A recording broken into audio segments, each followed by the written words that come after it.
on the edges of conspiracy theories tonight, and that's fine. I'm just kind of curious. So, what is the psyops on this?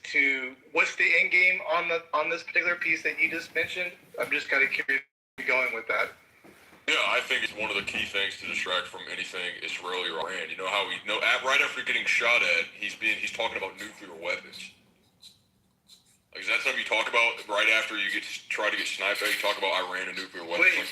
When did he do that? I didn't hear that. Yeah, I didn't hear that. I was listening to it. He also said he was going to disclose the alien documents, and that's more. Okay, but he didn't say that tonight. What about after tonight? Where's all that coming from? That's not. I'm trying to keep you a little bit contained. Because I don't know what you're talking about. You're making connections that don't. He's making connection. So look, he's saying that he said he would release these files. I'm guessing he's going to say Epstein. Then it's going to be the aliens. Epstein's not even talked about anymore. Sure. Then the aliens. They've been teasing that. I get it. But after tonight's incident, okay, I didn't hear him mention nukes. Maybe he did, and I didn't hear it. But that audio that when I got in here, he was talking about nuclear weapons in Iran. It's like, no, yeah, he did. He did. Yeah, after a reporter asked him a question. Right. I did hear him bring up Iran. Hold on. After a reporter asked him about Iran, he was not bringing up Iran before a question about Iran was asked. So look, I have my own beef with Trump, but he did not go. He did not meander onto this. He was asked this question. This is what you get. This anti-Israel shit. Yeah, it wasn't like he was just speaking his mind all of a sudden. It was a question. I mean, obviously he's going to answer it the way he wants. But real quick, I think the closest thing you can come to maybe is this whole Southern Poverty Law Center stuff. I mean, if you really want to go down the race, the color of the person wears, don't you think that's a better fit? Like, all of a sudden, this guy probably maybe teed off. Well, I mean, there's always a narrative with who the shooter is. So the first time it was like a white incel, and then it was a leftist crazy, what's his last name? A white guy, yeah. Then you have now it's a mixed shooter. So it's always, you're having this diverse amount of shooters. In the last year and a half, which is awesome. Why is his color relevant? Because he's black. Even us that are on the right. He's not black. He's mixed. That's what I'm saying. Okay, that's fine. I don't really. He looks black to me. Hold on. But what I'm saying is though that we are not. Okay, our go-to position is not that he did this because he was black. Okay, it would be that he did this because of an ideological difference. He somehow thought Trump was like a super horrible person, not because he's black. In fact, I don't think most black people even think that way. Even those who hate him, they look at him as just another politician. That's why I was trying to roll it back a little bit because he's on the edges of conspiracy. No, it's just random. I just tried to help him out a little bit. I mean, let's face it, if this guy looked like he's Arabic, we have a reason to be like, wait a minute, okay, we're in the Middle East right now, so reasons to do that, but like, the fact, I don't know why you're bringing the fact that he's black, it does not, like, it doesn't signify anything. Pee-pee, hold on. Relax. Don't say it, Wes. You better say it. First of all, you fucking ape. Don't call me pee-pee. Look, I will take it from people when I'm trolling, but if you're gonna fucking chimp out by fucking calling me pee-pee, I'm literally, you fucking silverback ape. Shut your fucking filthy monkey mouth. Do not talk to me. Shut up. You're not talking. Shut your fucking Nikhil, you fucking faggot. Okay, get AIDS and go into hospice already. I'm talking to you. I'm talking to you. Go into hospice. Amazing. You're gonna get the anally injected death sentence. In other words, AIDS. Okay, come on, let's get back on track. I'll give you this in a little bit. Okay, so what I was saying was the timeline of this assassination. All right, let me say something. You can defend yourself in a second. Let's let a little bit more of the mic go around. Othello, you want to go, and then you want to go? Yeah. And I'm sure I've heard Pepe speak to this about like, why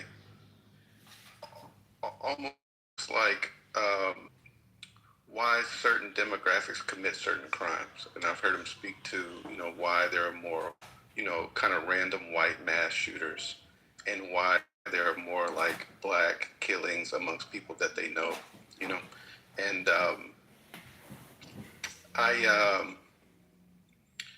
it seems that I forgot my goddamn point. Go ahead, guys. But you said it seems that I wasn't trying to blame it for him being black. I don't think him being black has anything to do with why he would end up targeting I don't Trump. see any correlation right now. Yeah, exactly. Yeah, and trust me, I'll shit on black people when I get the chance. But when it comes to something like trying to assassinate the president, I see zero correlation with why black people would want to do this. And that's why I said, I agree. I'm saying I've seen you recognize. But if anything, it would be something to do with that or something. You know what I mean? But the guy's like, oh, now your guys attacking the Southern Poverty Law Center. I don't know. He just goes bananas or something. Oh, yeah, it could be that. That would be the one thing I think of. But I was more so saying that, like Pepe understands that. Honestly, this is not how black people move. Like, Right. Assassinating the president takes forethought and planning, and that's really not their MO. They're more impulsive, and they just react. well, no. I would say that this is done. What the fuck? You know what I mean? Like That was I don't know racist. what you're talking about. I'm just saying, like, we're not gonna do no dumbass shit like this. Bro, yes, you are. Our dumbass shit looks a little different. This We're not gonna he bum tapped into rush his the white side, and Bro, this is stop with the racist shit. And yes, you are racist, even though you're We're not black. gonna bum rush the White House with a fucking shotgun. Where's what's the difference between but- you bringing up him being mixed, Pepe, and him being tall or short? Like, why are you jumping to the race, not his height, not his gender? No, Like, none of us are. We're pushing back No, against this guy. where's No. There's a guy. Who was the guy that was trying to argue against me? I believe. Where So look. No, okay. once again, we're trying to- I didn't say it's because We're black. trying to say this has nothing to do with it. Now, black There you people. keep talking. Okay. Yes. So black people. Okay. So when it comes to homicides amongst them, you have a small portion of the black community. It's under 1% usually that are hyper violent. They run in circles. They kill each other off. And that 1% absolutely makes everything very bad wherever they live. And it's them killing the ops. shut up, kike. Now, when it comes to them doing these They learn from the white man. politically motivated, you have had people who've done that, like whites. You've had white people who will try to kill over political ideology. Like, we can look at the first two people. It's over political ideology. They're both white. But with that being said, these are a very small majority of white people that would ever think that's okay. And I would say even in the black community, that the political assassinations are not... That's not their motif in the United States. It's never been. And so him being black is like irrelevant in regards to why he did this. So real quick, did someone explain that this was a spontaneous event or was it planned or not? 'Cause I heard giggling on that when Peter mentioned it. Do you guys think this was planned or was it just on? It wasn't planned well. It was definitely tried. It was definitely planned. You know, these Democrats, the devil has got into. Yeah, nothing. But I would say this: the fact that he got the firearms into DC shows that, they're. I don't think he flew on a plane with them because He just drove up. I think he just drove up, got out of the car. probably because if he is in an airplane, you would not be able to pick up your bags in DC with those weapons. They would take them away, and so I think that he did drive. There's obviously he's at least been thinking about it for the last week or so. I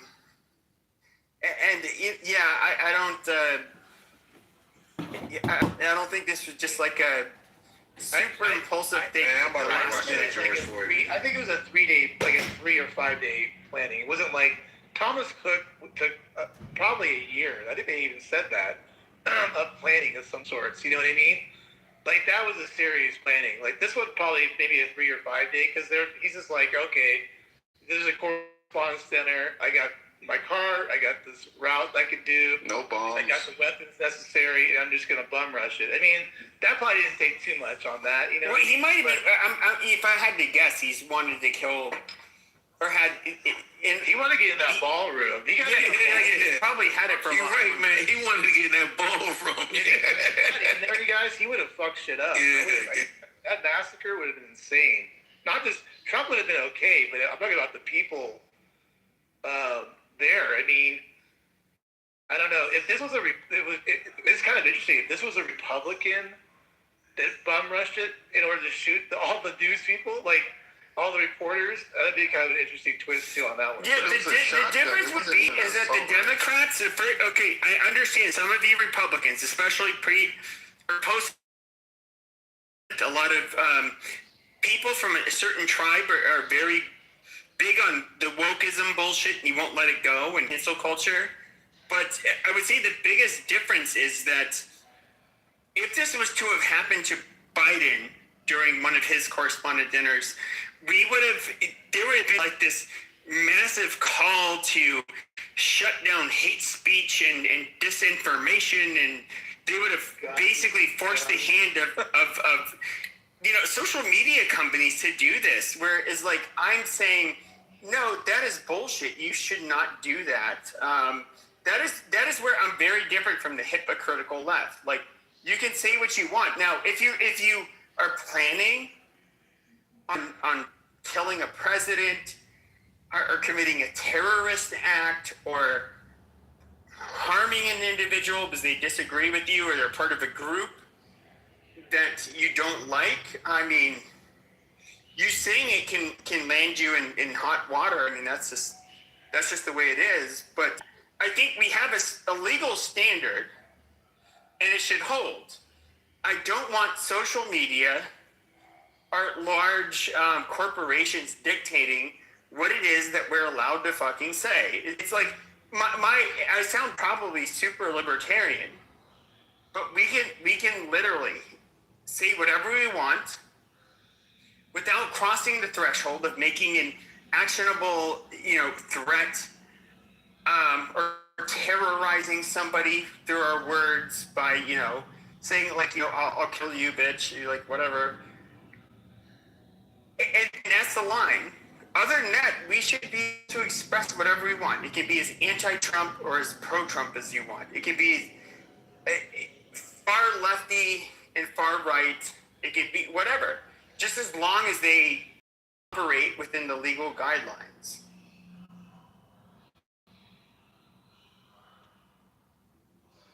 Dirty communist. That's so commie. God damn, that's communist out there. That's why. What's communist about it? I agree with Pepe. I'm just fucking with him. Oh, okay. So Coco, what do you make of all this? What's your thoughts? I think it's sad, honestly. I'm getting really tired of the violence in our country, to be real with you guys. It's really tiring. This is not the country that I grew up in, and unfortunately, in the 90s. Okay, yeah. But yeah, so this kind of shit, like I don't want this to be normalized for my kids' generation, or any kids in the United States. I don't know. I don't like this normalization of violence in our But society. to be fair, And violence was way worse. So you were born in the 90s. yeah. In the late 80s and early 90s, violence was far more commonplace in the United States than it has been in your lifetime. You In the can 80s? yeah. Oh, okay. 80s. No, actually, if I'm actually being, I'll be more specific. From the late 70s to the early 90s, America was far more violent than it is today. But that's kind of irrelevant, dude. She's talking about civil, and the division politically, really, not like crime rates. Well, I mean, yeah. Hey, Coco, you should have been around. You should have been around for them early 1980s, late 1970s Democratic conventions where they was fighting. They used to fight at those Democratic conventions in the late 70s, early 80s. You missed that. Oh, that's interesting. Maybe I'll watch some videos on that. Yeah. But yeah, no, I was born in the late 90s, so no, I wasn't around for all that. I wasn't around either, but the videos are out there. I'm a little bit concerned for even me being somebody who didn't vote for Donald Trump, and I don't like Donald Trump. I am a little bit concerned for his mental health.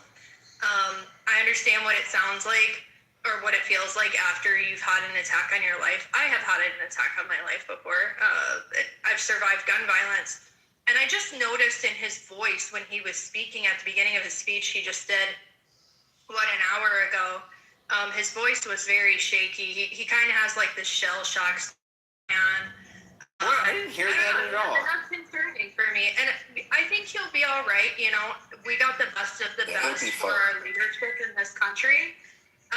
But at the same time, like, this is not something we should just... But I don't think that when the gunshots were happening, at least in the video that we could see, they were not registering in his brain. I get it; he's a draft dodger, and he doesn't understand what gunshots sound like. But what was like ridiculous that he said. He's like, perhaps the most dangerous job in the world. No, you fucking faggot. The people have a much more dangerous job than you. We're your Secret Service agents who have to confront the people that literally want to do you harm. And one of them ended up getting shot tonight, not the fucking president. And they ended up taking out the fucking threat. And, having to listen to his narcissistic bullshit, once again. But he addressed that, Coke, are you done speaking or no? Don't take that. Yeah, I'm done. Right off of... Yeah. That man's super narcissistic. Wait, what did you say, Matt? I said, are you done? I don't think you were done. Go ahead. No, not. Yeah, but I will address that. I don't think everything that he said tonight was something that he thought of on his own. I mean, in general, I don't think that for majority of the things he says, when he does give his, nationwide speeches, whatever. But especially after just an hour or two of almost getting, I don't think that majority of what he stood up there and said was his own thought. So, there's the other thing I was going to mention. I don't remember anymore, actually. I don't remember because so many people came off the mic. I'm sure you'll think of it the minute someone else comes off the mic. Trump's not a weak man. He's going to be fine. Oh yeah, I'm sorry if I came off the mic. I think there's a couple things that interest me. One is the fact that this was one of the more secure events because all the protectees were in the house tonight. So that's one thing that's alarming. And then I saw the footage of the perpetrator rushing through the screening stage. So that was alarming to see. I don't know. Y'all should watch that. I don't know if I saw it on Fox or where I did. But the other thing is, I don't know what the guy's motive was, but two things. One, Trump's approval ratings are terribly low, right? So that explains one reason why he used, and good for him, he used the opportunity when he spoke tonight to try to bring people together. I think it was very much a defensive and opportune moment to do it. I don't agree. I'm not a Trump fan. That's why he did it, and he really finds those opportunities, which is probably one reason he's managed to land on his feet every time he does something unbelievable. But the second thing is, and I don't empathize, but when the wealth gap is the way it is, you can call him the blue-collar billionaire, but to most people, he represents the billionaire class. And when the wealth gap is at the point it is, people can say in the room that they're not hurting so much, but there are people that feel the economy is not serving them. A teacher in Torrance, which is just south of LA, well, it's really kind of in closer to the beach cities, near the airport, quite frankly, LAX. I suspect that, who knows if the guy got laid off or whatever. It's not an excuse to do what he did. Yeah, I think the wealth gap is unbelievable, and so most people who realize the disparity of the billionaire class, the Kushners, people like to hate on my tribe for being among the billionaire class. I mean, I see where the animus may be coming from, and we don't even know that was Target. Do you think we have another Luigi on our hands, Dr. J? That's kind of where you're going with this? That we have a what? Luigi. Remember Luigi, the guy? Yeah, possibly. Possibly. Oh, come on. And how did that serve Luigi? I don't go that deep into it. Yeah, I'm not there with you. Yeah, I don't know about that. And I don't like that wealth gap. I don't like when the money is messed up, people want to hurt people. I don't care how big the wealth gap is, and it's going to stay big because people are lazy, complacent, and they're too comfortable in life. All right? People who are wealthy are doing things that people who aren't wealthy aren't doing. I'm sorry. All right? Is that so? What are you doing? That's not how it works. In your mouth. Huh? But that's not how it works. Yeah, exactly. So there's a great book that I recommend this Big Mog read, which is called Born on Third Base. And hey, I grew up privileged, so I'm happy to admit all the luck in the world that was afforded to me gave me opportunity. Whether I took advantage of it or not is another story, but there's definitely a lot of luck involved for many people who have seen the kind of wealth that Donald Trump experienced. That's not to say that there's actually anything wrong with having wealth. What it's saying is when you see wealth disparity and you feel that you have no future, people do no, but it happens. Hey, doctor, that's an interesting. Doctor, that's an interesting take, right? But what we know is the guy's from California, right? If this guy grew up in San Bernardino somewhere or out in the valley, right? I don't want to hear this wealth stuff, right? But if he grew up maybe, if he's homeless right now, then I can maybe take that angle. But don't give me that stuff when he didn't grew up, in Altadena somewhere. We're gonna find out. No, but what he's talking about, the wealth disparity, though. Part of the problem is that it runs in families. There's a lot of nepotism that goes on. And again, when I say wealth, that's why I said we got to see his background. Yeah, go ahead. I'm not. Yeah, this guy was no idiot. He had multiple degrees. He's not talking about wage disparities. Yeah, I'm not, and I'm also not talking about the most impoverished people who wouldn't be able to get in a car and have any resources whatsoever to drive across country or whatever he did. I'm talking about the fact that there are a lot of Americans, and it actually doesn't surprise me. Let's say all the PhDs who were laid off at NIH or CDC, those people have doctorates, but they're not wealthy. Just because you have an education, that's part of the problem in America. It's not Trump's fault. It's that the education is not commensurate with the salary is not commensurate with the workforce. Education, yeah. And so that's not Trump's fault, but what it is it speaks to a great economic disparity. And if you're watching people on TV flashing wealth, and I'm not even saying Trump is doing it, anybody, you feel a disparity. So that's what I'm. That's where I gotta get. So it happens on the white side too. I learned things. Hold on 1 second. So go ahead, doctor. So the thing is, it's going to be different. People will have differences. Hold on 1 second. Whether in intelligence or I don't think you can hear it. No, he just don't give a fuck. Let me go. I gotta get Phil in here. So you can't. Come on, Why? Let me go. Hello? Just hold on. We got someone else going before you, Hanson. Hold on, okay? My bad. Go ahead, yeah, real quick, doctor. I hear you with the whole disparity, but the bigger problem here is the fact that you brought it up in the conversation about the shooting. So that's the scarier thing, right? Because you make a bigger point overall, but you're responding to the shooting situation, so that has nothing to do with it. No, we don't know what it has to do with, but if categorically look at people's occupations, this may have absolutely nothing to do.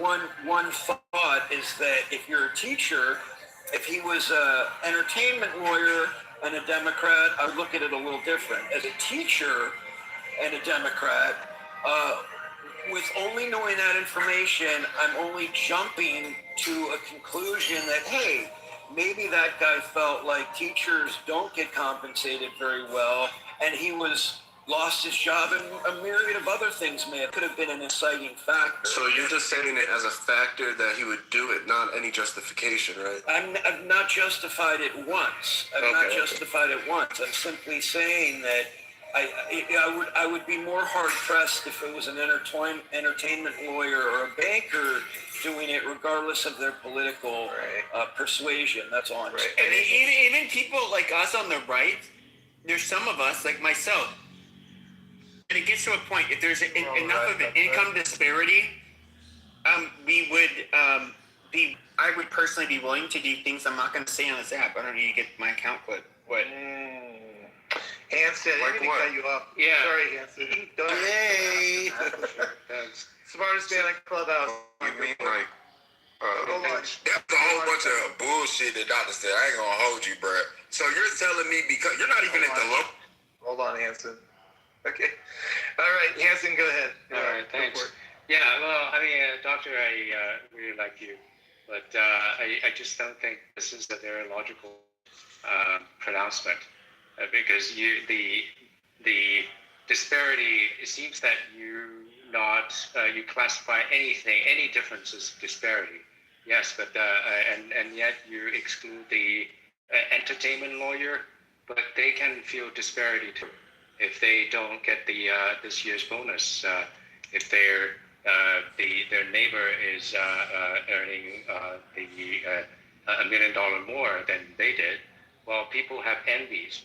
I mean, if that's a reason to shoot somebody, taking out somebody else's life, then everything would be permissible. We don't need a jail, and so I mean that is no reason. And because this is. Are you trying to make a utopian argument versus a realistic Can argument? you shut up? So. But yeah, I don't know that you can shut up. Like that's not the If case. people gotta shut up when a man's talking. Yeah, exactly. So if this is reason, then anything could be a reason. And if anything is reason, then there's no reason. So the logic, there's a huge leap of logic to justify that. If that's justifiable, then anything can be justifiable. But it's justifiable logically to undermine the plebs, the lower IQ, the underclass. Well, the thing is, it's not any which way you see. You have low IQ, and then but even the higher IQ, you have a difference in IQ. No, you are lower IQ if you're part of the underclass, generally speaking. That's a fact. Could be. Yeah, but the thing not is, could be. They are. Sure, but that's not reason to shoot anybody because you can feel disparity. I mean, if you're higher IQ, and that's the feeding is acute. Because if you're low IQ, then you don't understand the difference and you don't see this disparity. And then but higher IQ is more sensitive. You're more sensitive. So sure, I'm just curious. Wait, let me just say one thing. When it comes to the Civil War, that's a justification. When it comes to the Civil War in places like El Salvador, do you think the communists or the capitalists were the good guys? What? What are you talking about? In Civil War, who were the good guys? The capitalists or the how is communists? that related to what we are talking about? I'm asking you a question. If you don't know, Is that's it fine. related or is it not? Yes, it is related. So I'm asking your opinion. How's it related? Shut the fuck up. Either you can decline to answer. You can answer the fucking question or decline to answer. Disrespectful. Shut the fuck up. Shut up. Come on. No, but I asked you a direct question. You guys are all mad. Dipshit, you fuck off. Oh shit. No, you low IQ retard. Who was worse? Who was worse? You are. The capital. No, okay. You know what? I have to go with hands and eat Pepe up. Eat that nigga up. Yeah, okay, so once again, Arrogant and You're not defeating my argument. You're utilizing insults. So literally, I'm asking you, who were bad? Who were worse? Who were worse? Who were worse? you're the worst. No, I asked you a question. It didn't involve me. Piece of shit. During the El Salvadoran Civil War, who were worse? The capitalists or the communists? Piece of shit. Yeah, that'd be. I mean, right here it shows you. That's his answer. You're a communist. So he doesn't have an actual fucking answer for anything. Okay, Pepe. He goes off of emotion. This is retarded. wait, hold on one sec. I want to just respond to Yeah, go Hanson ahead, because so I usually agree with most things with Hanson, even though politically we disagree on things. I by and large I like the way he thinks. But the premise of my statement was really more about, I actually was watching CNN and then I said someone say it in here and I've seen people on social media. It was really something sick with America, right?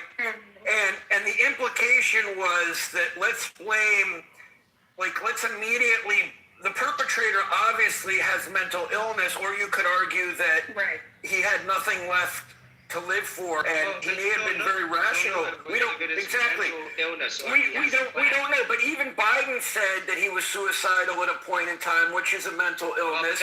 But then everybody has. Right. So everyone has a potential. Everyone has a. Maybe we need to look at desperation.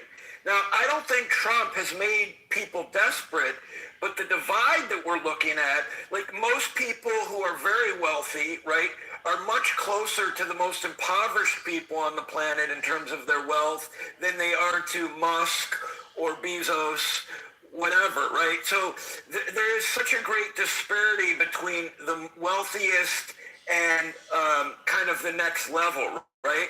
So all I'm saying is, let's say this guy was an entertainment attorney, as I argued earlier, I would have been less quick to kind of jump to a conclusion as ridiculous as you guys may think it is. But when someone says it's a teacher, that they say it was a nurse, and they said someone who probably I think doesn't get compensated as much. I don't want to say as much as they should, but compensated enough to live the quality of life, let's say in Los Angeles, and he could arguably move elsewhere, right? The thing is, I mean, why do you think the entertainment That's is bullshit. not compensated? That's such bullshit, Dr. Jordan. I'm sorry. I That's just bullshit. But Abby, all I'm saying, I love you, Dr. J, I know, but but it's all- bullshit. okay, but We've enabled political violence. People are fucking lauding Luigi. Okay, we're enabling this kind of shit, and it's become like mainstream. Instead of condemning it, it's condoned. And that's the problem. And that's why you get these crazies. We had a guy from Vegas that went to New York and shot up the street. Remember, he went into the NFL office in New York? I mean, there's just story after story of these lone wolves that we've... And that's fair. That's totally Like, fair. I'm wrong. It's just I'm bullshit. wrong. But I'm wrong. Wait. I'm agreeing with you. I'm mistaken because when I heard, so I don't know if you were in the room when I just said this. When I heard on CNN that someone said, one of the commentators said that the country is just sick, my interpretation of it was that they thought they were talking about dysfunction or I didn't realize they were talking, and I'm admitting my naivete. I thought they were talking about like the country as itself is sick and people are unhappy, rather than this was political violence. So I'm absolutely mistaken from the get-go. It's bullshit. We've just normalized this kind of crap. The Luigi argument isn't hitting me at all on this one. I think that's just like kind of a little bit of a cop-out. I think I'm just not there. I don't see it, Dr. Jordan. I know where you're going with it a little bit, but I just don't see it. Does it make sense though, Matt? Matt, does it make sense? And maybe Abby, tell me what you think. Are you not agreeing with me that they've normalized this kind No, of... he is. He's agreeing with you. What I wanted to ask both of you and others is, am I crazy to say, well, as soon as I saw teacher, it jumped out at me, and maybe I'm nuts. Had they said neurosurgeon or entertainment attorney or actor or something, Getting on attorneys. it jumped at me thinking, this is a... That is on okay, you. go ahead. I mean, why should you despise the attorneys and neurosurgeons and Elon Musk? I mean, that is on you. No, I don't despise them, but I'm not despising... You have a reflexive... No, I have a reflex. Yes, I have a reflex. The reflexive part is thinking that a profession that is underpaid is not. He's not necessarily underpaid, but it's not Trump's fault. Well, It's not even Trump's fault. It's not American. May I ask Dr. something, Manson? What do you mean underpaid? As a teacher, you're saying? Yeah. That's bullshit. You chose that profession. You got a degree. You could have gone into all kinds of... You're right. Fair enough. Nobody's fault. You chose a low paid Hold on a minute. Wait a minute. But everybody's missing. Hold on, Milton. Milton, hold on a second. Okay, hold on. I'm trying to get in there before you. Okay, that's fine. But I just want to say something really quickly. Christ. So when it comes to... Never quick with you. No, when it comes... Quick, all right, Pete? You're not... Okay, shut up. Your mouth is too close to the mic. You're too loud too. Well, mute up. Yeah, so when it comes to the people that feel like they're disenfranchised, okay, it doesn't matter logically why they shouldn't feel disenfranchised. They're going to.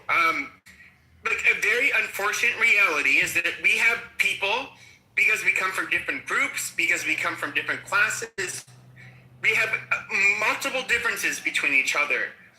We are going to look at things through a certain lens.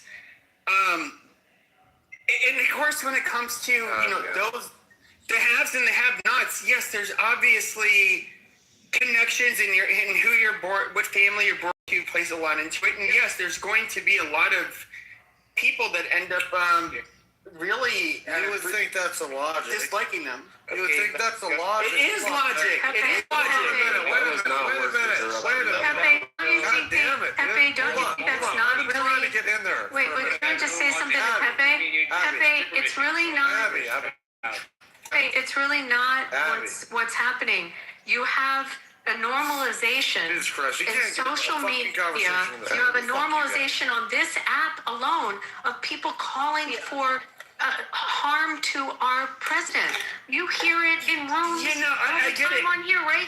We've normalized it. And if we don't call it out, it's a crime, by the way. And if we don't call it out and say, you can't say that, you can't do that, it's not acceptable. It's not acceptable to kill people because you don't agree with them. And if you don't call it out, okay, social media has amplified it. But Pepe, I don't think it's necessarily because someone's disgruntled in their position in life. I think people there's been a class system for years. It's just we've normalized violence this way, and we don't call it out. After Charlie Kirk was killed, and you saw the people that were celebrating that, I mean, you've got to call that shit out. And now our president, you have to say something. It's just wrong, and it's against the law. I agree there 100%, but I would say and this is just me being a realist. When people feel like they're being done wrong by a certain class or group of people, they are going to lash out. I think wrong all the time, right? So yes. I'm not. Stop. That's not. I'm not justifying. This is not me justifying it, retard. Shut up. Faggot always interrupt the room. Yeah, this is not me justifying it. I'm talking about human nature.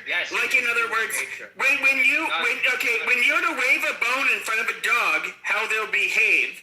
Okay, there are ways that people behave when they see things that they feel are unfair. It's like they are going to react a certain way. You can't help yourself in the chat room, like a dog. All right, just Okay, because they feel like they're doing something, they're not always allowed to do so. Mountain, you're up. And Coco, I'll let you get into because I know you wanted to finish off. Yes. Let's go after Coco, Matt. Huh? Let me go after Coco, Matt. Okay, alrighty. All right, Mountain. Where are you, Mountain? I guess you did all that, and now it's not even up here. Okay, so Coco, why don't you just get off the thought that you wanted earlier that you forgot? Go for it. Yeah, the original thought that I was going to talk about earlier is I think we're going to see some people try to frame this as like, oh, the votes are going to change and they're going to try and encourage people to vote differently than what they've been planning to. And this is something we've seen historically happen. I definitely think there's going to be a little bit of that going on. So just everybody be aware of that, right? This won't be changing any of my votes, by the way, whatsoever. I've studied on who I want in office and who I want to represent me, and it's just not going to change that. You know what I mean?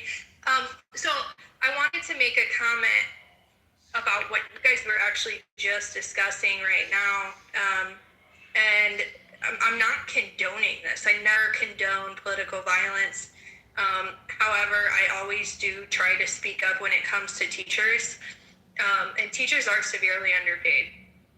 But no, I think this guy was mentally ill. You don't just go and be like, yeah, I'm not gonna say that because that's incriminating. But you don't just wake up one day and think about go and assassinating our leader, and you're just like a mentally sane person. This is not normal behavior. So I think it's unjust to be like, yeah, well, maybe it's because you're a disenfranchised person or they come from poverty or blah, blah, blah, blah, blah. No, that's bullshit. You know it's bullshit. We all know it's bullshit. Call a spade for what a spade is. Hey, Coco, can I ask you a question? Because there's like kind of like a debate going on in the goo right now that people on this app, push this stuff all over the place with their rhetoric. Do you think that like people on this app have a responsibility for their words and what they do, the rhetoric that's going on, or no? Yeah, absolutely, I do. And I don't know who just brought it up. After Charlie Kirk passed away, that was you. Okay. This is where I kind of started to get frustrated with people I usually align with, because after he was assassinated on a college campus, yeah, people were sitting there celebrating it. And I was really confused because I'm like, hey, look, like this guy was just killed in front of it, like a bunch of people on a school campus. That's fucking terrorism. And you're exciting, you're cheering up and down about it just because you didn't agree with what he said politically. That's disgusting. And, I was condemning all these people. I was getting really upset. I think this is a standard we should all try to hold. Even if these are people that you usually agree with, yeah, you should be condemning them and telling them, no, that's fucking wrong. What you're thinking, like, you're spreading is disgusting. We shouldn't be normalizing, people who talk about politics or political commentators getting shot on our kids' fucking campuses. Like this is insane shit. Any normal person would be like, no, that's disgusting. It's a sad thing that he passed away, and we don't want to see any of this kind of violence. Like we don't have a place for this violence in our society or our country at all. I mean, what kind of standard are we setting if we're not going to call people out for this shit? What kind of country do you want your kids to grow up in? That's what I want people to really think about. So that's where I'm at with that. That's a great question. Well said. Hey, Matt, can you respond to Coco? I think Big Mo jump in here real quick and then. Yeah, I want to yield to Anthony for sure. Yeah. Thank you. I appreciate it. Yo, it's good to see everybody in the room. Most High bless. I'm so happy that, Trump and his family are good. So with that said, Coco, I understand where you're coming from. And I share similar sentiments to you, but there's a line that we have to be careful that we don't cross, right? So It's unfortunate, but the reality is, and you know, whether or not it's even unfortunate is debatable. You know, we have freedom. If your employer no longer want to be associated with you because of you exercising your freedom of speech, you know, rights, First Amendment rights in this country that people have died for, you may face. But I think that we should stop people from freely expressing their ideas and their thoughts, no matter how abhorrent they may be. It may sound crazy to some people. I have no problem being on stage, interacting with, speaking to people who freely use the N-word. I don't really care. That's their right. Me. And I can. Why was this nigga so giddy to say that's me? Like, please stop. Yeah. So here's what's up, man. You know, ultimately, we have to. It's a really slippery slope when we start, you know, stifling speech that we don't like. As abhorrent as it may be, that speech, you know, somebody's going to eventually come for our right to say what we want to say. So, you know, like, I hate the stuff they say about Charlie Kirk. You know, there's so many people that regurgitate information that they have, like, there's no basis for in reality.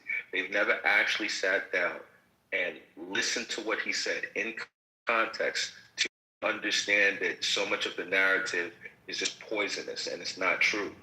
But, you know, like I said, I think we're going to have people to say what they want to say. I agree with you 100%. I think there's always like we can look at let's just say like Hitler is to come in power. He's going to ask the Jews, the people he considers like, you know, dysgenic, whatever. And like, I think he's an okay person to like rebel against and kill, you know, assassinate even. You know, there is a line, but you know what's ironic about that is they compare Trump to actual Hitler, which Hitler, I don't think anybody, maybe there's a couple people here, and you know that's it is what it is. They'd be against, you know, the people killing Hitler, but I think some people like you can and should rebel and kill. Like your president, like Chancellor Hitler. Yeah. Real quick, just for clarification, how many times does the VP, the president, the House Minority Whip? I think that's Mike. Actually, that's Mike. Johnson. That's Mike Johnson, right? No, Mike Johnson's the Speaker of the House. Oh, I'm sorry. Yeah. The minority whip is Kathleen Clark. The minority leader is Hakeem Jeffrey. So how that doesn't happen? Well, the State of the Union, everyone was there. Yeah, but they always keep one person away. But that, you know, just events in general, that doesn't. They purposely don't do this. So this is very odd to me. No. Well, no. I mean, I put this in our chat. I went 2016, and you know, I noticed this, and this was I haven't watched the news broadcast. I just got back from dinner, so I have to watch all of it. But one thing I definitely remember at the Washington Hilton was how crazy and crowded the hallways are when you're at the dinner. Throughout the whole dinner, there's like all these people that come into the building that don't have a ticket to go to the actual dinner. And there are a lot of members of the press, a lot of people, and they're dressed in ball gowns, like in evening gowns, and the men are in tuxedos, but they're not actually going into the dinner. It's very weird, but that was something I definitely remember from that event. So I'm trying to envision how this happened, of people coming in through security at the doorway, but they don't actually have dinner ticket, if that makes sense. Yeah, I saw Carrie Lake said that message that it was a very weird situation with the actual security of the event itself. It was just a very strange thing. And by the way, it sounds like this guy was staying at the hotel because I was trying to figure out. I'm like, you just don't show up. He's a guest. Yeah, I just saw that because I mean, obviously you have to know the pathway because they don't make that part easy to get to the ballroom. You know what I mean? There's like if you look at the video of the guys trying to find the shooter. They all go down different hallways and stuff. So this guy had to known like how to get to the ballway, like always, like. But you even if you're staying in the hotel, you still have to go through a whole security clearance to get into the hallway area of where outside the ballroom. Once you get past that, Abby, you have to know what you're doing. Yes, right? Yes. Especially it defeats the whole purpose because like. If you go down the wrong hallway, you're just, you're trapped or you're dead man. You know what I mean? It's just a lot of things have to go right to pull this off. You know what I mean? As you can imagine. But Joe, here I want you to get into here. Go for it. You want to jump in? Yeah. So I just entered, so I haven't listened to all y'all's takes, but I just want to mention to y'all that go on this app that voted for Trump or support right-wing politics. That the people on the left want to kill you. That's literally an example of you have to know these people want to kill you. And that's what we're dealing with today. We're dealing with a left that has absolutely no moral compass and the ends justify the means. So they will kill you. They will kill Trump. They killed Charlie Kirk. And this won't end as long as they are out of power. Because they will do everything to intimidate us. So just remember, the death wish is on you by the left. Man, I agree 100%. It's really interesting that you say that, Joe. And I'm, whether I agree or disagree. You know what? Fuck it. I'll say it. I more so agree with you than I disagree with you. All right. Here's the thing, right? Yeah, you don't virtue signal about it. Yeah, no, I'm not. I'm not at all. I made an unequivocal statement. I stand on it. I more so agree with you than I disagree with you. I think you have a valid point. Now, we've gotten that out of the way, Joe. We're cool. We're on the same page with that. Here's the thing. God forbid, if the conversation stopped happening and it came down to a situation of conflict, I'm taking the conservative side 10 times out of 10. I don't even think it would be like a competition. I think that the conservatives would kick ass and take names. It would be really, really super duper ugly. But, hopefully we'll never, ever, ever, ever, see that happen. Come to pass. Hopefully that'll never be a reality. But, I'm putting my money on conservatives 8 days a week.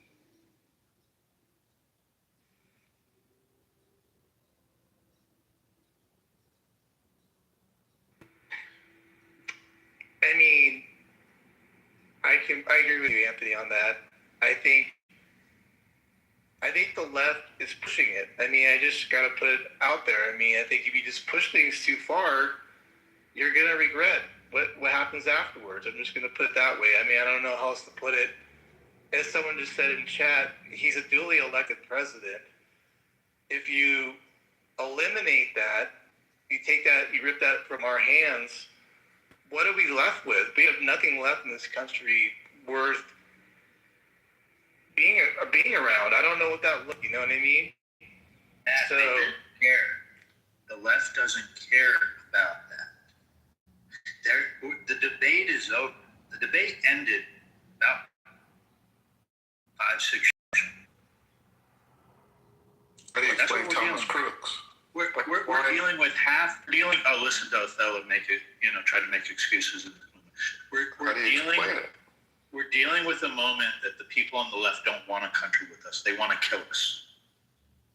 But why left should risk its reputation? Why do what reputation does the left have? I mean, he's losing votes. He's in 33% popularity right now. Why left should risk it while Where do you he's get organically 33? Where do you get 33? I don't see that number anywhere. I don't know the number. But, Yeah, but, that's not the number. So this is why let's this say is not that was evolved the number. conversation. Trump already Let's say that evolved was the past number. this tonight when he responded and said there's crazies on both sides. This is not Absolutely. evolved conversation. Yeah. All good. So let's say the number was really 33%, like you're claiming. Who cares? Are you suggesting that our president should lead our country based on poll numbers? Is that what leadership looks like? How about this? How about we get rid of the presidency and we vote in polls for every major decision that the United States, makes, and that's how we're going to run our country? Does that sound like like something that's realistic and feasible and makes a lot of sense to you? Or do you think there's going to be times that a president has to do something that's unpopular? Do you think that is that what leadership looks like sometimes? You have to make that difficult, unpopular decision that the people en masse in an electoral college landslide, in a popular vote win, made a decision that this is the guy that's going to lead our country. Like it kills me, cracks me up when you guys bring these poll numbers in. It has absolutely nothing to do with the price of tea in China. We don't care. Even if I don't think you're right, but even if you're right, who gives a fuck?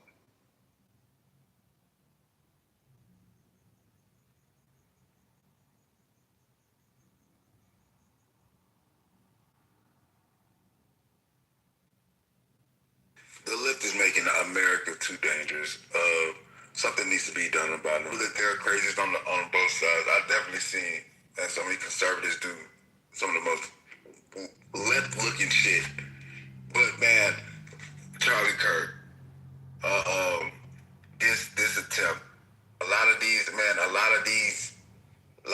things that I'm seeing are just show how godless and just how angry they are. I mean, nobody wanted to hurt Sleepy Joe. He wasn't the best person. He was given, special privileges to his son while he was doing crack and all kind of stuff, young girls. Nobody wanted to hurt Mr. Biden. Even though we didn't agree with him sniffing little girls in 4K, we didn't want him hurt. These people want our president hurt. Okay? They're shooting at our president. Okay? They're screaming gun control, and they're shooting at all the conservatives. These people need to be they're anti-American. They're just they want the Islamic regime and Iran to stand. Like, who are these people? Don't forget also the people that shut up Steve Scalise and the members of Congress at the baseball game. Add that one. You remember that as well? You see? Yeah, they got an anger problem. Yeah, they got an anger problem because they're just godless as fuck. Yeah, I see this is leading you guys down a dark path to eventually you'll have a new terrorist, and that's what I see brewing, and that's why when Trump acknowledged tonight, man, I have a lot of enemies. That's what he was telling you guys, basically. And they in different places, high places, look everywhere. The way I carry myself, the way I talk. This is not a regular guy. And so it's an American problem. Bullshit. It was just 6, 7, 8 years ago. People were getting punched and shot at and killed for wearing a MAGA hat. Bullshit. This has been going on for a long time, fellow. It's bullshit to sit here and virtue signal and try and say we don't have to deal with the left's violence. And it's like, no, don't call it out as left's violence. It's an American problem, not a leftist problem. Bullshit. This guy will be a radical leftist teacher that was indoctrinating children in California, that lost is cool finally. And we all know it's going to turn out that. Exactly. So, and so here's the thing and about that goes right? to the point of both sides. Thomas Crooks and this guy. Trump has a lot. He's a special character with a lot of enemies. But how do we know any of this shit when it's not been released? Okay. I get that. Hold on. It's already been released. Yeah, I get his voter roll's already been released. Marshall, I don't know. Yeah, but here's the thing with that, right? Like stand down, either Bush. way, I think I think you guys are making unjust statements to say that it's not an American problem. It absolutely is an American problem. There's violence on both sides of the aisle. And to just ignore one side because you have a bias, because you vote one way that's gross. Like, what are we doing here? Hey, Joe, I have a question for you.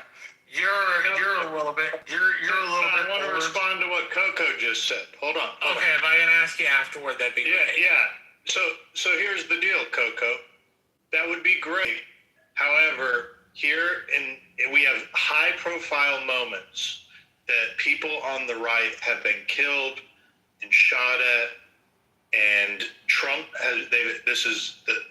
I guess we don't know his motive for Marshall's sake. But it's likely that he was attempting to kill the president or get at least near him to get a shot off, right? It's likely. So when the right wingers start doing this, I'll back down on the rhetoric. Fair enough? Thomas Crooks. The people on the right have been. Yeah, we're not going to debate Thomas Crooks. We know Thomas Crooks veered away from right-wing politics. We had his Twitter account.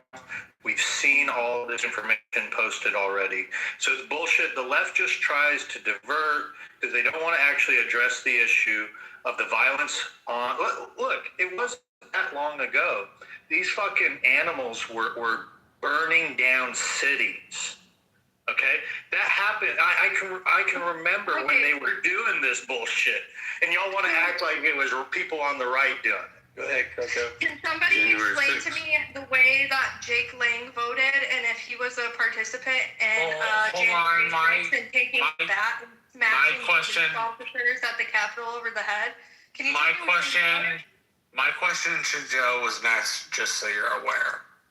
Okay. So Joe, the question I had, you're a little bit older than I am, and you've probably seen some of the violence in the 60s and 70s. And I'd like to... Marshall, I wasn't even born. I was born in the 80s. Oh, well, even in the 80s. Do you... The violence, it's now. But my impression for the 60s and the 70s was that it was much worse then than it is currently. And the only reason I ask somebody older than I am is because I don't quite know the phrasing of that. I remember my childhood, but I can't. Yes, Marshall, I lived through it. I lived through 2 Kennedys being killed. I lived through Reagan being shot, Martin Luther King being shot. I mean, there were assassinations. There was a lot more. Okay. The assessment. It's not like we didn't have political violence. We had it. No, I'm not saying that. I'm saying the violence of the time was worse than what we have today, or lesser than what we have today. When you talk about the violence of the time, you go to Chicago during the convention and look at that violence, right? Yes, ma'am. There were violent moments in our history. How many years back do you want to go? We've had, you're a historian. We've had violence. Do you think it's erupting more? I think we also have social media now, so information spreads so much faster. I think we are at a populist moment in our history, which means that the violence and the emotions are tipped up. Populism premises itself on what people feel, not what they know. And the majority of Americans don't think in a super educated fashion. They're not, like, the people in this room that care about politics, including yourself, Abby, are not people who live the regular life where they just like 9 to 5 and they come home. Right? Like, so we're a little bit different than the other electorate, but it seems to me that we are becoming less accepting is not the word, but less tolerant of somebody else's completely different opinion. And that seems, at least in my rationale, yes, to come from the left. As it's been told to me many, many a time, the saving grace of the Republican Party is the Democratic Party. The fact Democrats are who they are makes us look more sane.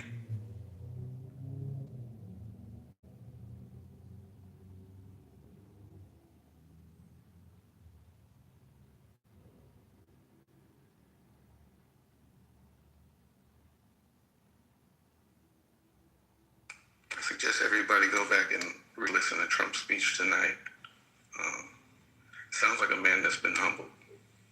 And we'll see what happens from here. But Othello, do you think he was humbled after Butler? Do you remember his speeches after Butler? no, I don't recall. Hello, do you remember what George Bush said on the evening of 9/11? Do you remember? I remember George Bush on 9/11, but I also remember Trump after Butler when he gave his speech at the convention, which wasn't that long after Butler. Do you remember that? And he had already still wearing the bandage. Do you remember any of that at the RNC? And honestly, I don't remember, but he was very, as people see him as very bombastic and vocal, and he has that tenor about him. He was pretty subdued and pretty humble. Other people remember that? Gotcha. That's fair. Yeah, he was still It doesn't surprise me. It doesn't surprise me. I don't think that Trump is going to go through like a long-term change. There's no epiphany. Trump is Trump. He is who he is. These incidents may, shake him up a little bit. He might come face to face with his mortality. His wife was right there. There's a lot. So it's not surprising to me that his comments immediately following it are somewhat muted by Trump standards. But Trump is who he is, in my opinion. I don't think he's going to change. I want to weigh in on Trump's comments tonight. Okay, Othello is trying to divert from the side in his speech tonight in front of the White House. Othello, though, tried to plant this into the conversation and has now tried to appeal to y'all's kindness in violence on both sides. But he used a big lie right at the beginning to move it down this path. This dude is lying to you to try and get you on the ball that leftists want to kill you. Alex, would you like to speak? Othello, you got called out. Yeah, I need to respond. Yes, please. Never said that, Othello. And you lied at the beginning of this to move us down this path. Do you concede? Will you let me start? Concede at all. I think that to push this kind of rhetoric right now is like you're already in a civil war in your mental realm, in your mind. And I think that makes you the perfect goyim. So that's all I'm going to say. Did you lie? That means he's the perfect nation to the age. I want to hear Alex. Before Alex goes, I just want to preface. I think I know where Alex is going, so I want to set the stage for this. It's so funny I said stage. I want to tackle this quote-unquote staged event that we keep hearing that's starting to percolate from this room and we'll start percolating all over the place about how this was a staged event. So, Alex,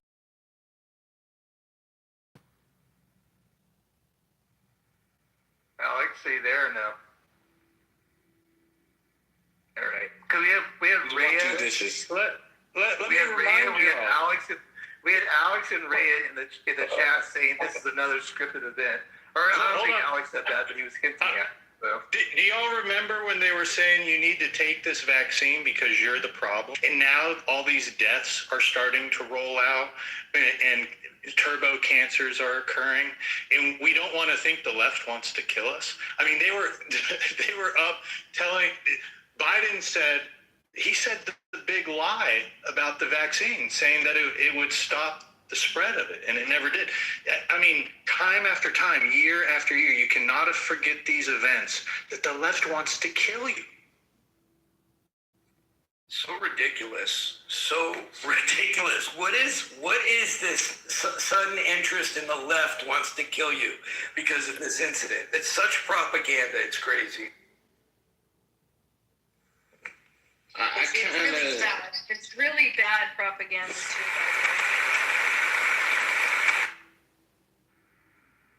Well, I mean, what have we seen in the past year and a half? What acts of violence have we seen? We've seen the original first assassination on Trump. How did the public, the political sides, how did they react? We saw Charlie Kirk. How did each political side react? We've seen Mangione. How did each side react?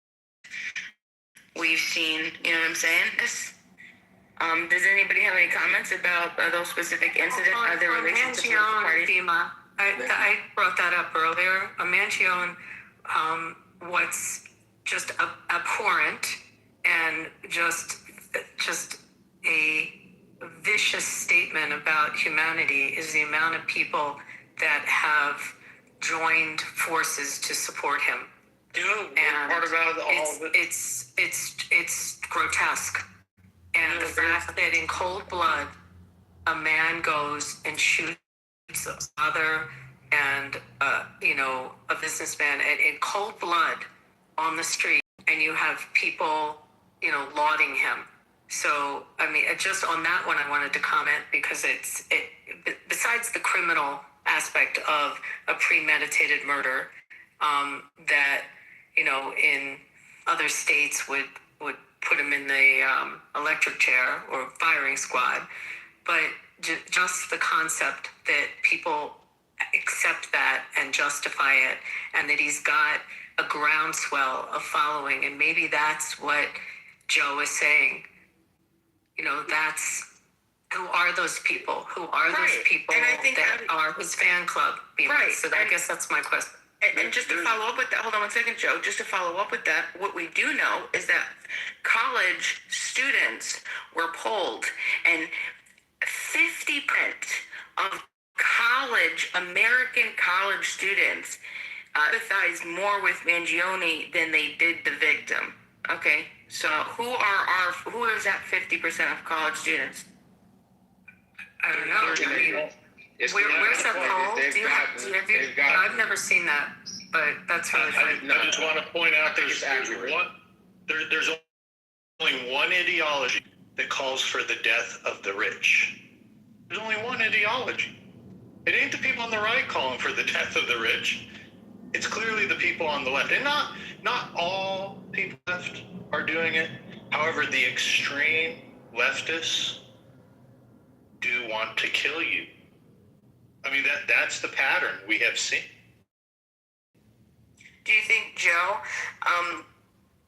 as the shift in the difference in wealth disparity, the wealth, the productivity, and wage percentage, the EPI said as of 2025, we have since 1979, the two measured quarters was 1979 fourth quarter and 2025 fourth quarter financial years.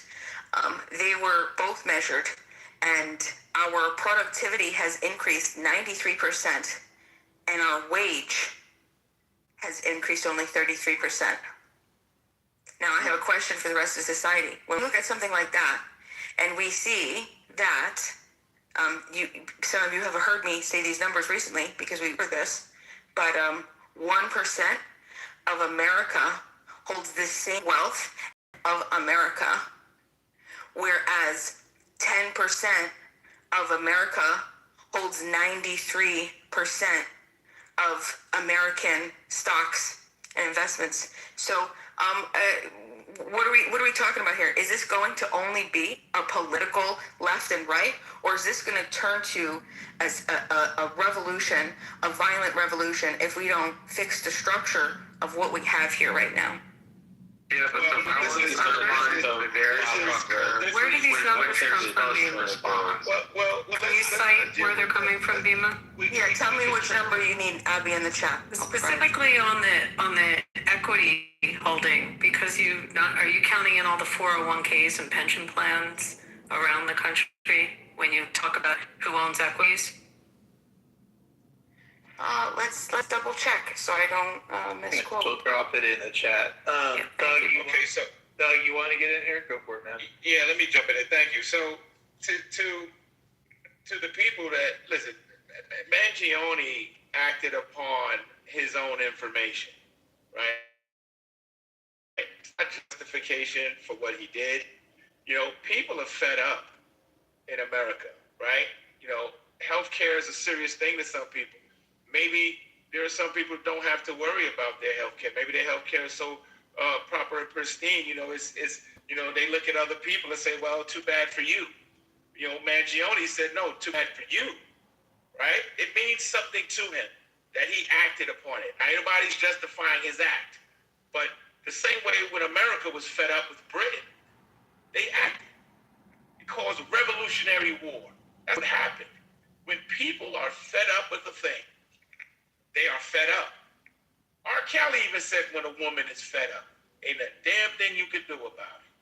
And that's how Mangione reacted. That's how he reacted. I think it's unfair for people to hold these positions and wave their finger at people that make decisions in their lives because they're fed up. Now you might say, "Oh, we could have did it another way. You could have went to your senator, go to your legislator, and da-da-da-da-da." It's just madness, man. I don't think people realistically know what world they're living in, or maybe they're living in that's waiting to pop so they can drop back down to reality. I don't know what it's gonna take, right? Until you're in the shoes of Mangione, let the justice system handle him. Stop trying to slander him for being mad at the system. I'm done speaking. Don't slander someone who murders in cold blood and premeditated murder. Don't slander that. Are you serious? I can show you really feel that way? I can show you. Watch this, Abdi. I can show you pictures of men and women being burned and hung and lynched in this country. I didn't ask about anyone else. I didn't ask.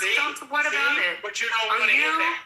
Are you justifying in cold blood murder? No, don't see me. This man committed in cold blood, premeditated, first-degree murder on an innocent. And you are. He's not innocent. He's not innocent. Are you? Was Mangione the judge and the jury to convict someone? Here's the problem with all of this in the civil order. If you undermine it by committing mass acts of political violence, that's the population saying that the laws no longer apply.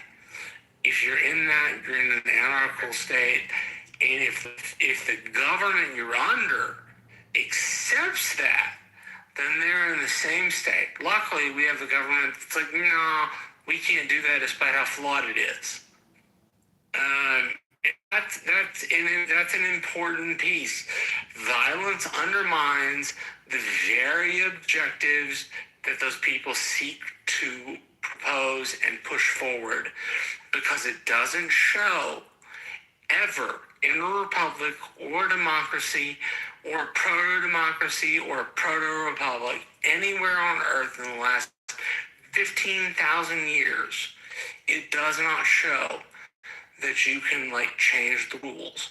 What it shows is those with the biggest stick, those who the Million Dialogue says the strong do what they will and the weak suffer what they must, that ends up being the mode of transport for human emotion, human suffering, and human rule. And the fact that we can't seem to perceive that in the middle of this conversation when people haven't even done the basics, right? Like the very basics. People get frustrated about processes when they've never done anything to establish them or figure out like what they could do for them or figure out how it works. They're just like, no, it shouldn't work this way. Well, I'm sorry, the American Republic means that you have to take time, it means you have to take money, and it means you have to take your valuable honor and put it on the line for change in government. And if you don't do that, then the natural tendency of federal government is to get larger and more despotic. And this is not a new thing. Again, you can't point out periods in human history where this isn't the inevitable end of that kind of thought. It is one in which we should respect and figure out something that manages that. If what the claim is, in particular, say with Mangione, which is that healthcare should be a right, well, then we have an amendment process. And people who are unwilling to abide by the amendment process are outside of the realm of making change. They decide that the only way to do that is by radical means, despite the fact that there's a process they've never fucking tried. Okay, so never put an ounce into, never put any money into, never put any time into, just didn't do fucking shit. And then it winds up with people having radical opinions about the government, despite the fact they don't do anything to maintain the very government in which they exist in. Why the fuck should the government care about you if you don't care about the government? Yeah, I largely agree with you, Marshall. Let me just add, though, civil people that are upset with the system take people to civil. That's what we do. Mangione largely was upset with the health care of his mother or something. I don't know the full story behind it. However, I get his grievances with insurance. Do what other people in civil society do, and we sue them. And that's how we handle our disputes in this country, in the civil country. However, we have leftists that believe the ends justify the means. They will take violence into their own hand. Look, it was only a few years ago that they were saying, if you had the chance to kill baby Hitler, wouldn't you kill baby Hitler? And they were referring to Donald Trump. And this was the rhetoric that they were talking about. This was like in his first term. I don't even, like, have y'all been paying attention? They don't live in a civil society like many of us do, where we handle our disputes with the system that we have. Thank the founding fathers for the judicial system that we have. If we didn't, then the peasant class would have no great way to solve our grievances. But many of y'all probably have, you chalk it up to a shitty system. You follow a bunch of politicians thinking they're going to solve all your problems and never taking, into your own hands in a civil way. And then the ones that are take silent. I believe what you're saying. I know what I'm saying. No. Since Kennedy forward, or after Kennedy, have you ever sued anyone, Catalyst? No, the question is, have you every single war, or do you commit violence? Every single war has been committed by the so-called right. What are you talking about? That's not the point. That's not the point he was making. He said leftists. I'm like, wait, hold on.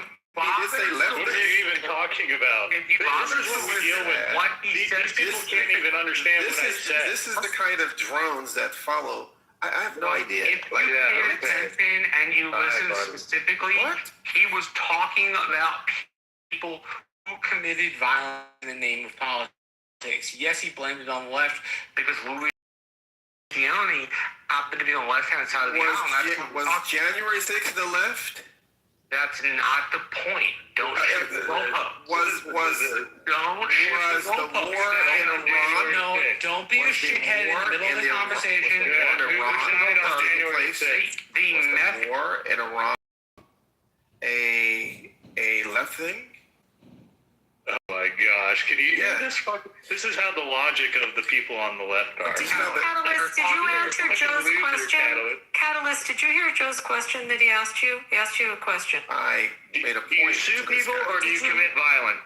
Because that's how we handle grievances in our country. Have you ever litigated, Catalyst? Have you ever gone to court and litigated a dispute? Grievances in your country. Multiple times. Ray, go somewhere. Joe asked a direct question.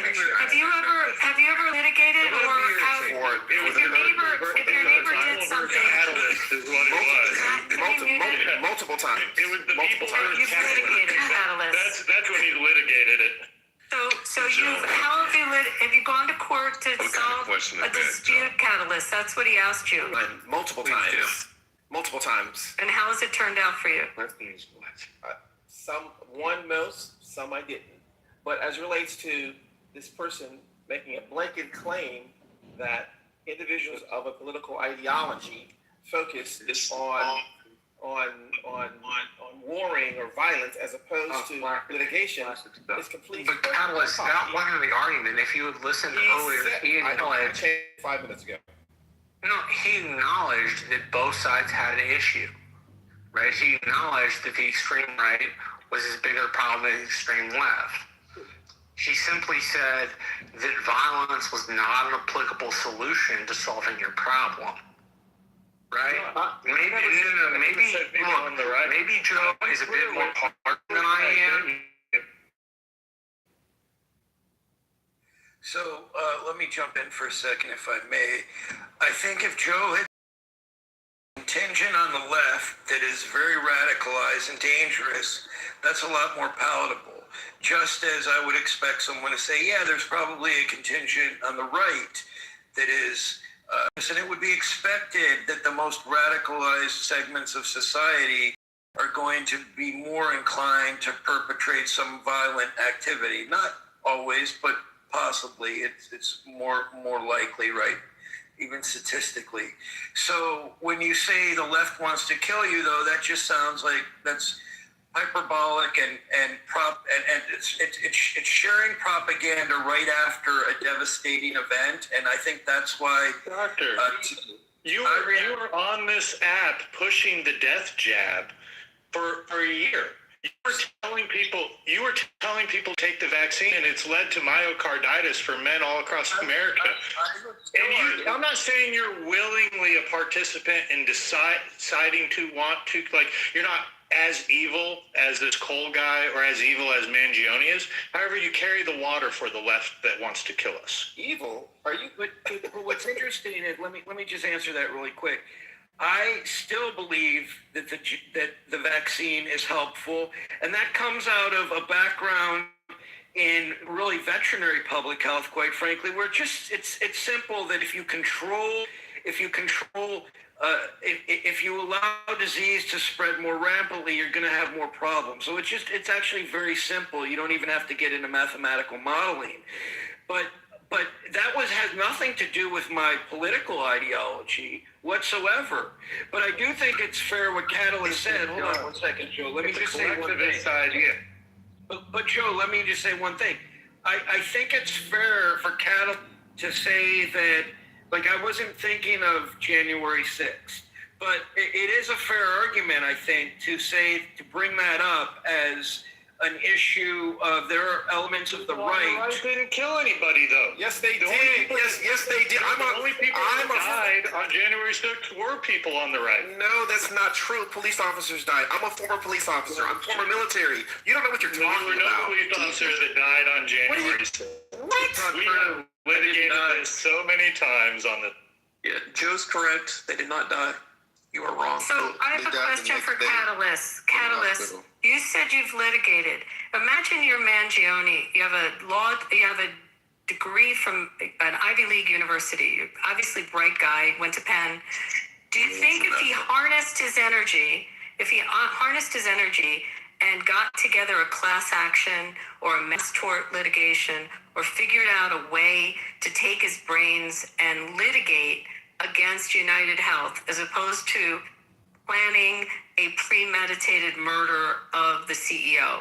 Do you think that through the system and through litigation and perhaps taking the incentive to gather people in the form of a class action might have been a more civilized way to approach a company that he had an issue with? No. You don't. So you think the only way was to murder the CEO? I think. Are you familiar with the Powell doctrine that's been taking place from a memo from 1971? It's a doctrine that the guy who ultimately Nixon put on the Supreme Court. This doctrine states that corporatocracy is to control all areas because the left or individuals of free thinking were not able to control the courts, policy, education, the laws, the wealth. Absolutely not. And I, as one that believes in a civil society, I do not think that had he gone through all those things you stated would have changed anything. These big pharma donate billions of dollars to their from the Wall Street to their K Street folks to get completed and have torts just to submit, or judges are bought and paid for, juries are bought and paid for every day. Like, really? So you don't believe to work with our legal system, you think that the rule of law shouldn't apply with the situation, that his remedy to United Healthcare was the only remedy, not to take a company down through a class action or a mass tort. The way for you think, is to go outside the rule of law and to commit first-degree murder. What you asked about 4 different questions. What's your so again, I asked. You said you've litigated when things were wrong in your life, when you had issues. So did you think in those litigation moments of going after the defense? Were you the plaintiff in those cases? I do. I am not. Did you think of going and attacking the defendants, like physically, as opposed to suing them? As opposed to like taking their assets? Did you think of maybe, like if you litigated with a neighbor, did you think of instead just going and beating the shit out of them instead of suing them? It's not about me. Well, I'll just ask just generally the question. It's not about me now. It's about what that person did to get redress. It's what that person did to get redress. Was he wrong? Absolutely, he was wrong. Abso-freaking-lutely. But as far as having a class action lawsuit from a number of individuals to take down or change policies from a private corporation that's part of a big pharma entity that donates billions of dollars to have policies written, laws changed, things moved around like they did last year with the big ugly bill by changing a lot of the monies where things were allocated at the expense of tax breaks. Absolutely. It's unfortunate, but it happened. Do you think class actions can't take down companies? Can I ask a quick question? Go ahead, Marshall. Go ahead. My question is just like, which part of the big ugly bill? I only ask that because I got a brother that works on Capitol Hill, and his budgetary stuff came in about $15 billion under budget. So I'm kind of curious, what part of the big ugly bill are you talking about? Gosh, history of these people. Okay, have you actually read it? Come on, man. That's not revisionist history. I was just asking you a question. Moved around and how monies were taken from one.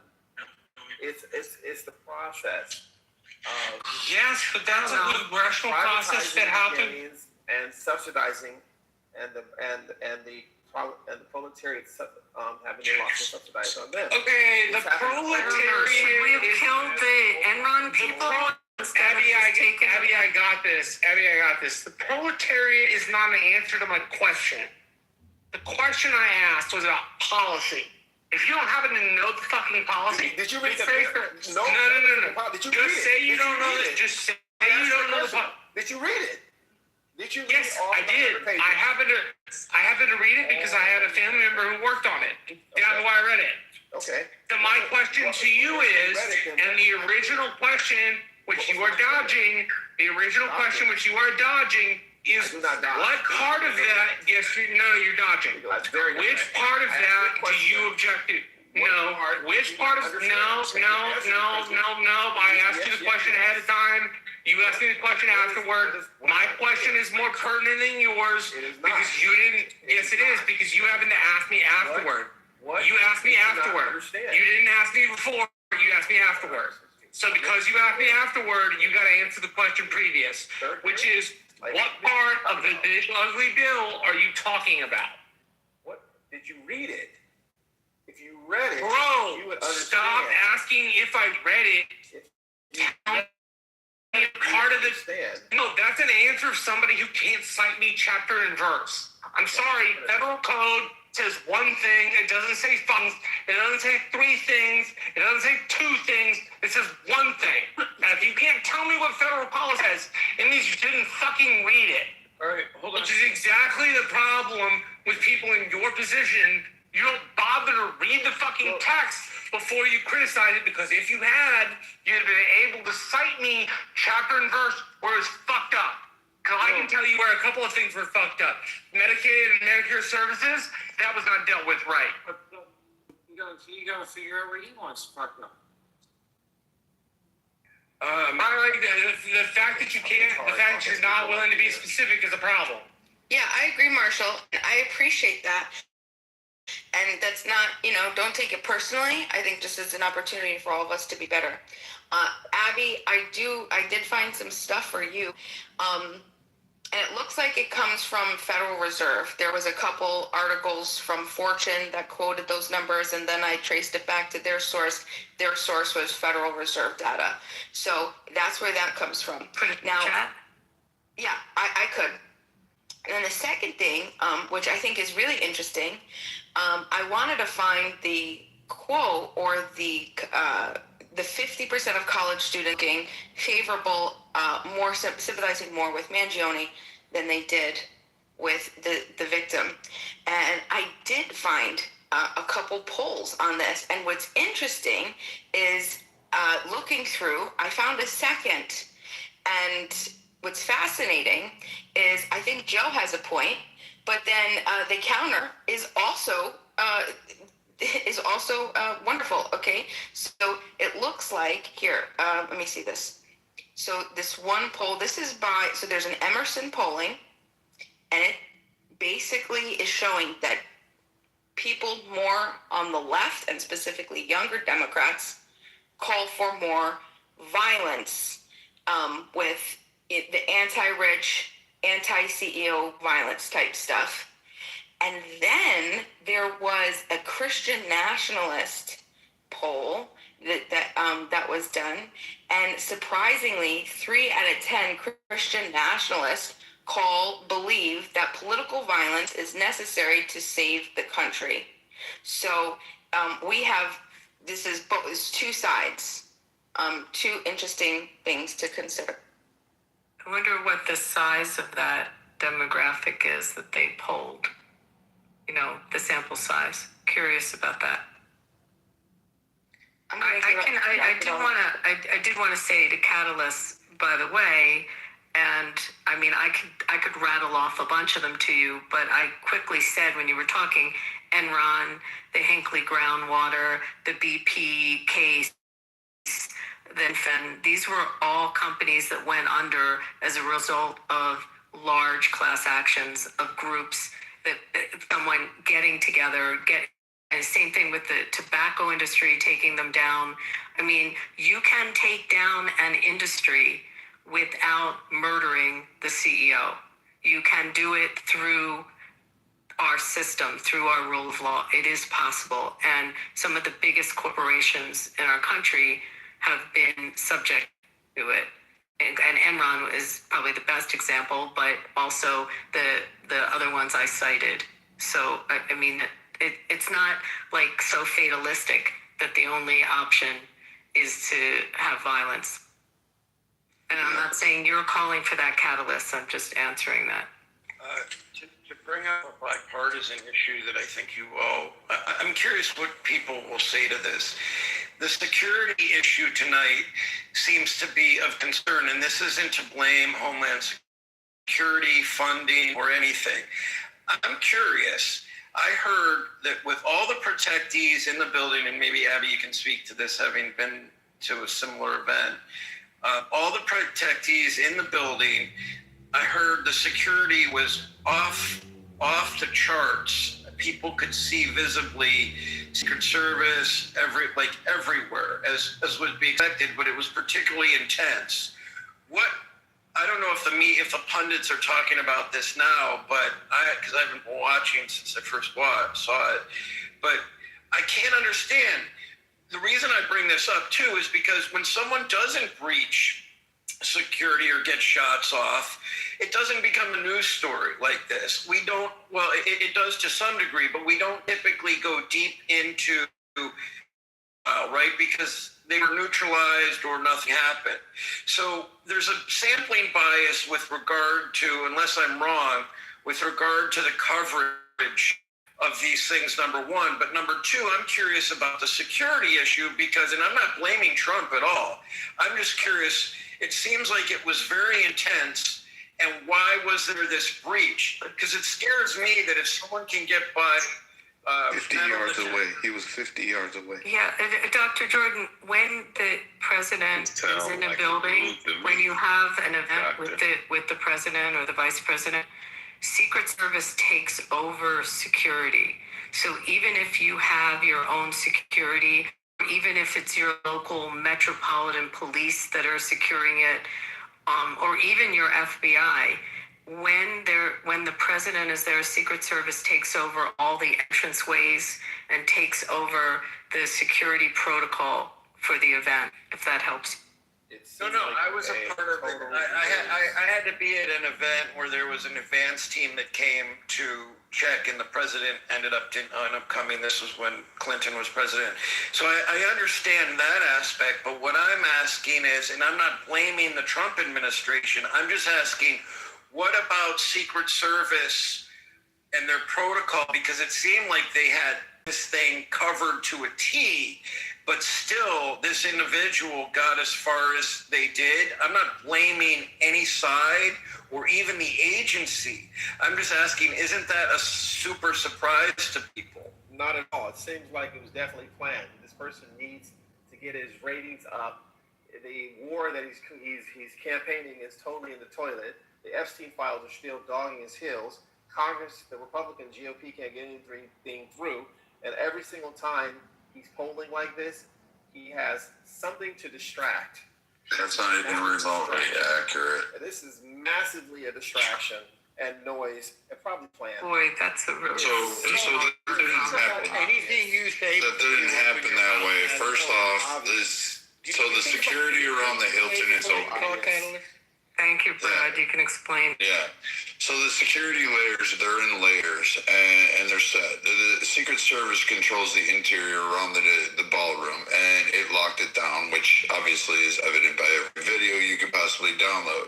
The outer perimeter towards the ballroom to get the entrance in there was controlled by Capitol Police, DC Metro Police, and various other Secret Service entities. The assailant ran through from the outer perimeter, the hotel lobby area, and he basically went running past them. Now, he didn't even breach the second layer, which is the first layer is just the megatrometer and those guys that are just checking you, asking you for your pass. He breached past that and then ran into the second layer, which was clearly armed, in which he was subdued. So he didn't even get to the final layers of security, which would have been around the doors, around the ballroom, and sitting there in the wings on either side of the president and most of the staff there. It's not how it's set up, and it was designed that way because in the Hilton there are other people that are there as well. There are other dignitaries, guests, and stuff, and people just staying there out of the blue. So they have access to that hallway. You're just not allowed to gain access to the other areas. Now, going forward, I can promise you that if there's ever an event held at the Hilton, they will probably have to be forced to lock down, which will be a shame because now you'll have to move the venue just because of the security protocol. But the security protocols that were enacted tonight did hold, they did respond accurately based on everything that's reported. And I doubt any idiot is going to sit there and tell me that some fucking moron running at full speed as fast as he can after he hastily put together a weapon managed to get a fucking perfect shot off to hit a Secret Service member in the chest through the armor plate at a distance that was safe, that didn't cause massive amounts of trauma while running. That seems kind of, well, I'm going to say either you don't know how firearms work or you watch too much Hollywood in order to actually do any of that stuff. I've ran with firearms, and I can tell you, I can't hit that fucking accurate at that range, even at, I'd have to be like within 5 yards. But you, somehow or another, people are going to throw a conspiracy together, and you just sound ridiculous when you actually meet people who know how this shit works.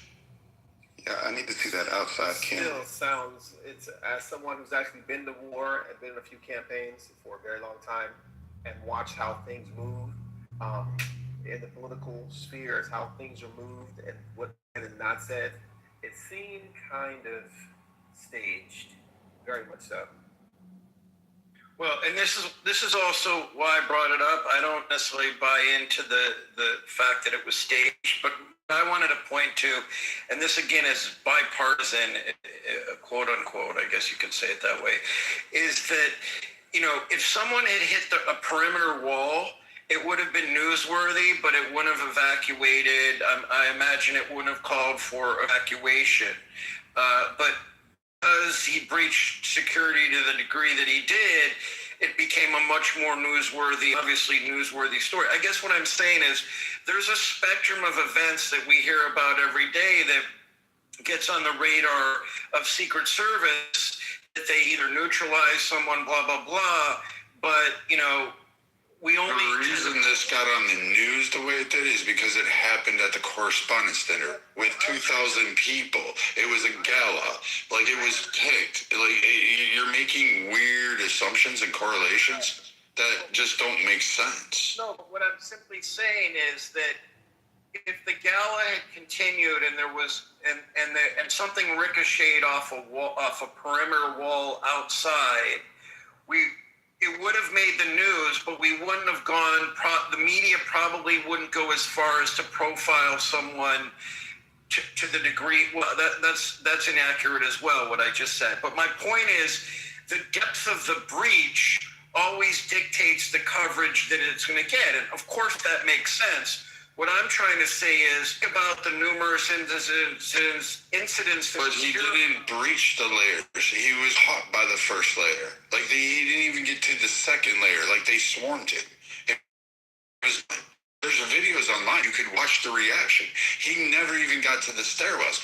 Like, you're saying something like that just doesn't make sense. Either you're ignorant of not knowing how this event unfolded and you're just going based on what you hear, or you're just making it up. No. Because he never broke through that first tier layers. Right, but I saw the video where he gets through. He's running through the metal. Yes, he gets through the magnetometer. Yes, and then he stopped. All I'm saying though is that and they even talk about this on the news, I think. If they put another set of metal detectors back by the entrance, which wasn't feasible, and there's also multiple entrances to the lobby, as I understand, and that this could have been prevented. And I'm not saying it's entirely necessary.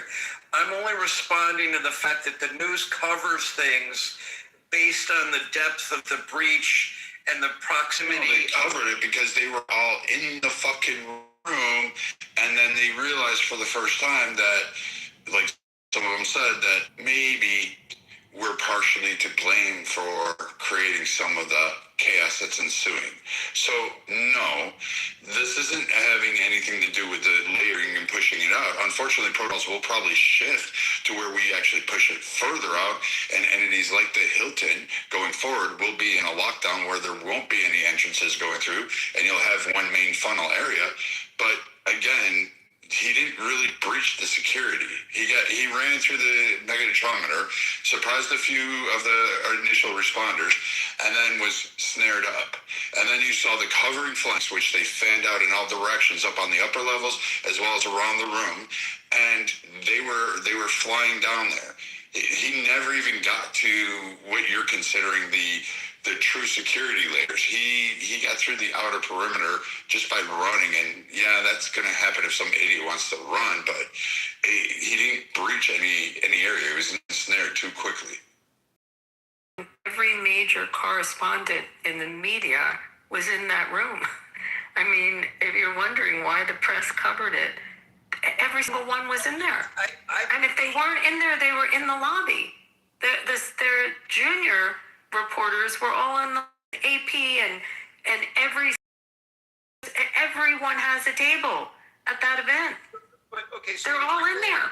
But are you saying that, let's say it was the National Electricians Association conference and the president happened to be speaking, are you saying that you don't think it would have gotten the coverage? And what I'm saying, so I understand it's a very interesting discussion because, well, what I'm saying is that the media, for example, I do not have the first clue what I did who went after President Trump.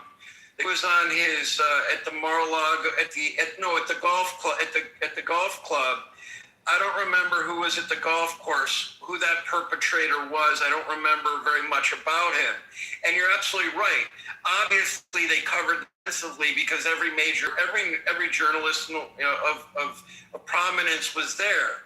But what I find interesting, though, is that here on Clubhouse, we don't tear things apart if we don't have that much information, right? So, for example, the incident that occurred where, sadly, one of the national officers or one of the National Guardsmen was killed. The other one was shot at the corner of Pennsylvania Avenue, and I forget where exactly. What are you talking about? That was covered on Clubhouse for like a week and a half. And yeah, maybe you don't find the same attention because it wasn't the president of the United States filled with 2,000 members of the mainstream media as well as other dignitaries. Like you had the vice president and the president in the same room. Of course, this is going to be top world news. That's exactly my point, Brad, is that there are so many variables, and you're talking about major issues, but there are so many variables that go into what I'm calling a security breach. I'm not trying to say that's accurate language. I'm just saying there are so many variables to how and when something gets covered that we lose some of our objectivity with regard to how we criticize the perpetrator, and they're all deserving of criticism and judgment, right? But in this particular case, this is going to stand out far more than, say, the guy who was on the golf course who fired toward the president, right? It wasn't, obviously, there weren't dignitaries in the hotel or on the course. There may have been, but it wasn't as high profile a venue. But the way we're responding to it is in accordance with how much the media can even access to cover, is all I'm saying. And maybe it's a moot point that I even brought it up. No, I don't think you understand what it was covered on his second actually technically his fifth assassination attempt, but some of the ones are just fucking retarded and stupid and never came to fruition. But this one, the golf course one, was like frontline news. Like it was sitting out there. Every media covered it and talked at hours at length. In fact, Abby, correct me if I'm wrong, there was was even an this guy. We had to figure it out. People talked about him. They researched his background, where he came from, the twit of the month, and his experience, and how he wanted to save Ukraine. All of that shit was discussed ad nauseum. It got boring after a while because everyone knew the facts. This guy is now the next line, and he'll be talked about for a week or two, month maybe, and they'll adjust some security protocols going forward. But he too will go until his trial day, and maybe somebody will talk about it. The news networks will probably talk about it. But I mean, I don't know what you're trying to get at. I think what he's trying to say, maybe Dr. Jordan, you're saying the sensationalism of this. Like, by the way, one of the assassination attempts that Brad's talking about, the perpetrator, the Iranian terrorist, was actually just convicted in federal court of the assassination attempt against Trump. But you're saying this is more sensationalized because it's a room full of media correspondents where it happened. I mean, it happened with 2,000 people in the room. The assassination attempt that the Iranians had was thwarted by law enforcement, but that was in the news, a week ago, a couple weeks ago? Yes. That the guy got convicted. And Butler is still talked about today. There's still rooms talking about it, mainly because we lost a great American guy who died doing the one thing that you couldn't write a script for. He dove in front of his children, his family, and took those rounds and died. And he was a fucking fireman. A man who spent his entire career going in to save all of our asses in times of need. You couldn't script that. That man gave his life for his family. It's not sensationalized. It's just reporting the facts. Stopping the Iranian plot, yeah, it's on the news. We talk about it, and we're glad that they caught the fucking moron. But I mean, these were 2,000 people that were just there for dinner and, to hear Trump. And Trump was going to this one. He's been boycotting him. It's his first time back at him. And that's why it's such a big news, because Trump doesn't go to these. Well, you're right, but also Abby was on to what I was basically saying to some degree about sensationalizing the story. For example, let's use Charlie Kirk's tragedy, right? Terrible tragedy. But if no one been killed that day, the news coverage would have been far less intense, obviously, right? And we probably would have forgotten much more quickly than we remembered who the perpetrator was and what political ideology he favored. And so all I'm saying is there's a bit of a bias. Yeah, Doctor. Hold on one second. Let me just say, why is this distinction important to you? But when Alan, you finish what you're saying, answer that.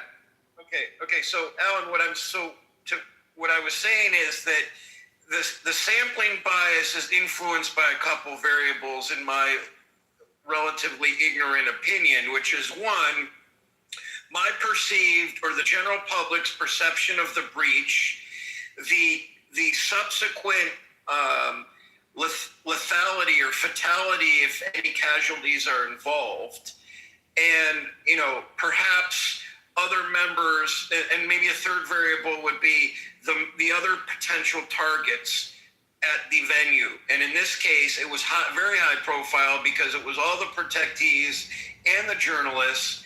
So that's one thing. The guy fired shots off, and someone was hit, but it wasn't a huge casualty. So let's use my crude model just for a second. All I'm saying is that these variables go into how we perceive, how we bother to even discuss something. Brad, I guess you're right. We did talk about the second assassination attempt on the golf course on Clubhouse, but I don't think we jumped in with what side of the aisle the guy might have been on. We absolutely did. His pro stance that he was saving Ukraine, that was just a bunch of bullshit. Mind fucking, and people actually empathized with him. Fucking, you could bring out the sensationalism. I would probably see where you were going if you brought up Juicy Samae or one of those, that fucking guy who walked around with cloths around his neck in the shape of a knot and said it was in the middle of 2 a.m. He was going for a Subway sandwich. jumped by people in fucking Chicago who said this is Trump country, which that one still never rested with me. But I mean, the sensationalism would have been with that shit. But this isn't sensationalism. This is just reality. Everybody's upset because it was an attack on our president, along with the vice president, along with a whole host of other people. And it wasn't just Republicans in there. There was also Democrats, there was news media, there were other dignitaries. So this had the potential to actually have such a huge impact on the current state of affairs of the world, both domestically and geopolitically. This is why it's a big freaking ordeal, rather than Juicy Sommelier's fucking stupid shit. Dr. Jordan, let me test you on something. Don't Google, okay? Don't Google this. Dr. Jordan, what's the name of the guy that shot Ronald? Who shot Ronald Reagan? Hinckley. See, you knew that right away. Reagan didn't die, so that wasn't an assassination. It was an attempt. But how'd you know the name right away? Well, I think because even in popular film, they covered John Hinckley Jr. Remember his whole name? He was insane, right? Okay, so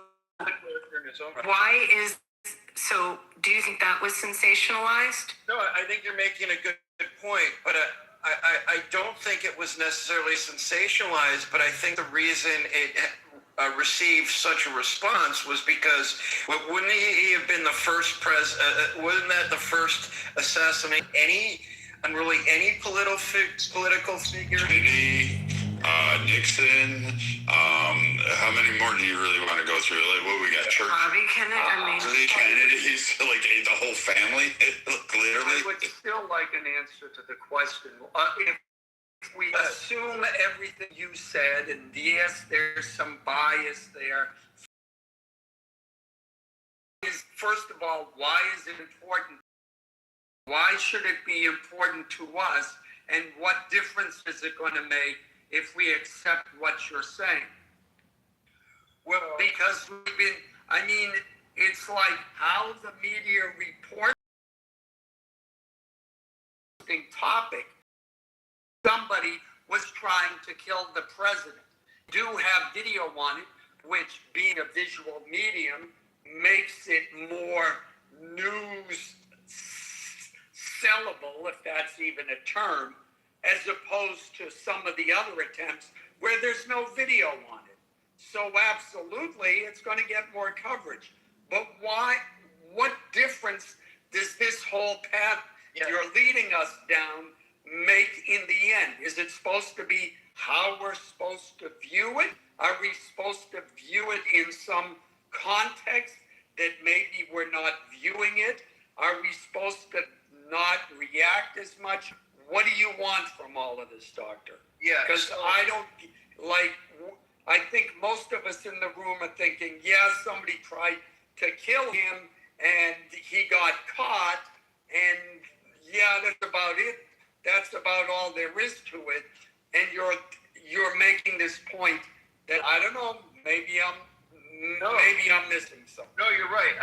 I guess what I'm wondering is, and because I question myself reflexively when I heard about this, I thought, wait, should I jump to the conclusion that it may be one side or the other, one political ideology over another is behind the perpetrator? That is what happened. This guy, he's been doxxed all through. Even down to his $25 campaign contribution to Kamala. His tried and blues. Even his lectures and his social circle. It's all online right now. It's not even hidden. He's literally the definition of the leftist. You can obfuscate the violence that has been perpetrated on conservatives across the country for believing it, even to an extent Trump supporters, and say they've been vilified, from the kid, Nicholas Sandman, who used to be on this app, who did nothing more than be a kid in a nervous situation while he had a grown-ass man beating a drum in his face, and people called him a Klans member, destroyed his future. But, that was sensationalized not by the conservatives, not by anybody else, except for people on the left. If you're going down that way, it just seems like you're dismissive of the fact of what really happens. I'm not denying that. I'll even give Joe the benefit of the doubt and say, okay, let's say more people on the left hate people on the right than on the right hate people on the left. And I'll even say, let's say more people on the left are more inclined to want to kill people on the right. Let's just, for the sake of argument, fine. All I'm saying is, I'm curious about the reflexive nature of our thoughts. Do we automatically, like for me, I thought two things. One, okay, maybe this person is pissed off because his grocery fees are too high, and yet let's argue that it's not even Trump's fault. Let's say that he would have done the same thing during the Iraq War, right? If there was something that somehow influenced. So now you're going to create another scenario? Like, I mean, he had enough money to drive across the country in his gas-powered fucking Honda Civic and purchase a firearm in the most restrictive state in the union. Oh, by the way, for all that gun checking, California, you guys should look up the state laws on how to get one of those firearms. And then go ahead, purchase that, but he couldn't afford groceries? Like, it make sense to me. All I'm pointing the out. guy's a scumbag. Maybe the idea was maybe that was a bad example. I was just I'm curious about the reflexive nature that I have when I think about this, which may be harshly biased, strongly biased, and then how other people are, and I'm not saying that people aren't thinking logically or rationally. I'm just curious because this could all come down to something that we have. The likelihood is that you're right, Brad, and that Joe is right. That's probably the case. This guy is. But we've already seen this before. Again, the baseball incident, Steve Scalise and numerous others that were wounded and fired upon. Again, I give you Nicholas Sandman. The kid out of fucking Kenosha, Wisconsin, or whatever it was. He was vilified, and then it turns out it's self-defense. And oh, by the way, he blew away a fucking pedophile. Who's gonna fucking cry over that shit? Like, nobody, but he's the villain in that case. Your celebratory Stanman's family. I didn't like the CEO. I knew who he was. I thought he was a pompous ass. But at the end of the day, I wouldn't have stalked him to a hotel and fucking ghosted him like it was some fucking Call of Duty game on TV. It just wouldn't fucking make any sense to me. So this like glorification of it doesn't make sense. And no one's for political violence, but as of late, when it comes to Trump and the people that support Trump, to deny the fact that they are the most targeted, when you had senators and congresspeople standing up on cars and at gas stations saying, you get in their faces, you don't let them have a day of work when they lost their jobs, were doxxed, when their families were put in danger for actually believing what they wanted to be and having their freedom of speech and their freedom of opinion, and then you come up here and say, oh, it's just sensationalized. It wasn't. They had to live this fucking life. They had to endure those consequences. They had to suffer that shit. And they watched the guy that they voted with a clear voice, turning purple districts, purple states, breaking the blue wall, en masse, a sea of red. They voted in a voice saying, this is the guy we wanted. And you have now saying, well, we're just sensationalizing it and obfuscating the whole truth of it, is that you're condoning the violence that is perpetrated on these people who are American fucking citizens who clearly don't have a right to have a voice because it seems to be that you want to take it away. First of all, I'm not sensationalizing. When this is done, I'd like to. I'm curious about the response, but I want to add one thing. And this actually supports your argument, quite frankly. So tonight I hear Wolf Blitz say, I was watching CNN, and I listened to Wolf Blitz. I'm not sure. I guess he was very close by, and he was concerned that he was a target, and I kind of smirked or laughed to myself, and it's not a laughing matter, but I laughed to myself. I thought, why would Wolf Blitzer, it's almost audacious for him to suggest that he was a target. And then in my brainwashing, let's say I'm totally brainwashed from being on the left, I'm thinking to myself, wait, maybe Wolf Blitzer is trying to already change the narrative because he somehow had some premonition that this guy was on the left and he wanted to somehow insert that he himself was a target because everybody knows that he's on the left. These are the acrobatic activities that my neurons went through just to try and examine something that I don't have any hard data on, but I myself got all twisted up because I believed my own party was inserting something into the narrative just to confuse or distract. So I'm still on the left and quite moderate, but that's what happened in my head tonight. So my point in bringing this up at all is just to address the reflexive nature of how we respond to the media culture, the polarized society that we live in today, and all the nuance that we sometimes consider and don't, because it's very complicated. And I'm even lying to myself half the time when I'm listening to the news because I've been so battered by news outlets on both sides. Well, Doctor, I'd like to address that because I would just like to thank this shooter for securing the midterms for the Republicans.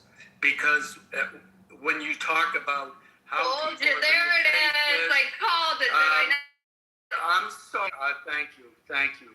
Because when you talk about all of the nuances of this and how people are going to take it, and you being in the, psychology field, you see all of those things.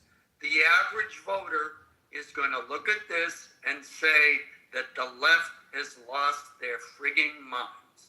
And they're going to say this is unfair what the left has done to the President of the United States. And they're going to say, I don't want the people on the left running this country. So no matter how bad the food prices are, no matter how high gas is, no matter how unpopular the war in Iran may be, they are going to vote for President Trump and they are going to vote for Republicans. That's the net result of what has happened today. And for those saying, oh, this was planned, yeah, it's like, people who lie think everyone else lies too. Well, as we saw with the Southern Poverty Law Center, they made up these conspiracies so we could all believe that white supremacy was on the lie. The left has been making up their schemes. So, of course, they're going to accuse the right of planning this and, Trump's numbers were bad. Really, they're acknowledging in a backwards kind of way that their plans have backfired and that, yes, in fact, Trump's numbers are going to get better and Republicans' numbers are going to get better. And there's no escaping that. I am done. But I got a question. Doesn't the left do the same thing? I'm saying that's exactly what the left did. Okay. So I just want to say one odd in the psychology field, but I appreciate the suggestion. Well, you're looking at things in a psychological way. No, you're right. I'm interested in that. But you do kind of support. Now, I absolutely don't believe it was a conspiracy, but it was interesting. Catalyst was in here earlier, and that was his go-to. Now, I don't agree with him. Yeah, that's why I brought that up. Right. And so what's interesting, though, is that, I think Gary talked about this in a room the other day. Abby, I think you were there or no, it was in his chat where I mentioned something about the Epstein issue being a distraction, and he made a good point. He's like, well, is everything a distraction from everything else? And so you can't even tease out, either everything is a distraction or nothing is a distraction. So even that's another stream of consciousness that proliferates through media bias. And I'm not defending liberals, lefties, anything. I'm just saying it's just interesting. There's so much to tease out here that we almost we can almost never know. And that's kind of fascinating and a little scary at the same time. I'm done. Thanks, Alan.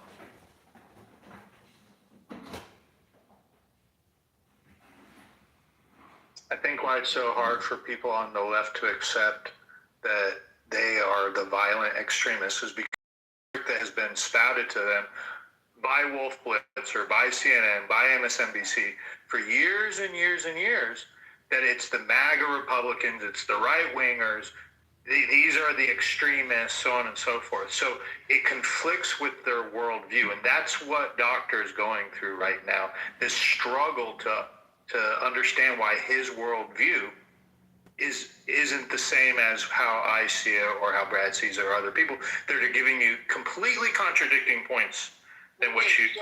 Same people calling for gun restrictions. But yeah, why is the Wolf people with the Blitzer guns doing are on the left. Who's paying Wolf Blitzer? CNN? I want to ask Joe. Exactly. So I want to ask Joe and others, Abby. I mean, what I mentioned about Wolf, and I don't really know enough about. I mean, I've watched him for years, but don't really think about his opinions too much, or his editorial. But do you think that he inserted that notion almost with intention to be perplexing, or do you think he was being like? Okay. Without a doubt, he intended it to. Left people on the left need to keep other people on the left in line. So this is one of the ways that they manipulate their audience to keep you in line. But do you see why even why in Wolf's wildest notion would he think that he himself was a target? Because he sees himself as a celebrity, and he saw someone, and he was near where it happened, and he saw someone coming in with it in the violent way, and he sees himself self-important as a celebrity, and probably to the same extent if Megyn Kelly was standing there, or I'm thinking of the people, or Jake Tapper. I mean, they see themselves as celebrity targets. That's how I think he was looking. Doctor. Alan, real quick, just want to add to what Abby just said there. Sure. Is, these guys all want to document history too. I mean, they are all witness to history. You realize that. So, if you just put like the bias aside, like whether or not Wolf Blitzer's playing it up, I do think these guys really wanted to document what was happening, and we'll see what's happened. I don't know about you guys, but so far I haven't seen anything that seems like their accounts have been widely inaccurate so far. So this might be a blessing in disguise in a way, because we actually might have maybe not some fake news that come out of this. We actually might have some real headlines, but that's to be seen. Yeah, and the whole thing. So let's take the account Wolf.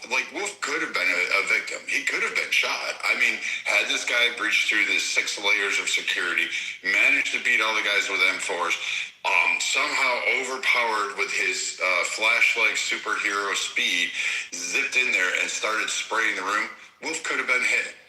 Doubt it. It's probably highly unlikely, but given that event, maybe he feels a particular way.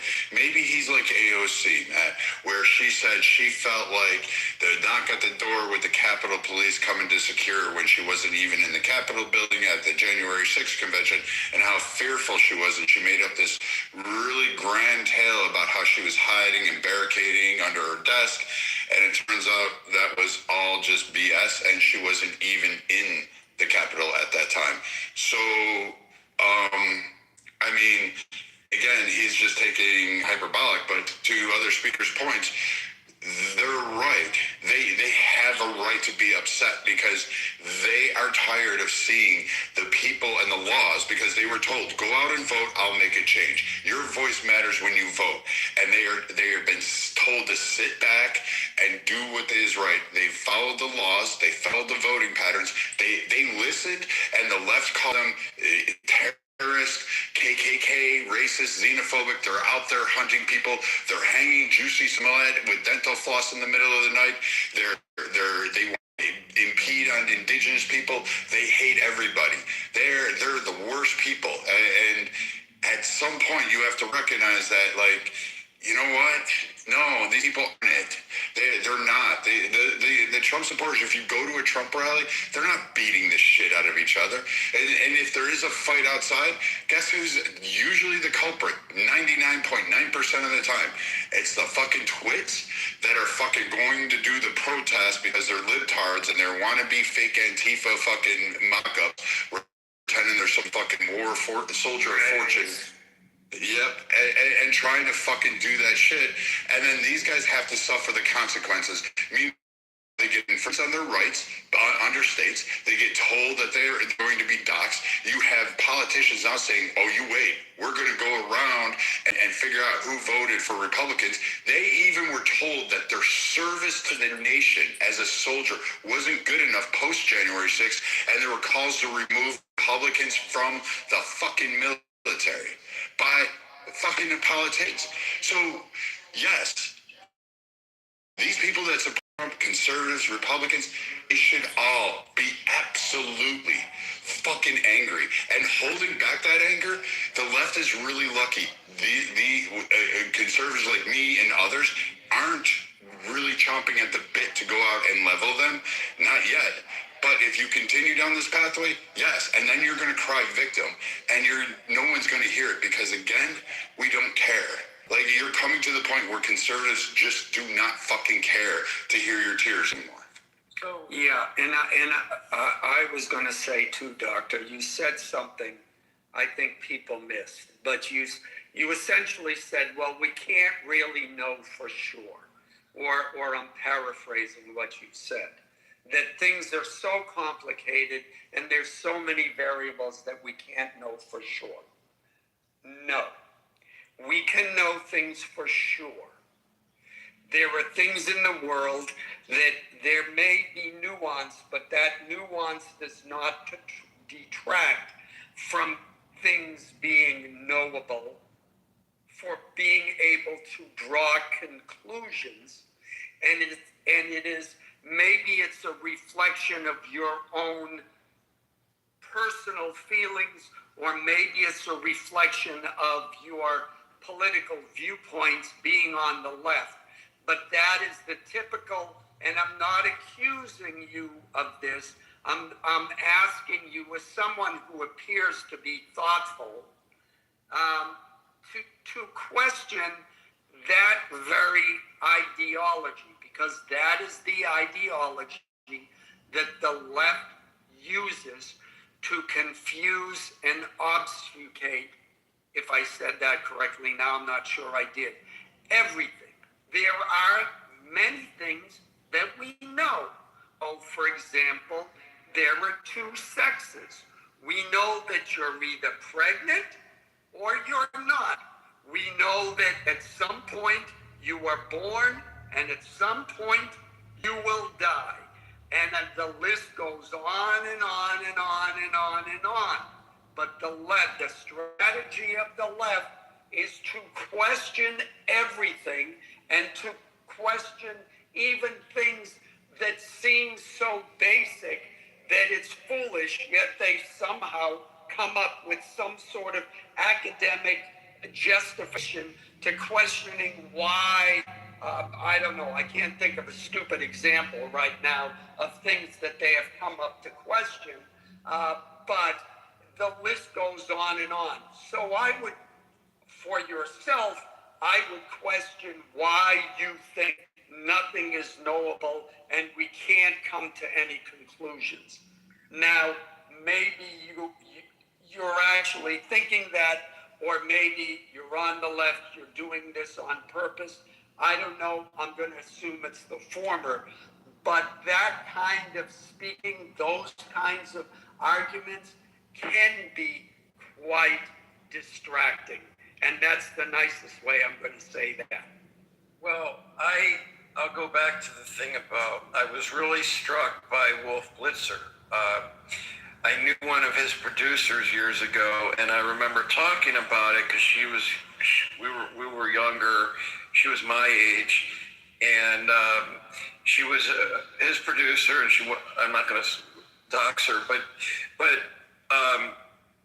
she's real savvy, and I always was curious, well, what's Wolf Blitzer really like, blah, blah, blah. And I always got the impression that I've never met. I thought he was a pretty objective, professional reporter. And tonight, and I haven't followed him that closely over the years, but I've just seen him here and there. But I was really struck by this because it was alarming, and maybe it's just it's so incidental, it's unnecessary to broach. But the fact that he said, I was worried over and over again that I was a target, and admittedly it was a scary moment, but then I rehashed it in my mind, thinking, wow, in some ways he is exploiting this opportunity. I hope not.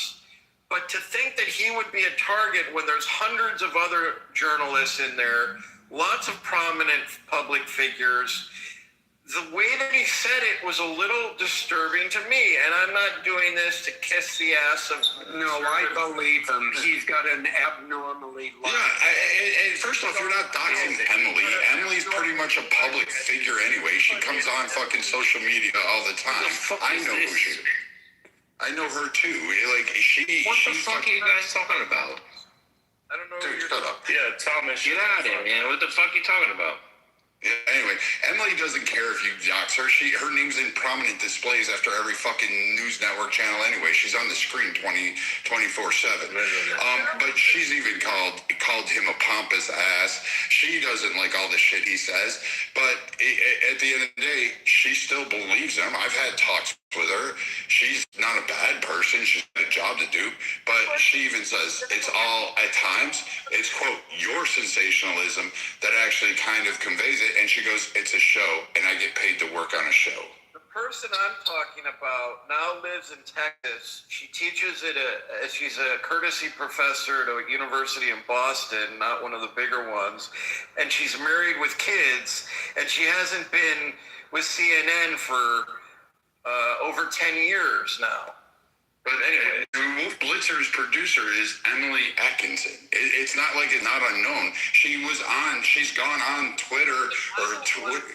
The reason I wouldn't want to dox... She goes on X and talks about shit all the time. But the reason I wouldn't want to dox this particular person is because this person is behind the scenes, and she wouldn't want people to know that she shared anything with me about Wolf Blitzer. That's the only reason. It has nothing to do with her.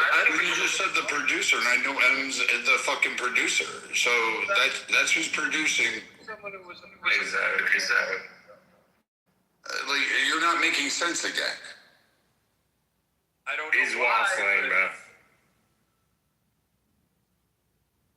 We're gonna pass that mic around.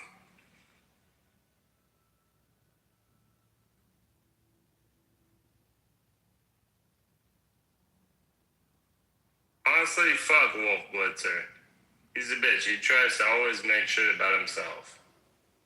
I never liked him from the start. I thought he was pretty good when he was doing the Gulf War. Like, you remember in the beginning when he was in Kuwait and he was reporting, like, in the early days? I mean, I thought he was pretty good then. True, but that was a long time ago. Yeah, I agree. It was a long time ago, but I got to give him that, and that's kind of what jump-started his career. And maybe he's not irrelevant enough anymore, because what happened, which was kind of funny, was that people, after he went on his diatribe or after his reporting, other CNN personalities and anchors said, "Wow, Wolf Blitzer's seen all kinds of things in his life as a professional journalist, and he's clearly very upset by this incident." And who wouldn't be if you were that close to being shot, I suppose? But they were even struck by his response. And maybe he is self-important. I didn't used to pay that much attention to him, but I'm curious if anyone saw Van Jones talking on that similar segment, because he called somebody out and I couldn't hear who he was talking about. If anyone saw that part, one of the fellow journalists on the panel. You were probably the only viewer.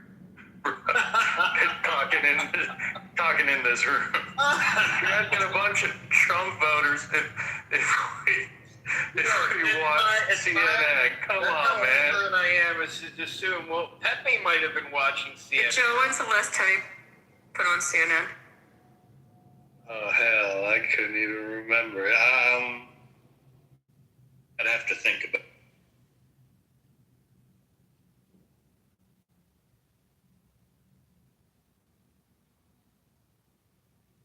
So they didn't kill the shooter, right? They got him arrested. Yeah, he's in custody. Alive, yeah. Not to distract, but the last good host on CNN was Larry King. He was pretty good. We gotta send that fucking piece of shit to Guantanamo Bay. Honestly, there needs to be people who, we gotta make an example out of these fuckers. Are they releasing any manifesto or anything? Has anything come out about this guy? No manifesto yet, but my question is, he was in the Hilton across the street, right? The Washington Hilton is a pretty big hotel. That's where the event was at. That was at the White House. It was at the Washington Hilton. It's at the Washington Hilton every year. It's a very big ballroom, and it's a big hotel.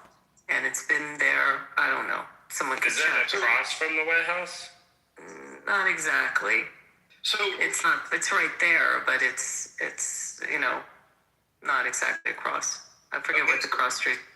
So you guys can tell me that I have Trump derangement syndrome, or that I'm a new acolyte. But I thought it was very wise of him, or very creative, very smart, or coincidental. He mentioned that this is a great reason why we're building the new ballroom over at the White House. I mean, I got to give it to him. Whether that's true or not, that was brilliant, right? Like that was him being brilliant. At first, I said to myself, "What bullshit?" And then I'm like, "Hey, how can the collective disagree with that?" I mean, this is where he's brilliant in finding opportunity to either reinforce truths or maybe mess with them a little bit to make it make sense. And I'm curious how you all feel about that.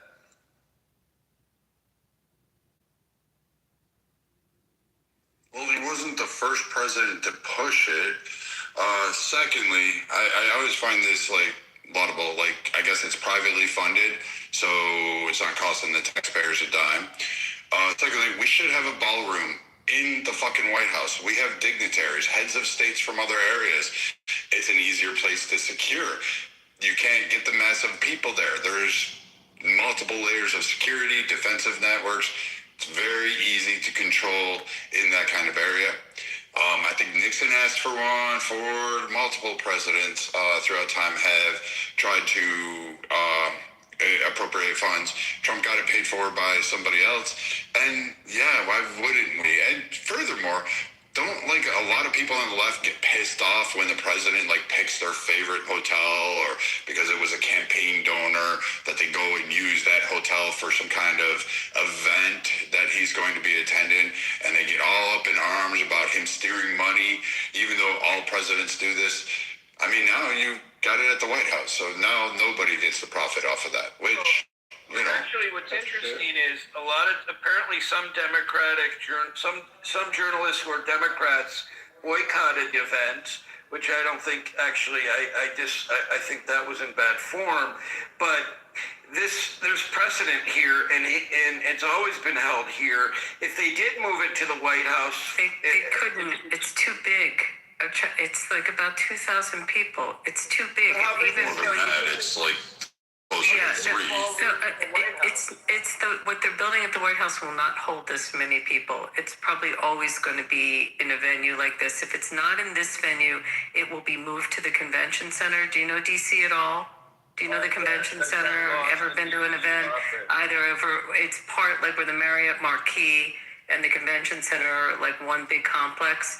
like based on the size of this event, it will have to be a place like I that. can't see them moving it to the convention. The convention center is just, it has more ingress points. It just. No, but they can lock that down. I know they do lock it down. Definitely lock that down. The same with the Marriott. Well, in a Marriott Marquis kind of, they're the same building and they have the walkways there. But that it would have to be in a big venue. I mean, it's a bigger event than what they're going to be able to house at the White House. Just breaking news, the suspect has finally spoke, and I put it in the chat too, but he said that he told law enforcement that after that he had intended to target officials within the Trump administration. So he has confessed his motive, just to let everybody know. Well, we knew that. I know, but people are always wondering on this stage what was his intention really, you know what I mean? True that. It wasn't CNN anchors. Exactly. Actually, for those who didn't watch CNN, which is apparently all of you but me, a lot of Van Jones, others are very supportive of Trump, as they should be about his safety, but they were very supportive about the fact that actually that he wanted to this was interesting because they know that the event would have had to be moved based on the circumstances that tonight, but they were also actually very supportive of his interest in kind of fighting back and wanting to not succumb to the threats of what they call, they didn't necessarily say domestic terrorists, but so it was very interesting. CNN had a couple other people. Who was on else tonight? I have to go look. You'll see if you watch the recordings, but they were pretty supportive of some of what he said before he even made his statement, his actions, right as it was happening. So how many assassination attempts has it been on Trump so far? Well, we were trying to, I mean, actual attempts, if you add in what we just talked about, the Iranian attempt where the guy just got convicted. Yeah. So you have, so you have the one in Butler, you have the one at the golf course. There was something that was not an attempt and it falsely got reported as an attempt. There's actually a guy from Nevada that drove down to an event in Arizona, and he's a big Trump supporter. But what's legal to have in your car in Nevada with guns is not legal in, I believe it, I may be wrong, I think he was driving to Arizona, not California. And it was not legal in Arizona, and his car got stopped. So they were trying, it got reported that he was heading to a Trump rally, which in fact he was, and he got roughed up by the sheriff's department that stopped him, but he was cleared of everything, and there was no issue. So that was not an assassination attempt, although it got reported initially that it was. Just because of the weapons, the guy had weapons in his car because he always has weapons in his car, and it's perfectly fine in Nevada, but not where he was. And also the guy in the tree, right? The guy in the tree was... No, wait. The fourth one? No, so the guy in the tree was the Trump International golf course. So well, there was another one that in the hunting thing at the top of the tree, and overlooking the airport. In Palm Beach? Yeah. When it was on the tarmac, the Air Force. Oh, okay. So that's 3 had the plus the podium Iranian where- is 4. So this would be 5. He had the podium during his campaign speech where the guy ran up on stage. Oh yeah, like early on. Yeah. By the way, I think there was. So also, he can't be stopped. I think there was a poisoning one too. I gotta look that one up. There was something about somebody attempted to do something with something. I gotta look that one up. But yeah, there's Poison? Funny. Yeah, literally poison. Like no joke. They keep trying our president, don't they? Well, you know what's ironic? You know what's actually sad, is wasn't Erica Kirk at this event? She running away in tears. Like, her husband was killed at a similar style shooting. I mean, who's safe anymore? That's the real fucking question. Who's safe anymore? This shit is just crazy. This happened at a federal government event. But tomorrow or Monday, Democrats, Chuck Schumer's going to go on the House floor and say, well, it's Trump's fault. Did Bush Jr. have any during his term? He had a shoot-through at him in Baghdad. I think was he the one that had the grenade thrown at him? I think he might have been one, or was that somebody else? That was Obama, maybe. Actually, do you guys remember that incident or no? I remember the shoe. It was overseas. Someone threw a grenade. I just which president was. I think it was Bush Jr. And it just didn't go off. It was over in one of these, I don't know, like Croatia or something. I don't even know, some country like that. That was Bush. So Bush did have one there. The grenade, it was one attempt. And till the BC, whatever it was, I can't even remember it. Georgia, that's what it was. And I don't think Clinton had any, really, that I'm aware of, right? It seems like all those guys get unscathed on anything too major. I just feel like sometimes there's an attempt, but with Trump, when there's an attempt on a president, the Secret Service will, hunker down, they'll figure out any of their weaknesses, and they'll get back to, top notch. Yeah. But with Trump, for some reason, and I'm not blaming the Secret Service here, but for some reason, going backwards, keeps happening. Yeah. No, well, first off, I was waiting till you finished that. Wait, there's the guy who shot, I can't remember, he just unloaded at the White House when Clinton was inside, and then there was was it 95, 96 plot to kill him overseas. So he had 2 assassination attempts on Clinton. Could this be the new norm? I don't know. I'm just throwing this out there. It's just something that's going to be considered by every president going forward. I mean, just throwing it out there. I don't know. So far there's I think there's over 25 cases, successful federal prosecutions against people for making threats against the president and or his family, with enough evidence to actually jail them. So, I mean, for all the people online saying that they are, really happy or do some stupid things, just understand they're going after you. You just may not be caught today, but you'll eventually get caught. And I think when the Butler happened, 15,000 cases are still ongoing for investigation by the Secret Service for threats against presidents in total, so that are still considered active. So, I mean, they're going through a long list of them. A lot of these leftists do want to see our president murdered in cold blood.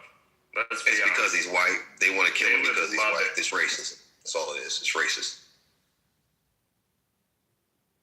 Yeah, I mean, they really hate him.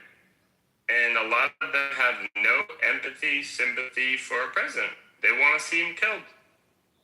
That's just a fact. No, some real shit, though. Some real shit, though. Teflon Donnie is a threat to the white liberal, white nationalists that want to leverage and traffic in racism to get up out of there, because he's really essentially exposing the different root elements of power. Even with the Epstein files, it exonerates him more than anything, but it exposes the power fault. Right? Him saying about the cleaning out the moat, the things that he's doing, he's putting America back on track. And there are people that are fundamentally embedded into American fabric society that really want to take him out. And it's the people that look like him that traffic in racism. You haven't seen even this many attempts on Obama's life. Right? So, what the fuck is it about? He got voted in twice. It's such a threat that so many people want to kill this man, and he's just trying to put America back together. You know what I mean? And in my opinion, I've seen, in my 45 years of living, this is the best president I've seen in my lifetime. If we're such a racist country, why do you vote in Obama's party? And I thought they would try to kill Obama With Obama? Way more than Trump. Obama was an operative though too, but Obama was to appease a certain demographic, a certain group of people, right? I mean, don't get it twisted, because the first and only time I ever voted was for Obama the first time because he was black, right? I mean, shit, I was like maybe 27 at the time. So I just did it for the symbolism. But after he killed Gaddafi, I was like, oh, fuck that. And the more savvier I became in terms of dealing with, politics and understanding it more, I became unfucked from that mindset anyway. But with Trump, here's a man, honestly, in my opinion, that he said it himself. He's the least racist president that we've seen. But I personally don't think you're racist or not, because I think that's for the low IQ. And if you are racist, you're a politician. It's better for me because I can manipulate you better, right? But at the end of the day, that's not his calling card. Trump is about America. He's not even about the money. Think about it. This man has dealt with billions and billions of dollars for 5 decades, right? So I believe that he's doing this shit for legacy. He wants to go down as the greatest president ever, who did all of this amazing shit that he's been talking about for 40 fucking plus years. And for the very most part, he's achieved, if not half, almost all of those goals. And he's doing it for us. Because it also, yeah, exactly. But he's also doing it for himself in terms of legacy. But what he's also doing in the process of that, he's saying, fuck the power system, the powers that be. He's going against that grain and exposing a lot of other underlying shit that doesn't just look one way. It doesn't indict all the Republicans or racists and Democrats or pro-black. No, it actually indicts the liberal party and their access to evil and rooting and trafficking and things like that. At the same time, it highlights the obvious, right? But that's the thing. The whole core of the racial issue is like, I think, a proxy to cover up something a little bit more nefarious. Because at the end of the day, let's go with the facts. This guy doesn't give a fuck if you are Benjamin Netanyahu on air or if you're Obama. He will criticize. He tells you exactly how he fucking feels and what he plans to do about certain shit. And when he says he's going to do something, doesn't matter how long it takes, he ends up doing it, right? Even if it goes against his own party, which he'll hold hostage and show them like. Or the other party comes around to our side. Let's say that again. Or the other party comes around to our side. Yeah, either or. It's just, for him, it's just like the agenda. And his agenda is not the powers that be's agenda. You see what I'm saying? So is he playing to a certain tune? Yeah, but it's his own. You know what I'm saying? So it's just that everybody gets so riled up with the racist rhetoric shit. And really, I don't think to him. I don't believe that he's half as racist. There's no proof as of it. Everybody would pretend it. I think it's a made-up claim. I think he's matter-of-factly about his position about, the solutions that he has. But the whole racism trope, that's a whole fucking liberal thing. If anything, they're probably some of the most racist people I've ever come across myself personally. But this whole shit, it's like, why? One should have to wonder, what is it about what he's doing that makes people really want to kill this man? And if you start really unpacking it truthfully and without bias, I think you'll get past a lot of the layering and racist tropism and shit like that and get to something a lot more nefarious. It's not just that. What we have now is the fact that, and I'm not going to throw all the Democrats in there because there are some that are just sitting there going, I can't co-sign the shit that's going on in the left, and they're calling it out daily. Fuck, you got Fetterman. You got Fetterman.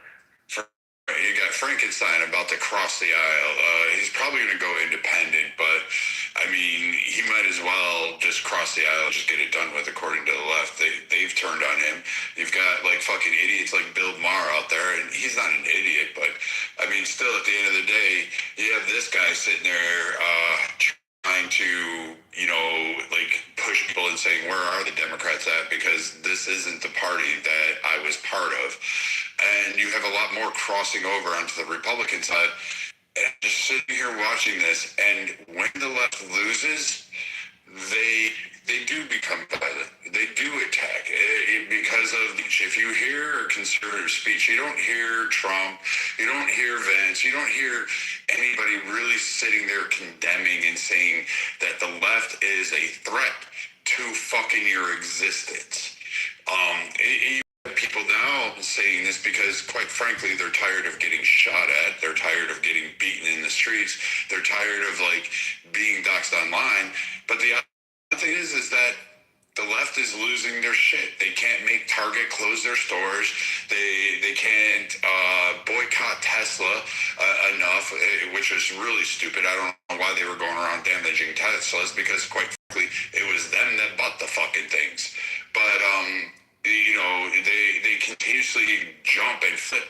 There's no line. There's nothing they're offering. And so whatever affects them as a group, they just virtue signal and become violent. And then they're screaming, oh, no, we're the ones standing on the right side of history. And you can't win with a group like that. You just can't. And Americans don't want to co-sign it en masse, which is evidenced by the last fucking election that Trump took all of the swing states. Not even close. And the majority of swing counties. Like, it wasn't even a fucking match. And it's weird. If they actually realize, like, hey, maybe our message isn't sinking in with the majority of Americans, maybe we're the ones that are wrong, maybe people would like, hey, you know what, why don't you take a few years, figure that shit out, and then put reasonable people back into play. But the left can't do that.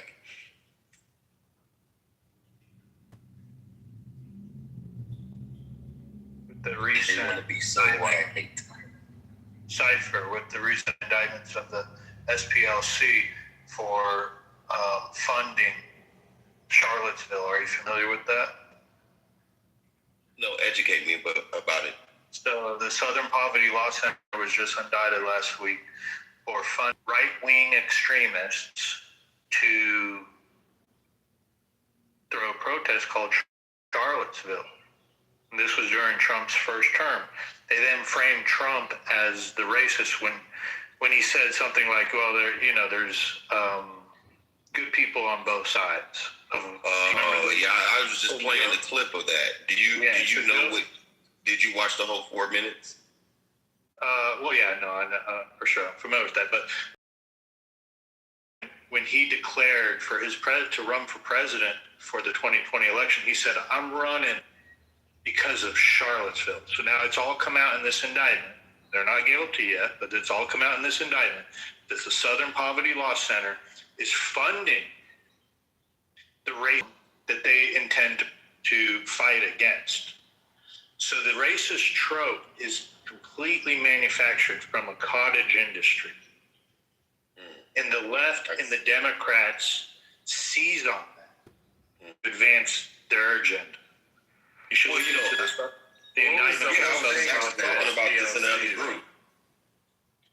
I was literally talking about this in the other group, and I played the 4-minute thing. He literally, in the same 4 minutes, utterly obliterated and condemned white supremacists and white nationalists. And even, I believe, in the same year of 2019, there's a joint House resolution that designated white nationalists and racists as domestic terrorists, which could imply that murder them if they're on one side of the law enforcement or not. If you deem them or connect a nexus to them, and white nationalism would exonerate you of, any criminal repercussions, because you would be getting rid of a citizen or a peer, you getting rid of a terrorist. So it's an identifier, if you will, right?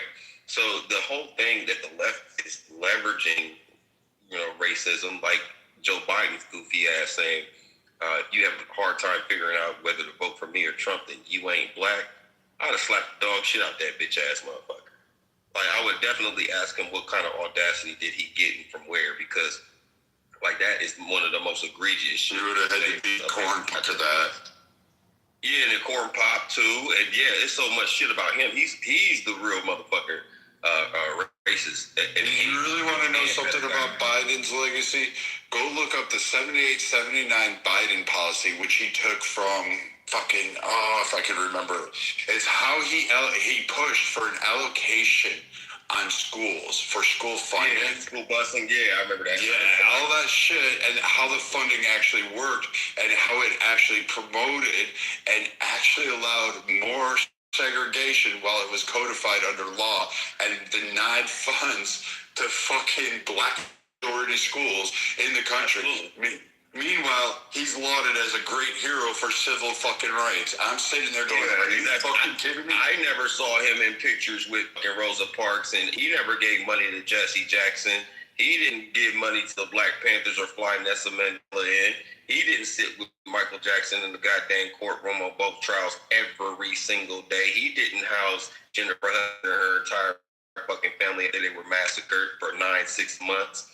I mean, it's just so much about Trump never even speak on, which even lets you more know that he's been a part of the black community, or not black community, black culture in a sense, as the Wells S guy, right? He's even on the fucking Wu-Tang albums. I think he's in the early 2000s and shit. Nobody started saying that he was a racist until he ran for office as a Republican. Then they start talking about all the other shit. See, the other thing about it is, too, and this is where I'm going to have to give you guys both sides of the shit, because I can't exonerate white nationalists and white racists, too. So if you feel indicted by it, just check your heart. Only thing I would say, if it doesn't, feel any kind of way about it, just, roll with me on this. As a black man in America, I understand the nature of how this country was built upon, right? And I understand we want to move forward past it. It's hard to do without reparation, and it's hard to do without admitting facts and just correcting history. But I would say to you this, the racist trope is valid to a degree. He validates Trump's ideology, even though I believe in a lot of ways he is a scapegoat. He validates the anxieties and the complaints that other ethnic groups, especially Black Americans, say about white Europeans. On one hand, he's an embarrassment. On the other hand, he builds up or props up white nationalists because they want to align with him, even though he rejects them vehemently, right? That being said, I feel like it's fucked up because he might not be nearly half of the guy that everybody purports him to be, but at the same time, his existence highlights an undercurrent that has never been really fully fleshed out. Right, so we have to deal with that. Here, bear with me a moment. So when Trump came down, his first statement was he wanted a 6-month moratorium on all Muslim immigrants, right? You remember that? Right. Okay. So bear with me, because this is a bit of it's a road to get there, but it's not. I'll say it really quick. The people that have the loudest vocal racist cries against Trump tend to be immigrants. They tend to be of a certain persuasion. These are also the same individuals who go and set up shops in black communities or impoverished areas and watch how they actually treat black Americans, as if they were lower than dog shit, as if they don't scum. They lenient, or when they feel that, oh wait, I can gain a grift off of this, they literally jump on the backs of black Americans saying, you sit down, you're at the back of the line, I'm the one that's being oppressed, and they jump above it trying to take over and narrate the story of black Americans. And that's the issue I have with a lot of those tropes, like an Ilhan Omar. Right. Now Matt, that's fucking accurate. We have our battles on certain days. I think on Mondays and Tuesdays we get along and agree. On Wednesdays and Thursdays we fight and argue. But I'll tell you this, brother, what you just said was accurate and it was wise, and that's the truth. And that's the thing that I try to tell some of my people about this war, if you will. It's not even a war against black and white. It's really about good and evil, right? And the devil is a manipulator. He sets the stage. If you keep people divided, then they can't never come together, and there's going to be constant war. You can hedge your bet because you can both bet on both sides of the situation, and whoever wins, even though there's no winner, the adversary wins in that, right? But when you're dealing with intelligent minds that can see the manipulation, that's why I'm not feeling no fucking kind of way, because I be thinking about the Democrats who be like, well, you should be outraged and you're an Uncle Tom. But when I let them know when they use that trope, I know you didn't read the book, because the protagonist in that book was Sambo, right? So it lets me know that that's ignorant. But then the other side of it is why do you want me to be so offended, right? Like people talk about Venezuela. Do you know Venezuelans were happy about what Trump did? Same thing. Nigeria, same thing. But they want motherfuckers to be outraged so you could leverage that to validate trying to assassinate him and his character, or trying to devalue the good work that he actually is and has been doing, right? Because I saw Ed go down, shit, at the top of the year, when I came back to America just to stop in, I got gas for $1.72. It's in my PTR. You feel me? When everybody else paying all these, I'm like, how the fuck is y'all complaining about this dude? So it's like, in the world's eyes, you have to have a villain story to kind of scapegoat or bypass a lot of other shit that nobody really wants you to pay attention to. So I agree with you there. And in terms of those immigrants, we know that they're not our partners. We just saw the Latino fucking officer in Houston, Texas, talking about how good she felt to use N-word. Like, dude, like, you know what I'm saying? We know that there are motherfuckers that come to this country that's racist as shit, that are real racist. And then they talk about our oppression like we should feel a way about it. I'm like, well, look, at the end of the day, to me, like, yeah, I feel safer in South America and shit. But I asked them, I said, you know all this shit, why the fuck would you want to come to America? Because the lighter their skin is, oh, we think we can get in. I was in the elevator with a motherfucker, and they was talking about that shit. And I said, hey, and where I come from, y'all Colombians, y'all are worse niggers. You guys will be treated lower than Black Americans, right? So that being fucking said, like, don't think that this is just because your skin. Once you start speaking that Guatemala shit, they gonna put your ass in a Dorito bowl too. So it's not like, you know what I'm saying, like the America is a shit stain that only Americans can really fix. But you have this left hand over here that wants to be morally right, that's just as corrupt, if not more, than the motherfucking Republicans are keeping the shit going. And if you did trace back racism, we did trace back a lot of racist rhetoric and legislation, it starts with the Democrats. But it's whether it's Democrat or not, I feel like they're both two wings on the same dragon. It's just about good people. If you're a good person, you're a good person. If you're a shitty person, you're a shitty person, no matter what your political affiliation is. Evil doesn't have an address or a political party or ethnic group.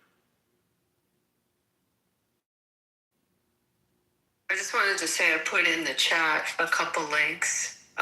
There was an incident when Trump was leaving the dinner.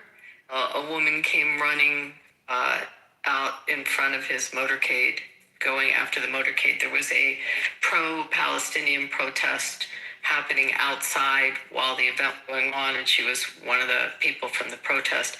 I also put in the chat some of the protesters that were inside the lobby area, you know, that hallway we were talking about. Code Pink. Code Pink. Yeah. So, I mean, one of the that also occurs is there's all these other parties that are happening at the same time and then leading into the itself. So that's why there's also so many people in the hallway. They're already in the building at like pre-parties, and you know, maybe the AP has a party, you know, different news outlets host different events. And so it's kind of like, imagine a convention center, you know, it's chopped up. There's the big ballroom, but then there's all these smaller rooms where they're having other events. So that also enabled a lot of the people to have access inside the building and these protesters. And then the third thing I put in the chat was the signage after he was leaving calling for death to him as a tyrant. What's Code Pink? Code Pink is, oh boy, get me on that subject. It's an organization of very, very left, you know, like a communist left advocates and protesters that it's run by this woman, Malia, I think I'm probably saying her name wrong. Medea, thank you. Yeah. And her co-founder, Jody, who was married, or I don't know if still married to Roy, I'm so bad with names, it's Lee Bingham Singham, that's lives in China. It's involved with the Communist Party, so that's where their funding comes from. And they're an extreme political acts group, and you'll often see them, this may sound familiar to you, they hang out in the halls of Congress and they go after members of Congress, Senate, and try to corner them. This and, older lady? The older lady, like blonde, very, very wormy looking, Yeah, I know who you're like talking mousy, wormy looking. Yeah, that's her. She attacked Trump one time. Wormy was dinner, right? Diabolical. The interesting part is the funding for them is related to this Roy. Is it Singham or Bingham? Who lives in Shanghai, and their fund is the funding behind them, and there's a they're funded.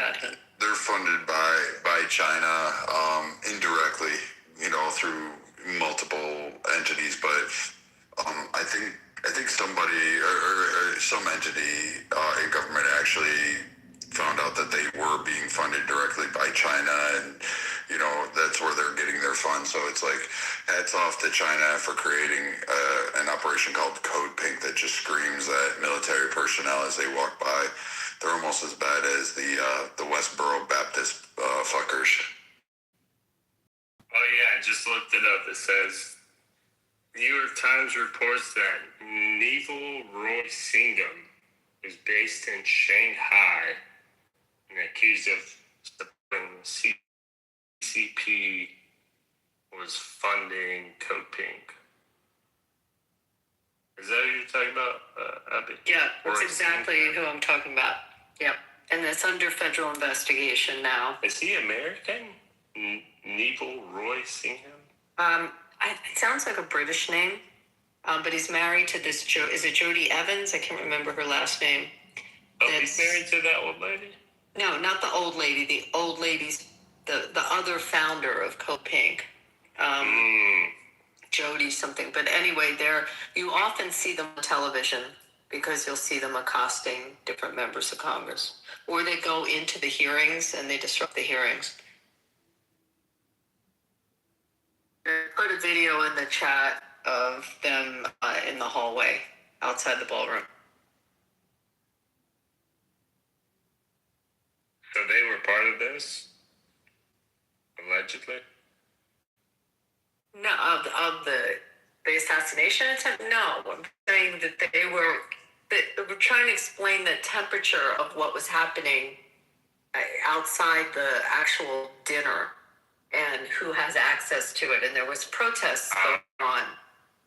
So I put that in there.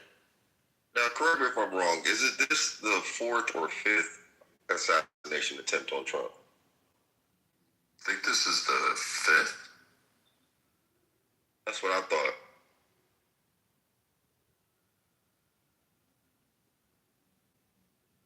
I mean, he's had a couple other attacks. There is the English idiot that was going to drive a forklift, and he got stopped before it even came to materialization. His grand plan was to drive a forklift into the beast.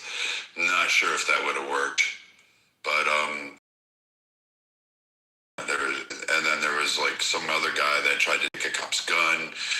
He was arrested before the president was even in the area. So, he's got like 25, right now he's got like 25 prosecutions where people are locked up for threats on him.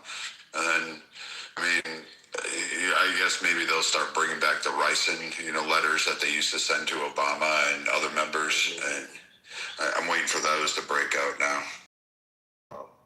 Crazy work, man. I forgot about the rice letters. Yeah. There was the ricin, and then they had, what was the other? The anthrax, too. Yeah, they had the anthrax, too. Yeah, I was about to say that the anthrax and the ricin letter. They've been doing ricin for a longer time than the anthrax. I think the anthrax just came out with Obama. And then, yeah. Crazy work, man. Crazy fucking work. I really feel like this motherfucker is, everybody's want to claim he's Epstein this and money hungry this or that. He's for the money for sure. He's about business. He's a businessman.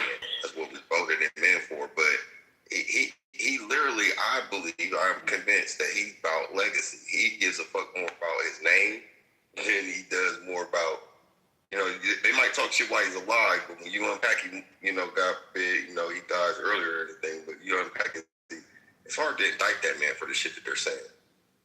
It's hard to put that on him. Like, I can't see. I agree with that. See how people can be manipulated, but just saying, you know, the shit that they're saying about him, like, I just can't see it. Like, dude, like, he brought trillions of dollars of new investments to America. If he walks away with his goal of $21 trillion investment, now it'll be a few years before we see that trickle down. Right. But if he brought $21 trillion, by the time he leaves, that's literally over half of what our deficit is. GDP. That's just, he'll go down as the greatest president in our history, giving us a sustainability for another 250 years. Like, multiple administrations will be bankrolling off of that. It just, you can't do that. And he's reshaped the political landscape, and he might bring peace to the Middle East, or at least some sort of stability. He's already made some inroads there. So, I mean, he may actually achieve. He will definitely go down as one of the most prominent presidents in our history, and his name will be long remembered. But I think you're right. He wants a legacy that says he's the best, and he was a great president, and people look back on him with kindness because he's always been about his name and his family, and he wants that. And I just feel bad for Barron, because that kid is fucking tall as hell, and I can't imagine being Secret Service and being like trying to guard that poor teenager. He's up next, Brad. He's up next. And you know what? As long as the stock market is up, I don't give a fuck what Trump does. Fuck the Epstein files. Let's fucking go. But here's the thing about the Epsteins. There's not, one, you got to consider the source. Two, there's nothing in there that indicts him on any fucking thing. Facts. And then three, it's like he left him alone, and he told the FBI in 2006 to go after him and Ghislaine. And the emails about Trump being all of this, that, and the third didn't come out till 2019. And he was what then at the time? The president. So of course, you're fucking mad. You're a fucking convicted pedophile, left and right wing motherfuckers, and you have all these different connections and resources. Your old buddy is now the president of the United States. You don't like him because he kicked your freaky ass out of his motherfucking place, and you was a part of some goofy ass shit for many years that he didn't want to be a part of anymore. And he let the FBI know, which means you know that he talked about that before he was even the fucking president. So if anything, the collaboration and information gathered from the files, which most people ain't read, 3 million, let alone one, that hurts him though. So the obsession with him is just like, when I see shit like that, I automatically start to question the source. Like, you're saying all this shit about this guy, but a lot of things aren't sticking. What are you really after him for? Yeah, what are you really after him for? What's motivating you to want to take him down that much? That's too much effort. Money is the root of all evil, bro. That's what the love of money is. Money is a tool. It's also a hell of a character filter.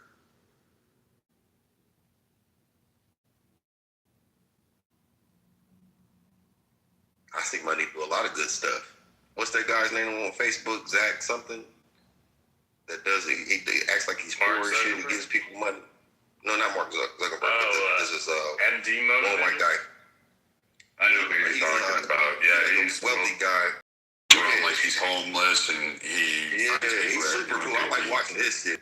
His content is dope, and it's authentic to me. You know what I'm saying? And he be changing people's lives and shit. He got even the celebrity kids, and the celebrities' kids are following him. Like, that's a good, positive thing, right? You know what I'm saying? So our money could do a lot of. No, he goes by Zeke or Zach something. I forget his fucking last name. It's like I can't pronounce the last name like that. Like the Zabowskowitz type shit. I don't fucking know. But he's he's a cool motherfucker, man. And at the end of the day, that's why it goes back to the point that money is not the root of all evil. It's the love of it. When it becomes your God and you'll do anything for it, that's when it becomes problematic. You know, I used to think it was money. I no longer, at my age, think that it's money. I think it's power. I think money is just a stepping stone to help you get power, but I think what really is truly the evil that we have is power. Because once they get it, they can't go. Look at AOC. She's done nothing for her district. She's brought nothing in terms of creation. She's boosted her portfolio, but she hasn't done anything for the people of that area. She's stomped on jobs. She's stomped on investment opportunities. She shoot on McDonald's, the mayor of New York, and now she's really good at making Instagram speeches, and acting like she's a victim, but she hasn't done it. But she craves that. She isn't willing to step aside, and she wouldn't bite the hand that was making her the money. She never once. She just sit in at Nancy Pelosi's office and then bent over and said, "Yes, dear Aunt Nancy, I'll take it any way you want to." And she went that money, and once she got her hands on, guess what? Congressional seats, and it was able to get her Instagram likes, and she liked influencing, and she liked that little semblance of power. But she can't win a Senate seat. Just like the chick from Texas that got defeated. What's her name? Jasmine. her goofy ass. I can't claim her, man. Like, listen, I love my black women and every damn thing, but that woman is an imposter. I have yet to see a true honorable, not to say that they don't exist, but I've yet to see a true honorable, clearly like righteous fucking politician. Like they're worse than drug dealers. There's drug dealers that got more moral compass than most of these motherfuckers. In fact, most of the most egregious crimes and indictments come from these people. Even the brother that killed him and his wife, and while his kids were at home, Virginia and shit. Like Virginia lieutenant governor just opened to go. Shocking on Crockett. You're not going to believe I'm saying this, but in some ways, I wish she had won that primary because the guy that she lost to is his politics and his policies are so far left and so disturbing. Tallarico, I don't know, again, if I'm saying his name right, but as nuts as she is, she's not as extreme as the guy that ended up winning that primary. What's his and I never like? thought of D Jasmine Crockett, but he's pretty but can you give me like a contrast of the difference between their politics? With the gender affirming stuff, he's Tallarico's like super far left. That's one issue that pops out with him, but I'll try to give you like his main policy. He's like a Beto, only more to the left than Beto O'Rourke was. And Crockett, I'm not too familiar, so Crockett as a member of Congress was not a squad member. She definitely, I agree with you on a lot of stuff about her, but she wasn't as extreme as the squad, to my knowledge. And someone can tell me wrong on this, but I don't think she was. I don't know if you call her a squad, but the fact that she didn't win her election seat, it was gifted to her. And I'll give this, I don't like Al Green's politics, but I can tell you what, visiting Texas, here's something that Jasmine didn't do that Al Green does. There was a problem with pretty shitty apartment buildings around here. A lot of people were complaining about elevators, especially for those 55 and older communities. Most of these had to be minorities or elderly, poor, impoverished areas. So Al Green showed the fuck up, even outside of his area. He took time out. He left the fucking thing to go down to his people. He showed up. He sat there and said, hey, these ACs have been off for a month. And he's sitting down there having a glass of water with a 90-year-old woman and listening to her complaining. He actually listened. Then he got on the phone calls. He called other people. He brought them in. I have a lot of complaints about Al Green's policies and his actions, but when it comes to being there for his constituencies, the motherfucker shows up. You can't take that away from him. There's a respect level. He showed. Jasmine never did that for anybody in her district. Never showed up to help absolutely anybody.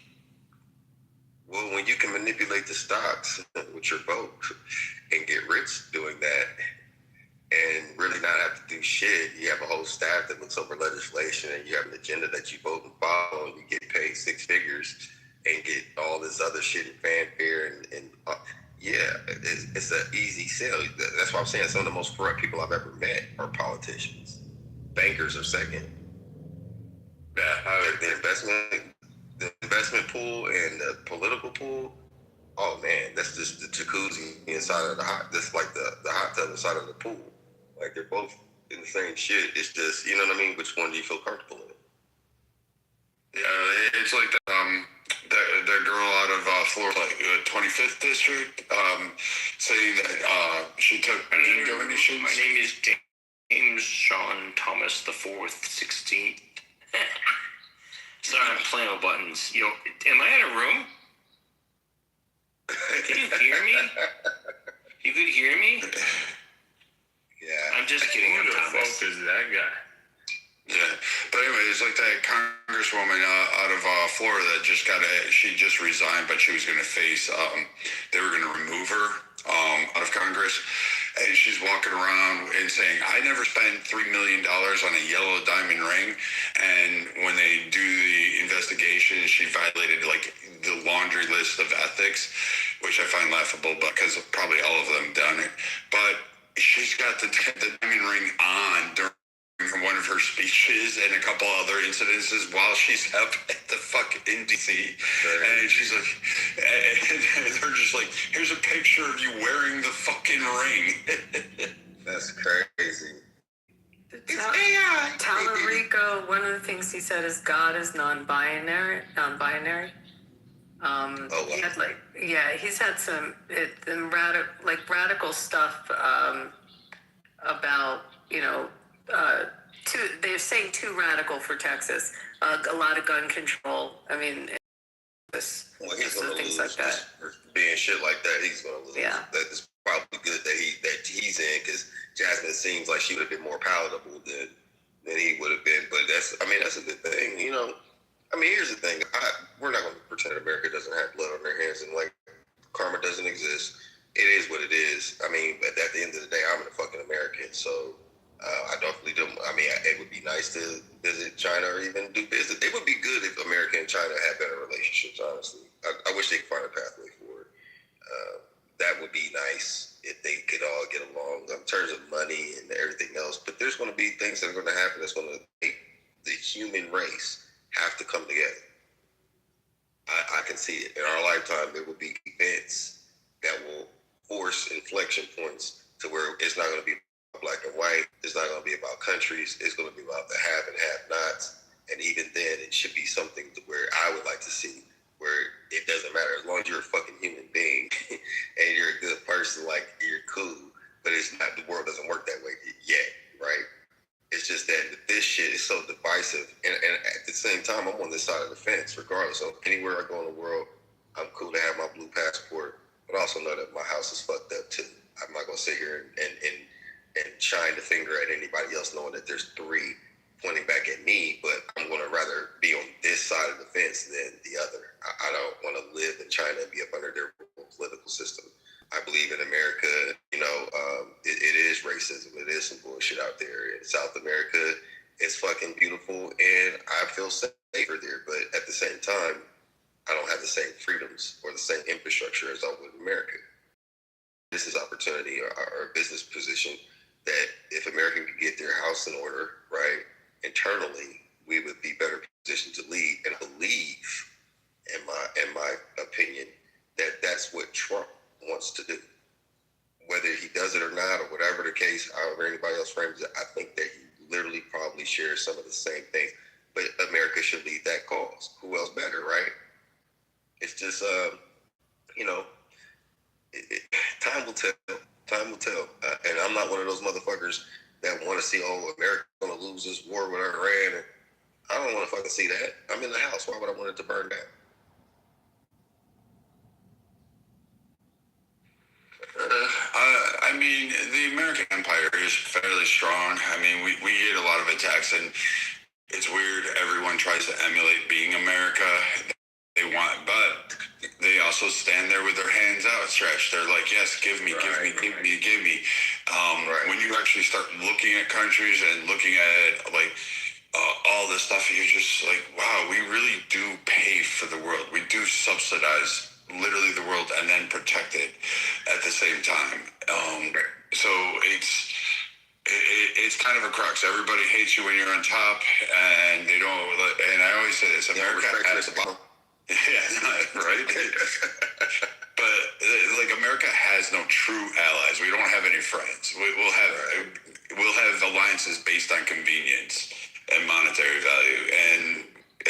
keep doing what we do, we'll still have those and we'll stay in top. And then eventually another empire will come, but we'll all be dust in the wind and, be forgotten about. You know what though? I agree with you, and there's a paradox to that though.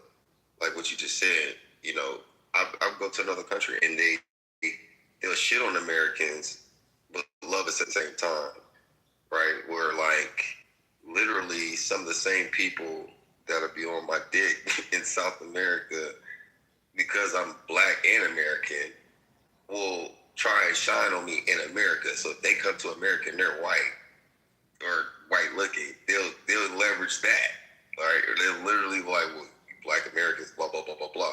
But your country, you want to charge me 4 times as much. You want to invite me everywhere. I'm a celebrity there, right? When you come to there, you think that you're aligned with this, and they don't fucking like you. Like, I had to tell us that you're less than black people in America just because you got this skin. As soon as you start talking that guala shit, that's you know what I'm saying? You see how your people being treated on the news, right? So it's just like, but that's something that America has to get rid of. And I'll tell you this, Matt. If America deals with the issue of race for real, once and for all, then they'll be in a real moral position to lead.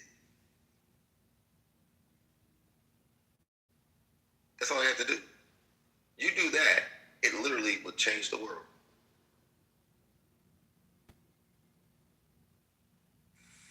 How so? Well, it's the moral compass. So there's this always, it boils down to morals, moralities, and what's ethics, who should lead, why. It kind of deals with that once and for all. But then the other side of it too, globally, it unlocks a whole new level of leadership, but investment.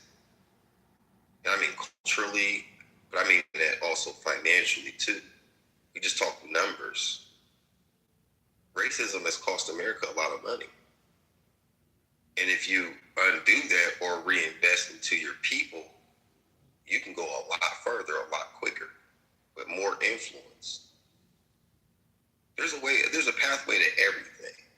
But the thing that we don't want to let go of, the thing that's hardest to debate and deal with is that topic right there, that and religion.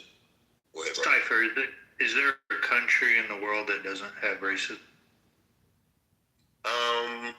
I would say there probably is. But when you think about the top ones, I believe that most of them do. I don't think it exists anywhere in the world, Cypher. But we can strive for a more better union. That's a good way to put that. I mean, if you've been to Vanuatu, there's different places on the planet that don't understand the concept of racism. But is it far and few in between? Agreed.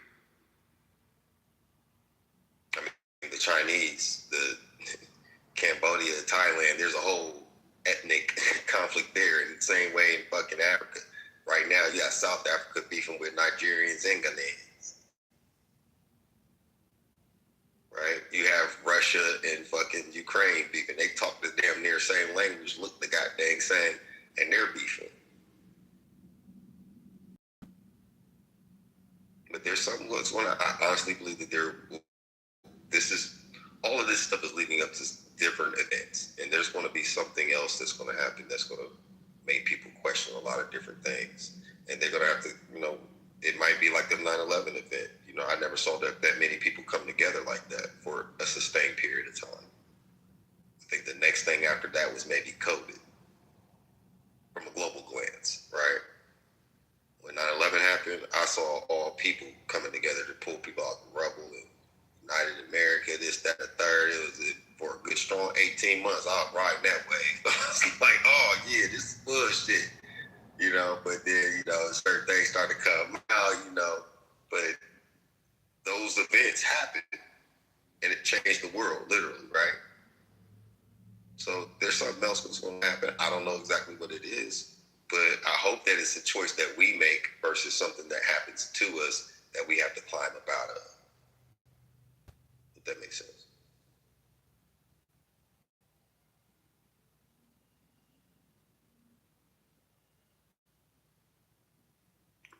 Yes, Cypher, in 9/11, people came together, but the political parties were still divided.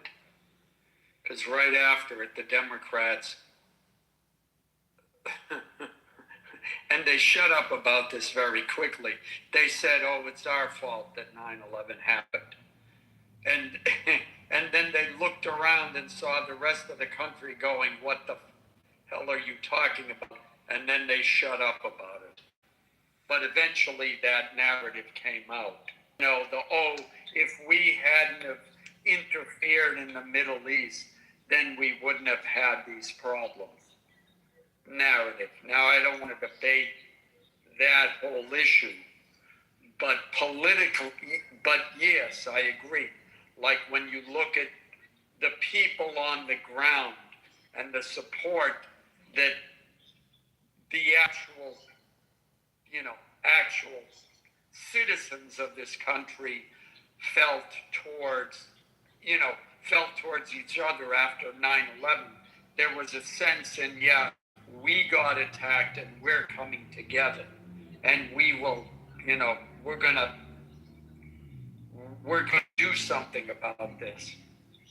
But politically, the Democrats went underground for a while, but they never stopped being Democrats. And the difference is, and this is conjecture on my part, but when you look at from the 1930s to the 1940s, the leftists, the neoliberals hadn't formed yet, and they were still, actually, never mind that, because I'm realizing then around, never mind that whole thread. I was sort of thinking off the top of my head, but, the two political, we'll just say the two political parties were more closely aligned, I think, during World War II. And certainly you had dissent, but it somehow seems different. I could be wrong on that last point, but... Well, I think, though, I get what you're saying, Alan, and I appreciate your perspective on that, but I really think that the original sin of America's was causing the divide. It's not a political party, right? It's not the Republican and Democrat. It's literally about good and evil. It's really about the both parties haven't served this country very well. They both have flaws. They both have a lot of things that combined together has oppressed their own people and other people around the world. That's the truth. There's a legitimacy and impact their authority because they gotta remain on top, right? So yeah, the sins of the father is what they are. The karma that you carry now is you bear the reputation of those sins. You can't dismiss them. At the same time, it should not be the reason why you fail. It shouldn't be for the person in that position. I wouldn't be like, look, that was my granddad that did that shit. I might have some of his ways and everything else, but I'm not on that shit. I don't want you getting mad at me neither. Yes, I understand that. So then it's up to you to fix it. What are you going to do about it? Well, I don't want to do about it. That's the problem. So you can't say that I'm going to be the moral authority of the world, and you carry this embedded hypocrisy that discredits your defense, so that those that indict you have a legitimacy to it, right? So you could then understand the aggression. To detach from that is to be morally accountable. Yeah, Cypher, you and I disagree. We addressed. Yeah, that's fine. Yeah, that's fine. Yeah. I can still appreciate what you said, even though we don't agree on. I do believe that the government. Hold on, before you cut me off. I do believe that the government did something with 9/11. There's evidence that suggests that. I do believe that fucking COVID shit happened with China, America, and a whole bunch of other shit. You know what I'm saying? I feel that way about that. But it doesn't dismiss the impact. The reason why the world has a problem with American authority, though, is legitimate to a degree. Even though America could be right about their approach to certain shit, but if you don't have your own house fixed and you're not a moral leader of any goddamn thing. I mean, let's just be real. We are protecting our interests, and yes, we do look out for a lot of countries, right? We do have influence. We did do some things for countries that we knew that were fucked up. We did some egregious things. We can't ignore that, Alan. Only thing I am saying, the focal point of what I'm saying is that doesn't mean that you don't have a right to self-determination yourself. You have a job to do to stay on top, right? We have a job to do. I'm an American citizen, a real American citizen by blood and by work. By every means and stretch of imagination, I'm a real fucking American. I can't sit here and say that the house that I come from ain't got blood on the walls. Doesn't mean I want you to come and burn it down. I appreciate the degree to which you look at it. The problem is, from my viewpoint, is the obsession with the sin, to use your term. I mean, this is a country that has sinned, but is also obsessed with correcting that sin, and has done huge things, not only for its own citizens, but huge things for other countries. You say, well, they've done some things for other countries. No, they have done a lot of things for other countries at the expense of our own country multiple times than any other country. The fact that they have gained from it is irrelevant. And it's irrelevant because it's irrelevant because everybody gains. And there's lots of issues that we could. There's lots. What's irrelevant, though? I missed that part, brother. I couldn't find the words. There's lots of countries with lots of issues that we could have gained from, and yet we chose whatever the particular ones we happen to choose. Right now, we could go to China and say, well, we don't like the way you're treating your Muslim population, and we're going to go to war over it. And we would gain a lot financially, but we're not. And that's okay, But this. But you say the obsession of the sin. What do you mean by that? It's like. Can you go into that area? Well, let me put it another way. The fact that you claim that we don't have to have any kind of moral authority because of the sins of our past, I think is defeatist thinking. Those sins. Why? Explain your thinking. Let's start with number one. The sins like what we did in other countries. Okay? Like, when I was in college and after college, it was all about what we did in South America. Well, the Soviet Union was fucking with South America. We fucked back. Who would you rather have taking over your country? The Soviet Union or the United States? So to say, the left portrayed that as this great sin of America, and we have, I've heard those endless debates. Alan, can I give you a contrast to that really quickly? Do you mind if I give you a contrast? I just want to have a conversation with you too. I want to hear you out. Let me just finish the thought. Okay, gotcha. That was I'm done. That was considered a stain upon the moral authority of this country. Mm-hmm. No. And you know how they won that war was poisoning their own citizens and criminalizing them and fucking up generations of people who are, again, coming out of, other traumatic issues, like the funds from trafficking cocaine to your own urban neighborhoods and creating laws to lock up those people that makes more money. Like you created a financial flywheel based off of demonic actions of oppression on certain groups of people to win that war and influence.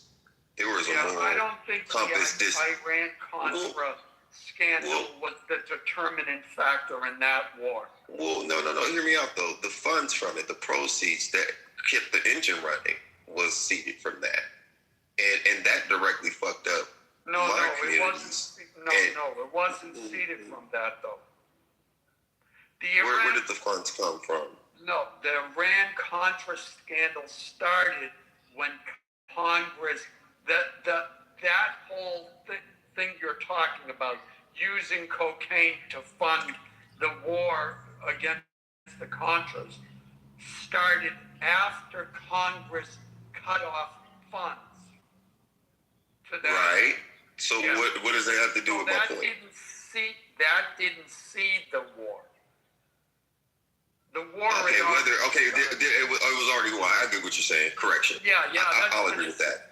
But still, the engine going is what I said too. It kept that going. So what I'm saying is that is an egregious fucking that right there is you should give reparations for that alone. And I'm not begging for reparations. I'm not one of the motherfuckers that be like, oh, I need reparations. I think it's owed and all that other stuff. I think it's legit and it's definitely a debt that's owed. But we can go with just that right there. Like that is something where a country should be like, I did fuck up about 50 years or 40 years plus of a whole generation, like people, a whole demographic of people, locked them up. I created laws behind it. I destabilized neighborhoods, broke up families, and made money off of abortions and the foster children and sex trafficked them. And it's all kinds of nefarious shit that's involved in that, right? And it's never dealt with the sins. So, no, you are not a legit moral authority on anything. You're just in the position of power. And because you're in a position of power, of course, you want to protect that position, right? Because like Matt said earlier, they don't like you when you're on top, they hate you when you're on top, and they don't respect you at the bottom. Yeah, but does the fact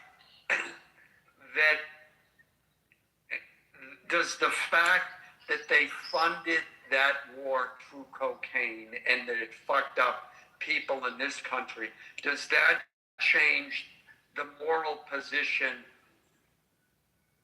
in the war in South America? That doesn't change the fact. No, it doesn't. It literally does change it because now those countries are they're benefiting. A lot of their export is that, and they've been dependent on that for 40 years, and now you cut it off. You should have never started. I'm talking about the issue of American influence versus Soviet influence. But the Soviets weren't trafficking drugs. No, the Soviets just wanted to completely, oppress the people of those countries. In what way? Which is worse? Getting people addicted on drugs or completely oppressing them. Well, how would they? Give me an example of the policies the Soviets were trying to enact. Well, would you want to live in the Soviet Union in the 1960s? Educate me about it. I was born in 81. Well, if you don't understand what communism is about. I do understand it. I want to understand it from your frame point. I understand what it is. I just want to understand your viewpoint. I'm talking about it from an objective viewpoint. Okay, me too. So I want to understand yours. Okay, communism is bad. Why? Gulags. Why? Solzhenitsyn, read Solzhenitsyn. Yeah, thank you, Ms. McKellar. By the way, I should remind you, I'm an American. And I prefer what I got set up for myself right there. Yeah, I just want to understand your point, so I'm challenging you by asking, why do you feel like it's bad? You would have nothing set up for yourself. Let's start with that. You can be an entrepreneur in communism, right? No. Oh, you can't have a private industry like that's backed by the government? No. Like being a government contractor? No. It depends. If you're in China, China, do that in communism? If you're in China, you can do that. That's like open market communism. It's a little different. Maybe less than 1% of the population was able to engage in those activities, but that's because you were you were the party elite. That's it. But everybody below a certain tier gets paid the same, pretty much, right? Nothing. Yeah, you get. Let me ask you this: if China is the second wealthiest China is not country in the world, right? Yeah, China's not the Soviet Union. Yeah, okay. Cypher, let me put it another way. Okay, because in when I was a kid, okay, one of the ways they got was they would say, eat your food, people are starving in China. And we used to laugh. What they were referring to was, I forget the year, but I believe it was Mao Zedong decided that it was going to have great leap forward. So we forced all the farmers to change their farming equipment and modernize them to manufacturing equipment. They stopped making, as a result, they stopped growing food, and within 5 years, 20 million people died. And that happened twice in China. That's communism. So we can start there and work our way down. But what do you call America? America's a what? A capitalist system. Or I thought it was a republic.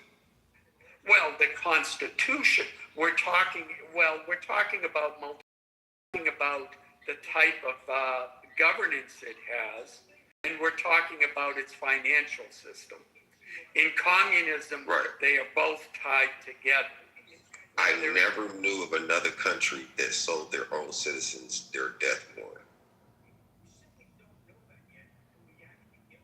Say that again? I never knew of a country that sold their citizens drugs.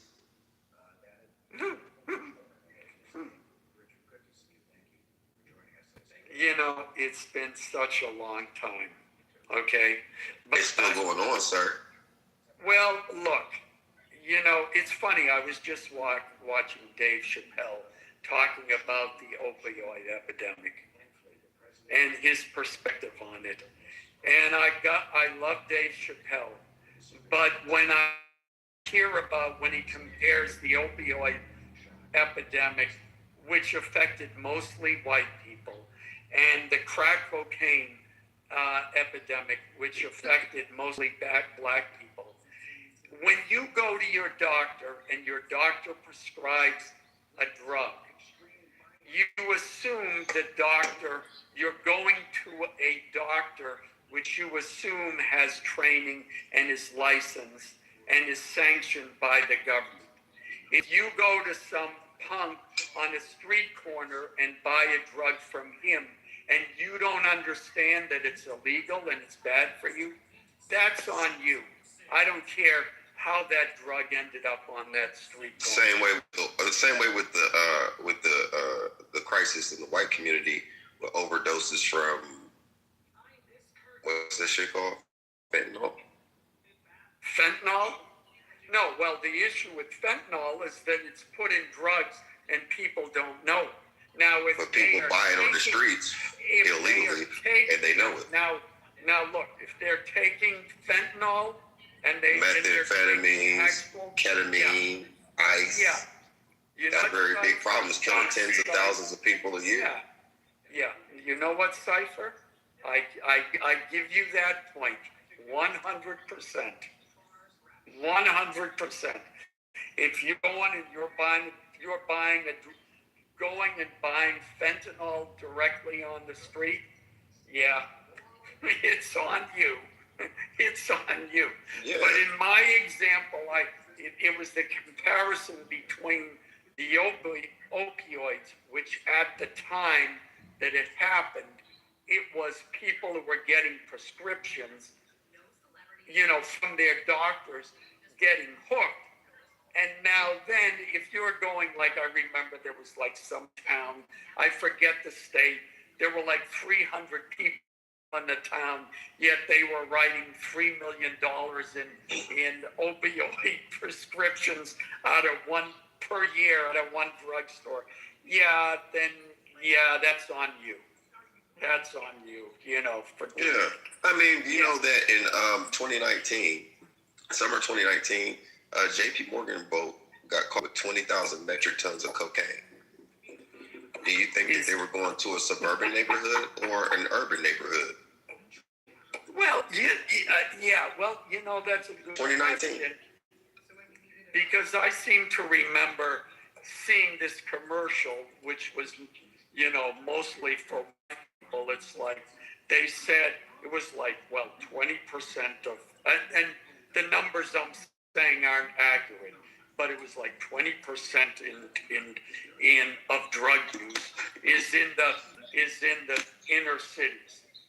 Where do you think the other 80% happens? And it's some white kid on a bike, like riding it's like he buys some drugs and it takes place in a suburban neighborhood, So, I think by the numbers, I'd be curious to see what that is, but look, we're getting. Say that again? I was saying the sins of the father are still within the son. It never went anywhere. So that's when you said the obsession with it. The reason why I went through that line of questioning was to say that it never went anywhere. It's still here. It's part of the fuckery. The reason why America is not as great as it could be, and it's never been as great as it could be, is because that original sin has never been addressed. I don't agree with that. Cypher, who's forcing anybody to buy those drugs? Look. You said forcing? Yeah. Oh no, it's called. I mean, here's the thing. You're right. Nobody is forcing. There is accountability on the other side of this. Let's be honest.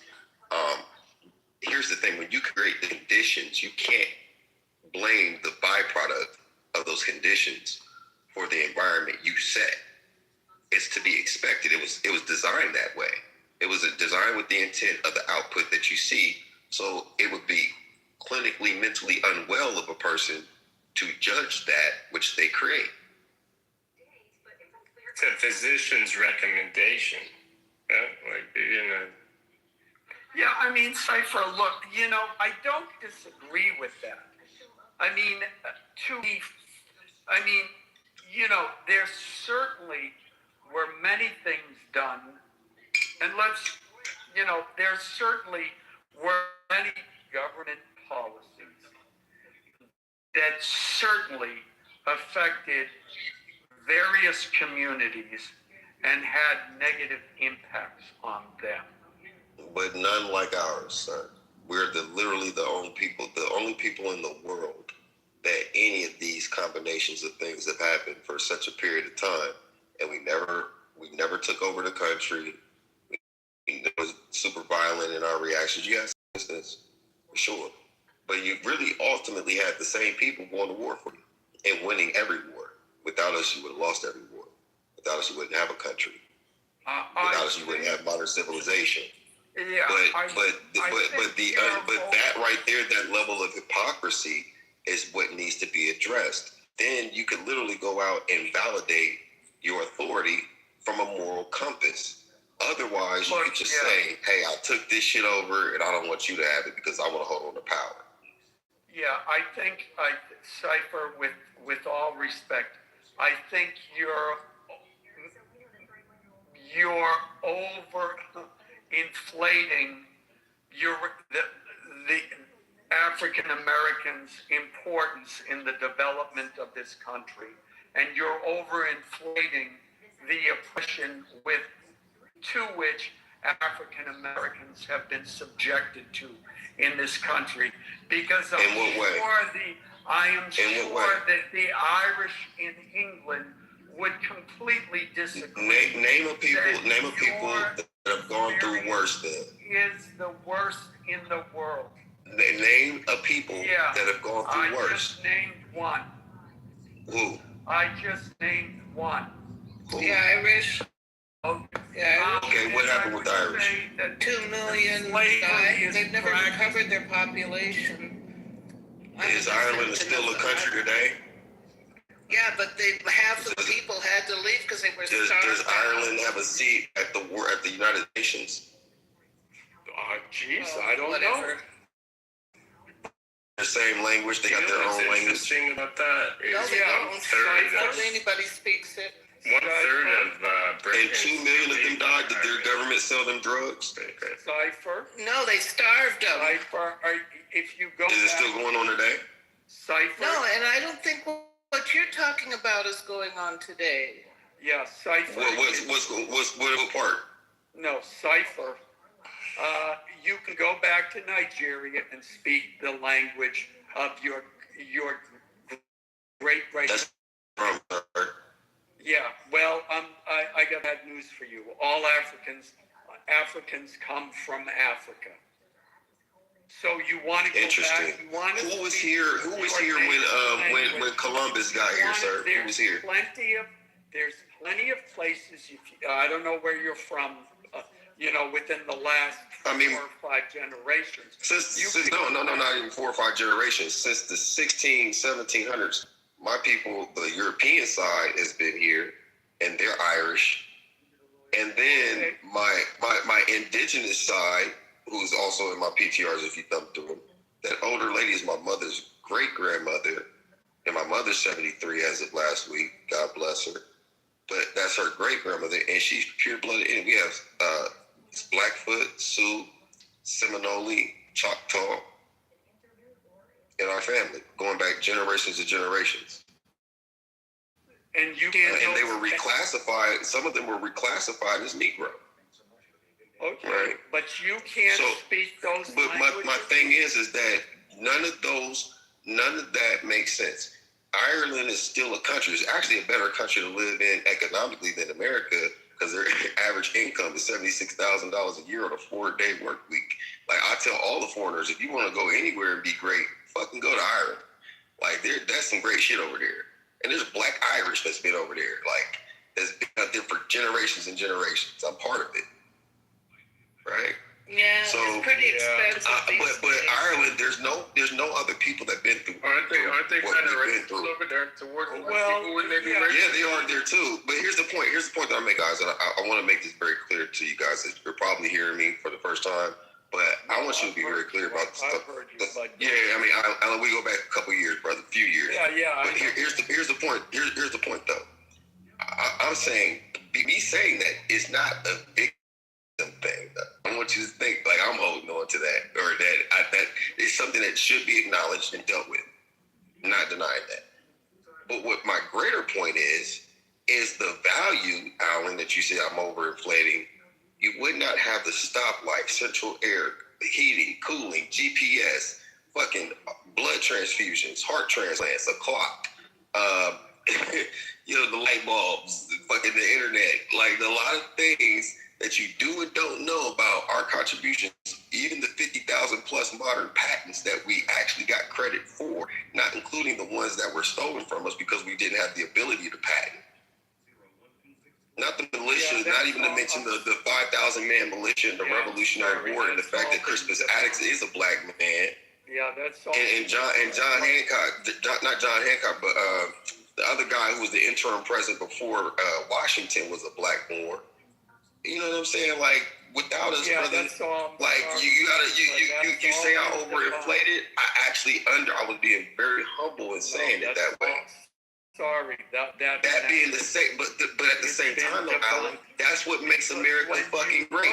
Is that even though that this happened to these people, we still managed to be the 8th richest people on the planet just by way of spending. Our own shit, the pain that we went through, is a catalyst for success, and it speaks volumes to the God that we serve. Yeah, Cypher.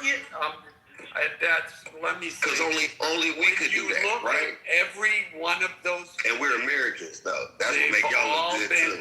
Okay, I'm sorry. When you look at the actual claims and the people they've all been debunked. If they didn't invent them. Name one. Let me think about this one. Like you look at the light bulb. No, the guy who they credit with the light bulb, when you look at his patent, it was an improvement on the manufacturing process to manufacture filaments and it's like 20 years after Edison invented it, or it's an improvement on some other process. They were not the creators of it. Now you want to know? Where are you sourcing this from?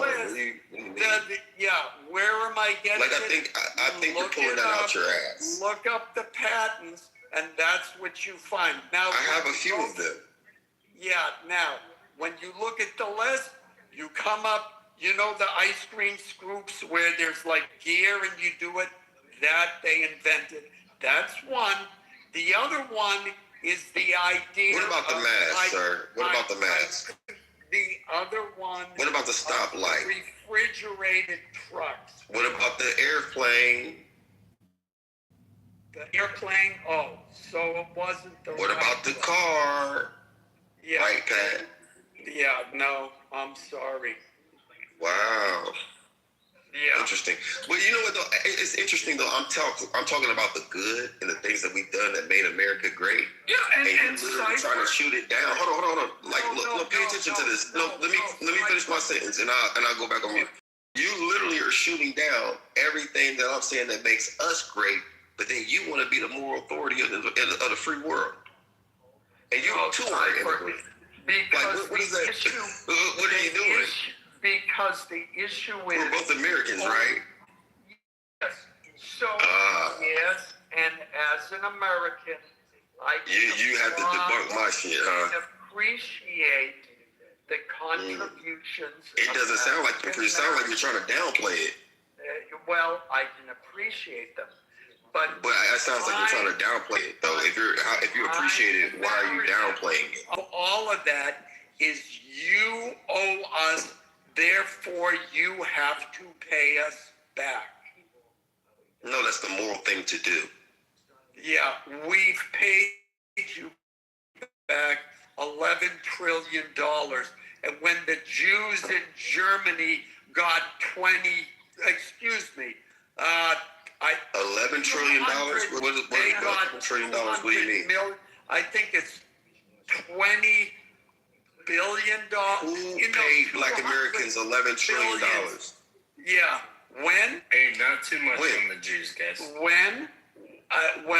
When you look at the war on poverty and the civil rights programs, which $11 trillion is what you said. When you look at, yes, they went to both white and black poors and white and black, and when you look at the proportions of how much money went to African Americans, and remember when both those bills were signed, okay, Johnson was surrounded by the black leaders of the time. The number you come up with. Do you remember what Johnson said about black leaders and black people? $11 trillion. $11 trillion. Man, listen. Yeah. Hey, you know what, Alan, you don't have to defend it, brother, because the more you do, the more you discredit yourself, brother. Here's the final point. I'm interested in solutions that actually work. And now we're 7 we're talking about it, and you get uncomfortable. No, I'm not uncomfortable at all. We're 60 years later, and according to the Southern Poverty Law Center, racism is still as rampant as ever. So clearly, and we start looking at the numbers of the disparities between whites and blacks when it comes to crime, when it comes to birth rates, when it comes to marriage rates, on and on and on. If we look at those numbers, we've spent $11 trillion, and those problems unsolved. I'm not interested in spending any more money on issues, number one. Number two, I think the time of giving the importance to 13% of the population and saying that their narrative needs to be the narrative of America is over. Because I've lived through... How can you even shut that off? Like, hold on, how do you validate that? Like, hold on, slow down. We're just having a conversation. So if you're saying that my people, 13% of the population, which we're far bigger than that, but 13% is what you call us, a number, right? Should that our narrative, which is actual literal history documented by people that look like you, isn't a narrative that everybody should adhere? If it's the truth, are you saying that people should believe a lie to uphold some kind of power, moral, you know what I'm saying? Some kind of resolution for power and authority? Like, is that what you're saying? No, I'm saying even if you accept it as the truth, the idea that sin, and I'll even use that word, needs to be addressed on and on and on and on. Oh, no. Nobody's saying this is a perpetual thing. There's a real thing. Like Alan, I think you missed the benefit of what the redress would look like. People would stimulate the economy, the global economy. That's fine, Alan. But look, let me jump in here because I'll let you go for a while. But literally, like, if you did that with Black Americans today, do you understand how many jobs you would create, how much new innovation you would create, how you could say you actually addressed the issue and repaired those people? And it would greatly stimulate the economy overnight because motherfuckers would just go out and spend. You know what I'm saying? And I'm not saying that you release it to money alone, because there's a lot of other things that money can do, like tax-free to 33, tax-free again, 66 till death, free education for the colleges that they not apply for, but they qualify for. So if you qualify to get in that college, you go for free, right? And then there's some money there, right? There's some mental health primarily. Like, you got to start with that, mental health, right? If you start it, the crime goes down, education, innovation goes up, it stimulates the global economy, and you dealt with the moral issue through a financial repair that automatically came back. It's a reimbursement, if you will. We're investing in economies. We drive markets. Our influence in every area of sports, tech, science, media, entertainment, all of the above. It stimulates the world. And guess what? We're interwoven together. You just got a problem with dealing with the fuck shit your ancestors and I just want to shout out to LeBron James Sr. and LeBron James Jr. for carrying the Lakers past the Houston Rockets. We have a 41-year-old grown man and his son, who's 21 years old, on the same court during a playoff game in the NBA playoffs. Let's fucking First time ever. And he generates billions and trillions of dollars and just influence globally. So I'm just saying, generated bro, money for Cleveland, Ohio, which is almost fucking impossible. I'm from the O. Too much on the O. I'm from that bitch. I'm from not from Cleveland. I'm from Ohio. Shout out. Oh Walmart. Yeah. So, You know, OH. Cipher. Yes, I sir. know. Yeah, And well, if you could bring $1 to fucking Cleveland, Akron, Youngstown, you're a fucking legend. LeBron brought a few of those. Yep. That was crazy. He brought the first ring, brought the Cavs ring. He brought that Cavs ring there. That shouldn't even be a real sentence that came out of anyone's mouth, but that's a fact, unfortunately. I'm not a cat. you know what's also a forbid. fact? Larry Bird beat Michael Jordan 6 times in the playoffs. So we You know what, man? Alan, are you a fucking covert racist or what? What the fuck? He is a fucking hater. Larry Bird is one of my guys, though. Don't get it twisted. That's guy. I know. You know what I'm saying? Once you went to basketball, all bets are right. Allen is an asshole. He got to throw the white man in there. You invented the game, motherfucker. Larry Bird, he hates it. Right.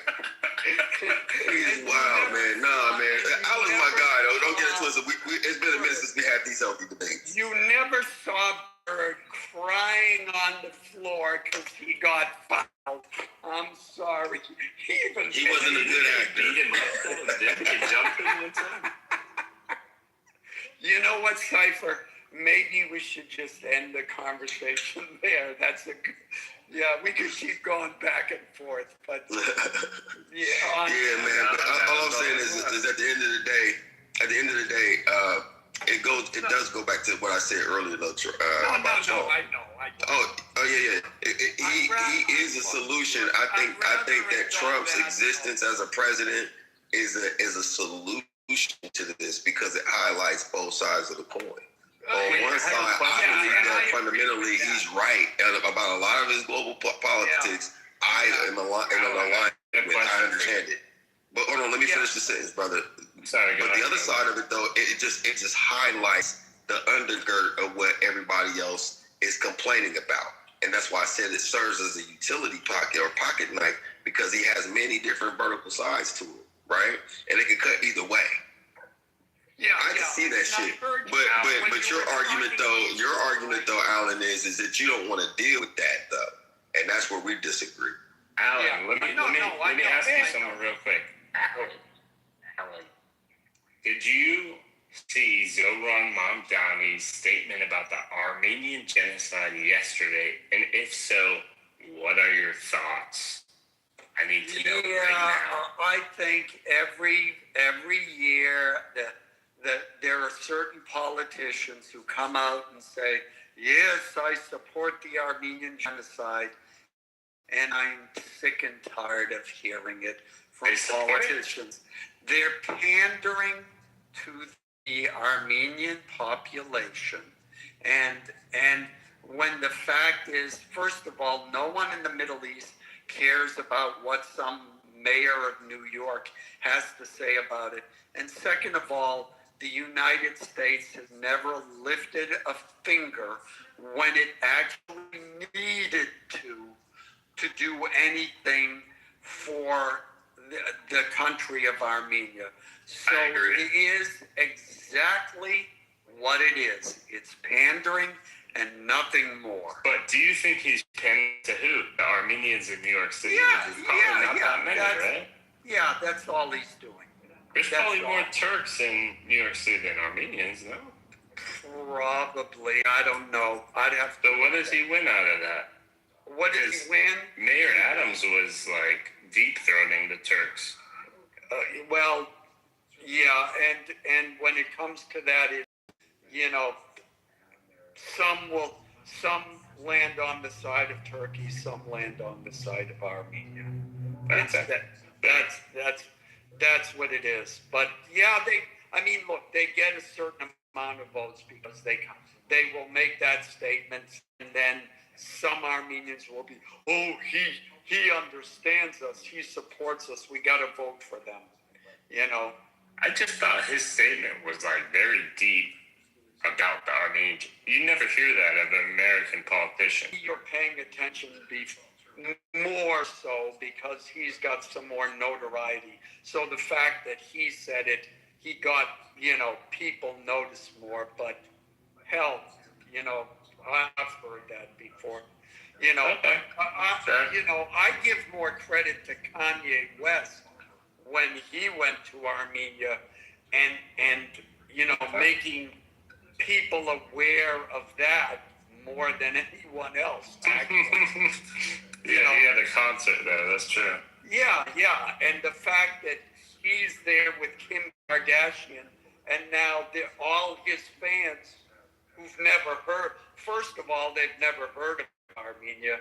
They might not have even known that she was, half Armenian at least. And now he's giving a concert, and they went to the memorial. Yeah, I give him more credit than anybody else. Shout out to Kanye West. I like that. All right, Alan. You give That's him the end credit of my for question. Hitler song? Just a question. Like all of his fans who maybe did not know who Hitler was, possibly, and now they sing "Hell Hitler." Who, Kanye? Yeah, young. He apologized, bro. He apologized. Well, I'm just wondering. I just wanted to see what you thought about that, since we give him credit for. We thought that the beat was hard as fuck, but we know Kanye has mental health issues, bipolar. You know what I mean? So we give grace, as we would want people to give grace to us. Kanye, as a rap artist, was the best live performance I've ever been to of any rap artist in my whole life. Okay? You understand? How many performances have you seen? I've seen him once at the LA Coliseum. Talking about in whole. But I've seen. How many performances have you seen? Music-wise. Good question. I've seen dozens of rap performances who've all been horrific, and singing every other lyric out of their song, not giving a fuck, very lazy performances. I didn't do that. He gave the people what they wanted, man. Ever seen Ice Cube perform? Because he was the best I've ever seen. I have not. I'll be honest. I'm a little younger, though. I'm a little bit younger. Joe Hero, I'm a little bit younger. I'll be real.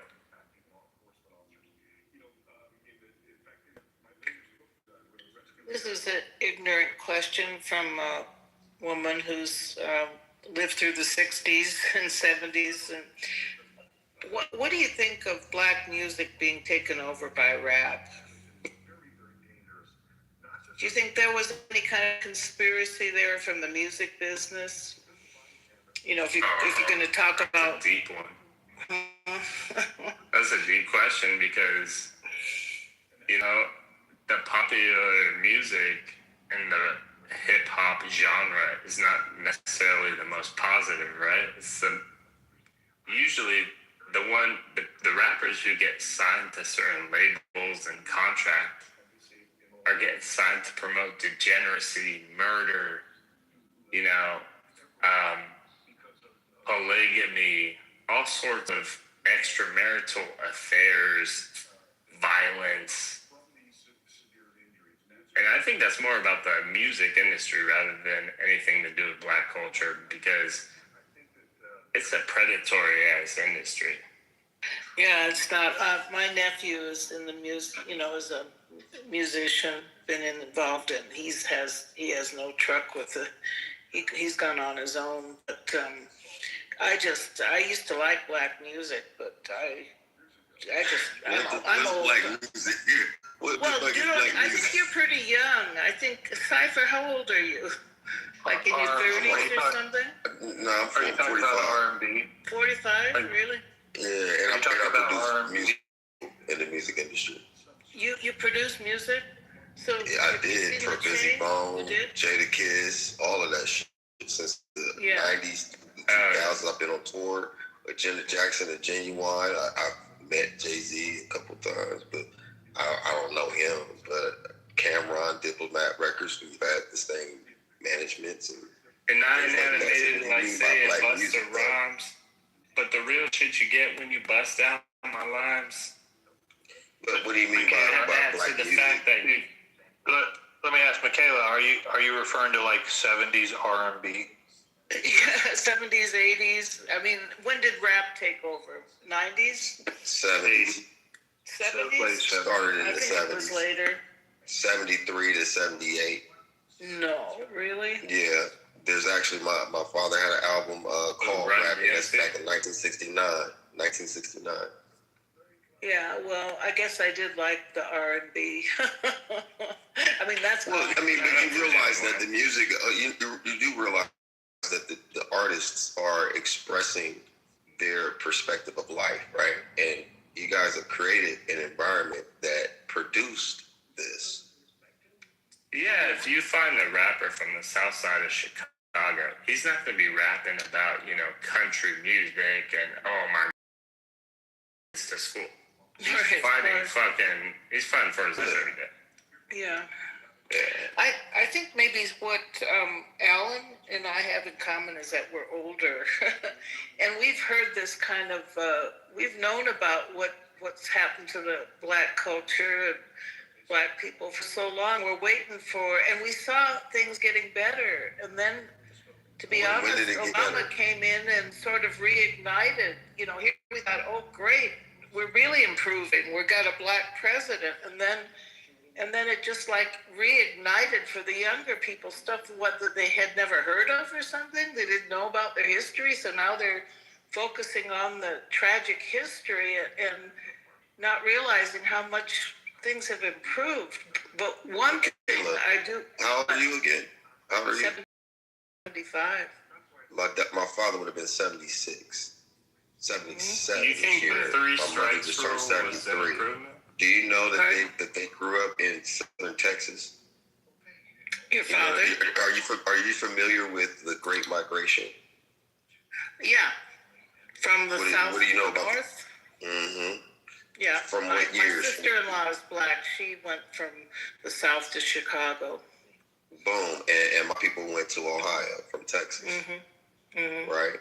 Now, that right there alone for thousands and tens of thousands of people to migrate out of the South from early 1900 through 1970s, right? What the fuck kind of environment were they living in to where that had to happen? Terrible, and they got out of it. And they expressed themselves through music, and things continue to happen. Breaking up the families, busing, civil rights. Yeah, the busing. You killed their leaders. You killed their leaders. The residual and rippling effects, it perpetuated all of this. And then you exploited it and made billions and trillions of dollars off of it, and then blame what you don't like. I have to sometimes be humble too, because I come from what you would call the old school. And I've made beats. I got shit on YouTube. I was in the streets for real and went and lost that opportunity. And now I've been in business 3 years. But at the same time, like that experience for me back then, I seen the change. So I have to, when I run into little brothers sagging and shit, I don't come at them like, oh, now certain shit I just can't get with. Like, get out of the way. You know what I'm saying? Get out the way with that. But I tell them about they sagging pants because my generation was the ones that put it forward, right? And I asked them, I said, I'm like, you ever been to prison? And like, no, G. I'm like, look, on the yard, that means you're advertising your ass, right? And then the second thing, if you had to run from the police or an adversary, you're not going to get very far. And if you have to fight, probably get your ass beat because you got to keep putting your pants up. So I apologize to whomever ill-advised you, young brother. It's not to your advantage to have your pants sagging. Men wear belts, okay? And I always get a good feedback. Now, that's my responsibility as a young black man, right? Because I can't blame them and think that the environment that we created, the motherfuckers is dying over starter jackets, Jordans, video games, basketball games, the shit that was perpetuated. I can't think for a moment that they should be better based off of the environments that some of them were raised. Now, don't mistake this, because not all black people come from the ghetto, the hood, any goddamn thing. Most of us are very successful, productive citizens. We contribute greatly to the production and GDP of this country. But they're like other race or separate societies. Ours was manufactured. It was never in our nature to be who we've been. Okay, that's what I want to ask. Some of us was bred and born in America on sex farms. This is what I want to ask about. I mean, what I've heard is that the black family was pretty much pretty together in the 50s, 50s through the 60s, 70s, 80s. Manufactured to destroy the family? Black family? Absolutely. Yeah. Think about it. So, but it happened there's also actual, to the whites too, because the sexual revolution, that's what was the 60s. You guys took part in it. See, you're passing the poor whites and the poor blacks, they literally rock together too. Like if you heard the term redneck, it came from the 1920s where the coal miners were fighting against the corporations that sent their private militia to go after them in West Virginia, and they had a shootout. And the way that you knew who was on your side is that the white boys would have the red scars, handkerchiefs around their necks. And it was black and white people dying side by side. That's why West Virginia to this day is still one of the most culturally, it's racist as fuck still, but it's interbred like a motherfucker. Like most people are mixed, right? So our stories are intertwined. It's just that the problem that most Americans have is that they don't like to deal with the issue of race because of the way they were raised and how they benefited from it. Whether we was in the same boat or not. This is the deal I've seen in my lifetime. The racial relations just improved so much, and for you to keep focusing on that and keep saying, it was getting better and better year by year. When was it better though? When though? That's what I'm asking. That's what I'm trying to ask him because I had. Well, from when I was a child, I know that just the racism, because my family, we didn't live in an area where there were blacks, and I know the attitudes of my family was they just didn't know anything about blacks and they had prejudice, But then my mother worked for the government, and then she worked with a lot of blacks, and I could see that easing up, and I could just see over the years things getting better with white attitudes towards blacks. And I'm trying to understand when was in this? The 70s, the 70s, and then just the 80s. I see. I grew up in this space, so I'm trying to understand. Like, I mean, from your lens, you believe this, but I can't perceive it because the "don't push me because I'm close to the edge" message. You said you used to like black music. Is built off of the shit that we went through and the environments that y'all created. I don't know.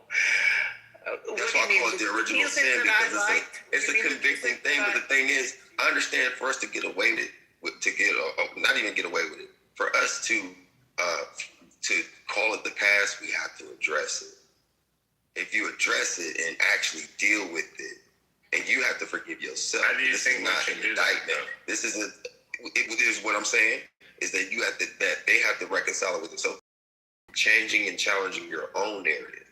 That's an internal thing, right? That's not for anybody to shame somebody in anything. That's just dealing with the truth.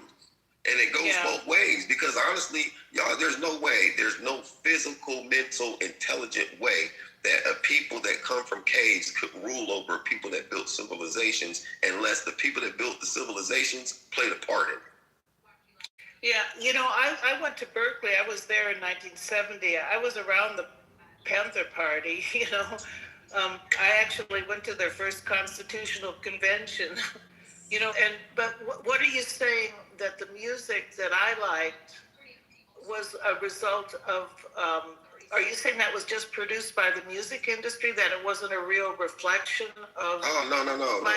What I was saying about the message, which was go back to your time and era, that don't push me because I'm close to the edge. I'm trying not to lose my head. Broken glass everywhere. People pissing on the concrete like they just don't care. All that stuff, talking about the junkies and this, that, third.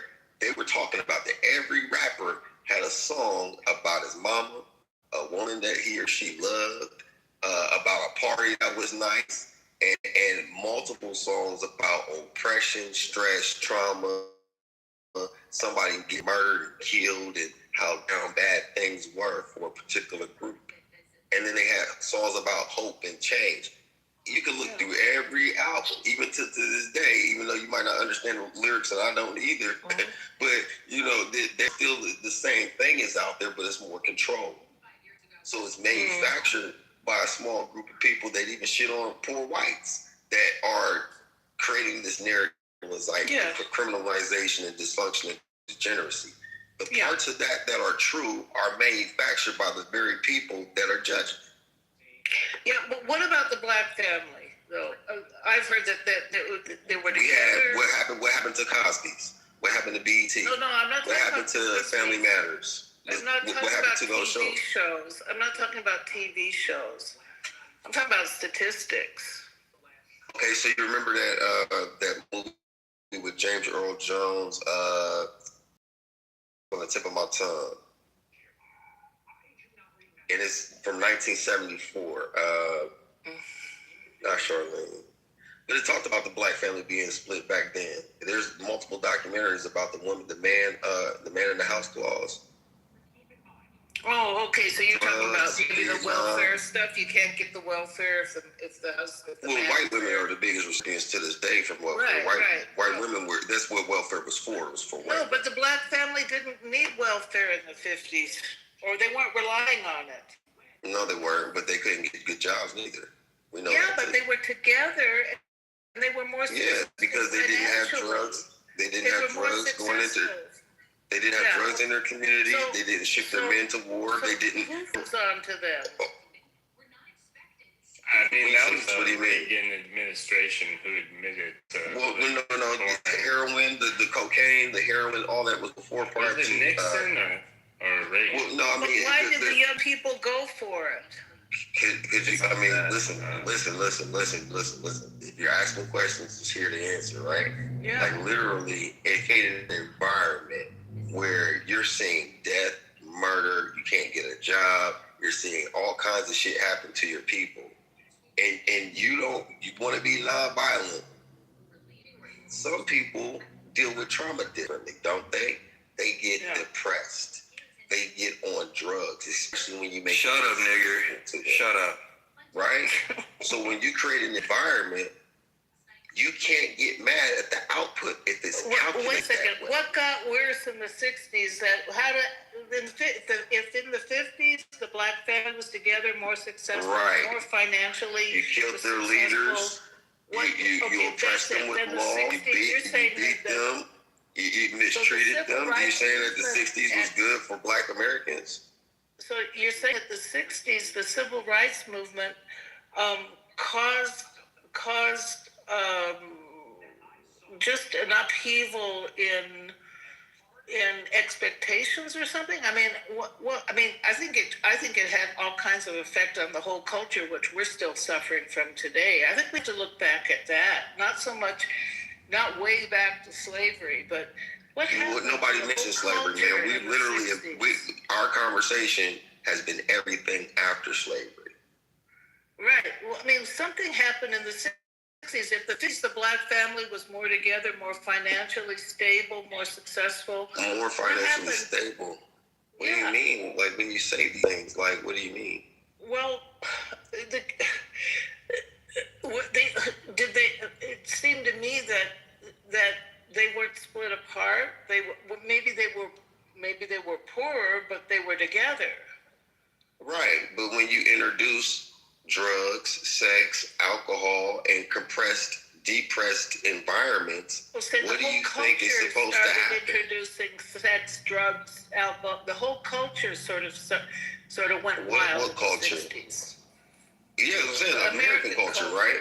American culture. So when you add that, the feminist movement and all that other shit, welfare, the men are off to war and things like that. Like, that fucks up the black family, doesn't it? Especially when you create gang wars. And it affected blacks worse. And then they're expressing themselves in the music. So it becomes a soundtrack to their environment. The music, and if it's never been addressed in decades upon decades, how do you expect people to make change? But what hasn't been addressed? What hasn't been addressed, you're blaming it on racism, but I think what hasn't been addressed is what happened in the 60s to our whole culture, the whole It was culture. racism. Racism is America's fucking origin story. Well, the drugs were affecting everybody. And the sexual revolution and that's the thing, like you see how in this conversation, right? You're skipping around the obvious. You're not even acknowledging what I'm saying. Well, you're just adding in other elements to discredit or take what away I'm from saying it. is the racism, to me, it was getting better. It was getting less and less and less. The culture. It was just less in your face in terms of violence. But you've seen over the last 20 years, violence. Black men being shot on camera and killed in front of you on the TV screen. I saw. You know what the prison system is set up to do. You know what the schooling. We know that there's racism in schooling, housing, banking. It's always been there. And you're right. Yeah, but the nuclear missile that blew up a lot of Black culture is the destruction of the Black family, which was engineered. There's a fucking memo, a government memo about this in 1979. There's a whole agenda to do that. It was literally. So how do you judge a people for reacting to an environment that you engineered? What is the memo in 79? Is it about drugs or what? What's it about? 79? Hold on, I'll pull it up in a second. What's it? I'm just wondering. I'm just as we're talking, I'll pull it up because I am in front of my laptop. But my thing is what is the cognitive dissonance? Is it that much? I mean, this is the sins of the father. This is the thing you have to deal with, the elephant in the room to get over the hump. And you don't want to talk about it no more. It's not about talking about it. It's about doing something to fix it. Okay. Because it's not, and it's not just because, hold on. It's not just because that you're white, you need to fix it. I would go after, me personally, governments and big pharma, not big pharma, but big companies. Because they're the biggest benefactors. If you are a corporation that benefited in any kind of city group, insurance firms, all around the goddamn globe, and private companies, and those would be the main motherfuckers that would have to finance this. In my words, I was going to say, I think that a lot of white people don't feel guilt or whatever personally because they're not from the South. My family came here, after, they weren't in the South. They came to South Dakota, from Ireland. They weren't a part of, that we don't have, and I think probably a lot of white people today their ancestors had nothing to do with slavery. What you keep saying slavery, I said everything after slavery. When did your parents come here? After slavery, you're talking about corporations? Not even corporations. You can go before slavery. It was corporations that created slavery. You know what I mean? Like it was always there. You know what I mean? People benefited. You know what I mean? So, but here's my point, though. My point is this. My point is this, love. Hear me out. I'm asking you a question though. When did your parents come to? You said they came over here from Ireland. When did they land in America? Actually, they did. Some of them, my great grandparents came in before the Civil War. They came. Okay, so so they were here during. They went to South Dakota. What was going on in South Dakota? There was no slavery. They were farmers. They got land. How did they get land? I don't know. Probably land grabs or something. Land grabs from who? Probably the Indians. Who were what? Sioux. That would be my people. That would be my people specifically. Yeah. Sioux, Blackfoot, Choctaw, Seminole. Yeah, and they were all reclassified as Negro. Oh, please. You should look through my PTR, literally. Look through my PTR, just look through it. You'll see a picture of my mother and her great-grandmother. Okay. So, but we're talking about blacks, not Indians right now. They are black. They are black. If you look at my great-great-grandmother in my PTR, go to my PTR and click through. You see an old picture of my mother and her great-grandmother. Mm-hmm. Well, another part of my family married into the tribes in Nebraska. Yeah, and those are $5 Indians. Yes. What's that? They bought their way on the scroll. Yeah, the doll scrolls. It was manufactured. Yeah. Okay. So this is our history. Okay. So you're saying that to climb out of that you're saying that you have to deal with it. Well, what do you mean? Deal with it. What do you mean? Like this conversation, you evaded a lot of different things. It feels like it's uncomfortable to you. Well, I appreciate you having it with me, though. I'm not talking shit. I do appreciate you having it with me. We've been respectful, but it just seems like you have an aversion. Yeah, like you seem to have an aversion. I'm not black, but I can tell. That's an internal thing, love. I can't instruct you on how to deal. No. I would say this though. If I could give you one thing, it would be education first.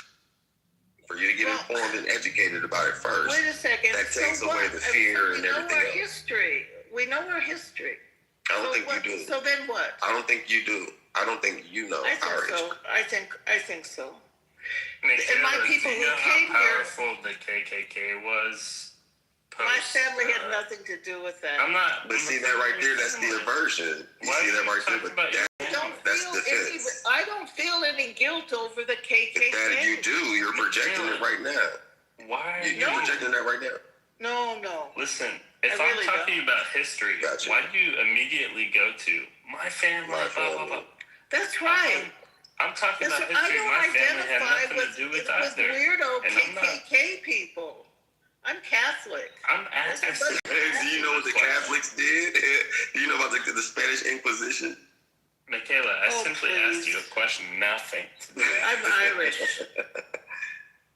And you agree? And the Irish are the police. Because I'm Irish. The fraternal order of the police and the fraternal order of the firefighters are Irish. Hey, listen, we came here because we were being starved to death. Right, and some of y'all are black too. Some of y'all are black and European. Yeah, a lot of y'all are black too. Well, they got treated like my father was black. Yeah, they're the niggers of Europe. Yeah, they're the niggers of Europe, and Mexicans are the niggers of South America. I don't feel. Wow, this is crazy. Yeah. Well, no, really, I don't identify as a white person. I identify as Irish. And but you benefit though. You should do that, and you should teach your kids to do that as well. To do what? To identify as Irish and not as a made-up complex. Yeah. When they're half Jewish. What do you call a black American though? What would be our nationality? American. African American. African, but most of us aren't from Africa. Yeah, you're American. Wait, where are you from Africa, however long ago your family was brought here. No, so, and that's the thing about here's the solution is the knowledge. If you guys want to deal with racism for real, once and for all, like deal with the truth. If you feel pushback from it, that's the energy that you internally have to reconcile. Wait, the Africa part where you said. I'll give you an example. Yeah, I'm gonna address it. The same thing I just said. I'm gonna use myself as an example. At first, when I found out about Africans selling Africans, I was like, "What?"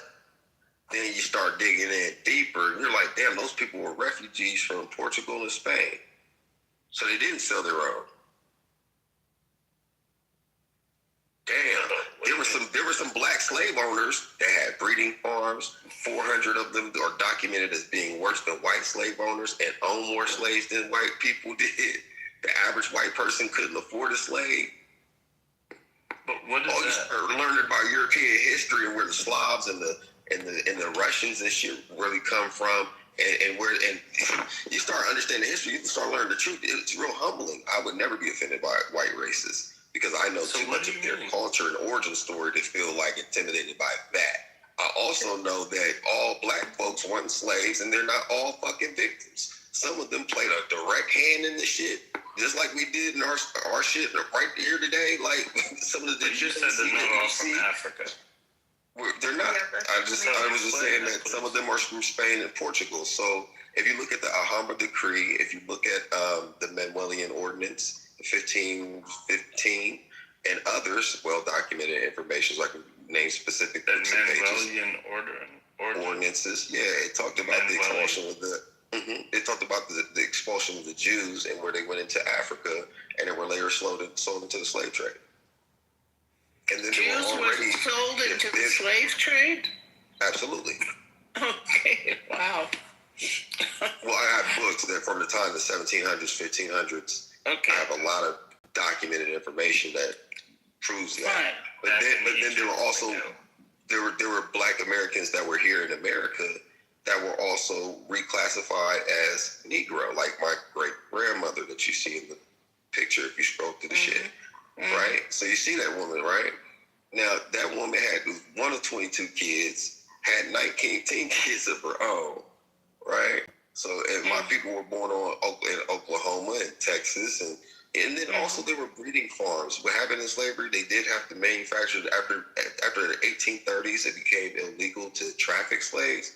So they have breeding farms. And that would be their little brothels and pleasure palaces. And a good documented history book on this comes from a 1971 movie, which is the most graphical, accurate account of slavery that I've ever seen.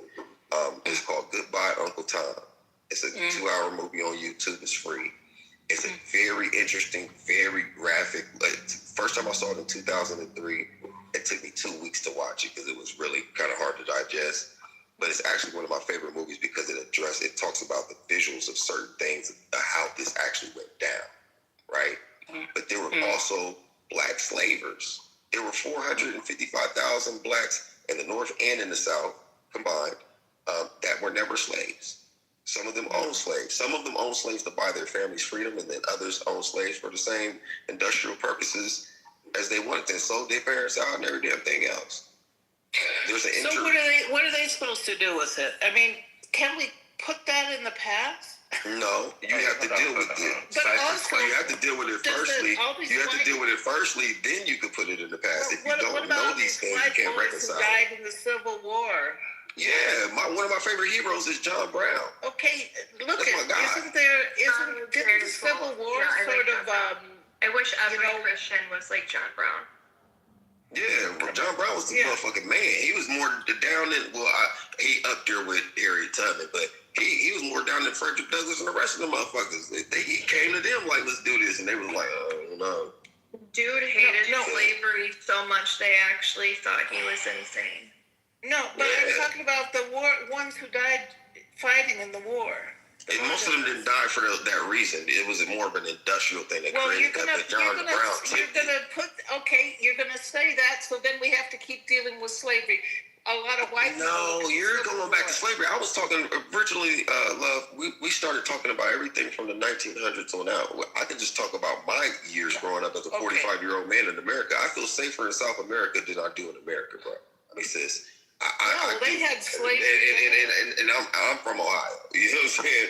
My family's from Texas. You know what I mean? Not all of us were slaves, and most of us own land. You know, still own land down there. But my point of it is that you have the guilt. The thing that keeps you like, it's cringeworthy and makes you want to avoid it is because you don't know that much about it, firstly. And then two, if you are dealing with, because you know racism, you heard those jokes and stories and shit at home from your lens growing up as a young woman, and you're 75. Boom. You know what I'm saying? You're as old as my aunts. You know what I'm saying? I know what you could possibly have heard growing up. Most of y'all are inherently racist because of the ignorance of it, right? But if you understand the root of where it comes from, if you understand love, if you understand the root of where it comes from, it literally is a flip on you guys too. Because white Europeans also suffer from racism. Hey, listen, but we got over it. No, you didn't. Oh, that's what you say. No, that's what I know. It's still an issue. Oh, you're making it an issue. I don't think it's not an issue for me because I'm dominant. Listen, even in the room, if anything, you can consider me as Django. You know what I'm saying? That's more of my character archetype. I don't know what legacy or not. Throw a little Tupac in there. You got me. I'm saying this in love. I'm gonna get out your way because I hear you want to come in. I'm gonna get out your way. I just wanted to address Michaela real quick. Michaela, you don't know enough about my experience, but you don't know enough about the real history. And when you contemplate that, it's off-putting, it's jarring because you've been sold a lie. So racism, my definition of racism personally, is the personification of ignorance and fear. Once you get over it by learning the truth and reconciling it, then you can move forward. Because I'm not worried about slavery or the past. Yeah, I mean, I know the history and I'm doing things to change that narrative, but at the same time, I'm focused on the future too. It's just that's what's keeping America stuck. Go ahead, dear. Well, if you say so. Yeah, I think there's a lot of things that are keeping America stuck. I don't think it's only that one story, but I definitely think that one story is holding, I don't want to say holding our society back. More so, our society is allowing ourselves to be bound by not actually doing the work to move forward collectively. And I really hate, by the way, Michaela, you just made a statement. I really hate when people do this. And they tell people when they're talking about their own story. And I usually hear this when it's like a Native person or a Black person talking about their own history. Someone else will say, yeah, well, get over it. Or we got over it. But it's interesting because when I heard you talk about your story and where you come from, you're Irish. You brought up some of the horrible things that your ancestors went through. But when somebody else is talking about it, it's, okay, well, get over it. I am over it. I don't hate the British. Okay, I like the British. That's really disingenuous, but... Well, I'm sorry. Go ahead. I'm just saying, like, show courtesy to others the same way you would like to be shown. You know what I mean? Like, if I just interrupted you when you brought that up, and I'd say, just, yeah, well, get over it, that's not a great way to go about things, so. Okay, so... Just food for thought. Yeah, I understand he has his point of view, what he's seeing, but he doesn't know my point of view, what I see in other white people that I know, I see the change in the white people I know, and that I've rubbed shoulders with throughout these years. Michaela, those people may have been like, okay, we're not pro-slavery anymore. We're not pro-Jim Crow anymore. You know what? We're not even racist. We'll work with Black people. We might, be friends or have family with Black people.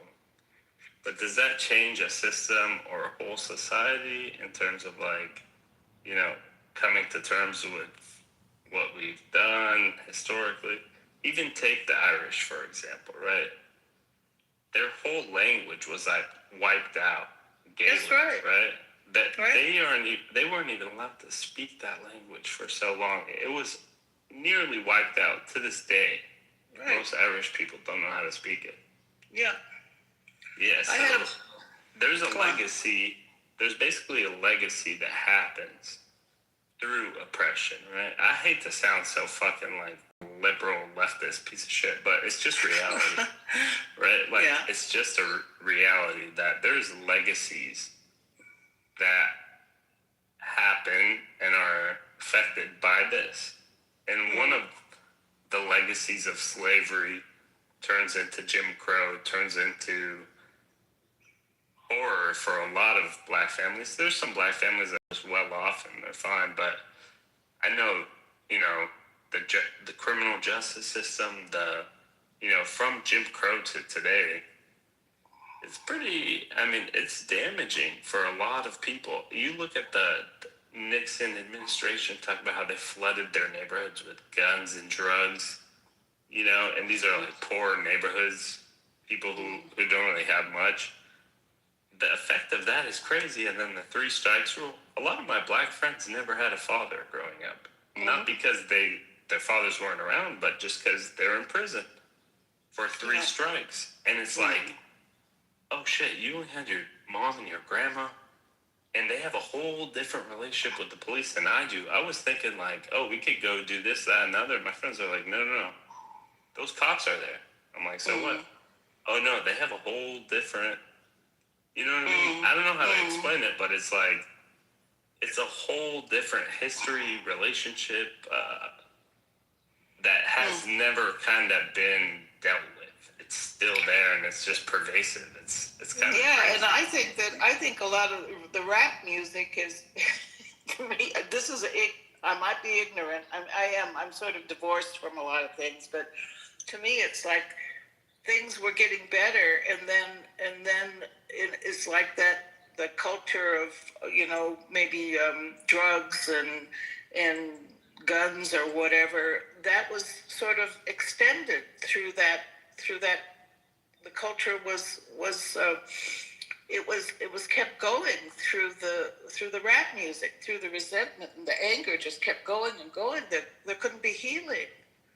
Why does the music record labels only promote that kind of music? I know. Why? I know. And who's running those labels? I know what they're doing. Who's running those labels, though? Well, I'm not going to blame some ethnic group, but I think there is. But it's nefarious. Even in let's say like entertainment in Hollywood or music.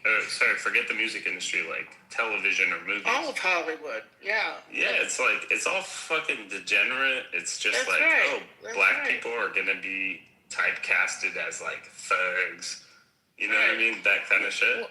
Well, Hollywood has done a number on the whole culture. The whole, I'm Catholic, and I have become very well aware of what the sexual revolution has done to our culture. But what about Hollywood the has just Spanish done a number Inquisition? on all of us, huh? What about the Spanish Inquisition? Well, what about it? What does it have to do with America? I'm talking about Catholicism. It's the Catholic Church. Oh, you're gonna get into it. No, I'm not gonna get into that. Nobody's doing that. I'm just asking you about it. Like, what are your thoughts about it? It was run by the government, the Spanish government. The church was doing their own private inquisition. They were dealing with conversos. And what were the conversos? Who were they? The conversos were Jews and where did they go? And the church was trying to weed them out to see if they were really converted. Okay. So where did those people go? What do you mean? Where did those conversos go after they expelled them? Where? America? I don't know. Where'd they go? They went into Africa. Oh, North Africa, yeah. No, not North Africa. Congo. No, specifically the Congo, Angola. Matter of fact, Google. Do you have a laptop? Or does any of you guys got a phone in front of you? I got my computer right in front of me. Okay. Just real quick shit. I just want you to check out this book. Okay, it's literally called the Annals. Hold on. The Annals of History, Literature. Hold on. And so what did they do in Angola? What did the conversos do in Angola? Wasn't Christopher Columbus a converso? That's a whole nother story right there. But these people, they went into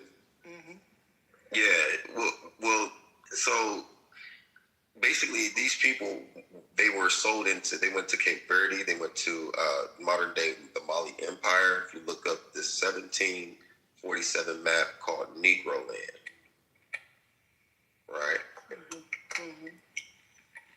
Look that up and it will tell you exactly where the slave coast was. And this is from a guy named Emmanuel Bowen.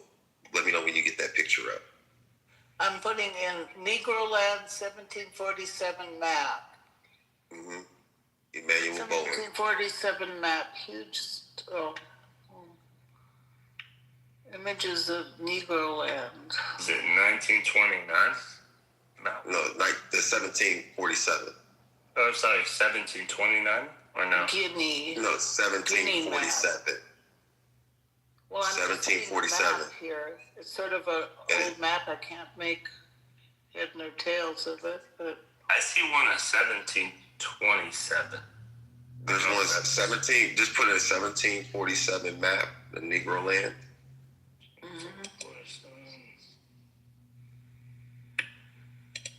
Do you see it? Yeah. Yeah. Ooh. Do you see where it says Slave Coast? Slave Coast. I don't Oh, see it on the yeah. Right there, Guinea, right below. See where it says Slave Coast? Zoom in more, and see if it doesn't say Kingdom of Judah. The Republican Party hates America. It doesn't say Kingdom of Judah here. No, it says. Zoom in. It has Weta in the middle, and they have a northern and southern kingdom that says, Weta, and it has a northern and southern kingdom that says. I see Lagos or Lagos. Do you see where it says? Do you see where it says Slave Coast? It says Gold Coast, and it says Slave Coast. Yeah, I see Slave Coast. Okay, zoom in on the Slave Coast. Zoom in on where it says Slave Coast. Do you see Weta, and do you see Kingdom of Judah? I see Weta. I see. And right above and below, it has Judah. No, I don't see Judah, bro. Where's Judah? If you see Weta, just go up or down, and you're going to see Kingdom of Judah because it's mentioned there twice. I don't see. Is this Hebrew Israelite stuff? It's not Hebrew Israelite stuff. It's called the truth. Oh boy. I don't see anything. Look at the Manwelian ordinances. Wait. Let's stay on this. Where's Kingdom of Judah? I don't see it. Why does who cares about that? Let me change my PTR. Why do you support Israel? Why do you support Netanyahu? Why? I don't support Netanyahu. Fuck you. Nobody's talking about that. Yeah. The problem is you are King City, see Formosa. I'm about to change. I'm about to find it in my and check my PTR to it. I'll help you out. Yeah. The bottom barrel fucking garbage. You guys were talking about the KKK. Where? What was the conversation around that? KKK is the new NAMBLA, which is a new MAGA. KKK basically. What is NAMBLA? So they did a lot of fucked up shit in terms of voting processes for Black Americans. Have you ever seen any of them at a Kamala rally? These motherfuckers. Yo, is Matt awake? Nah. Oh, okay. So you're gonna get rid of this guy? Yeah. No, I was just curious. He's noise. My bad, Beaver. Leave it to KKK did a lot of damage post Civil War. What were you saying about the vote for Black people? Yeah, they basically terrorized, and basically, whenever there was an election or anything, they would make sure, if any Black people were to go try to vote, they would go fuck it up. They would make sure that there was no, Black candidates. They would do, crazy shit through methods of terrorism, basically to either intimidate through violence or just straight up go murder people. But did you vote for Trump? They also went after Catholics too. I sent my kids to a Catholic school here. Listen to me. And Irish. Listen to me. My kids went to a Catholic school here in Southwest Colorado, and they didn't wear uniforms, and that was because of the history of the KKK in our town. They went after Catholics, and that's why the kids didn't wear uniforms. Yeah, I mean more in the South after. Okay. I'm just saying they didn't just go after blacks; they went after Catholics too. Listen, they went after wait a minute. What about me? What about me? Historically in the South. Well, I'm telling you my history. What about the Irish? What about us? That's right. We were persecuted. So why do you dismiss we had it red like hair. that? Why do you? Well, that's my experience with the KKK. You The know, problem is grandmother that used to talk about her experience with the KKK growing up. She met Bonnie and Clyde in Texas in 1920. KKK came to my city and But no, the thing is this, bro. It's not even that. I'm from Ohio, bro. Okay, I'm from Ohio, from the Midwest. What part of Ohio? I'm from Columbus, but I drove out to Chillicothe, I'm from Columbus. Zanesville, and I've been to. Oh, don't talk that shit. I'm from Columbus, bro. You know, Cypher, where's No, the but I'm kingdom? saying, have you driven out to Zanesville? I just put it up. You see it? No, it's not. No, Columbus is a great You see it, Jack? Columbus is a great city. Columbus is a great city. Don't do that, bro. It is. It is. You haven't traveled enough to know that Columbus is a great city. You haven't. It is. The problem is, No, I what about definitely have. I live very close. I've been to Columbus before, but I'm pretty sure that that's KK. That is KKK territory. No, it's not. Columbus is not. Yes, Bro, no, they just had some white nationalists marching down the street. Yeah, they did. You see it in the highlight. also a history of the KKK being there. I don't see them. Listen, you can speak on behalf of the whole city because there was some It's the fucking same man. some trailer trash inbreds who happen to fucking walk through the city, these fucking meth heads who live outside of the city of Columbus, who come to the city. I mean, we're not gonna act like Columbus ain't racist, though, bro. We're not gonna sit there and say that, bro. I grew up here. I'm born and raised, bro. Columbus is a fucking hero in this household. I am too, bro. I lived in Yo, Columbus. PTR, I've seen Cypher. This is how the map looks on my shit. I don't see Kingdom of Judah anywhere. What the fuck is that? What is the Kingdom of Judah? PTR. Oh, you looked at the wrong. Yeah, you looked at the wrong. Yeah, but it's still there. You gotta assume. No, it's not. Where is that? That Where one, are you though, from? it says Weta. It says Weta, right? On that one, you have the wrong one. The one that I got is the Manuel Bowen one. If you go into it, it says it's 1747. Negro land map of Negro land. How the fuck? Manuel Bowen. Yeah, you see it. Yeah, but bro, we're not gonna say that Ohio ain't fucking racist, No, I bro. never Like said their whole that. history. I never said that. I said Columbus, where I'm from. You stopped. Y'all didn't even fucking let me finish. What I said was if you drive out to the outskirts of certain places, okay, while you're heading out somewhere, yes, you do see it. But the problem is that they're so focused on what people in the city are doing, and these cities are being destroyed. You know how many fucking meth and fentanyl, drug abuse, all this shit is destroying the fucking rural Ohio towns. They're so focused on the city, and all these drugs and all these opioids are destroying this shit. You can't go to a bathroom without seeing a poster about some sort of opioid addiction and somebody help. This is what happens. Who's making them do You it? focus on what everybody else is doing, and you're so fucking gung ho about what you lose focus on what the people that you voted for, right? Because all that shit it's so fucking red. Outside of Columbus is red. Athens, Chillicothe, Zanesville, but that's where all the fucking you never see so many more drug addicts and opioid crisis happening more than anywhere else. True. When I come back home, bro, I moved to DC, bro, and when I left Columbus. When I come back home and I go to Columbus on the west side, you know what I'm talking about. You know Columbus. Oh, yeah, Sullivan. You know what I'm talking about over there by Westo, Hilltop. Hilltop. Zombies. These people were zombies, man. And I'm like, what the fuck is happening to the city? Because people are. I mean, they're investing like $200 billion in it, though. They're modernizing the West Side now because of the. They are now.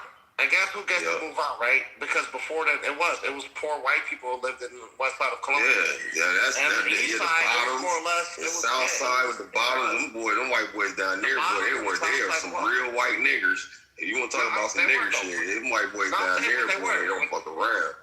Yeah, but they are the descendants of the Confederate people, right? Who essentially moved to Ohio, same way that basically there was a migration that happened from the south of Mississippi River up to Chicago and Milwaukee.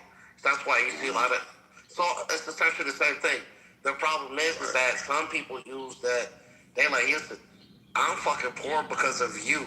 My life is terrible. I'm an alcoholic. I'm a meth head because of black people.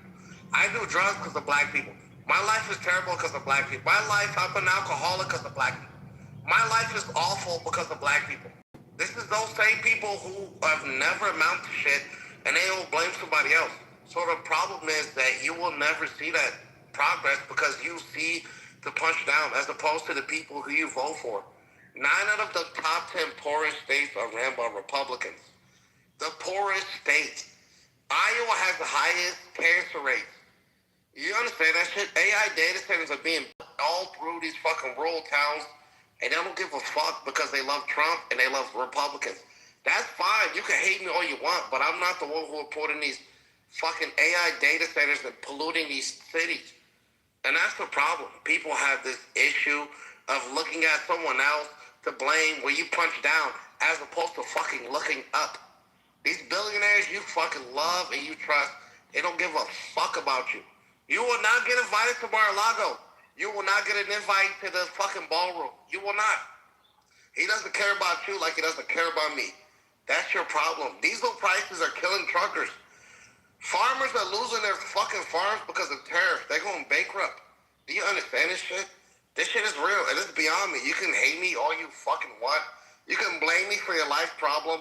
You know, oh, black people did this to me and all that. I don't give a fuck. You understand this shit? It's bigger than this. It really is. And that's the problem. I'm just being honest. Yeah. And you know what's interesting? Something you brought up, and I've also noticed this as well. You brought up the fact that a lot of these people talking about like, oh, we need to do like crime crackdowns and like drug crackdowns. Well, if you look, and this is the pattern across the entire country, is they're only going to cities that voted Democrat, which is really interesting. But when you get out of the city, exactly the same thing that you're talking about. I know what you're talking about. I grew up in the city and I moved outside of the city. And thankfully, my little small town is a... Okay, amazing. I grew up in the city. Amazing. I'm speaking. Shut the fuck up. She was Do you have any fucking manners? Shut up, bitch. Shut up, bitch. Beaver, can you drop him? No, wow, this is why I'm from the city. Nobody gives a fuck where you're from, bro. Nobody cares. Nobody cares. So anyways, what I was saying is, once you get outside of the city, you see, oh shit, like you're in a red wave. You're in an ocean of just Republican counties, right? Thankfully, in my little small town, it's just a little blue dot, and I love that for me. But what I've noticed is in these Republican, rural towns is there's a lot of drug issues. Absolutely. Like meth labs are constantly getting cracked down. And I'm like, what the fuck? These people are doing meth? Like I had a cultural shock at first. I'm like, wow, this is crazy. People actually do meth and they're like doing, they have these fucking labs that explode and they kill themselves because they're retarded, But, Trump isn't doing any of the crackdowns in the rural cities not cities, rural towns that voted red. And they have drug problems too, and crime as well. And I don't get that. But he's doing a disservice to those people because what you're essentially doing is you're focusing on Chicago and New York and places that you don't live in. Why do you give a fuck? You live in Alabama and Arkansas and West Virginia. Why the fuck do you care about what's going on in the blue city? When the blue cities are feeding the red cities. You understand that shit? 9 out of the top 10 poorest states are led by Republicans. So why are you focused on the blue states and the blue cities? And you can say that shit all you want. But those cities, California has the 4th highest GDP in the country. I mean, in the world. In the world. 25 states rely on California alone. Take the cocoa root. 25 states rely on California alone. And I'm not from there, though. I'm from the Midwest, so I see this shit. I'm from Ohio. I drive around and I go to cities. I'm from the Midwest. I drive to Indiana. I drive to Ohio. I drive to Wisconsin. I drive to Minnesota. I drive to West Virginia. I drive to these places. And I see what's going on. You can hate me all you want, but it's not me who's preventing you from getting what the fuck you need to make your life better. You can blame me. You can blame whatever. I don't give a fuck. I promise you, it's not me. I don't think nobody's blaming you. The problem is they want to look down as opposed to who fuck. Why is Canada getting fucking subsidies for moving to Mexico instead of building plants in Indiana? What happened to Foxtrot building fucking plants in Racine, Wisconsin instead of leaving to Mexico? And that's the shit they don't question. That's the shit because it's so easy to say, oh, you a fucking Democrat. I'm not a Democrat. I'm not none of that shit. What I believe in is I'm an American first. I love this country. I want to see this country do better. I'm a progressive. I want to see it progress. I don't give a fuck about your ideals. It means nothing to me. You hate me, I hate you too. That's fine. But what are you going to do about this country, and how do you want to see it progress? Do you want to see us all eat, or do you want to see a few eat? Who are the billionaires who are fucking starving you motherfuckers and building AI data centers and wiping out these fucking family farms to buy them? BlackRock is buying all these family farms. So is JD Vance. It's a fact. Somebody got to send it to them, bro. It's happening. Yeah, but somebody has to. Family farms are going to be obsolete. And they voted for this shit. They voted for this. Slow down. They voted for it. But literally, somebody's making a profit, so nobody's taking this shit. Somebody's making a profit. BlackRock is. So, but hold on 1 second. You don't know who look how many family farms they're buying up, bro. Yeah, I understand, bro. Land. I understand, bro. I understand. You can't get mad at the person. Brother, I hear you, but you literally. It's America. Yeah, Why I you hear you. Bro, listen. I hear you, but literally, I wanted to pivot real quick to Coco and Michaela. Michaela, I put it in the chat. Are you still there? Yes. Okay, Coco, are you still there? Yeah, what's up? Okay. I wanted you to see the link. Did you get the link that I sent you in the chat? No, I didn't see it. You might have to scroll up just a little bit. I'm going to see if I can drop it again. It's like maybe 5 minutes ago. I found it. Go to page 141 for me. Okay. Let me know when you get there. Now, Michaela, I want you to pay extra special attention to this because this is one of the stronger evidences that I was telling you about. I got others, but you want to go follow that link and go to page 143. When you get there, let me know. I wonder if the other brother was still in the room, though, too, because he wanted to 143 or 141? 143.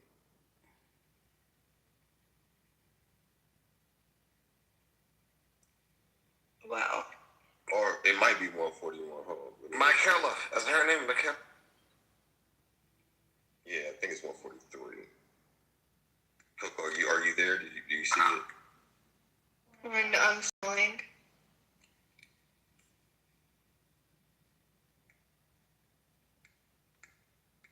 The thing is, though, a lot of us, we root for America. That's what you don't realize. Yeah, if Trump was doing a great thing, I would get it there. I would root for him 100% if he had everything going like he said he would, right?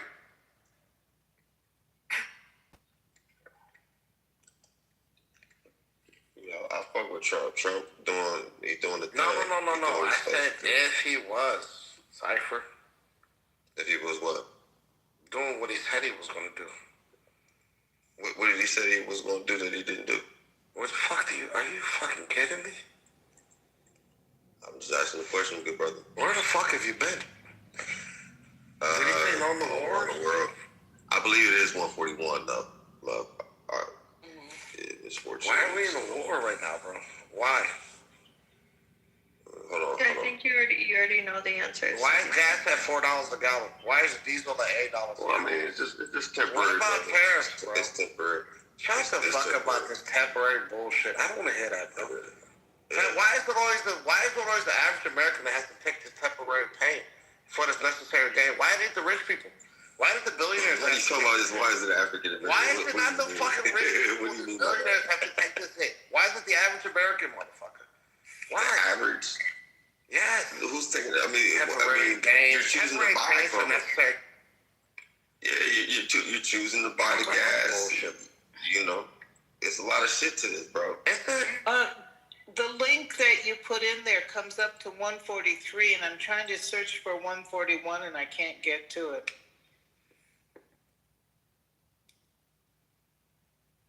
Hold on. I'm about to do a search. Tell those truckers to take the necessary pain, bro. Cypher. Yeah, I mean, they still trucking, ain't they? They still trucking, ain't they? Yeah, they are. $8 a gallon. A lot of them are going out of business. Farmers are going out of business. They're selling their family farms because of tariffs and diesel prices. You okay with that? You want Bill Gates to own every farm? You want Bill Gates to own every farm? Somebody want to sell it to him. Damn. For him to own it, somebody got to sell it. And that's exactly who these people. What is? They don't give a fuck. They don't give a fuck about America. I promise you don't care about America. Bro, chill. That's the fact, Coco. Chill. Okay, but like you are just like I don't know. That's a lot of energy. How do you sell your family farm? Bro, I didn't sell no family farm. I don't know what the fuck you're talking about. You gotta chill. Huh? Oh, that's 1798. Oh, hold on. This one's supposed to be 1783. Hold on, y'all. Yo, I don't know what you're That's my bad. Hold on. That's my bad. Same thing, but just different year. Hold on. About to fix it. Matt. Coco. What's the topic? I just got back. You guys still on? What are you guys talking about? I don't know. I just came back and I don't know. This conversation's all over the place. Okay. So I was trying to educate 1783. about my history. No, hold on. Just go. Okay, it's put 17. It's put 1783 on the same joint, and then go to page 143. He's trying to make Michaela feel guilty about slavery. Oh no. They trying to make her feel guilty. That's wild. You know, wild. Don't feel guilty about that. You weren't there, Michaela. And it's actually 141. It is. That's fucked up, man. Yeah. Yo, I think Abby is sleeping with her mic on. Here, I'll mute her. She's making sounds in her sleep. That was fun. Yeah, I went off that link, bro. This is too much. I ain't gonna lie to you. I'm not doing all that. You could just tell me whatever you want to tell me, then.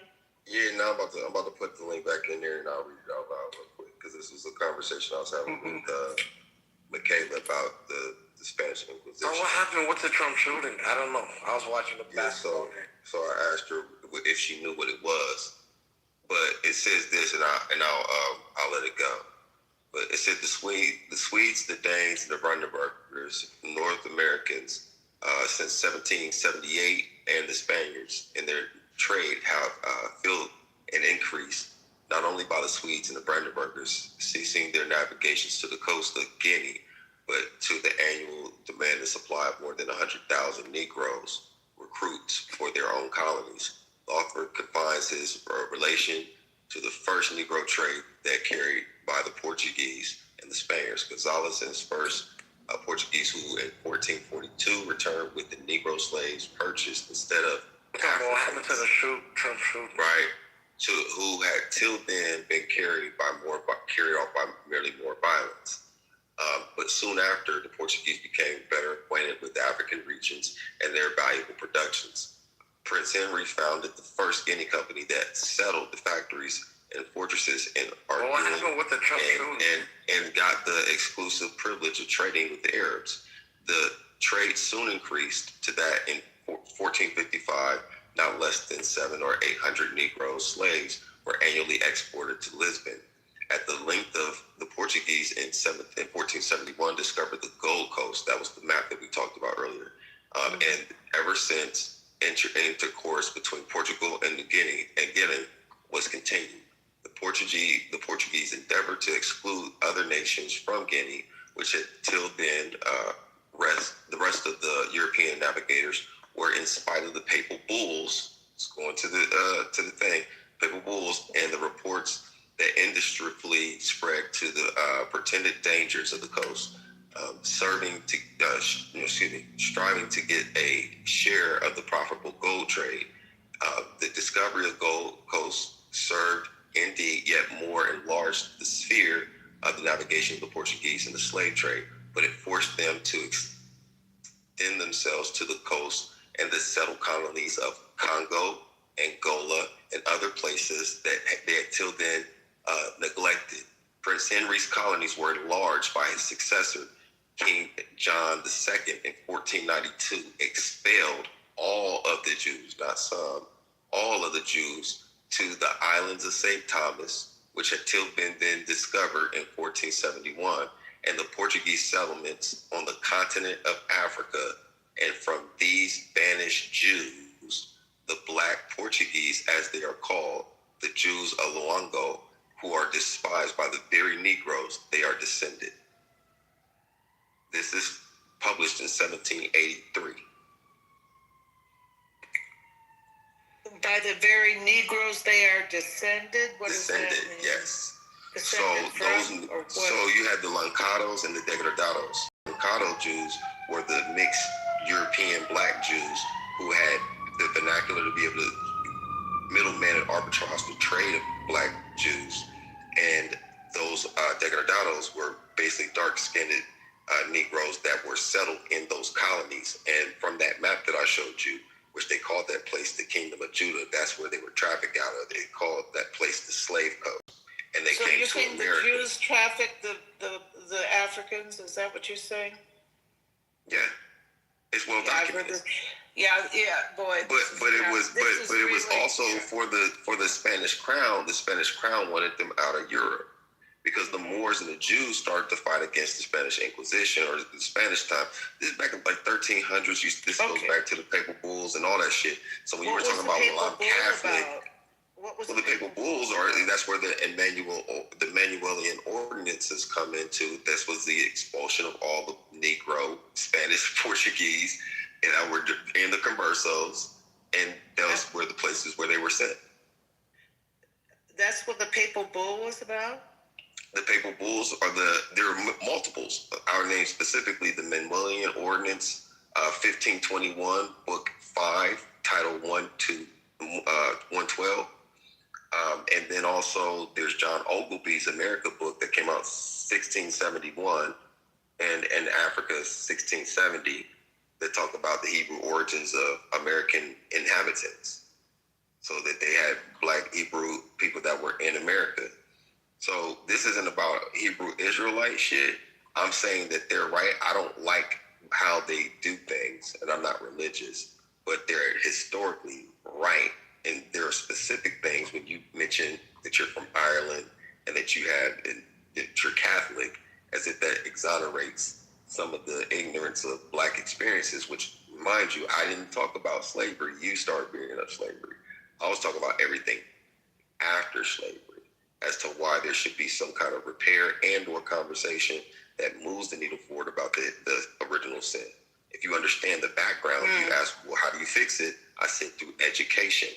If this nuanced information, you go down this rabbit hole, you'll find out a lot of interesting things that will make you feel a certain way about it, adversely, maybe. And then I think the more you learn, the less you feel responsible for, because you can see all the dynamics. This is what keeps that shit going. You said the more I learn, the less I feel responsible for? I mean, that journey's up to you. I feel like if there's some things that are going to make you feel uncomfortable, I want to make sure I clarify. The more I learn, the less I feel responsible for. No, listen to what I'm saying in full context. The more you learn, your journey about that is up to you. You might feel jarred by a lot of different information, but I think the more you learn, the more you continue on that journey, you'll feel less of that, because then you'll get the full picture. You get what I'm saying? So a lot of people fear what they don't know. A lot of people hate what they don't know. But the more you start to understand a thing, you can start to understand its origin or deal with its existence better. Yeah. Does that make sense? Yeah. And is there anything in in the history of your people or your group that you identify with that you have to deal with that fuck yeah, absolutely. Or whatever? I mean, absolutely. The fact that we let people like you conquer us is fucked up. Horrible stuff in the humanities past, okay? Well, I mean, the thing is that you asked me what was the pathway forward, right? All I'm presenting to you is that, hey, this is something that you can do. Now, how you feel about it and how far you go with it is up to you, right? Yeah. Education. So I know That's that the first papal step. bulls existed, and the papal bulls did a lot of things that were terrible to people all over the world in history, right? I'm completely aware of that. I've read these things in deeper context at different points in my life.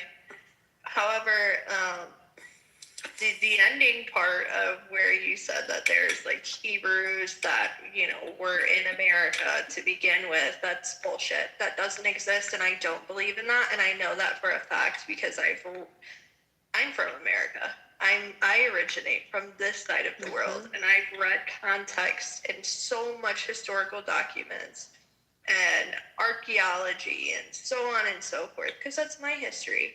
And that's just bullshit. This is an idea that comes from actually, it's racist, and it comes out of the Mormon church originally, and other groups have co-opted this idea, and now it's turned into this huge mind fucked where people are completely brainwashed and actually believe this is something true. People go to, to the extent of literally creating AI about it. They'll, make up random Well, you know that shit this book that I just read is real, right? Okay, that's all right. I'm telling you, I don't believe in. No, there was no Hebrews in America to begin with. It's just not realistic. It's not true. How do you know that? How did you come to that conclusion? I already told you. Dude, come on, bro. We're not doing this. There he is. He is risen. I was just asking. Hebrews come from literally Hebrews come from the other side of the world. They're not Americans. How do you know that though? Like, I mean, what gave you that idea? Oh my God. Lack of evidence. History. I mean, reality, evidence. Like what? Give me an example. I already did. This is ridiculous. Come on now. Look, you made the argument. I was just asking where it comes from. I just want to understand how did you get there? I've already told you. I've looked into archaeology. I've read text, history books from all over the Americas. I know that's fucking bullshit. That's my history. I'm an American. I was here before America was here. I don't identify as a black person. I don't identify as a Hebrew. I identify as an American who was here before America was here. What tribe are you? What tribe are you? I'm an Anishinaabe. Anishinaabe from where? What part? Okay, amazing. And this is sad. This is why I think that, Beaver, this is why when I told you that conversation that I had with you, when I said I really like how Canada teaches their students when they're children about the original people, how they do that when they're kids, because Canadians don't have these kinds of conversations. You notice that? I've never heard this shit until I got on Clubhouse about Black Hebrew Israelites and Hebrews, being from America and all that bullshit. Yeah. Why is it bullshit though to you? And it's really sad too. Like, you live on our land and you have no clue.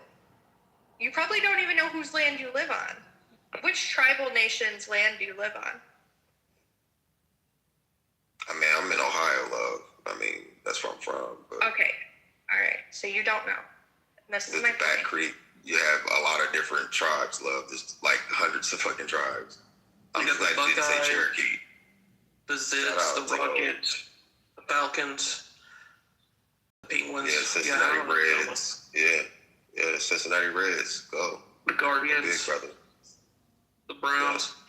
Michaela, do you feel guilty? Are you going to do the work so you don't feel guilty anymore? I do not feel guilty, no. Yeah, and you know what? You shouldn't. I mean, if you understand it, you shouldn't. No. But Michaela, but to Coco's part, though, I'm just, you're making blanketed statements and you're kind of talking around in circles. I mean, like, what makes things, like, how do you explain John Oglesby talking about this shit back in the 1670s? Specifically in a book from the 1670s. Like, how do you reconcile that? Maps from the 1747, Back Creek Stone in Ohio. There are multiple findings of Hebrew existence in America, actual artifacts. So if you go and we do know that John Oglesby is, right? If you look up who this is some random Christian gynecologist and whatever, OB. And he was a historical Illinois politician. So if we go back in context, even from what year? Ago, what year? What years ago? Can I finish my statement? I was just asking you what year to make sure we're talking about the same person. Okay, what year are you talking about? I just said it. What year were you looking John up? Oglesby are you talking about? What year were you looking up, love? I literally just typed into Google. What year are you talking about? Why aren't you telling me the year I asked you? I just typed into Google John Oglesby. What year are you talking about?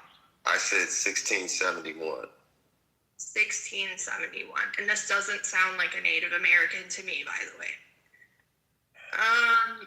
You're so offended. No, I think it's hilarious because you're trying to tell me about my history and you're like rewriting. Well, it's my history too. I mean, it's my history too. John Oglesby, a 17th century Scottish cartographer, geographer, from London. Amazing. So a white man from London, probably a part of the, what is the other church called? It's not the Catholic Church. It comes out of England. It was your opposition. Well, he's just saying, you've never read this book, but just so you know who John Oglesby is. It doesn't matter. It shows that Hebrew-speaking people were documented in the Americas before the 1700s. You don't like that. Why do you have such an aversion to that? Funny? It's funny because you're quoting people who came over here and made up all but that's kinds from the of 1671. Are you going to just keep over talking me, or are you going to actually let me respond to anything that you're saying? My apologies. I'll go on mute. Okay. So you brought up a document by some European man from the 1600s who's not from the United States. White people, you're not from the United States, right? Okay? When going back to the 1600s, yeah, now in modern day, okay, you're the great grandkids of settlers or whatever.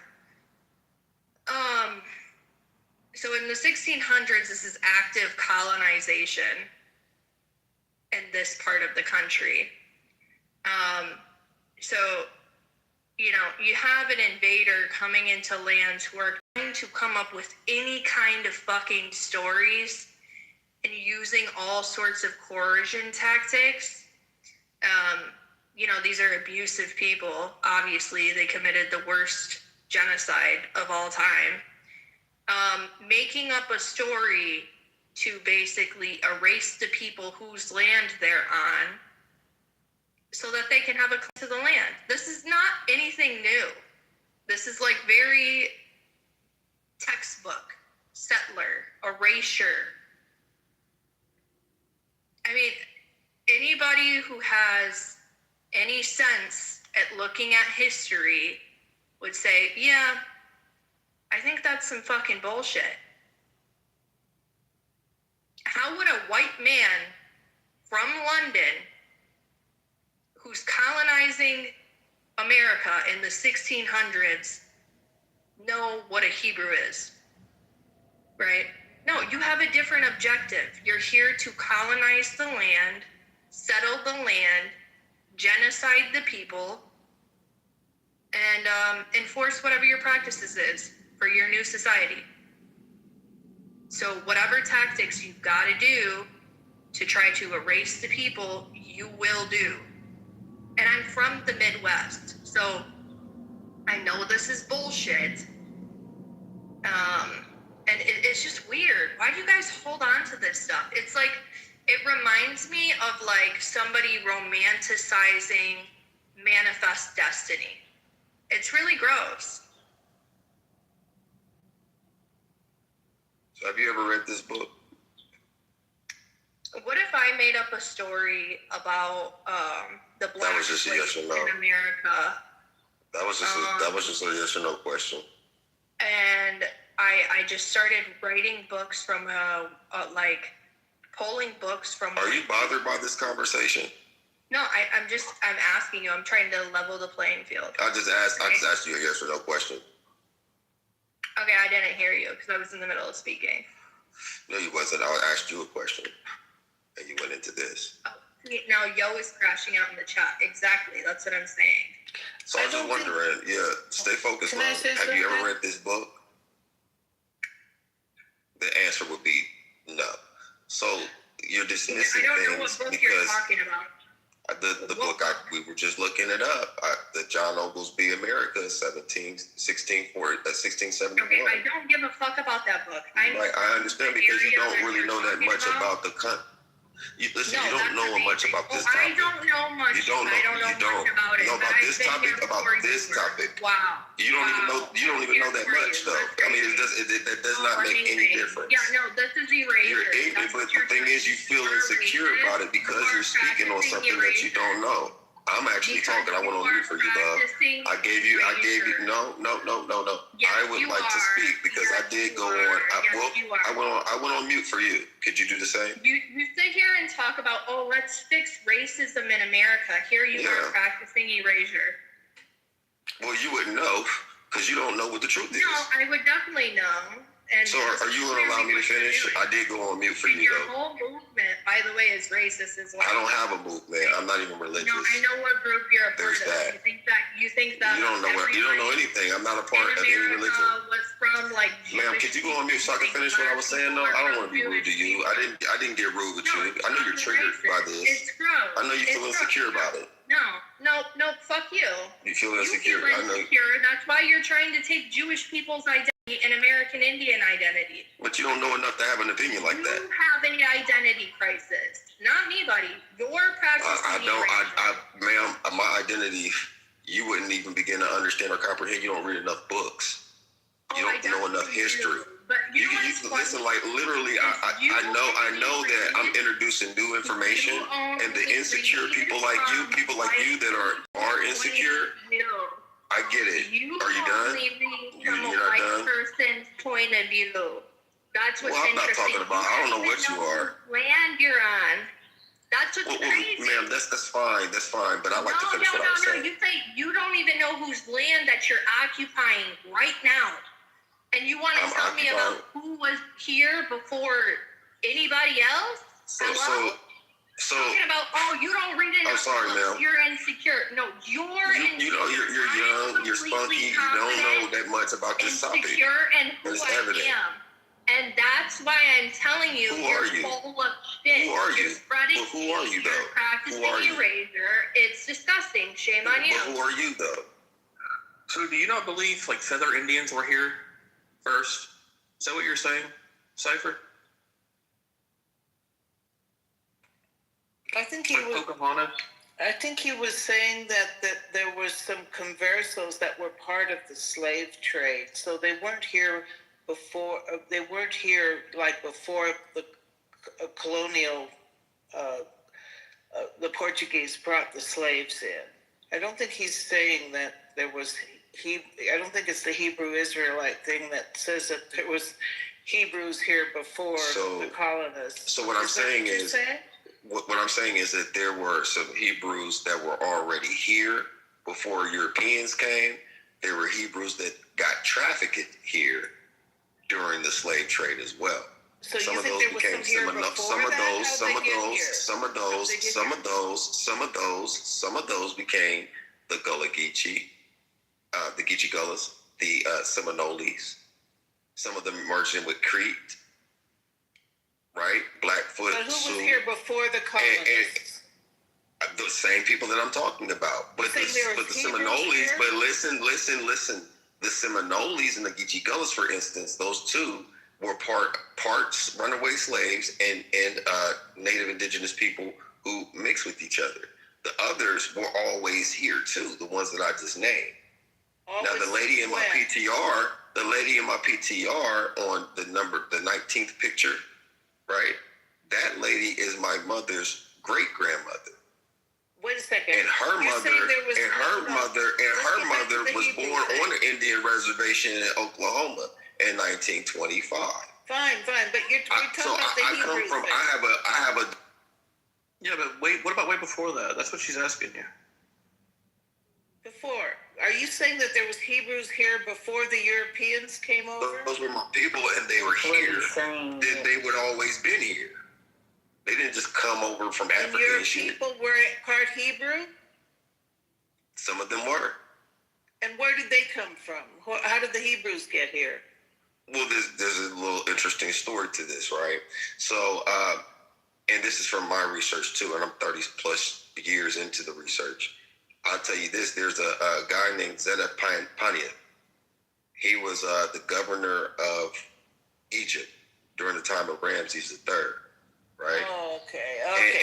And supposedly they had the Isis temples and all that stuff that they found in the Grand Canyon are connected to him and his dynasty. And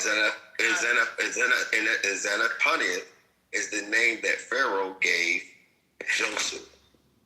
Okay. How do you believe this stuff? Well, I mean, it's called research. It's literally called propaganda. Yeah, okay. Well, I mean, but here's the thing. If you can cross-reference the things that I say, let's just assume that it could be something true about it. If it's true, just for a moment, think of how you would feel. Just hold on. Just let me say this and I'll shut up. Just think of the energy that you would feel if you knew that it was true. Why would I feel energy about it? If I feel the energy of it, I promise you, there's no one in the fucking world that could convince me that is that is true. You feel me? I mean, I wouldn't care if it was true. And why would it give you energy? No, the energy. What kind is what you need to look into? So it could be good energy. It could be negative energy. I'm just thinking for you, think about close your eyes for a minute and imagine the energy that you would feel if you knew that what I'm telling you is true. That's the thing. I wouldn't feel any energy. Then why are you so defensive about it? Why is it so much of an aversion to it? Why is it bullshit? And I'm introducing it. It's new to you today. You haven't studied it. I'm just saying, hey, look at this. Look. Because it's so damn asinine. There's no evidence for it. It's just like the earth is flat. Those people, it's just dismissive of energy to it. His point when he says that, though, he's just saying, look at how he says it, though. Just look at it. Look at how Cypress says it, though. This dude Cypress is literally the dumbest thing I've ever met. It's no bullshit. Well, it seems like one group's always trying to steal the identity of others. Like what the Europeans that bought their way on the Dawes Rolls for $5? What is it, like the Pretendians? Hey, Beaver, just notice what he says when he says that. Just elaborate. No, just from what you said this whole time while talking, the whole time when you had your mic unmuted, and from the whole thing you should say, I just want Beaver to I'm not saying judge, but just just be careful. What did you hear? What did you hear being said?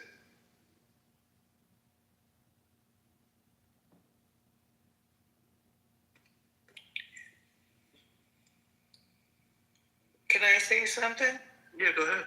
Yeah, I sensed this from Cypher. Going back, he wants to go back and say, oh, this people did this and that people did that and this and that and this and that and this and that. And that's supposed to make us educated so that then we can go. To me, it has a lot to do with resentment and blame and lack of forgiveness and a lack of forgiveness. Yeah. You don't think that people to kill people? What? You don't think that people like that shouldn't go back and kill those people? I mean, you guys did it over tax. People who should go back and kill who? The very people, those Black Americans, those Native Indigenous people that were oppressed and killed. Do you think that they would have the right to kill back and get their land? Do you think so? Do you think they should? They wouldn't be wrong. I know. This is the whole thing. This is your But whole you want thing forgiveness, and when you say, no, listen, love, because you don't even know. You want me to say that. You want me to say, but hold on, no. Don't put words in my mouth. Let me speak for myself. I am literally saying that they would not be wrong. But when you say that you want, bro, lack of forgiveness. The fact that you're breathing and that nobody's coming after you just for the simple fact that you're white is an act of forgiveness. What? Right? Literally. Think about this. Think about it. The fact that we fight in all of your wars is an act of forgiveness. Yeah, right. The fact that we haven't gone that route is literally what you mean by forgiveness. What you mean by a lack of forgiveness is that you want to be exonerated. Okay, look. Because you feel guilt. Hold on. Wait a minute. How can she get your forgiveness? What could she do to be absolved of this horrific thing that she's responsible for? That happened way before me. I didn't say that she's responsible for it, but she's willfully ignorant because she doesn't want to deal with the truth. And if you had to deal with the truth, then it's like, it's not some.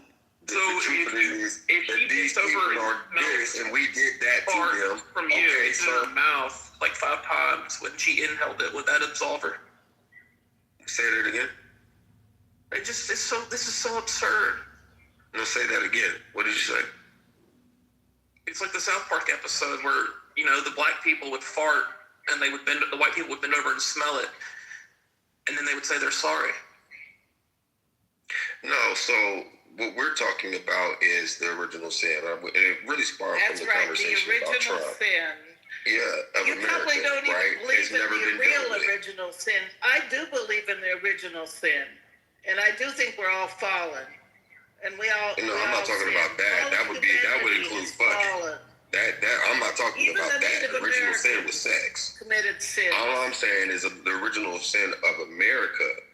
And here's the thing, though. This is where I touched on this, but maybe just to make you feel a little bit better. When I talked about to cure that, would start with, because you asked me what would be the solution. I said knowledge. And everything I'm giving you that's new information today, you're dismissing it without reading it first. So that's number one. Hold on. That's number one. The number two part of it is that I also indicted black people. There's no way that we, who brought you out of the dark ages, brought you into the Renaissance, and gave you. But see, you're lying. Why do you just make up this history? Like, I don't know. Where do you get this from? That black people. You're just uneducated, you cracker. Shut the fuck up. I'm worried about Michaela's soul. I want her to do some soul searching so she can get better. Yeah. My thing is what I'm saying with that is that how did we allow people like you guys to conquer us? And you are the original slave. The word slave comes from the word Slav. You want the real answer? That lived in caves. So how did the people like that come up against us and fuck us up? Well, we got out of the way. We got out of our way. We started oppressing ourselves. We do it today, even in the hood, motherfucker. No, you were outwitted. Intelligence. It's called oppressor. There's niggas that actually own other niggas. There's niggas that hate niggas worse than the white man. Okay. And we talked about it earlier, how my favorite hero is John Brown and all that other shit. I see both sides. That's why I'm not, when I flex my racism, it's really to agitate you motherfuckers and just debunk you motherfuckers from the ground up. But the other side of it, though, I understand how fucked up we are. Like, how dare we, complain about this motherfucker? That didn't have a language? You know what I'm saying? What religion, what major world religion comes from them? What kind of, what would the world be without us? But that's where. When did you guys discover the will in Africa? Brother, you don't know enough about Africa to speak on Africa. But I will tell you this: they're fucked up today. They're fucked up. They're fucked up today. Wait. Black people. No, wait. I'm gonna finish the plane, love. There's black Americans, not black Americans, but black Africans that were. No, you're not even listening. There are Africans shitting on other Africans, and I said that earlier today. I said, look, there's Africans in Africa fucking each other up, but they want to blame the white man. Some people use that as a motherfucker. I just happen to know who you are. right? And so I can never be oppressed or offended by you, right? Because some of your people suffer from the same shit. But see, I said earlier, my definition of racism is the personification of ignorance and fear. I brought new information today, and none of you looked into it, and y'all dismissed it. But I'm not Fear of being wrong. Hey, because it's your fear of being wrong. Because it's your fear of being wrong. Amazing. Oh, God. Amazing. Can I say one thing, please? After you decide here, no, Michaela, I'm speaking now. No, Okay. Sorry for you, know me. I don't have a racist bone in my body. This is too much. This is too much. This is too much white on white violence. Calm down. Let Coco go, and then Michaela wanted to say something. Okay, so, you know, you said a lot of stuff about my white brothers and sisters, you know? And, I might poke fun at white people here and then, but I don't hate white people. I'm just not a fucking hater. It's not in me. I don't hate black people. I don't like racists, though. I'll tell you that. I don't like erasure either. And you're sitting up here, you're criticizing everybody about, you know, you're racist and blah, blah, blah, blah. But you're actively trying to erase Jewish people. You're actively trying to erase the American Indian. And now you just try to erase white people. And you just made a claim that all white come from Russia. That's not fucking true. And then you said that... That's how I know you don't listen. Yeah, I didn't finish. Okay. Yeah. Tell us how much you don't know. Then you made the claim that white people had no language and no religion. Now, I know that's not true because white people, I've studied your history. I said, what world major religion did they create? White people, I've studied your religion too, right? So Fucking study. What major world religion did white people create? Wow, you didn't say that. You didn't say that. You didn't. You just told You don't listen. Mormonism. that they didn't have a language. White definitely have a language, and you're speaking their language right now. You're not even speaking your native tongue right now. You're speaking the white man's language right now, English. Hello? The white man's language? Do you know what the English language comes from? It comes from an older version of English. Which comes from what? White people. White people. Who is white people? Oh my God. What is white people? Why do you believe white people?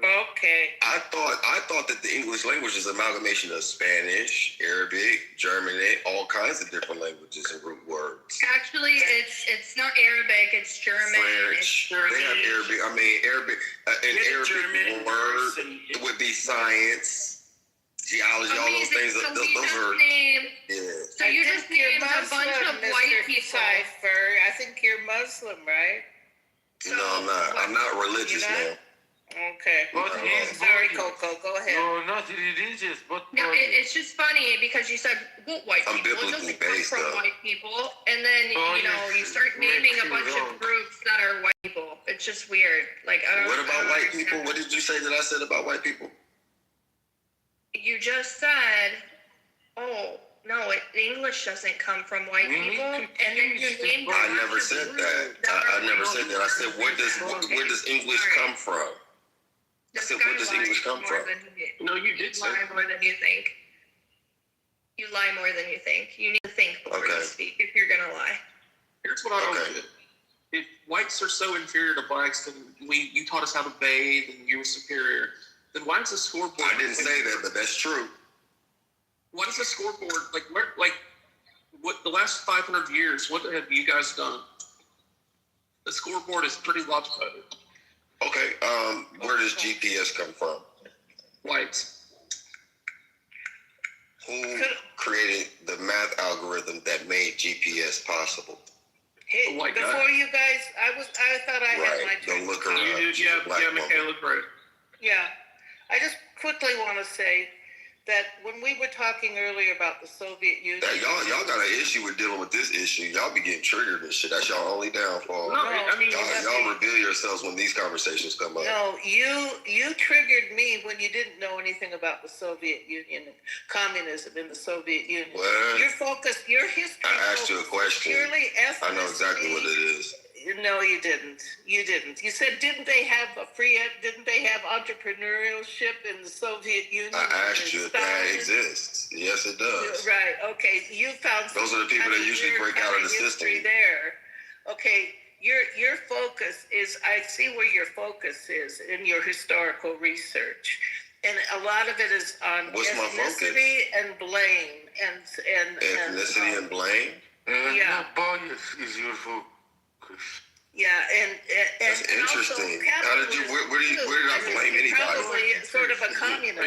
Where did I blame anybody? I said black people let themselves down. Matter of fact, I would say this. This is interesting. I really do believe this. I believe that if you pull the hood off of the actual powers that be that create this racism shit, I would not be surprised if it was a nigga. Well, anyway. I think that you have a certain focus, but you do not. What do you think my focus is? You said it's ethnicity and blame. Where did you get that from? Yeah. And the fact that you didn't know about communism. What did I say about communism? I asked you a question about it again. Your perspective. What made you believe I didn't know? You said, tell me.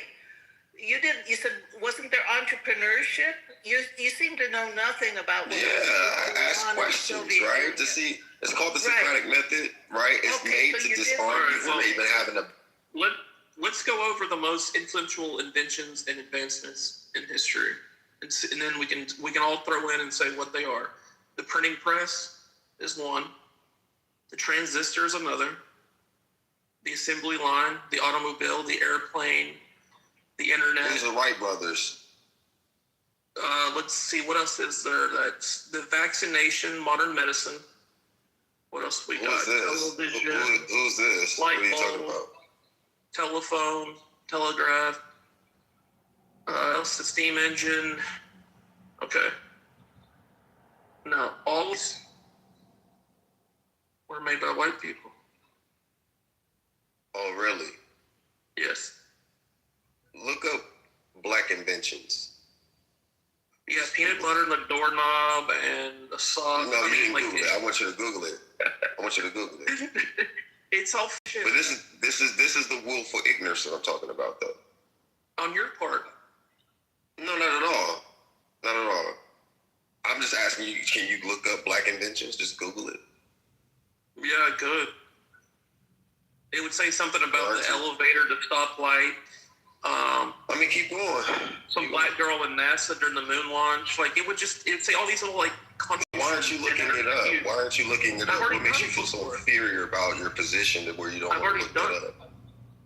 I've already. What makes you feel so insecure about your position to where you won't look that up and read it out loud, just like you did that I'm not insecure about my position. I'm very insecure. That's why I just listened to that was stolen. Name a patent that you didn't steal. It was stolen. Okay. Name a patent that you didn't steal.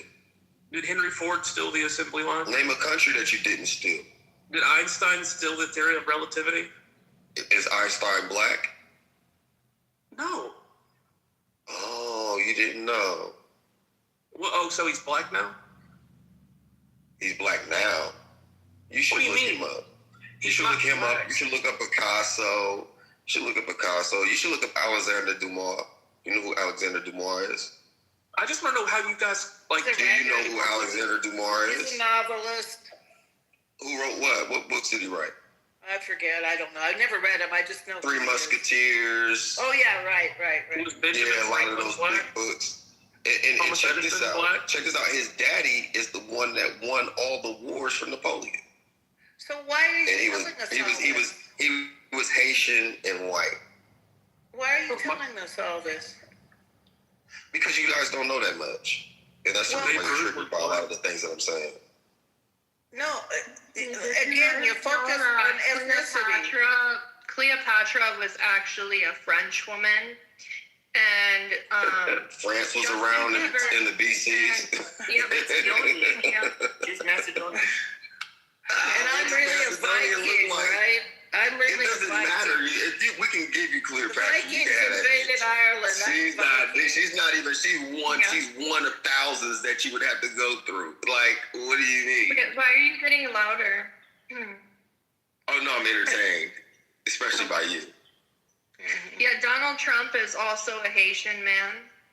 Michael Jordan. I thought he was German. I thought he was German. He's a Haitian man. See, you don't know that much. You don't read. I didn't know that. I thought he was German. Dale Earnhardt Jr. was a black dude. Jesus was definitely black. I forgot Tupac is white. And what are Americans? We're a mixture of everybody from all over the world. Yeah, we're human beings. Mm-hmm. A lot of you I question your humanity. Yeah. Oh, really? I do. Oh, really? Yeah. Oh, how's that?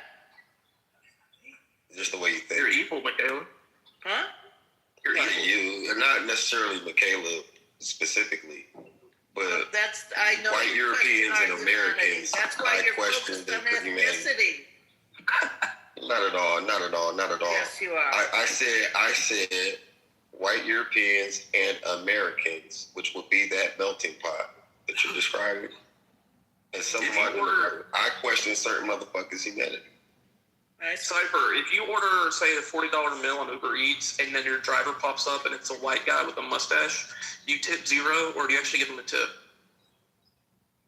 Depends on how I feel that day. If I feel racist, I won't give him anything, but it's some advice on the way out.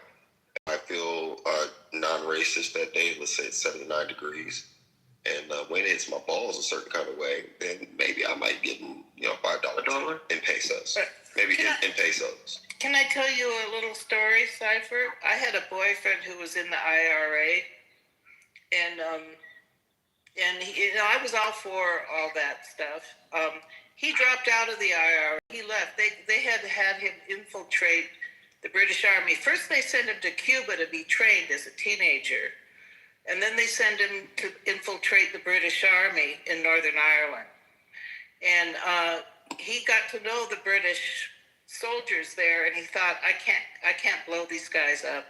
And he fled to England and never went back. And I met him in America. Interesting.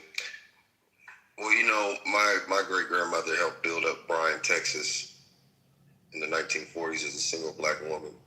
And she told my granddaddy he would have been 102 this year. You go up to Ohio with that woman, that girl, and your children's children going to end up working for the white man. And over 70, 80 years, none of us have worked for the European. I said, damn. My great granddaddy, he owned slaves, and he killed several of them. Yeah, my great granddaddy. And my great grandmother, the guy that helped her get the land that she got down there, was an old Jewish white guy, friend of the family to this day.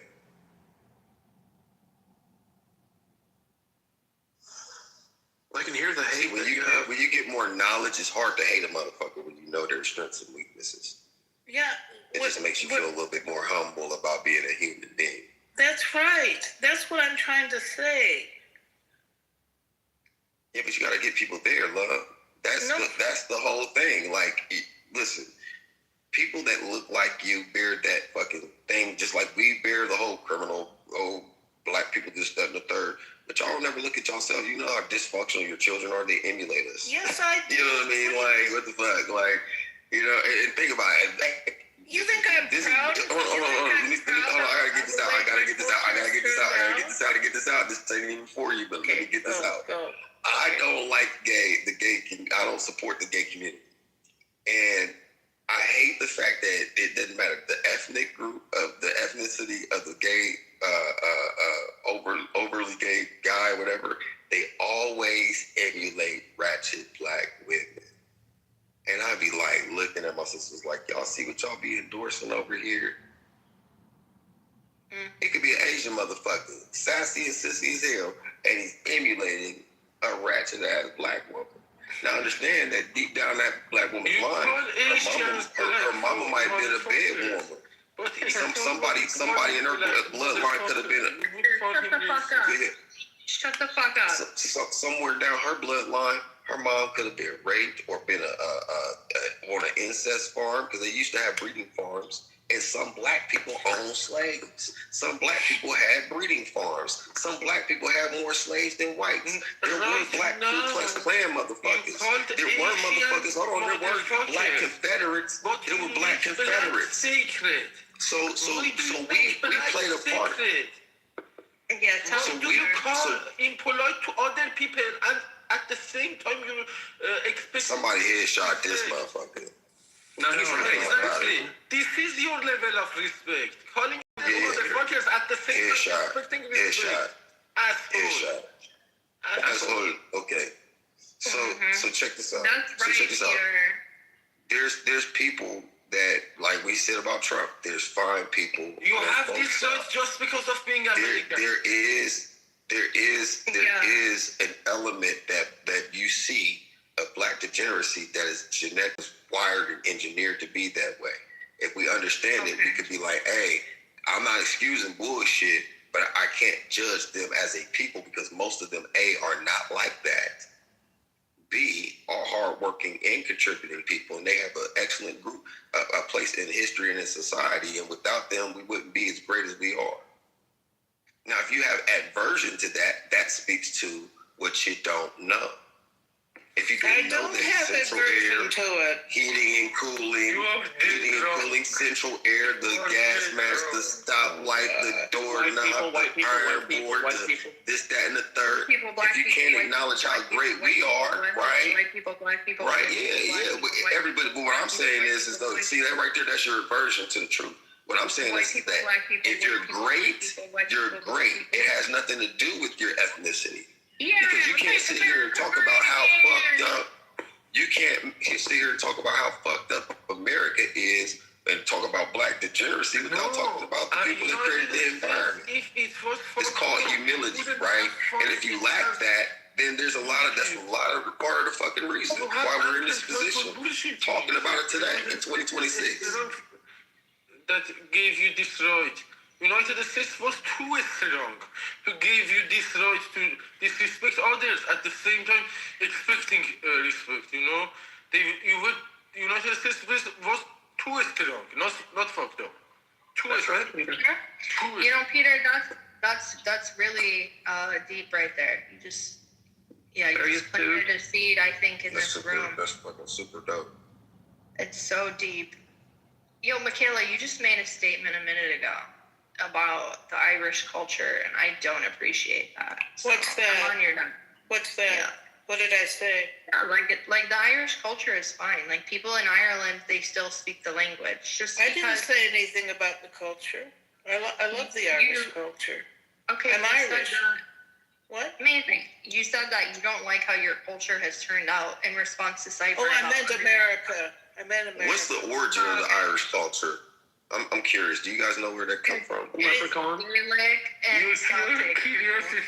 What is Gaelic and Celtic? What's the origin of that? Where did they come from? Indigenous people of Ireland and their cousin island or brother island, which the guy just won the fucking national championship in Augusta. Rory, he's from Ireland.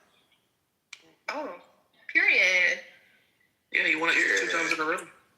So that's great. That's great. What natural resources come out of Ireland that the world depends on? Fish. Potatoes. Rainbows. Don't call Lucky Charms. Leprechaun. Beef. Like now, let's tell the truth. People. What does the world depend on? Music. I mean, poetry. Literature. It's not Let me ask you this: Where does the history of the police come from? Without fish. Were they Irish? The who? The police force, like the fraternal order of police and the firefighters, weren't they Irish? Not Irish, yeah. How many times? So what about their racism? What about their implicity in the racism? What about it? What about the gangs? What about the gangs in New York? What about it? The original gangs. What about the Bloods in the Crib? Pimps. And well, they came far about 100 years plus after. About 150 years after. If they were not holding those gangs, Why are they the only people that had a dark age? What was their dark age? What are you talking about? What were they doing in the dark ages? What about the dark era? Guys, what about That was engineered by the same people that lived in Fraggle Rock. They created the Fraggle Rock. They are quite capable in gang. Irish people are quite capable in ganging. They are better. What about the black slave owners? We already talked about that. What about sagging your pants? Okay, well, I thought we were doing what about it. I already talked about that too. I talked about that and lied them. You talked about what aboutism. No, you are, because you're deflecting it. Y'all don't like to deal with that, and that's the thing. The sensitive father, what about the here's. Let me tell you, the fall of the white man will be your children rejecting you. I think your biggest fear is black people doing something violent, but your children will grow up and learn about the truth, and then they'll be like, we're not afraid of black people. Yeah, the difference. Here's the difference. Your children will not at all. Your children will reject you because they'll grow up and they'll realize that, oh, my dad has a fucking identity crisis and I wasn't rooted in anything that I actually come from. Versus other people in the room who do practice their actual cultural practices that have been passed down generation after generation. What makes you think I'm confused and you're not? Well, I know I'm not. Because you're over here speaking. How do you know? Because you started talking about American Indians coming from Egypt and then coming from Hebrews. It doesn't make any fucking sense. Why is that so hard for you to comprehend? Because it's not realistic. You are like. Have you ever heard of the Kincaid? Why do they got a place? Why do they have places named after Egypt? Why is Mississippi and Tennessee places in Egypt? Okay. Why is there Egyptian fucking hieroglyphs in the Grand Canyon now? This is what I'll tell you, right? You don't know that much. I was confused about this earlier. No, you don't know that much. You think that American Indians are Egyptians. You're fucking retarded. Just for the name of the country. So here's the thing. There's the name of the country is much bigger than your mouth. Amazing. Thank you. So there's places all around the United States that were renamed by colonizers. Is that not by name? Do I need to explain further, or do you grasp that concept? Have you ever heard of the Hebrew Decalogue stones?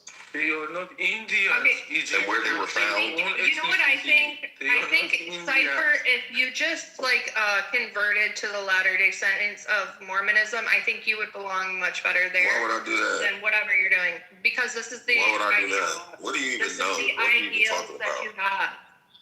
I just asked you a question and you danced around it because you don't know that much. I'm asking you, have you heard of the Decalogue stone? They were found in America, man. Explain that. Okay, yep. How do you explain that? How do you explain that, though? How do you explain the Hebrew Decalogue stones. Oh, the Mormons? Yeah. You talking about the guy who was a fraud and a con artist? Who said that he found gold in Joseph Smith? Yeah, Don't say that about my prophet, bitch. Watch the fucking mouth, Pepe. Anyways. What about that? How do you explain that?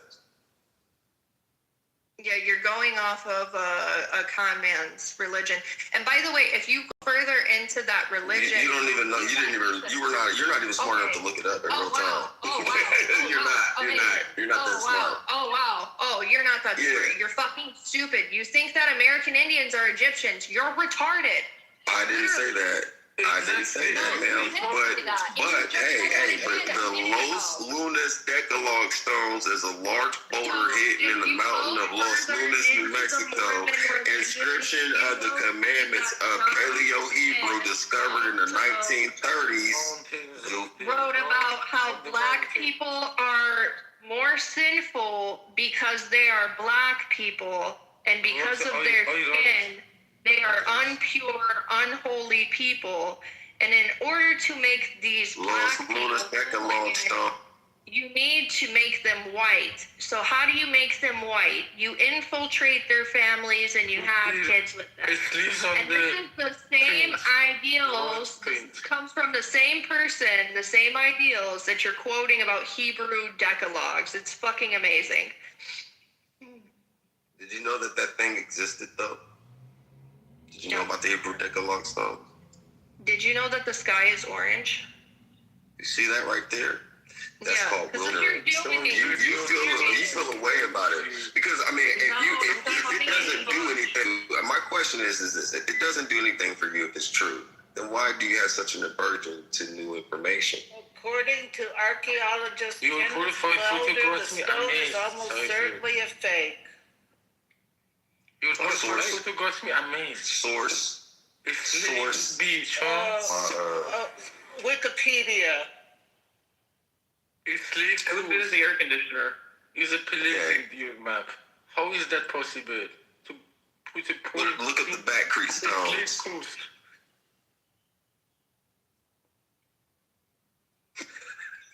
Man, tonight was a crazy ass night. And what does all of this history do for you?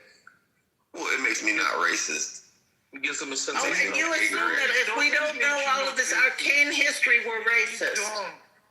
Well, you're more prone to being racist. Oh, for sure. That's what you're racism is for the low IQ. Racism is for the low IQ. Okay. Yeah. Because remember, I said racism is to me. Racism is the personification of ignorance and fear. So if you're ignorant, that's low IQ. You have to study all the arcane conspiracy. The more that you learn, Wait a minute. Blacks have an average IQ of 85, so that means they're the most racist group. You're more influent when you're able to Can't learn. even pronounce it right. Decalogue. What did I say? What did you hear me say? Did you got a dick in your ear or something? Yeah, clearly. Yeah, I did definitely said the Los Lunas Decalogue stone. Yeah. And then look at the Back Creek stone. The Back Creek stone, 1889, artifact from Tennessee. Versus 10 Commandments. Paleo-Hebrew. That's exactly what it is. Pre-Columbian transoceanic contact.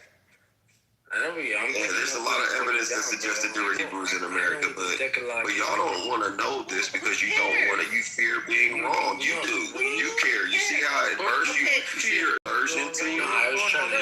Okay, tell me where the Chaco people from. Be wrong. It is voice.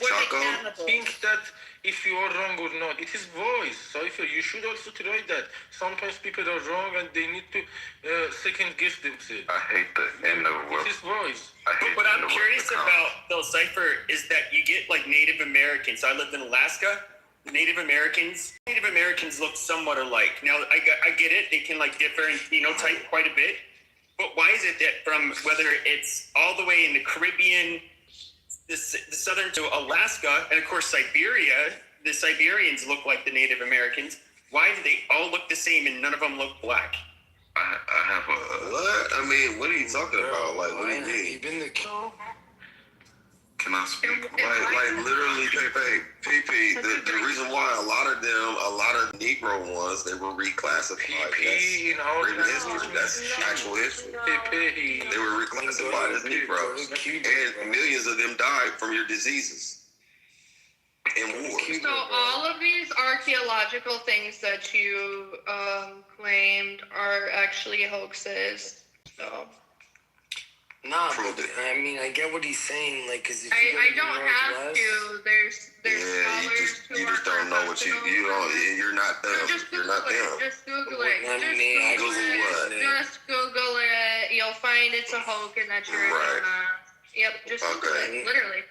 You'll see a bunch of different links that say that scholars and archaeologists. She doesn't even recognize the Seminole, bro. Seminoles or the Gullah Geechees. But that's what She don't know. I know Seminole, but you're not a Seminole. Seminoles don't think they're fucking Hebrew Israelites. Well, my that's not what I'm trying to allude to. Well, ma'am, you don't know what the fuck you're talking about. No, you don't know what you're talking about. You think that you're a black. Where did the Seminoles come from? American Tell us where the Seminoles came from, though. You think that you're a black. Tell them where the Seminoles came from. Asking a question that you know the answer of. It is some kind of interrogation, PC. That's right, Peter. I said I'm black. No, I he's IQ asking level her. 100. He's asking her. So you give me the Seminoles are from Florida. I said I'm black, but I have an IQ level. Florida. It's the Miccosukee. It's the You have a Miccosukee tribe. Yes, and I prove it too. I got tested a couple years ago. So you have the IQ of an average white person. Yep. What? Wait, why are you acting like that, bro? Why are you talking to him like that? Because I'm not dumb. Like I'm not dumb. That's what I'm saying. I don't know why the fuck he's talking shit.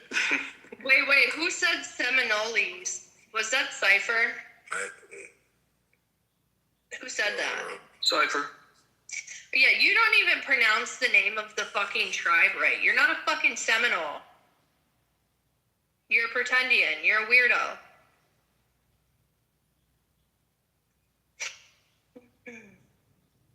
It's gross. And it's Miccosukee. It's called insecurity. I get it, baby.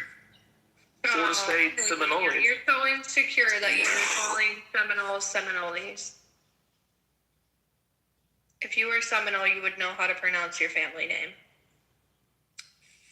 You know what's crazy? The family, they get 90. An outsider talking about an insider like it's an outsider's a paradox. That's what you're doing. That's what's interesting, because I'm an actual Native American and you're not.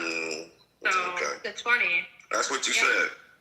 No, that's why I'm on your ass like this, because you're gross. You're practicing erasing. No, you like eating ass. That's why you're on my ass. You're not right about anything you said. Are just rolling in their fucking graves because you won't honor them. And your ancestors are embarrassed by your OnlyFans. Your ancestors are. I don't have an OnlyFans. Your ancestors are maggot food. You go buy Pocahontas. Pocahontas. Okay, and you go buy slave. No. Martin Luther Cream. No, Martin Luther Cream. Say it right. I had a dream. Martin Luther Cream. Okay, porch monkey. No problem. Porch monkey. That doesn't offend me. Do you understand if you shave a white man, what he would look like? You shave an ape and his back, and you see what he would look like? He looked like your dad. You know what I'm saying? Like, you have more Neanderthal genetics in you. You have more Neanderthal genetics than anybody else on the planet. My dad's not black. Ma'am, you have more Neanderthal than anything. No, I don't. You have more Neanderthal in you than black dicks. Because I know you like BBC. Ew, that's disgusting. You're gross. You should go fuck yourself. Coco, you said you're from Canada, but you're from the Midwest too, or? No, I'm not Yeah, from she's Canada. from all over. Oh. She's trans. Okay. Yes, yeah. But your tribe is Shut the fuck up, bitch. Hey, Kendo, get up here. This guy's he's claiming to be Seminole, but he can't even pronounce Seminole correctly. Hello, tonight. Funny. No, Kendo, come up here, bro. Where did he go? Bro, look at that. Look at the black vernacular. Wait for me. You're Native American. She can't even really see the $5 claiming to be some of that and came pronounced some of that crap. And then he also said that he's. Wait. You said who? Cypher. He also said he's a Egyptian. Oh, that's the Brody. What up, dog? What's up, baby? That's the shit. What's up, baby? Shit, you know I'm in this motherfucker. I'm taking their ass to school, bro. They have a version to a nigga right now. What's good? Oh, yeah, that's what up, dog? Yeah. It's not finna be that. Absolutely not. I'm out of it. Hey, Coco, you know who I do that to with certain people, you know what I'm saying? We already know. He from the Midwest. You better stop it. I don't know if this guy's practicing a race. But this one, nigga. What? That's what she said. That's what she said. She think I'm a pretendian and niggas need to get over slavery. Niggas need to get over slavery and shit. We have identity crisis and man, this all nigga kinds was of talking about in the aisle and everything. Money plus on the east. I'm not finna get off on my butt. You think I'm finna fight in front of these white people? No, we ain't doing that. Hey, she's all good. She all good. I'm over here talking my shit now. Cause they done woke a nigga up. I smacked the pixie cut off of the Kayla before I fucking got down. When did you do what? No, I'm just like, how you doing? How you doing? Debbie, how come you're keeping so quiet? Are you there? Oh, damn, Alaska white ass want to pull up next to me. No, I don't want to hear that. Question. No, you know what? How you did me the other day, little mama? No, but that wasn't my fault. I couldn't say anything. I was asleep, and then I said no. No, I was asleep. I didn't know if you could be a bitch. I just had to be quiet. I'm sorry. I see how you do me. I owe you one, Mika. I owe you one. Well, you'll see. Oh no, please don't. No, I'm gonna be angry at you. I'm not gonna be nice. I'll make up to you.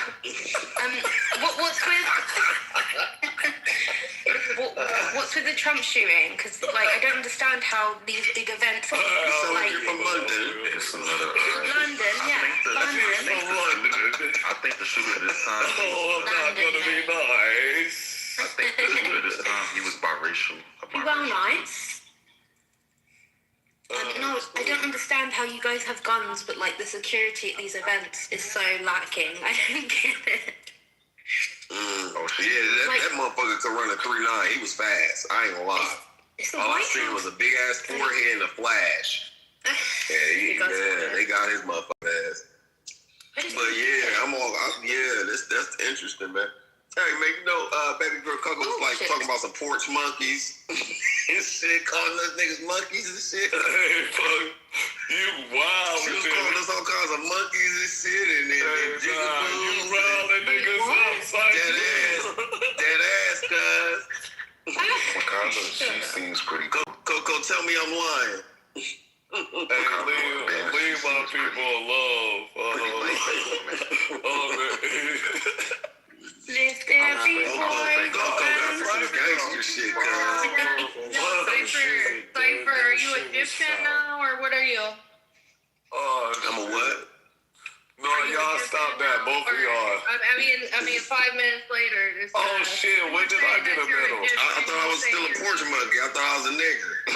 I thought I was a nigger porch monkey. I never said the N-word, but I said that other Well, you said everything else but that. You said everything else, monkey and all kinds of shit. What's that? And I'll do it again. And I'll do it again. What are you? I'll do it again. And what are you? Well, according to you, I'm a bunch of racial slurs as well. So, I mean... what are you? What did I call you? What did I call you? Did I call you a cave preacher? You called me all sorts of shit. You know what you called me. I know what I called you. You know what I didn't call you? I didn't call you bitch. I didn't call you bitch. So are you a Jew, or are you an Egyptian, or are you American Indian? Because you're claiming all three. I am a man of God. I'm a man of God. You're also claiming a tribe you can't pronounce. A tribe I can't pronounce. Yeah. How old are you? You gotta be like... How old are you? How old are you? 20s. You have to be in your fucking 20s. How many drugs do you do? Does your pussy smell like urine? Why do you keep talking about my vagina? That ass is weird. Right. Because he is holy. He might be holy. Not at all. I just wonder. She smells like she sounds like she smells bad. Like she doesn't keep her hygiene up. Hey, Coco, he probably. Hey, come on. You guys weren't talking like this till about 10 minutes ago. You wasn't chiming in when she was calling them monkeys and shit. We gonna respect the elders. No, that is racist. The bodily fluids. Nah, ma'am, no, ma'am. Yeah, calm your ass down too, though, Michaela. Because when she was talking all that racist shit, you was on mute. You didn't have shit to say. Back and forth. So now I'm talking about her vagina. Oh, come on, hey, all the bitch, both of y'all my niggas, folks. Right, and when you was racist, it wasn't a problem, bitch. But when I return the favor, now you want to cry and play victim. You're not no motherfucking victim. Ooh, yeah. Why would I be a victim by you? Who are you? I said, look, if I did the same shit to you, you would sit here and cry wolf. And what are you doing now? I'm a victim now. You think I'm a cry because it's coming from you? You're a dead ass. Is that another black vernacular that you stole? You want to cry, racist? More dead ass. Don't do my right? A cave creature is talking black vernacular so well. I promise you, I'm finna get the fuck out of here. Go figure out your identity. Thank you very much. Thank you. Let's respect the elders, y'all. Well, whatever. Look, it's like too early in the morning for y'all to be sex frustrated. I know that everybody in here on kind of weekend like agenda where they want to, BDSM and what's that shit called? The degrader and shit. Everybody in here and shit. Shut up, Alaska. Cause you don't have no fucking talk. All I'm finna say is that we've been on this app for too many years for us to still fight about redundant topics. We need to get latency in this bitch.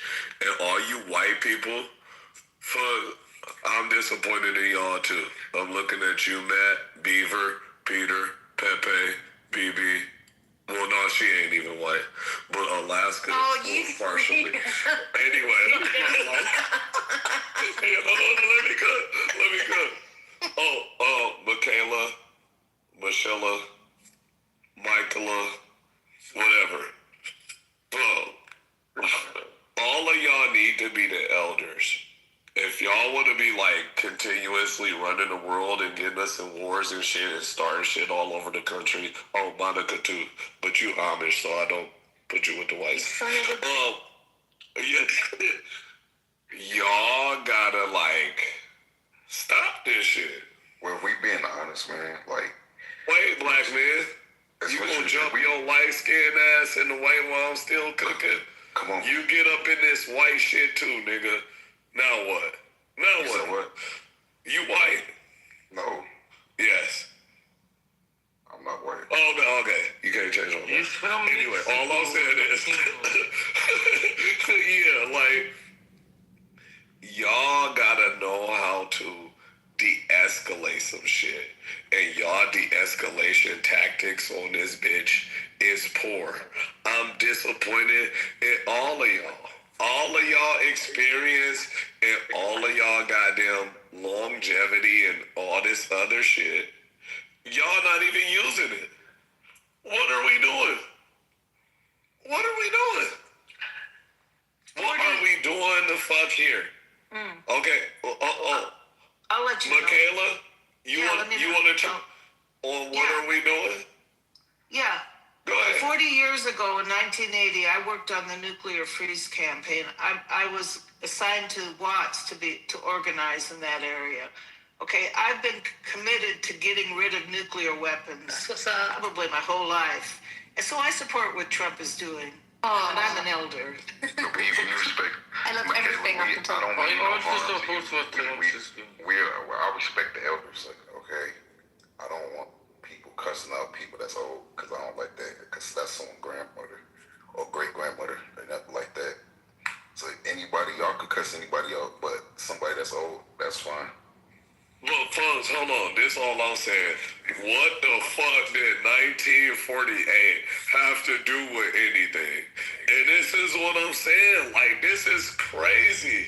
We didn't even need that psyop right now. Like, bro, you didn't even help nothing. And then this light-skinned ass nigga trying to jump in and elbow drop for you. Like what? Shout out to there has been a big rise in white people actually doing the work, putting themselves in. You shut your white ass when up. they should be doing that. They should be doing that. I think it's brilliant.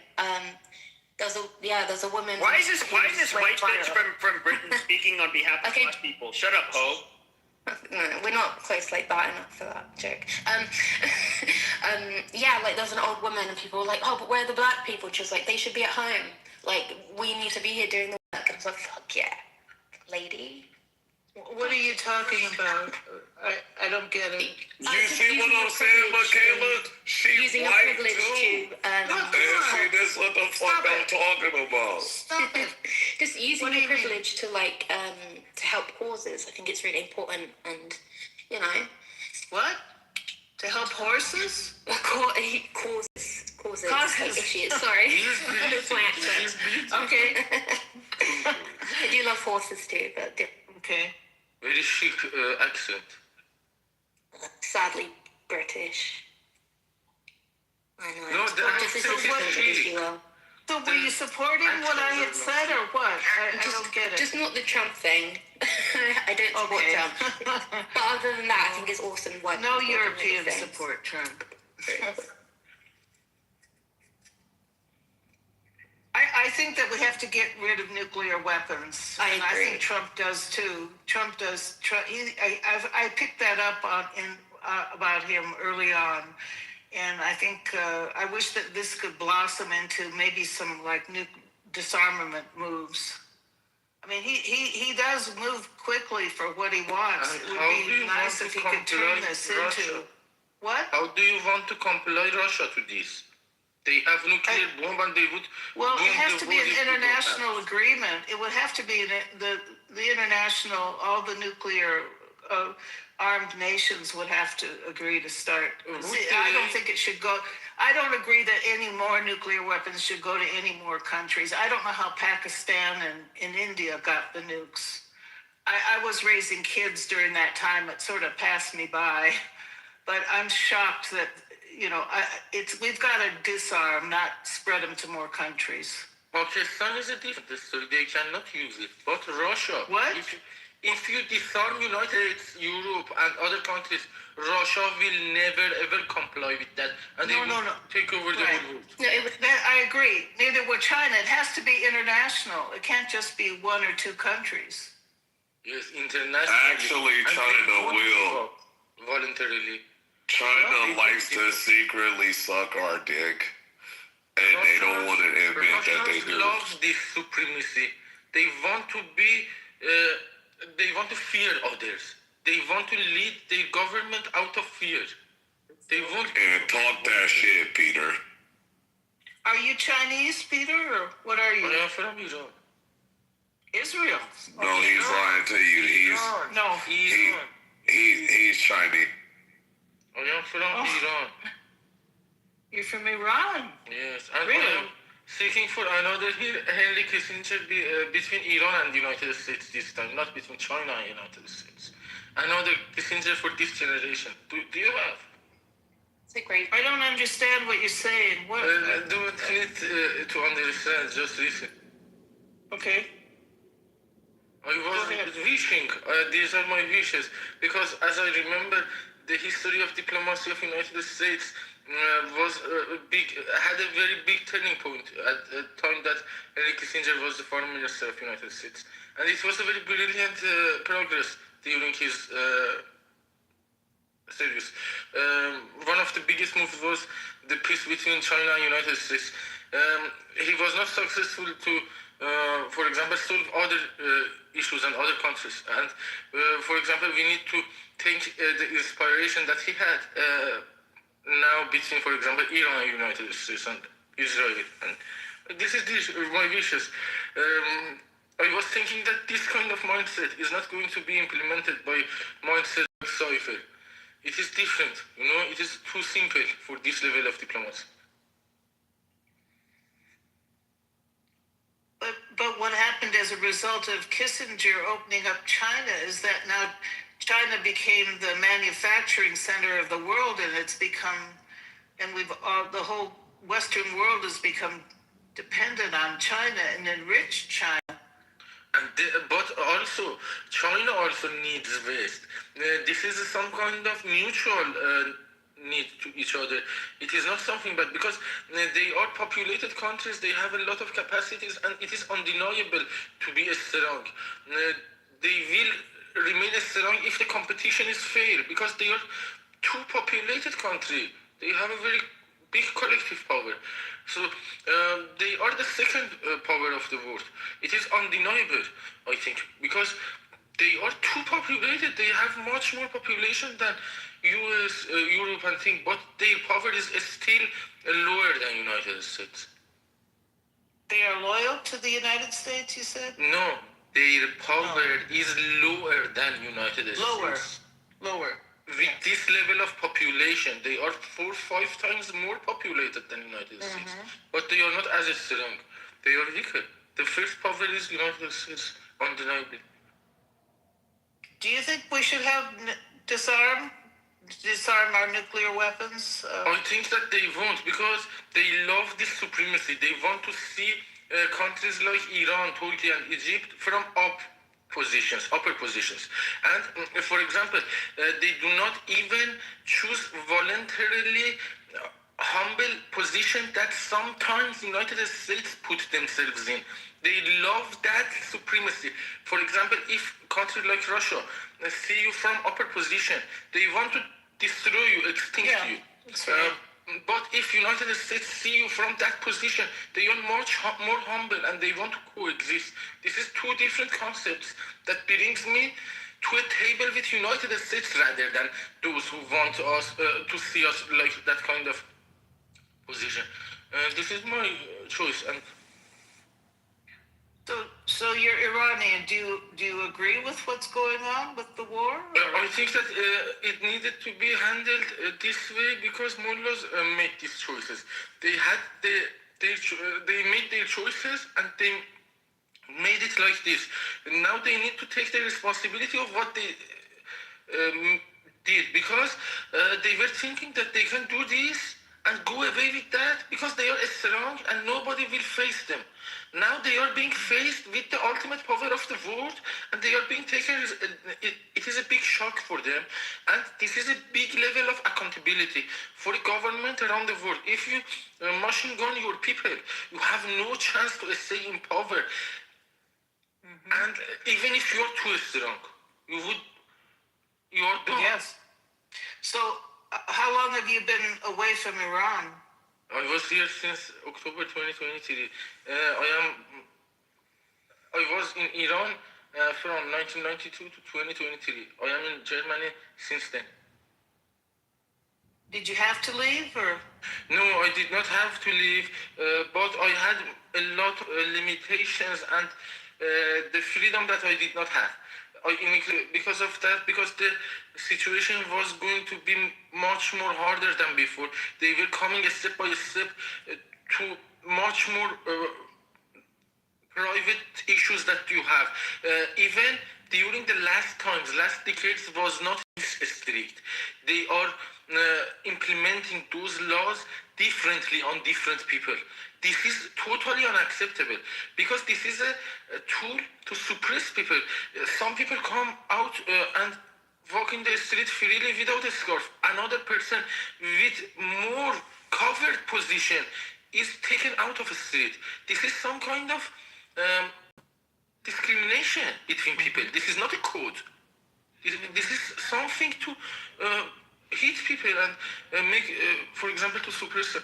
This is something that needs to be dealt like they deserve to, I think. They need to be out of the decision-making processes. We need our country back. Yeah. Do you still have a lot of friends there and family that you communicate with? My all assets and family members are there.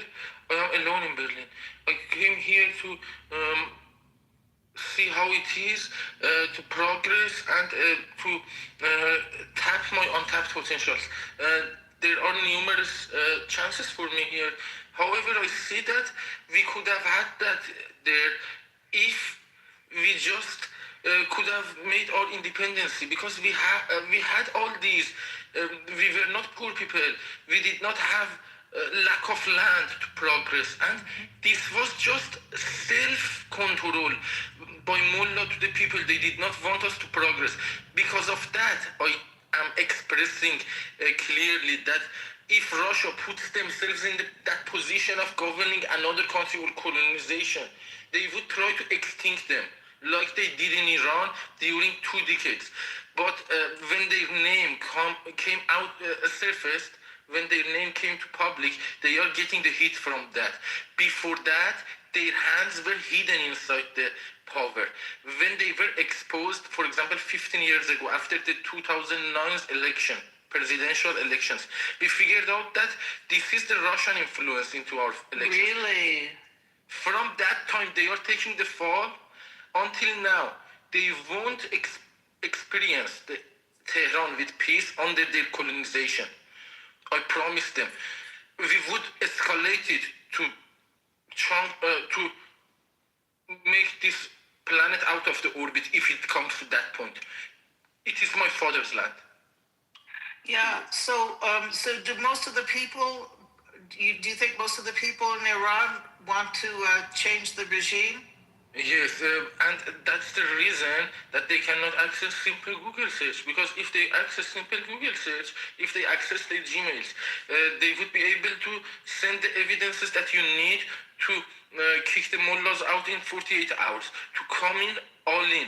But they even deprive the people, engineers, hospitals, and all the infrastructures to not use even simple Google search. They take very big monies from privates, and they take all the information, for example, the place of birth, the date of birth, the where you live, and everything, to give you a simple Google search with a very hefty amount of money. And that is something that can be done just by those Russians who think that they are supreme, they are different from other people. Yes, the Russians. Exactly. Mullahs who are impostering Russians. I mean, Russians who are impostering mullahs, because the mullahs in the time of kingdom, in the last governance of Iran, were influential, but the special party for Russia inside Iran named Tudeh was not legal in Iran. The Iranian people closed the doors of their parties. They invested their assets inside some specific and particular branch of mullahs, and historically, the United Kingdom is the founder of mullahs in these modern days. I don't mean that Islam was not there, but since 150 years ago, the kind of management of mullah was changed, and they were positioned and based in Iran. They were founded by British and United Kingdom. And during the last 60 years, the assets of Tudeh party was also redirected to that. So now they are partners into mullah, Russians and United Kingdom. United Kingdom tried to save Americans to not kick out mullah from politics from that front. And Russia is inside. They are doing the inside job. But they are cooperating with each other against the whole other world, Iranian people, United States government, EU, and the other places. I think that China is aware of this, but they want their own interest, and their level of strategic dependency does not come to Russia. For example, they want money and they want to have the influence in Iran, but they don't have the strategic opposition with the United States when it comes to the international security. But I think that Russians would do that. They do not hesitate. Because they the communists had a lot to do with the Ayatollah taking over with the 79 revolution, right? The Communist Party was Russia supporting them during the 1979 revolution? It is more complex than this about those lefties. If you want my explanation about those lefties who helped mullahs, they were deceived before because they were musicians, not politicians. When you are a politician, you learn music. It makes you sane because you know the complexity of politics, but you learn music to balance yourself. But when you are a musician who thinks that you are the best, you are balanced and think, and then come to politics, you are too naive for this level. You are played with, and they were played with these Russians. And at the first, they had some extent of power in their hands. But step by step, they got retired. They were replaced by some dumbs who did not the rights of that organization and from the main organization. For example, when you are from the state benefit organization, when you are retired and replaced with a dumb who do not know the history of this organization, and the main organization would be able to manipulate you if they want. And the main organization was conquered at the first of the revolution. Then this level of penetration was increased to this level, step by step, to layers of the power. And now it is something that even the engineers and the doctors during the last decades worked for those infrastructures with very hard dedication. Now we need to exploit them because it was penetrated and it was conquered by mullahs. They say that it is ours.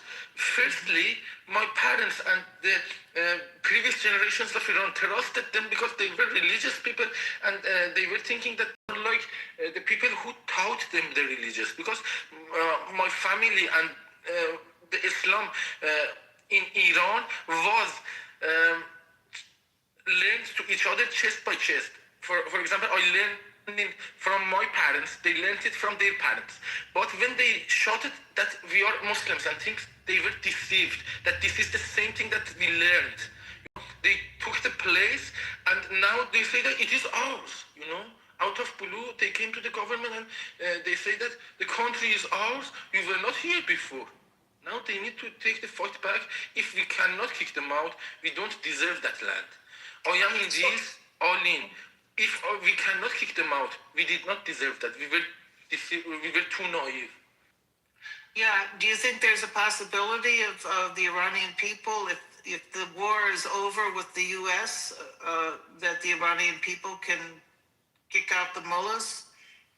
Yes, if they are weak enough, we can kick them out because... If they're what? There is one crucial point. After the Islamic Revolution, the people of Iran trusted the new government and they disarmed themselves voluntarily. There is a big move, you can search it and ask ChatGPT. But the government did not disarm themselves because of the valid reasons that they have, because they needed to defend the country from the external powers. But they decided that the internal things can be handled without any gun. So we are disarmed. The people of Iran were raised, for example me, born and raised in cities. I cannot even handle a single gun. But now they use that as our weakness. You know, first we need to disarm them like we disarmed ourselves, then we will deal with them like they deserve, because they want to see them with a gun when we don't have a gun. You know, otherwise they won't survive. They need to have gun while we are disarmed. This is something that we need to solve it, otherwise we did not deserve that land.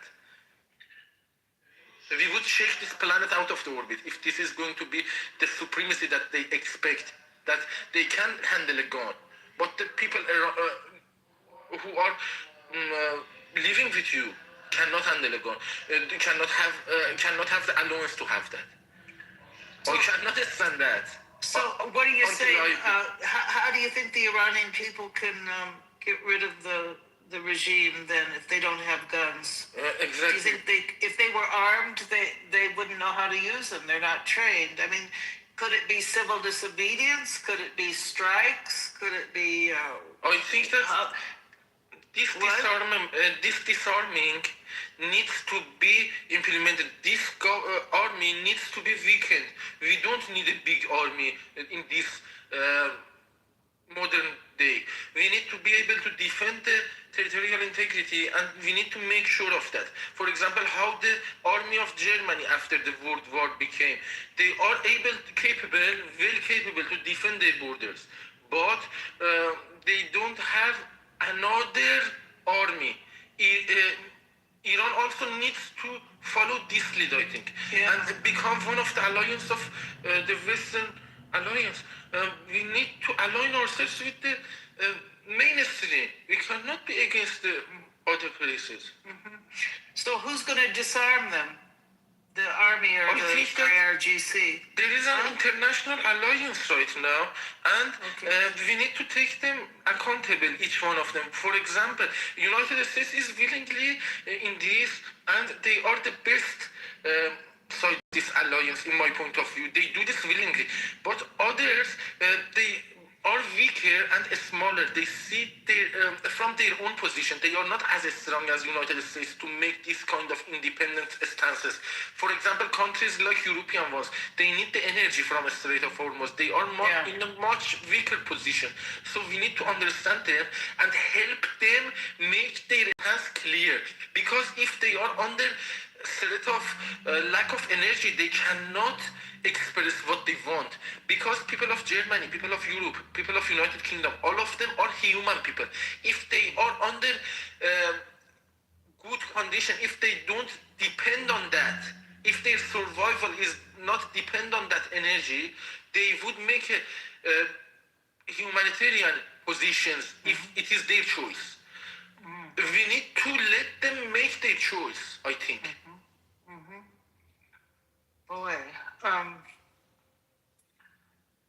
so it has to be the international community, Europeans and Chinese too, maybe. Chinese people, when it comes to the strategic security, they would come with United States again. But when it is in the, for example, less importance of their own principles, because they have their own principles. They act with their own principles. They are not out of principle like Mullah does. For example, if they have a code, they would implement it equally to the society. If they have a stricter code, it is their choice. But the code is similar everywhere, in all around China. So these are wise people. If the strategic security of their principle is under threat or is under question, they would shift their positions like a wise person, I think. So maybe you think the war needs to keep on going on. If the U.S. can't get more support, maybe they have to keep going and just disarm the mullahs themselves, or IRGC. What about the MEK? Are they an issue? The MEK? Sorry, I don't know them. You don't know them?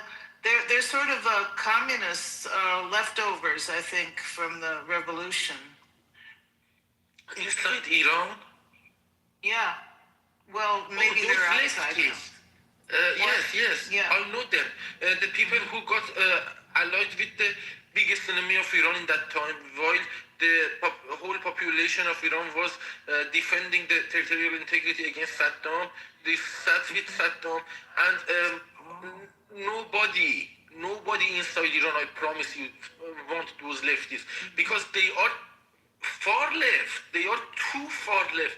They are even going to demolish the country to, for example, say that we are Democrats. What is that? The nature of democracy says that you are willingly going to accept that. And if you are going to enforce the democracy with gun, you are just stepping on the first philosophy of democracy. You had a big misunderstanding, and it is because they are too old school. They are old people, and they have the knowledge of, for example, universities, political universities of 40 years ago. They did not update them with the recent days, modern day, and I think that the new generation of Iran, outside Iran, is almost as populated as 10 million, and we can set our positions clear. We don't need them to, for example, speak about our positions. I can speak my position, and I am not disabled. For example, I don't have disability to ask them to talk on behalf of me. You know, I can talk myself. What about Pahlavi?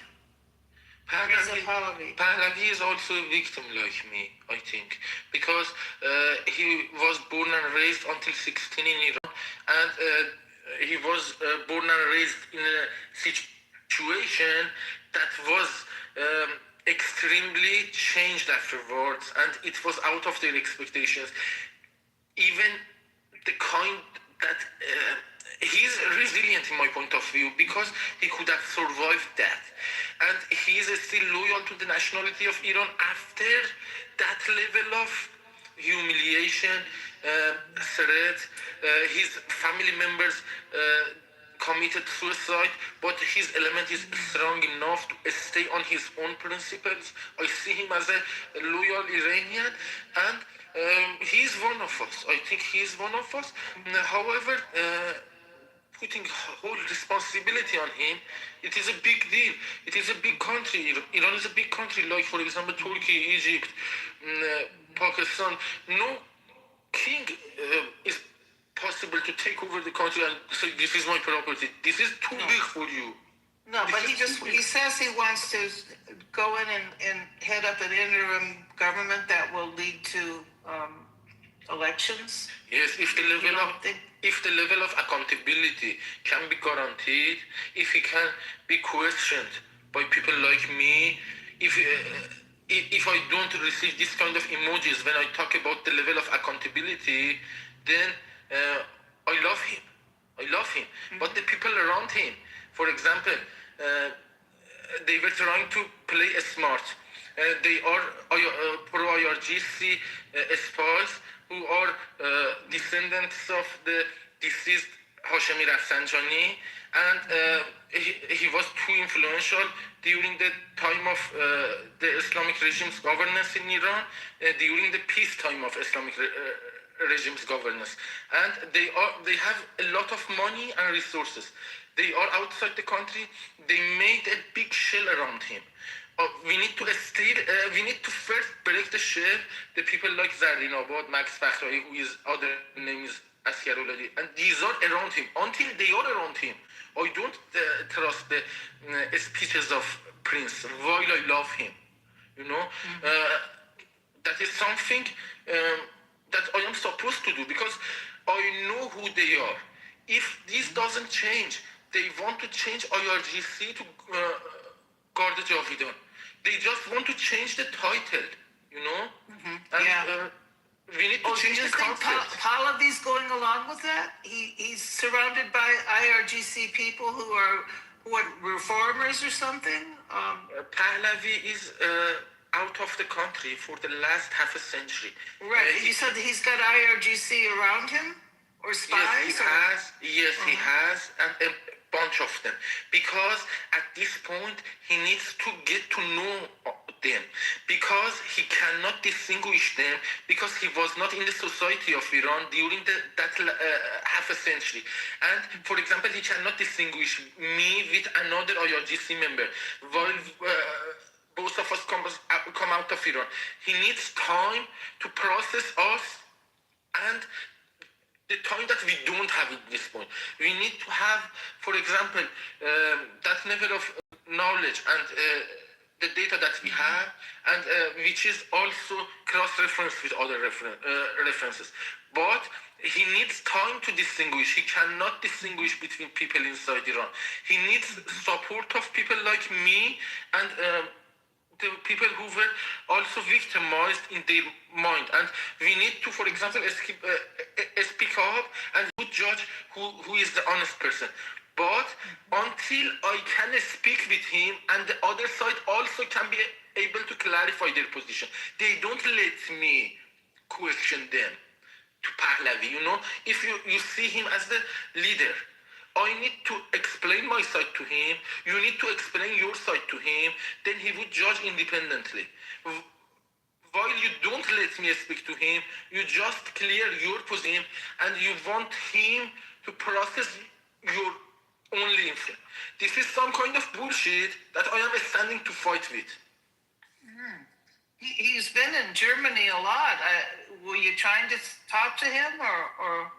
No, I think that the shell around him won't let me.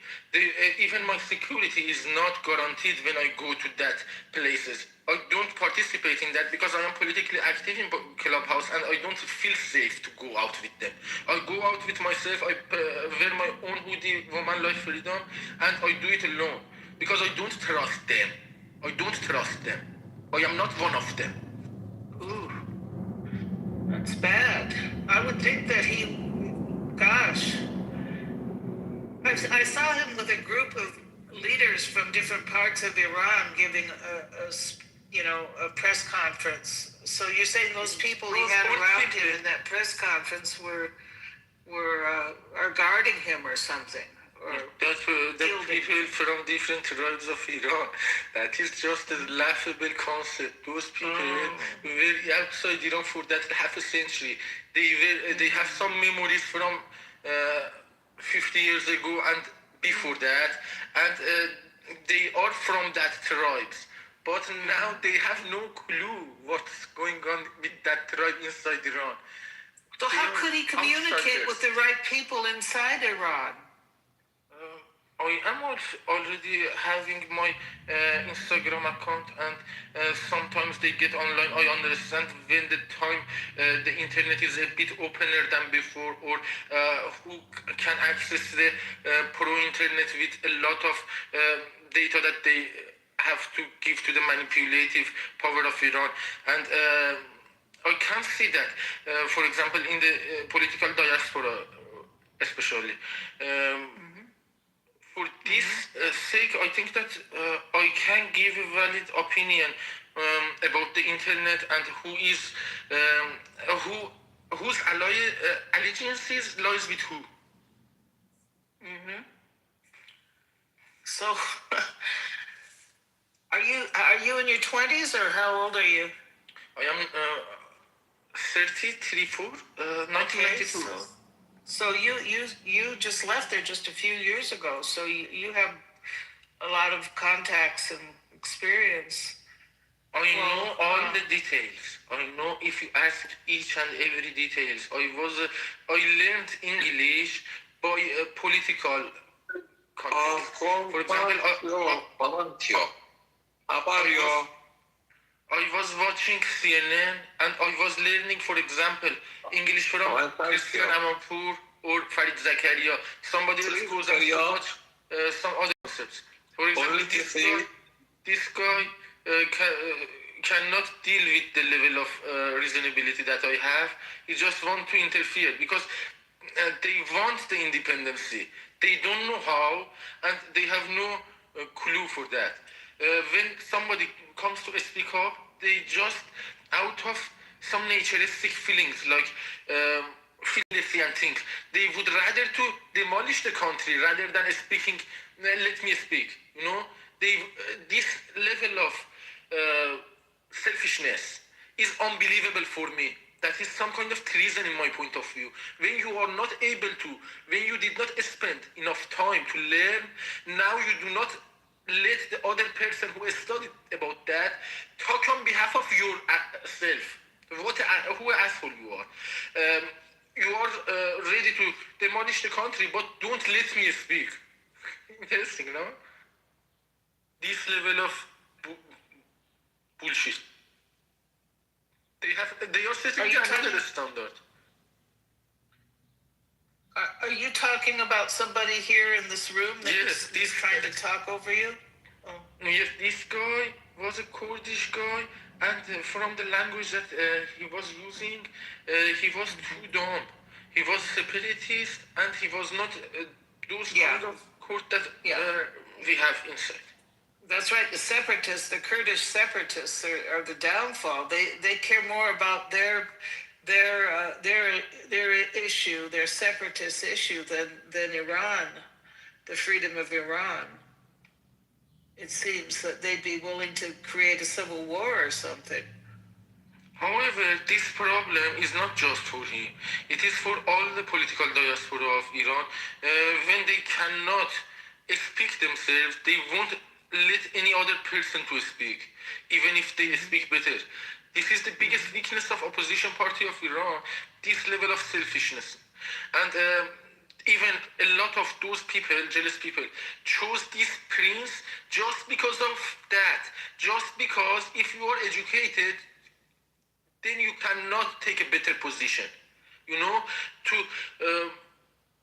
change the script to what it was. For example, to don't let us enforce the changes like we want. They just want to change the name from IRGC to God Javidan, and to keep the layers of power like it was, like manipulation that Hashemi Rafsanjani did. Exactly, they are making the shell. Yeah. It could turn into a big power struggle there, you know. Since they are disarmed, it is not a power struggle. When they are asked by their own community members not to bullshit, they cannot bullshit. When they are not asked and when they are not taken accountable by their words. For example, this guy spoke like this. Their other fellow friends do not say that don't do this. We are under existential threat. This level of jealousy is for kindergarten. You don't belong on this international political stage. They don't face them with this, and this is the consequences. Yes. Well, I really appreciate talking to you. Huh? Go on. I'll let somebody else talk.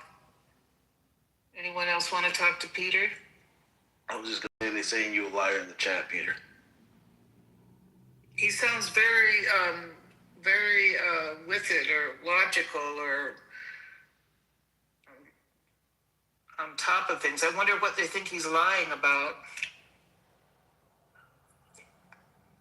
Exactly, that level of jealousy is undeniable. I will stand the test of time like I did. For example, when the time that I made this account in the clubhouse, they were always in fight with me. They were calling me IRGC spy and thing. I came to this point to talk to person step by step, and they have always made barriers in my front, like in the real life. But I focus on myself and my security. I am in Berlin, and they cannot, for example, hack my account. They cannot apprehend me and think I can speak up. Then the time will solve it. Who is who? It seems amazing to me that Pahlavi would allow himself to be surrounded by, you said IRGC people?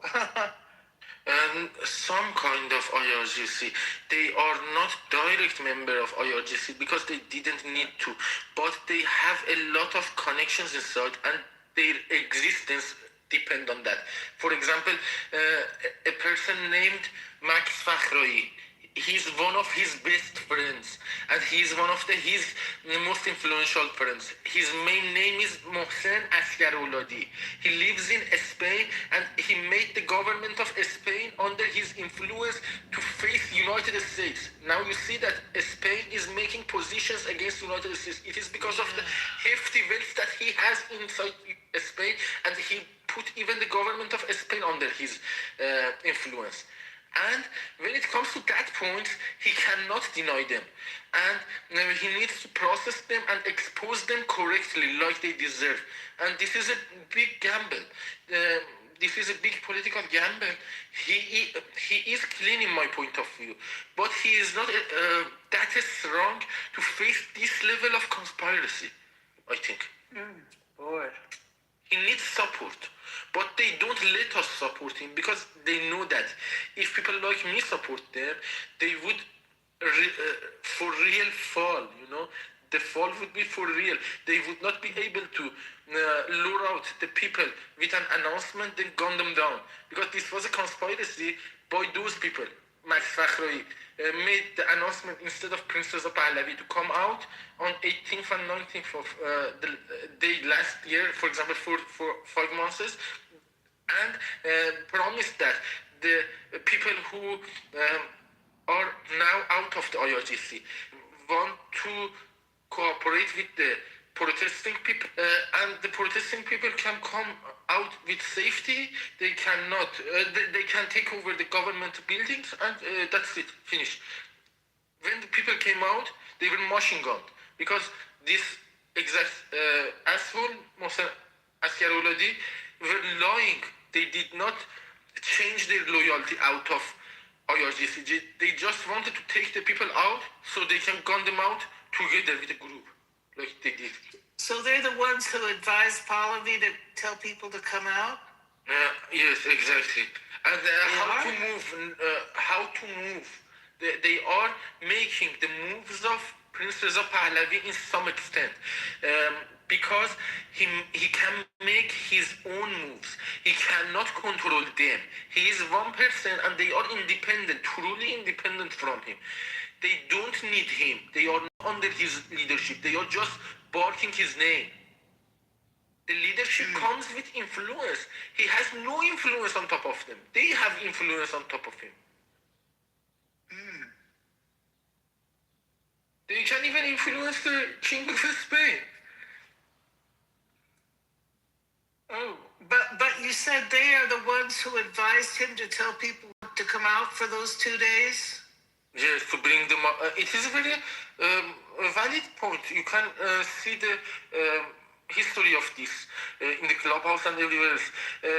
The people who are now trying to don't publish passport, they don't issue passport to normal citizens who were born in Iran, were in that time some kind of supporting Pahlavi.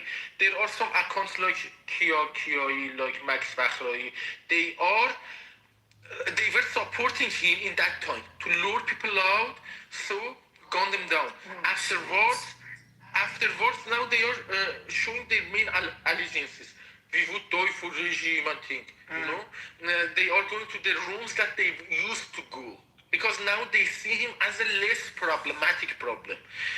Before that, he had more assets than they were thinking, and they needed to gun them down.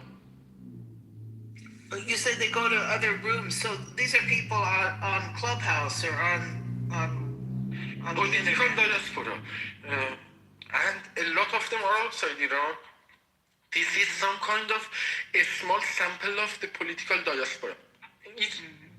Each and every one of them is listening with one account. For example, 1,000 of them or 200 of 100 of them have one account. They listen together, and it is in Clubhouse. And the voices, for example, is going to play in a room that one account is only there.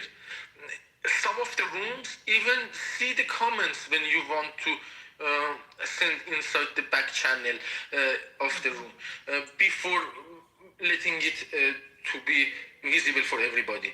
They even control the chats. You cannot send a comment on the chats in Clubhouse if they don't want to. Now, out of sudden, when you progress, when you come to this point themselves, they want you to, for example, come and say our problems. You can talk about us and think. But this is a big lie. Because now they see you as something that can add to their credibility.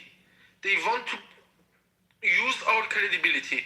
They don't want us. They want us dead. Like the people inside Iran had experienced. They want me dead too. But at this point, they cannot touch me. They would approach like that. They want to use my credibility.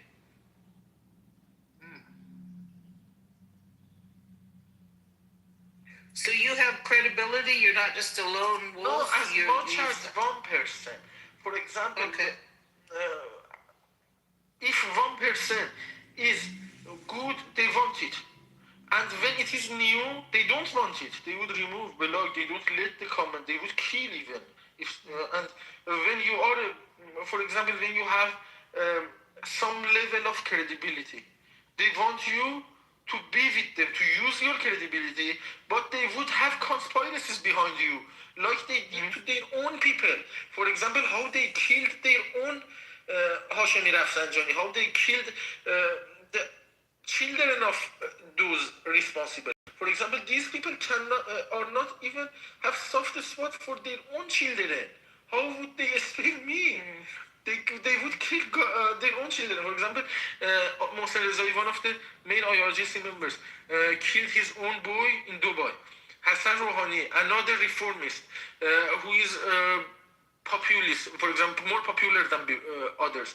He killed his own son with self-gun. Another person, Hamid Rasai, he says that what kind of music do you play in your car when you go to another place, when you are inside car? He plays the speech of another mullah for his children. He doesn't let them listen to music. You know, if they want to listen to music, real music, they would kill them. They would say, you are out of the circle of Islam. You need to listen to this. They need to be sane. They need to keep their sanity. You need to play them real music. You know what kind of terror they are under. By the terror, I mean the scare. Humans shouldn't be under this level of scare. That is a very bad role model. They are in no position.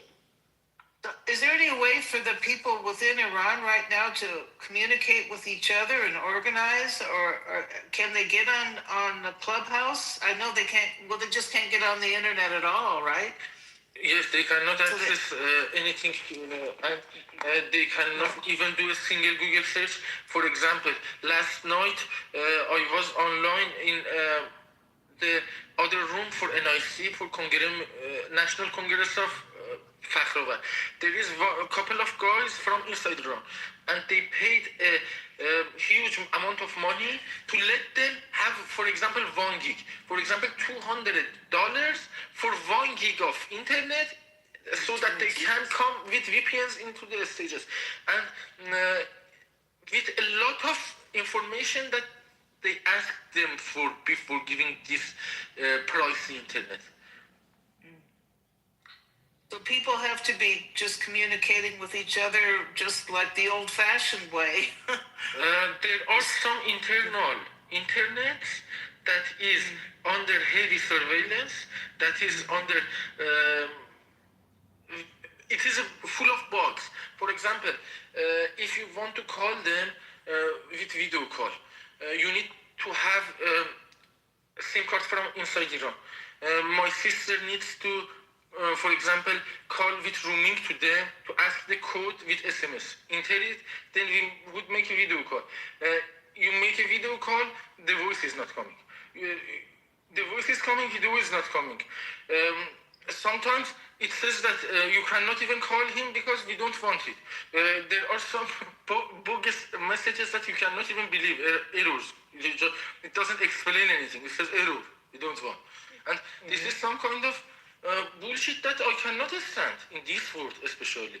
A simple Google search was available for me since I was 8. If they want to exclude us from simple Google search, we would fight to death. I don't see if I'm disarmed or not. I cannot go back to Iran or not. We need simple Google search. If you cannot provide that, if you don't feel safe for country to not have a simple Google search, you don't deserve governance. It's simple. If you cannot, they say, even if you consider their excuse to say that this is because of security, if because of security you cannot provide a simple Google search, you don't deserve shit. No? Yeah. Well, they just know that you guys would be communicating with each other. I mean, Google search is the least of the problem. Well, I suppose it hurts businesses there and all that, but yes, people need to be able to organize and communicate with each other. It's gonna, well, before Google, before the internet, people were able to organize. So, gosh. Does anyone else want to talk to Peter? I'm hogging the stage talking to him. Anyone else there? Is anyone else awake? Do you come to this room much, Peter? Is this your first time, or? Yes, these people bothered me twice, 3 times. I love them, and these were the guys who trusted on me, gave me the stage I want to, and they let me speak. While my own countrymates deny this from me, and while they need me, but they deny it from me. But these people do not need me, but they let me speak. This is very admirable, and I love them. Thank you. It's really good to hear you. It's I've been following this since things started just after Christmas. Watching all the time. I watch Tusi TV. Do you watch him, Mayar Tusi? No, sorry, I don't know that. You don't know who that is? Go on the internet. Tusi. He's from Iran. He's in England, in Britain. Tusi is some kind of religious preacher, right? No, he's not religious. He's been in Britain since he was, I think, young. I don't know if he was a teenager or what. I think he's in his 30s. But his father is still in Tehran. I guess his parents divorced, so his mother and he moved to Britain. But he's been following the whole situation there. He's very clued in on things. But I haven't heard from him what you're saying about Pahlavi being surrounded by these people that are... If I know the exact person, if you write it in the chat or something, I can search it and tell you the exact root of his political view. If it doesn't stand the test, I would not comment. Tusi. Can you spell it? Tousi. And this is a general family name. What about the first? This Tusi, a lot of Tusis are. Yeah, that's his last name. His first name is Mayar, but just put it in Mahyar. Put in YouTube. This is good. Okay, let me Mahyar. He's on YouTube. It's called Tusi TV. There's a free part on YouTube, and then also you can subscribe. And then also I've been watching Iran Revolution live with Goldie Gamari. She's a Canadian. She was in Parliament in Canada, but she's from Iran, and her family left there when she was young. And then she has another guy on with her. Pardon? He is not a bad guy. He is somehow like Pahlavi because his information is not current. He does not know the complexity inside Iran, and he might also approve my point of view if I think he would. I think he would. And also Goldie Gamari, she's on. She might want to talk to you too. Tusi's a little bit higher level. He's been going on Fox News and stuff. But Goldie is. They have and the Iranian fellow that comes on her show with her. He does a lot of. He also has a YouTube channel where he gets a lot of people discussing things on there. You can sign up to talk, and I can't remember his name. It's Iranian. I can't remember it. What? Hello? Somebody say something? But I bet you if you want to talk with others, Goldie would be good. Iran Revolution Live.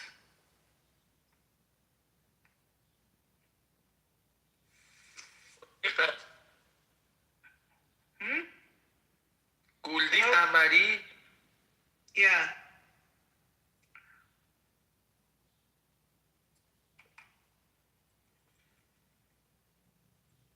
Where have you been getting your news from? He's also good. Huh? She has also good intentions in my point of view. Yeah. Yes, the intentions, however, is not enough, I think. Yeah. They do a lot of rah-rah, stuff. Just, I remember when the shooting started for those 2 days. It's like she couldn't even, she says, let's not cover this. No, we have to keep positive. We have to keep positive. She couldn't, it was just, she does, they have a lot of music and videos on there but she's on for hours a day. Hours a day. But I think that I can also help with this, guys. These are positive guys. These are positive guys, Mahir Tusi and Goldie Ramali. I don't see them as those spies like I see in others. However, I am thinking that I can also be in that. I can also help them with my ideas. I can also speak, but I am blocked from those rooms for Kingdom followers. Yeah, they're very positive. They're pro, freedom. But they are not open for us to give opinions. They are positive. They are good, but I think that they are not open to listen to people like me. Well, they might be. The guy that's on with her, what's his name? I hope so. I hope. Oh, no, I'm trying to remember his name because he has his own channel where you can sign up for it, and then they have several hours a day. They have discussions, and you could be part of those discussions. I follow them now on Instagram, and I will see how my comments go, because I am going to comment on each and every post that they make to see if I take any attention or not. Yes. Hey, it's really good talking to you. I gotta go to bed before the sun comes up. Thank you very much. It was truly constructive for me. Good. Very good. Yes, thank you. Thank you very much. God bless. Praying for you guys. Best wishes.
You being a good boy, Peter? Sorry, did you ask me a question? You being a good boy? Thank you very much. I love you.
You ask something very clear, maybe. We don't want the same Iran, do we? I think that you are in the... I don't know what to say.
I mean, really, I gotta get audio with it. You know what bothers me the most?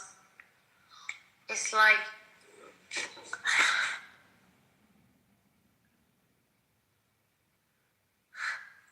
well, to be honest, it's like, I think I could even, forgive you for it. For what? Why do I need your But then in the forgiveness? future, what would you do with people like you? You cannot do shit. What? What will you do with me? What makes you in that position? Why do you think you can do shit? I love to the me? IRGC is coming out of you. You are very interesting. Very interesting. I'm not gonna do anything with you. The Kurds are gonna do all of that with you. Okay, no problem. Leave that to me and How Kurds. many Kurds It is not your had the concern. IRGC big killing over the past 50 years? It is not your concern. It is between me and Kurds then. If you don't kill me and Kurds will kill me, I would have to talk with them, not So with let's you. say, Iran gets liberated, it's future Iran. What would you do with people like you? If you could But have also, done where are you something, gonna go? you would have killed me. Germany's gonna send you If back. you could, you would. That's the point. You would not find the chance. What would I do? Like you did not find the chance by now. You will never ever find the chance. I'm 2,500 years. The audience, but I don't. Old type of person. Because I am strong You're enough to 47 overcome years myself. old. I am strong enough to overcome myself. Even when you talk like this, I But don't move people into the like you, argument. would you forgive people like you? This is my managerial position. Even I do not manipulate like that. Even I cannot. For example, when I have the choice button, move to audience, I don't. I would listen to you. That is something that you don't have. I think it's quite high Even up, your to be parents don't honest. have this level of ability. You do not voluntarily excuse people, but I do. That is the difference between me and you. Well, but like you say, you here trying I am not in discussion with smart, you. you're infiltrating. I am not in discussion with you. I am just answering your bullshit. No, well, you're not, because I'm asking, what would you do if it was you? Well, we know what you guys do. You just execute without trial. Me execute? I cannot kill an ant. I cannot handle a gun. Execute? What do you say? Who do you think you are talking to? Yeah, but by your purpose, do you know how many you're responsible for having been killed? You need to find somebody from IRGC to point that. I I see that day, the other night, you saw the Korean guy like Chinese. He removed you from the room. He was Korean, from South Korea. He had problems with China. You saw him as a Chinese. Now you are seeing me as IRGC. Go.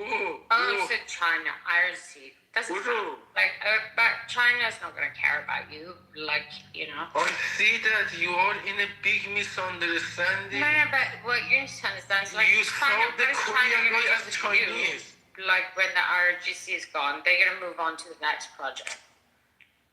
Your level of understanding is not enough to distinguish South Korean from Chinese. Why do you make political comment?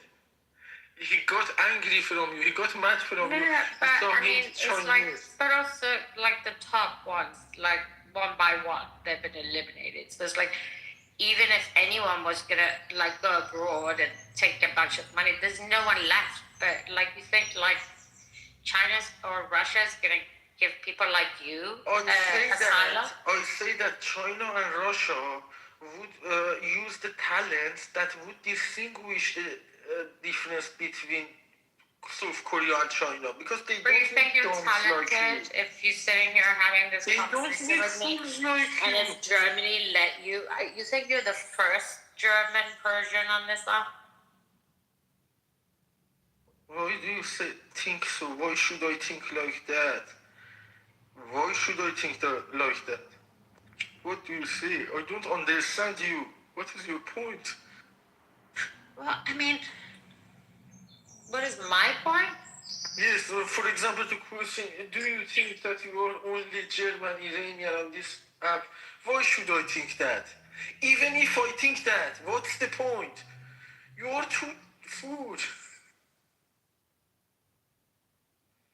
Anyways, I'm just saying, it's like, have you like considered your options? I have duly considered my options, no worries. But so you're responsible for your choices. Okay. So peace. No, Peace you out. are. But are you Muslim? No, but I respect this, not to introduce to other people. They go to their home and do what the heck they want to do, but not try to enforce it on others. For example, I don't want to wake up every morning to say pray. I want to sleep. I want to drink. I want to eat pork. But they can go and do what the heck they want. Yeah, but you know.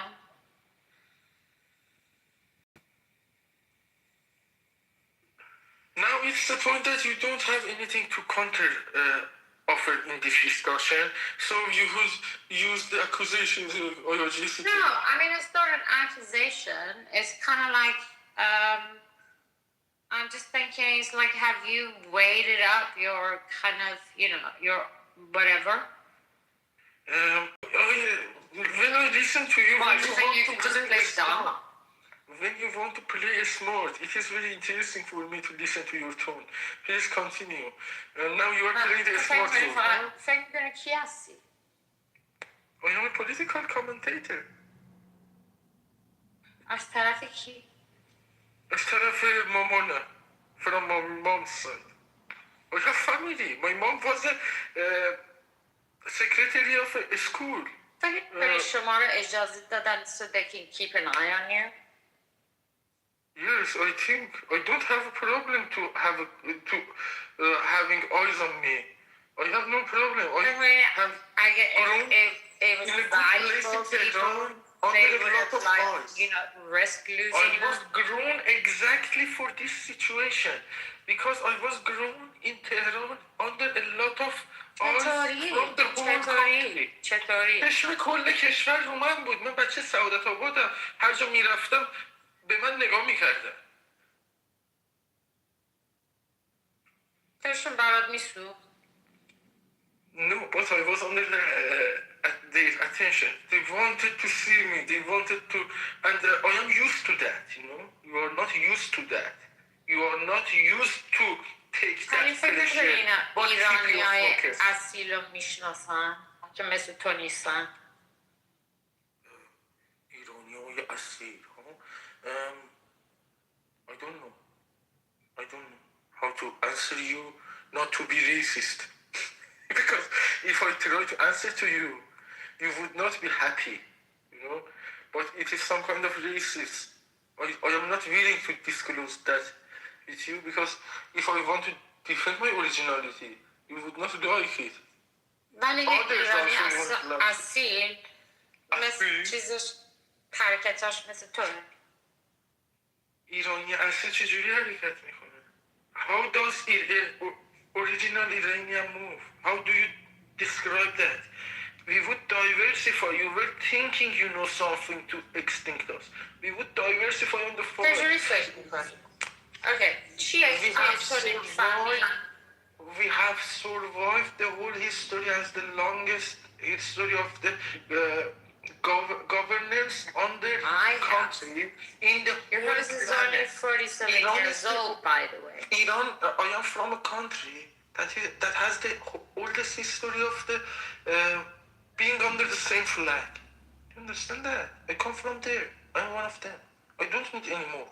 Yes. I don't need to be special. No, I am one of them, and I know that. میتونست بره ولی که چیز rejected کرد.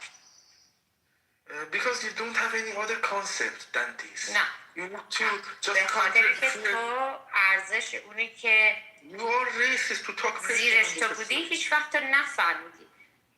شاید هم فهمیدی ولی برای ارزش نداشتی. چرا؟ به خاطر که دهاتی هستی یا نفهمی یا دیگ بدی یا تعدی یا هر چی که بودی. ولی اون هر چی که تو بودی wasn't that innocent به خاطر که خیلی از خوشی به خاطر این. بیبی بین تو پیره کیر پیره تو دهن تو. Why not? Why not? Yeah, why not? Yeah. Sure. That's a lot of power. خودش کسخله ولی بین تو این کیره این تو دهن تو. Do you want to play smart for you? No, I don't want to. هر چی شما هستیم برای من فرق نمیکنه. All I know is that this woman is wasted, guys. Whoever is listening to this, she's not Persian. She's not a true Persian. She's fucked up. She's wasted. All I can say about it. Bibi Montini is a wasted woman. I don't know where the fuck she lives in. But this woman is fucking out of her fucking mind. You guys all should know about this. It's dangerous, by the way. خردای این کار اصلا نکرد. Yeah. شما کی هستین؟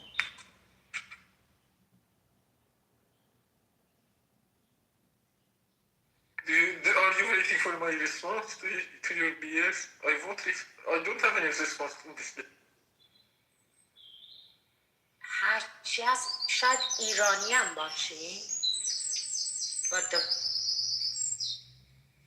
the type برو کسکش زیاد کوک زدی صبح شده برو بگی بخواب برو بخواب نه برو بخواب کسشر نگو برو بخواب کسشر نگو مغز ما رو گاییدی با این افکار کیری تاخه برو خفه خون بگیر بابا زنزوله بی سواده بی مغزه بی کل آخه تو چی گو میخوری اینجا برده همتون رو میکشن میره هرچی کرده تو دهن تو ننه جنت که تو رو پس انداخت متوجهی؟ Do you understand my friend? Yeah. Do you get it? فکر میکنی اومدی اینجا برات خوبه؟ فکر میکنی The fuck you talking about فکر میکنی هنوز تو چی sustainability داری؟ Sustainability انه کیرم تو خودت و سواد مادرت جایزی نصف و نیمش چرا قد از من بدت میاد؟ Fuck man, I read it. Because you're speaking BS on the political stage, baby. هیچ که فارسی صحبت نمیکنه. International political stage, we are not supposed to speak Persian on this. فرق میکنه. فرق کلا. نه فکر میکنی من از IRGC میترسم. Do you think that I am scared of IRGC? نه خب برشون کار میکنیم و یعنی یه نفر مثل تو انقدر چی میگن پخل نه چیه خپل نمیمد اینجا حرف بزن به خودش هیچ وقت اجازه نمیدن We understand your language. I am waiting for you to address the Iranian interest instead of me to listen to you to see how you want to defend me. Defend Iran, not attack me. Defend Iran if you are Iranian. If you are originally Iranian, you should not pay attention to me. You should defend your position. You are not originally Iranian. You are a Donbass soldier. Wasted. But how do you and I, like, what's the difference between us? The difference is that you are bullhead. No, the difference is bullhead is the main difference of you might not even be religion, but you would still fight for the ideology. You want to stop ایرانی اصیل هیچ وقت این کار نمی‌کرد. That's the difference, you motherfucker. A true Persian would never fight for you. No, you called me motherfucker, and since I come from a good mom, I cannot stand you. If I have the power of motivation, I would send you to audience right now. I have the courtesy to inform you before.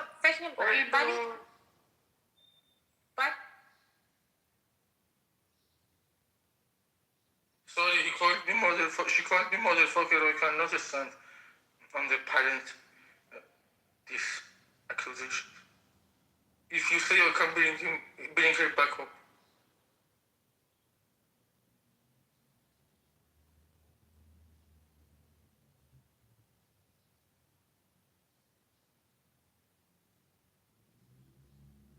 Did you see I could have sent you? Motherfucker. I brought you up again. I sent you down, I brought you up again. Because you called me motherfucker. ولی چرا؟ You see? پوریا یه چیز دیگه است. یه چیز دیگه.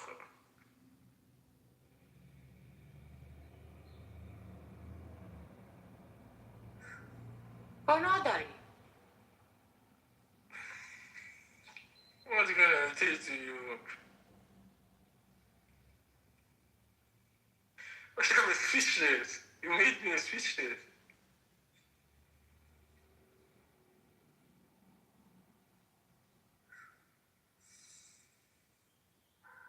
پس چی بگم؟ Good. You don't need to always tell something. Good.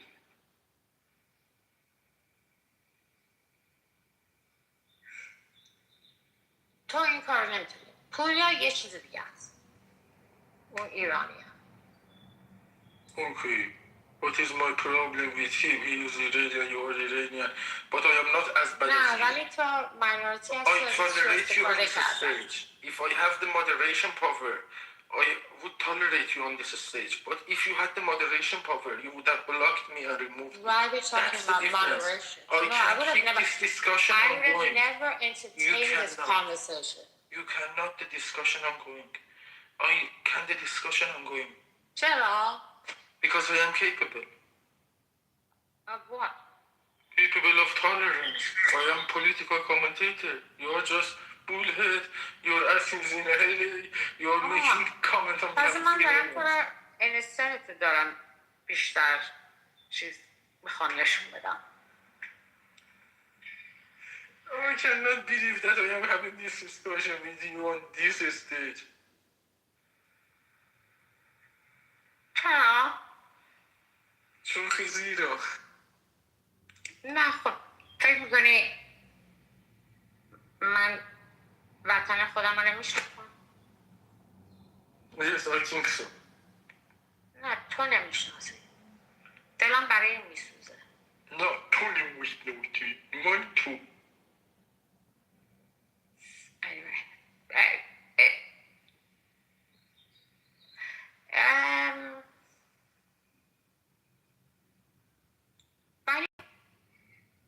game, by the way. به خاطر همین میگم یه خوردم خلوچلی. به خاطر که نمیدونی چقدر سریس هستی. من سریس هستم خیلی. نه خیلی هم نیست. خیلیه.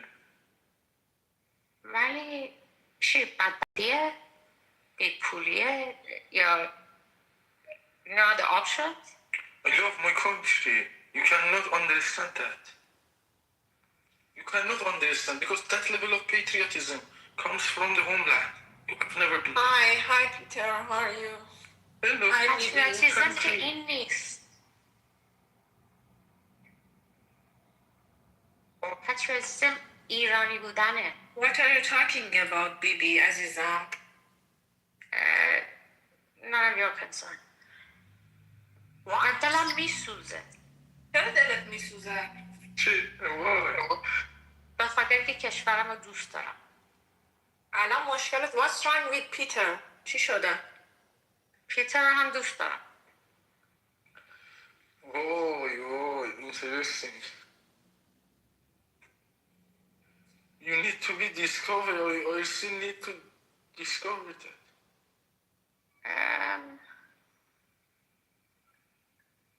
ولی فکر میکنی این وری you matter any more than you would have the other way around? نه باطلت کردم. I don't know what to say, how to defend myself. ولی حتما یک اسمی داری. Yes. ولی اونو مثل یه طول سو استفاده کردن از استفاده کردن. ای بیو. دلم برای این میسوزه. No problem. ولی میدونم وقتی یه نفر to this level میتونه brain wash بشه.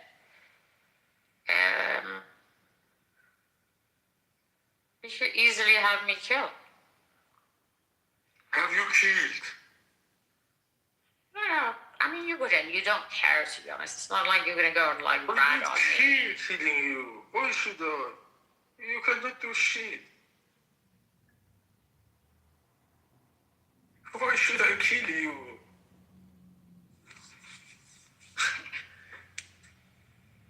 Yeah, but that's what I like you, because you have no idea. Exactly, I have no idea about you. Yeah, exactly. But anyway, so it is, you can't like. دیدیم وقتی شاه رفت چند نفر رو کشتن. The king had the ultimate power in Iran in that time. When he left the country with his suitcases, he left them without their He guards. didn't leave with the suitcases. And a couple of more suitcases. But he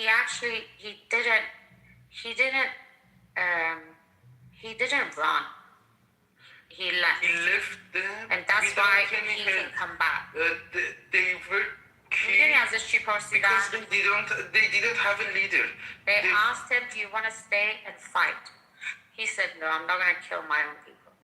But his own people was also military people were killed.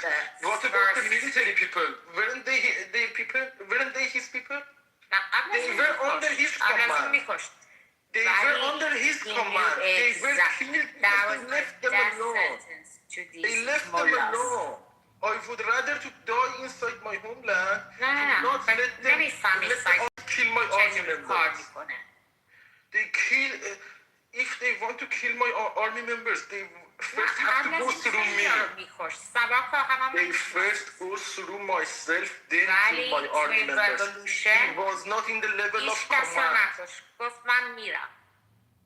But he had the power to save a lot of army members who were loyal to him. They were under his command. They lost their life because of me. They lost their luck because he left just without any guard. They did not use to get command from any other person. They were under his command, and he left them alone. That's when what's it called?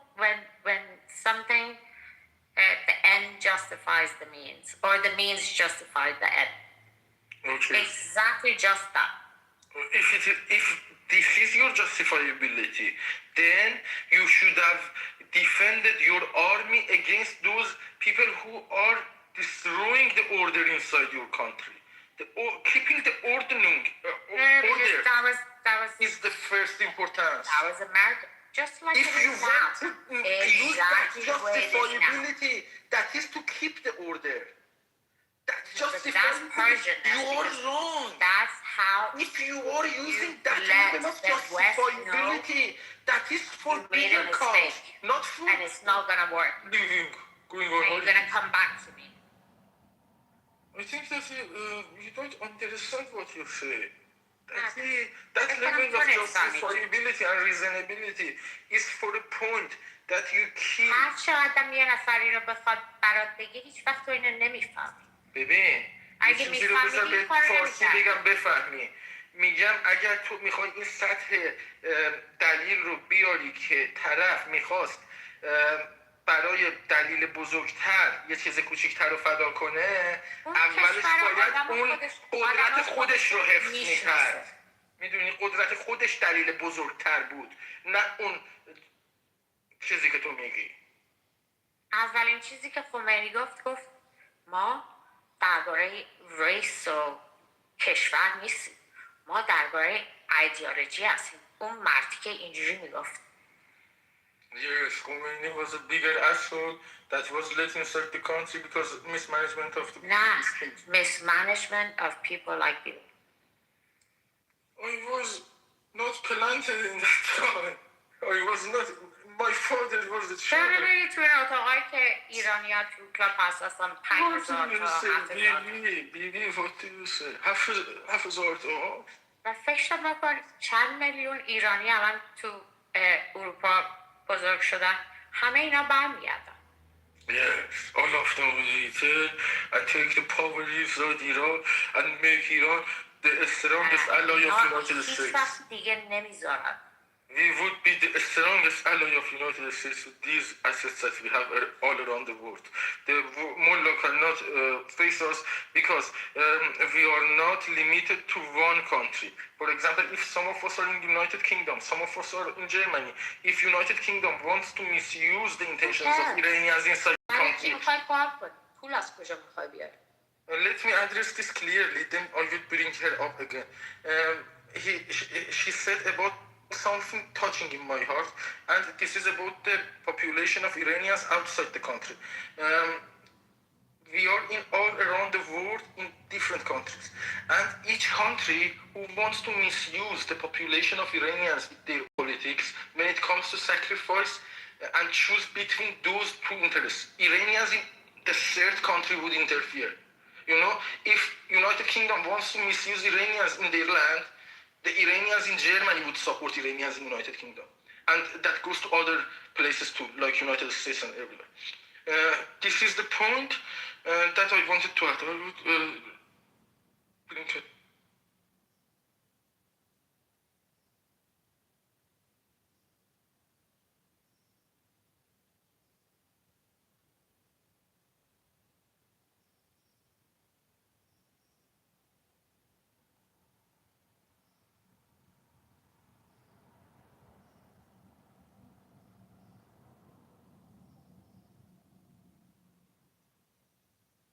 Did you understand what I said?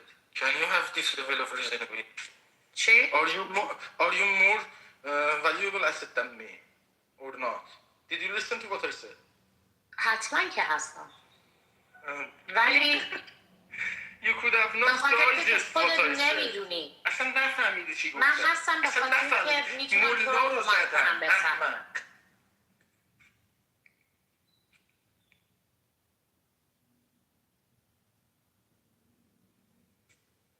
و اگه نمیدونستی این کار رو نمیکردی.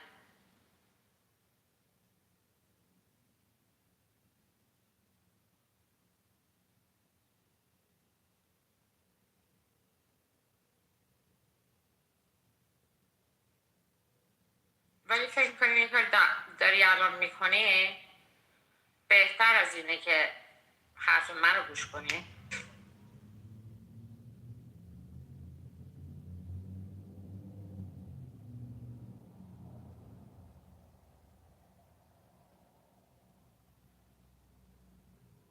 But also, like, we didn't used to have these issues.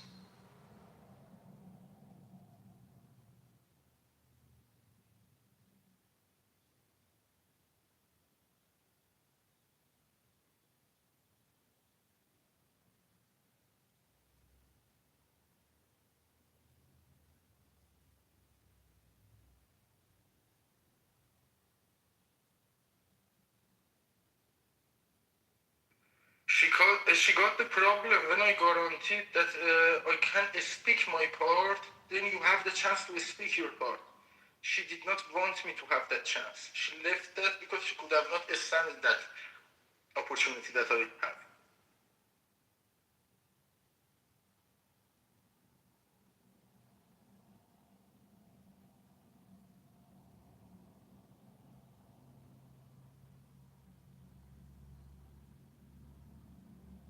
She left or you removed her? Peter? I did not even move to audience. She left. What was happening?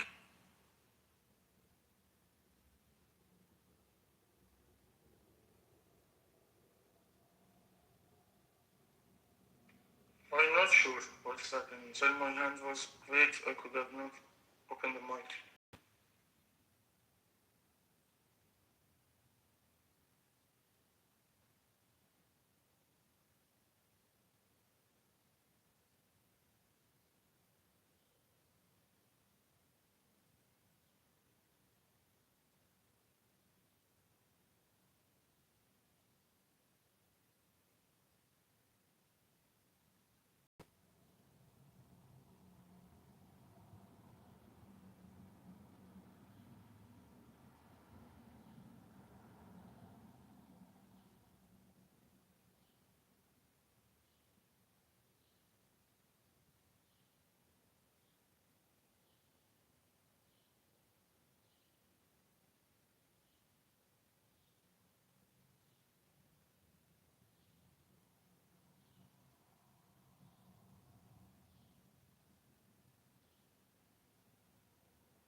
Did you say I did not remove her?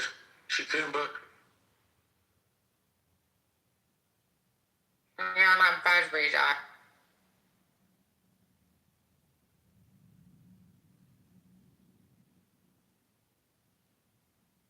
Where were we? I think that if you have international diplomatic mission, your battery would die again. Since this is international political stage, this is not important for you. Everybody's sleeping. Like, what's international about this? I don't know. I don't know. You say. I mean, also, like, I don't care. میترسی. Well, anyway, that's got nothing to do with it. Escape from what? From what?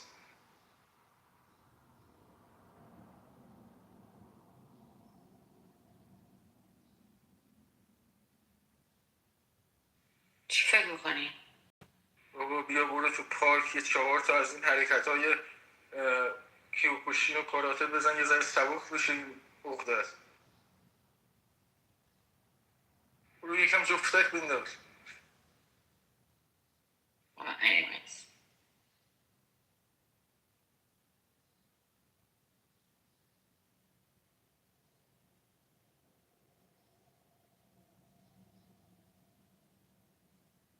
واقعا فکر نمی کنی اینا وقتشون تمام شده؟ Why not? They are ended. Mullah is going to be ended by Peter. نه مولا نمیم RGC ها. IRGC is going to be ended by Peter. نه فکر نمی کنی اینا وقتشون تمام شده؟ Yes, I will end them. Somebody needs to end it. If it is game over, then somebody needs to announce it. I'm here to announce it. ازشون کسی دیگه نمونده. چی میگی؟ Yes, I agree. کی؟ نه کی مونده؟ اونا هم که مونده هم حتما اونایی بودن. نه اونایی اگه کسی مونده حتما باید بدونی که اونا بودن که بقیه رو ستاپ کردن. پیتر مگه تو با IRGC و جمهوری اسلامی هستی؟ بابا این داره شرور میگه. این اصلا کلا آدم مریضیه. مگه تو این اکانت رو نمیشناسی بیبی؟ نه. She's sick. She's high. یعنی چی داریم حرف میزنیم؟ اومده بود به چینیه به کره میگفت تو چینی هستی در مورد ایران نظر نده برداشت ریمووش کرد خاطی کرده بود و این فرق چینی هنسن رو میگی؟ هنسن کره نیست فکر نمی کنه من همه رو اینجا میشنم. You don't know the difference between China and South Korea.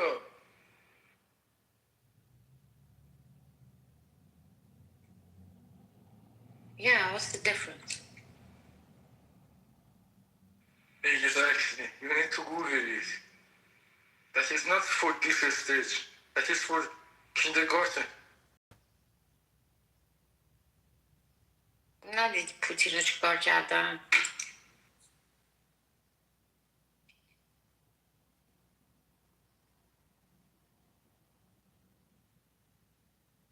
آخه شومپه من تو اولین دشمن پوتین دارم زندگی میکنم. مگه من دشمن آلمان بودم؟ مگه مثلا با پوتین بودم؟ مگه من اینجا بودم شومپه کت کله؟ چی رو داشتم میگفتم؟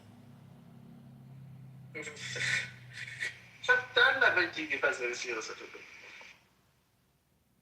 مگه سیاست انقدر complicated؟ Either it works or it doesn't. یا برو بازی تو کن یا برو کبرکای بازی کن. Or what؟ خب داریم حرف میزنیم. آخه واقعا داری حرفای سبکی میگی بیبی برای این استیج نیست. واقعا میگم به تو من.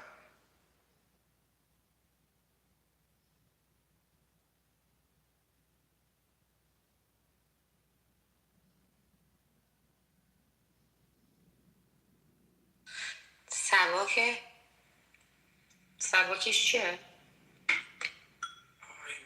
Why don't you just agree with me? I am speechless. I don't know from which front I answer you because this is not the level of respond that I was expecting to make, the level of reasonability for this stage, to defend the country. With this logic, they would come and misuse us again.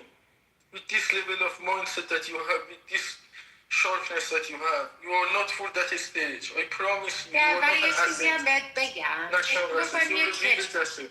نه بیشتر به خاطر تو میگم تا برای خودم خاطر تو هم جوون ایران هستی whatever اگه یه کشور آدمای خودش نمیتونن توی اپ بشینن like straight up درباره بعضی چیزا حرف بزنن این یک گاورمنت هلفیه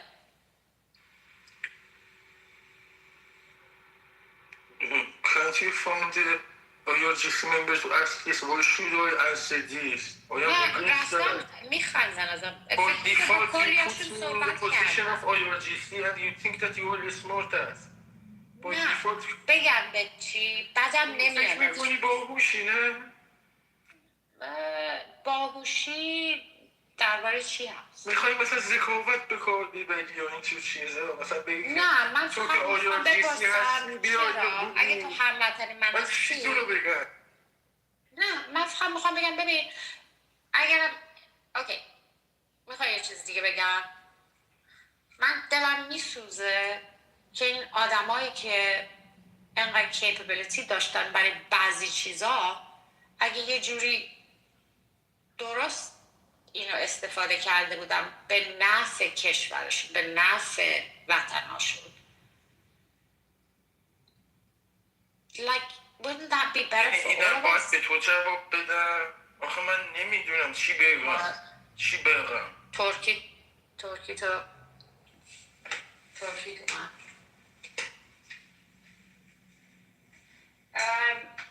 but that's fine it's cute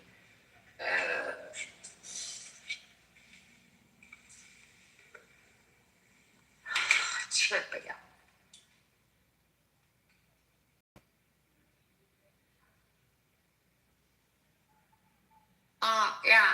یا خب هممون با هم صحبت میکنیم چرا صحبت نکنیم ولی نمیتونی جوانهای خودتو اینجوری بکشی it's like هیچ کدام کشور این کارو میکنه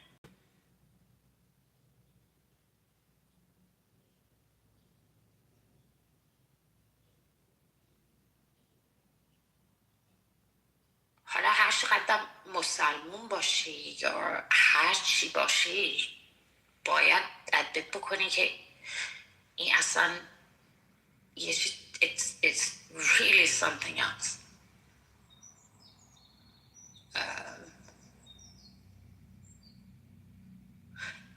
ولی that's the problem with ideology unfortunately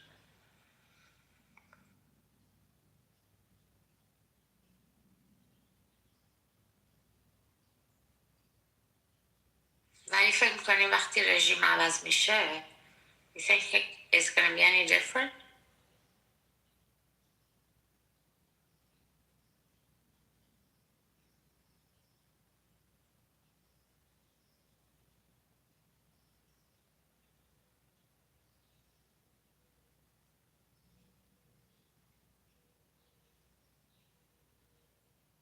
How old are you, baby?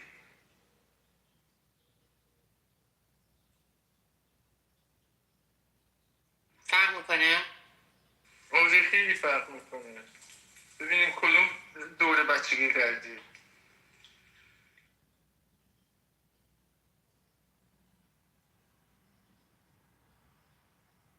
ایرانی اصلا جان؟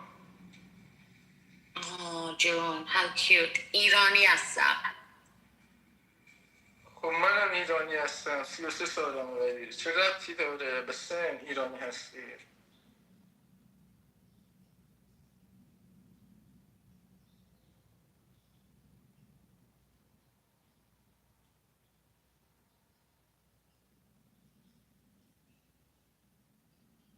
پس خیلی وقت براشون کار میکنی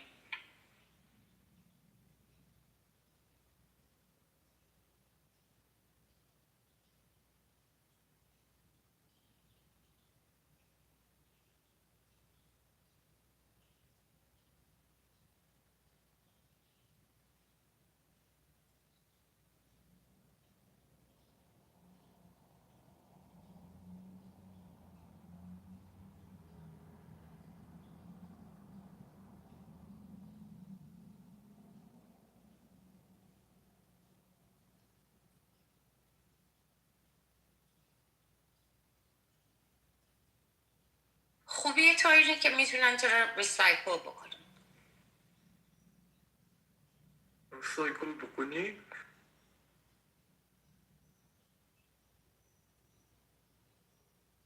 خوبیه تو همینه که باید زیاد حرف نزنی، بری اونجا فقط ببینی چی میگن.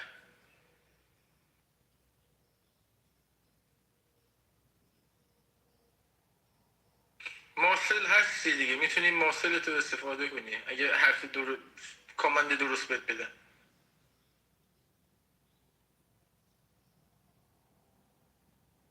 بری از ماسلت استفاده کنی. نه فقط میگم بهتر از این که ادامت بکنم. ادامت بکنه؟ فارسی هم بلد نیستی آخه، من چی تو رو بگم؟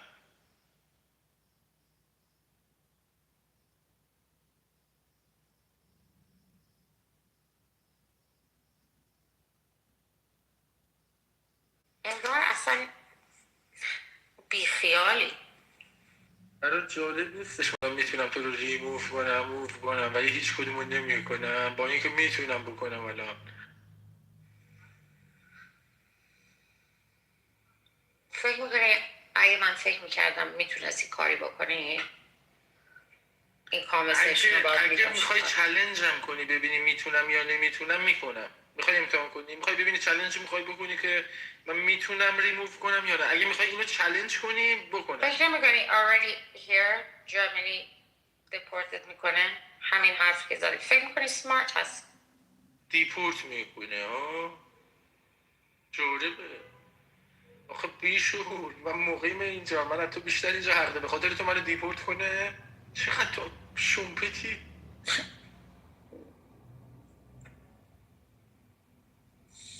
واقعا خلی ها.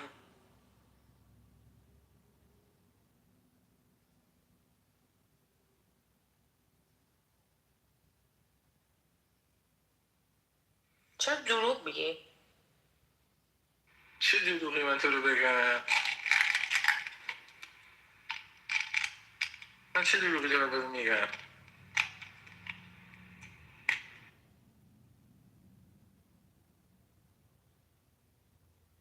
خوبش اینه که هیچ که فارسی نمیفهم. Exactly. And you are using that language to misuse others, huh? Not let them know what you are saying because you are not based on your codes. You want to use. اگه باید فارسی صحبت بکنم اگه نکنم بگیر تو میتونی این چیزا رو بگی. You cannot say. I can speak in the PhD level and study in the PhD level in English. PhD چی خوندی تو؟ من چیزای زیادی خوندم بیبی. یه چیز من 33 سالمه، از 5 سالگی دارم میخونم. از زمان زیزیگولو به بعد نمیدونم دیدی یا نه، من دیگه دارم درس میخونم از زیزیگولو تا الان.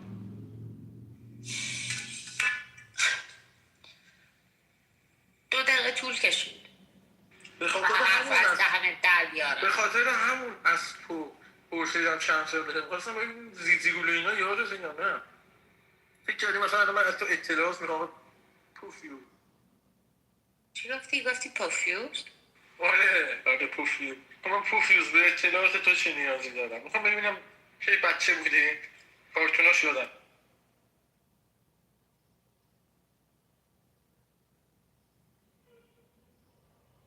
نه من خواستم اطلاعات تو رو بفهمم. وای گوه خیلی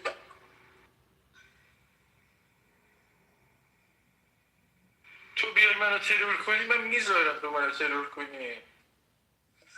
من چیکار به تو دارم؟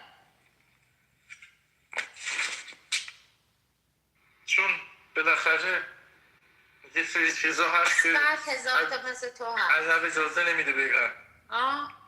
کی به کی اجازه نمیده؟ ادب به من اجازه نمیده که سری چیزا رو بگم اونجوری که دلم میخواد. متاسفم. میخوای فوش بدی؟ نه یه ریزنینگی کنم، یه دلایلی بیارم که یه ذره دیگه برای استیج نیست دیگه.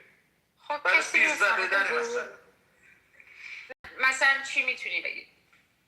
خب من برای استیج گفتم که برای استیج نیست. آه من بخاطر نخوام که بگم زن نمیگم. هستم الان نخواستم بگم. میخوای بگی جده هستم نه دیگه بلاس دیگه روخ بگم نظراتمو روخ پوسکنده بگم نمیتونم اخلاق اجازه نمیده سیاست هم اجازه نمیده باید روخ پوسکنده بگم تحریکم بکنی؟ نه نظرمو بگم نه یه نظراتی دارم نمیتونم بگم نمیدونم چی نمیفهمی؟ نه اصلا یه نظراتی دارم با همون دیگه تا حالا تو این شرایط تو میتونی چه نظری داشته باشی ولی اینجا جایگاه نداره به جز تحریک کردن تو چه نظری میتونی داشته باشی؟ یه نظراتی که تحقیر نیست ولی بر اساس واقعیت یه جوری تو بشنویش جالبه برات ولی نمیدونم جالبه یا نه ولی یه جاهایی رو تاچ میکنه که نبوده قبلا کجا؟ تاچ میکنه اگه قرار بود بگم این همه داستان نمیگفتم اونو میگفتم دیگه خب اونو نمیخواست بگی ولی گفت نگفتم هنوز نگفتم خیالت را اونو بگم برای جالب شب باشه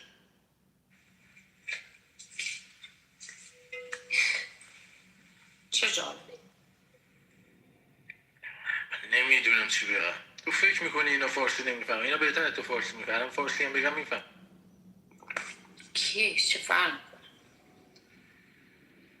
تو تا ایرانی داریم با هم حرف میزنیم آره داریم توی پارک حرف میزنیم فکر نمیکنی نرفتی پروفایلم ببینی فکر میکنی اولین IRGC هستی باش صحبت میکنم رفتم تو اتاقشون تازه دوستم داشتم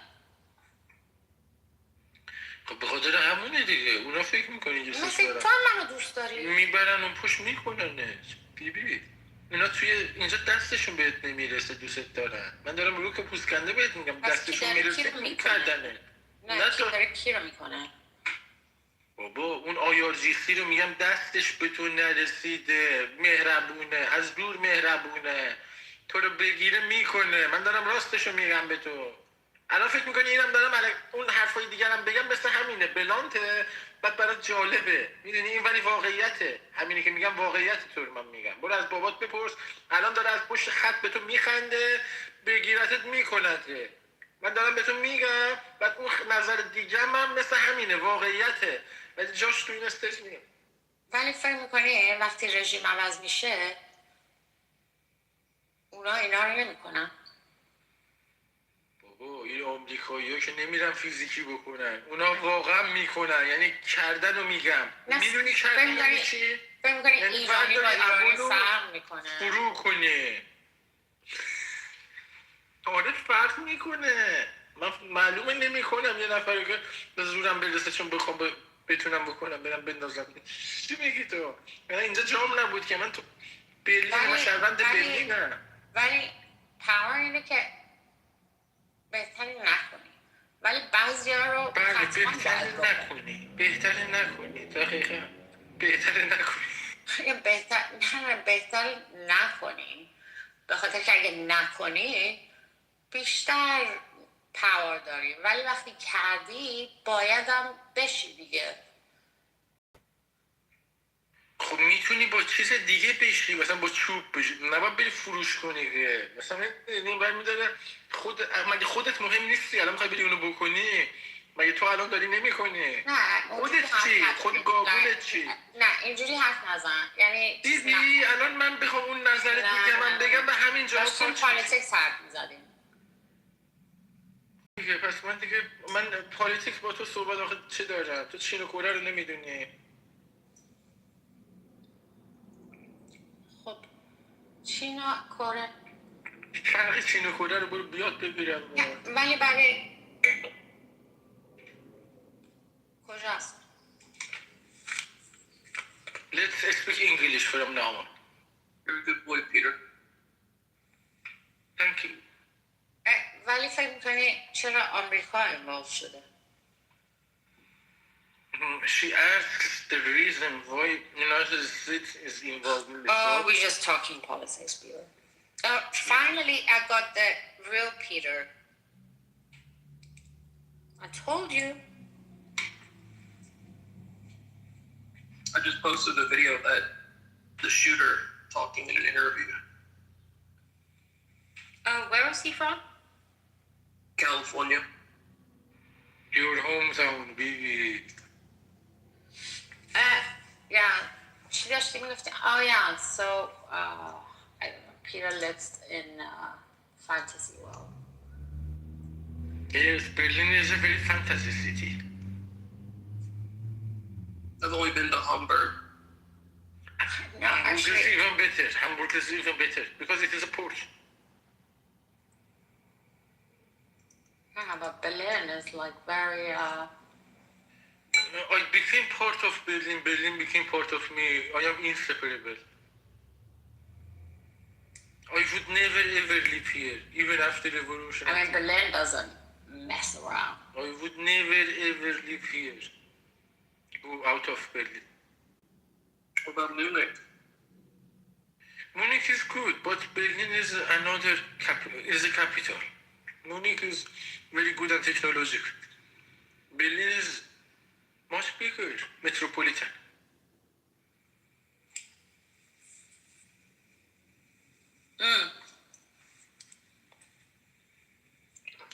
Yeah.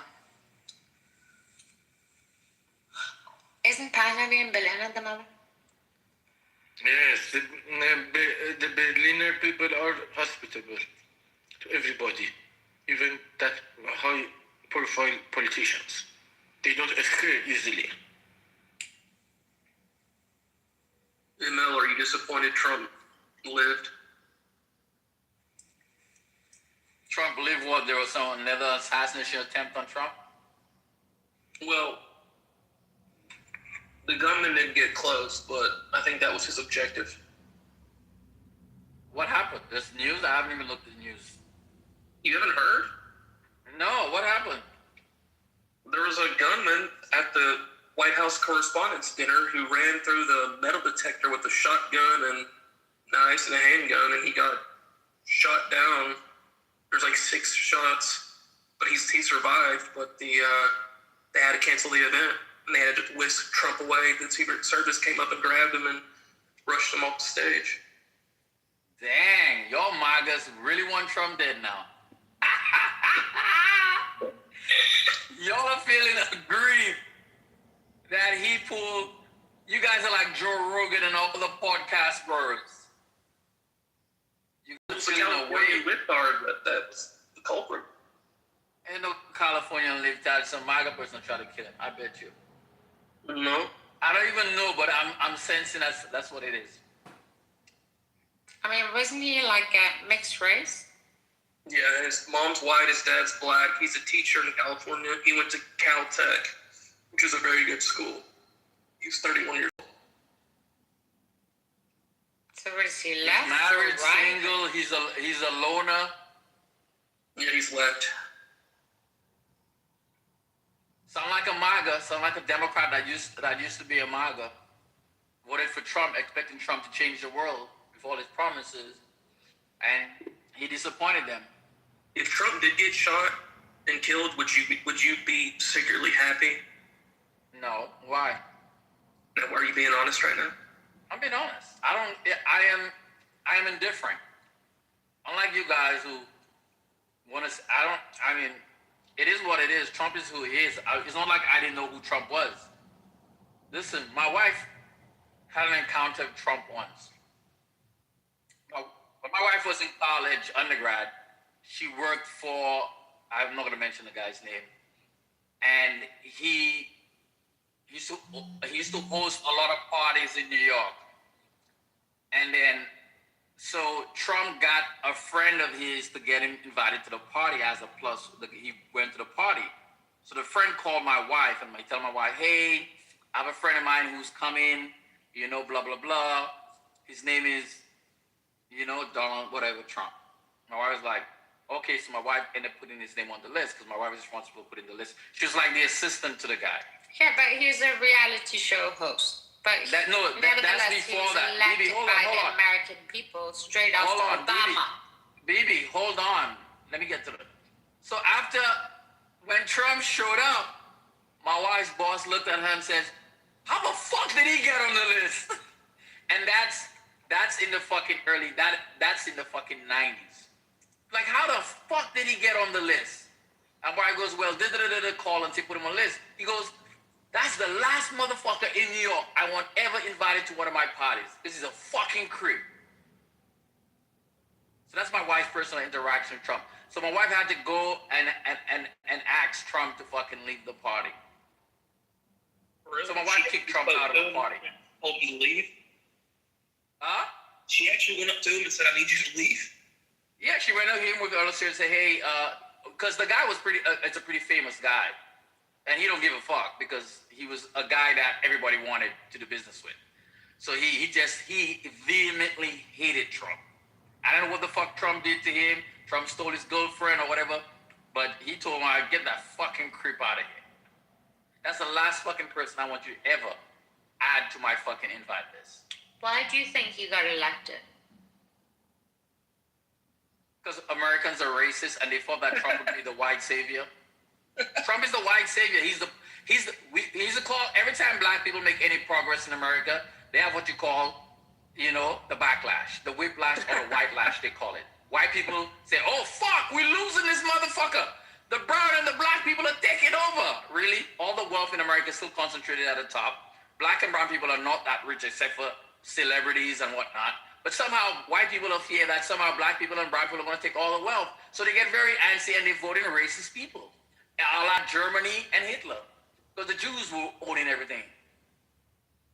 What? That's what happens. Okay, that's America. Right, it's easy to play on somebody's race hatred versus playing on, hey, let's all get together and guess what? Fight the rich man, because the rich man is the one benefiting from the tax code and poor people are the ones actually being squeezed. But poor people are so stupidly bamboozled. Do you think Obama was a good president? Oh, no, Obama was an okay president. He wasn't a great president. I wouldn't say he was a great president because he didn't give universal health care in the way it was supposed to be. He let a whole bunch of people make amendments to it when it became somewhat of fucking useless. It's a healthcare policy that some people who had healthcare didn't get. Who didn't have healthcare got healthcare. But a true awesome they could have created a true awesome healthcare policy. Because listen, I'm a retired military. I'm on like three healthcare plans. Well, 4 really. When I look at my job, I got TRICARE. I could go to military installations. I could go to the VA. But you think inexperience, but good intentions is enough to lead the most powerful country in the world? Yeah. I mean, I don't think America is the most powerful country in the world anymore. I think China is technology. When you look at the technology spend, R&D, America's kind of lost its way because look now, China is on parity, but for dollar cost averaging, they surpass us in research and development. Anytime that happens in the world that we live in, that country now becomes the dominant superpower. And China will be the dominant superpower because America do not spend on R&D like it used to. And the government used to lead a lot of that R&D spend in America. That's why we're able... Based on ideology. No, but not ideology. It was based on the advancement. We had goals. We wanted to go to the moon. So you know how much technology is derived from that? We wanted to do this, wanted to do that. There are a lot of commercial and military applications, dual use, what you call dual use technology. Are you that America American, invested by the way? Yes, I am an American with an accent because I am from a special place in America that I could go back to where there's majority black people. It's the U.S. Virgin Islands. Why do you ask me that? Because you're not even American. I'm wild with y'all. Why do you think I'm not American? Because you never heard American with an accent? I don't know. Usually if you're like a citizen or you live somewhere, you kind of like, you like to be there. No, I liked America so much. I spent 23 years in the military defending America. I went to war. 6 years of my life. I was having the same conversation with Peter. So the point is that I have the right to criticize America. BB is wrong. And my criticism of America is that we've kind of lost our way. We're no longer the beacon on the hill. We're acting like bullies, and we're not getting anything back for it, but just hatred around the world. People are literally hating Americans now. And before, we were the most liked. No matter where we go in the world, people adored us. That's no longer the case. When I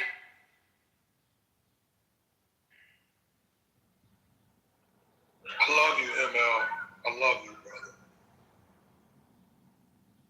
Well, I'm not agreeing with anything you're saying, Long, but I'm being honest about how I view the world, and because I like you guys. Apparently, I someone travel a lot. said you were smart. So I travel a lot, and I work internationally.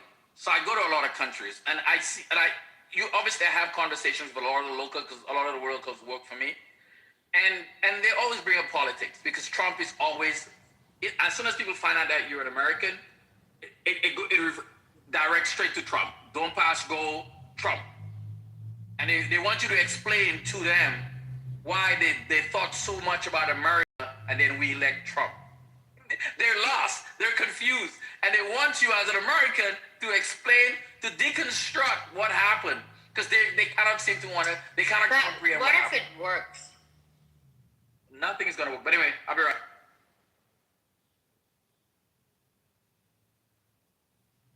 Where are you going? He told the truth. When the truth hurts, he just told the truth. Accept it. I love it when they ask me why we voted for Trump. It's always good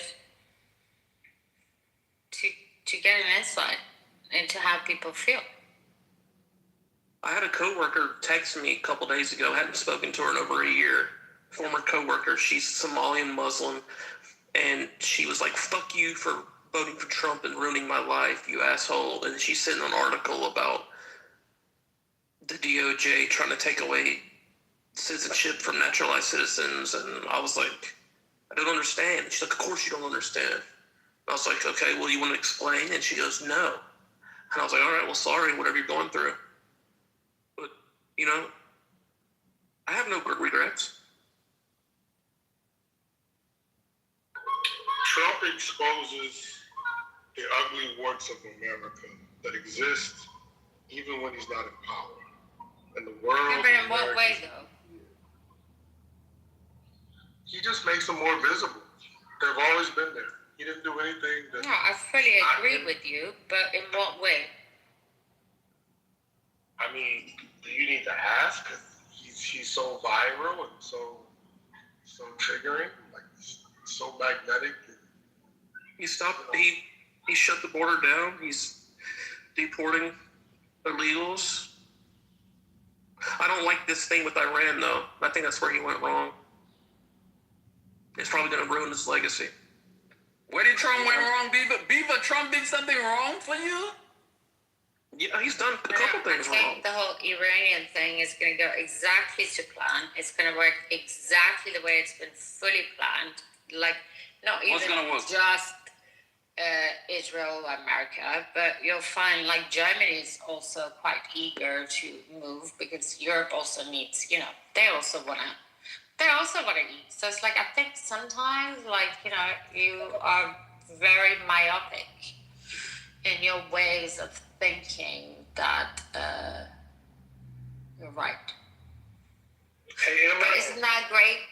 It will ambush you the most.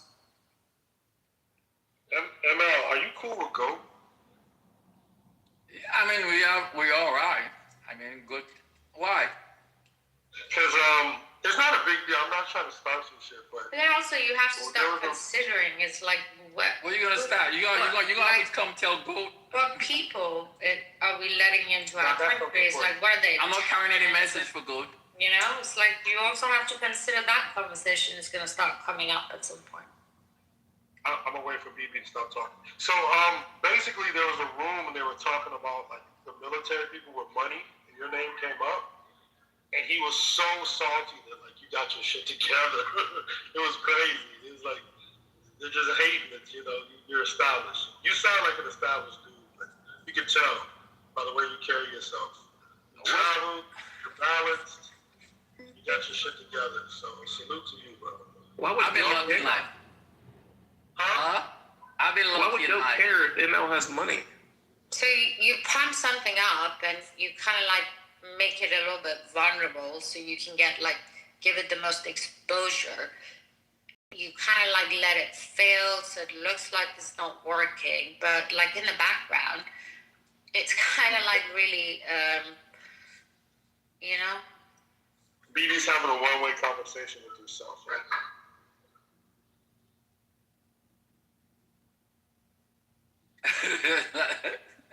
Yeah, I just don't see why Goat would care if ML has money. That's weird. What conversation y'all trying to start there? No, it was about just like how much like sometimes people in the military can make, and he was really like he was kind of like tripping, like damn, people can make 300,000 or whatever, and then your name came up.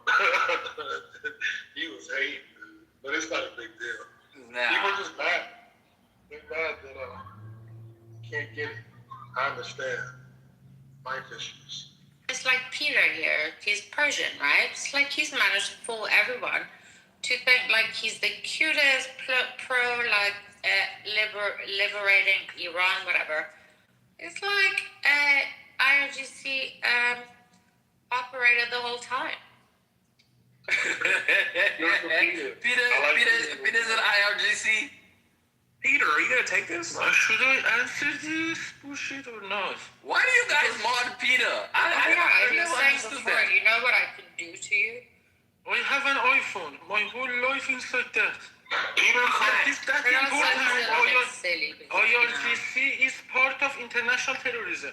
If you suspect that I am part of IRGC, then check my iPhone. It is easy. My whole life is stored here.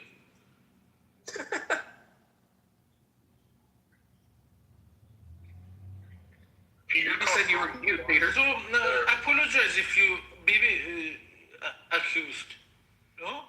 Are you brave enough or not? She said you're cute. I mean, does it?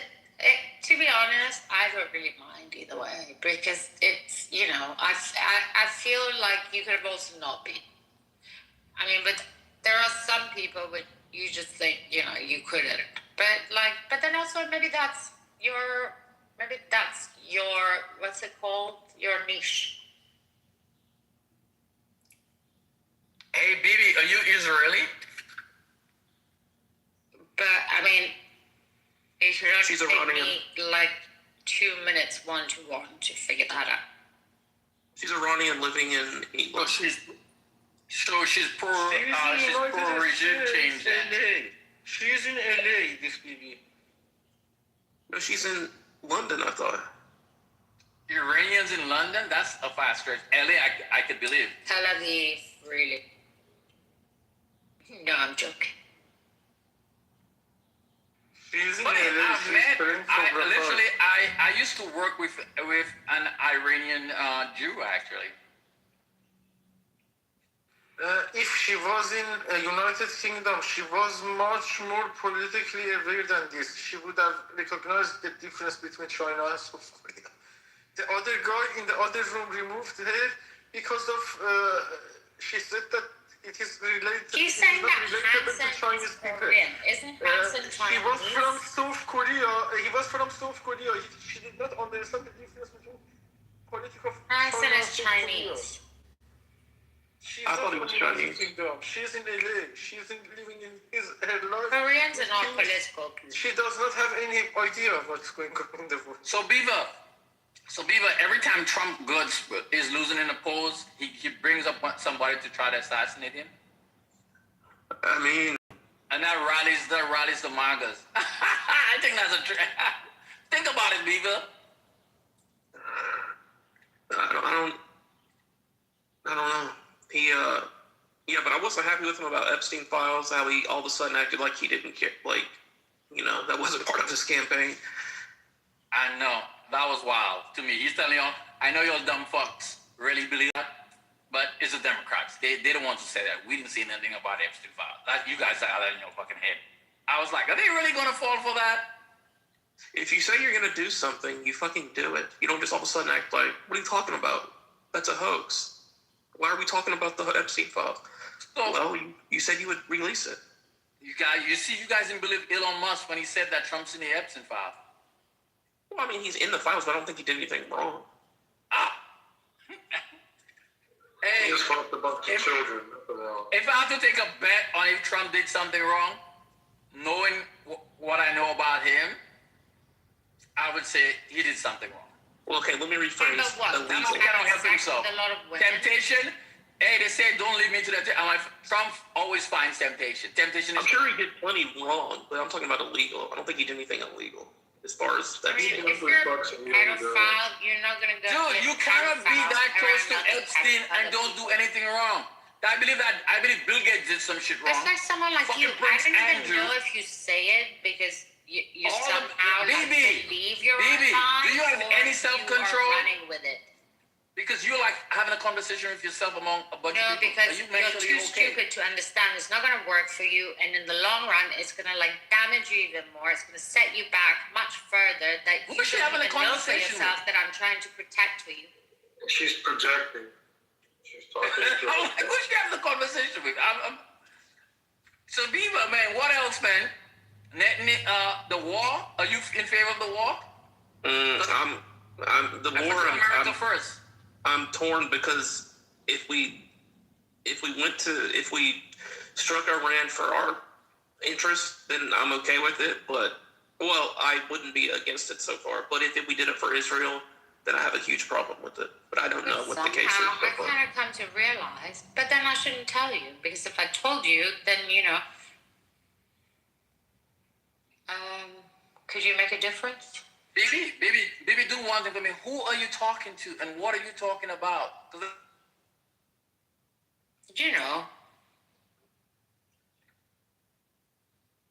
Okay, so this way. How many shots of tequila have you had? Tell the truth. I haven't had any drinks, but I had plenty of. I think she is on something stronger stuff. All right, well, anyways, that's like, but why should I say it? What do you want, sweetheart? I want to try some. What you playing with? I want to get to where you're at. That's what that fatty white. All right, let me put it this way. So it's like you get pushback from the left, because they have their own agendas with you. And, you're like perfectly happy to like buy into that because for some reason you think it works better for you. And I don't really know why, but, but that's the whole, that's when, when you're dishonest, it's like somebody else is going to be more dishonest than you always. Okay, so that's like one comment. But then, you also have like the Hispanics within America who's also pushing to take over somehow your spot and by trying to be exactly not like you and be like a little bit opposite. But then as Americans, it's like you really don't want that because you let them one foot inside, they're gonna like fucking colonize you. So somehow that's somehow you're a bit of a good deterrent to kind of like keep that there. Are you in Afghanistan, BB? You sound like you're in a giant poppy field right now. Yeah, but this is when stupid people try and like rule the world, and they kind of like deliver it.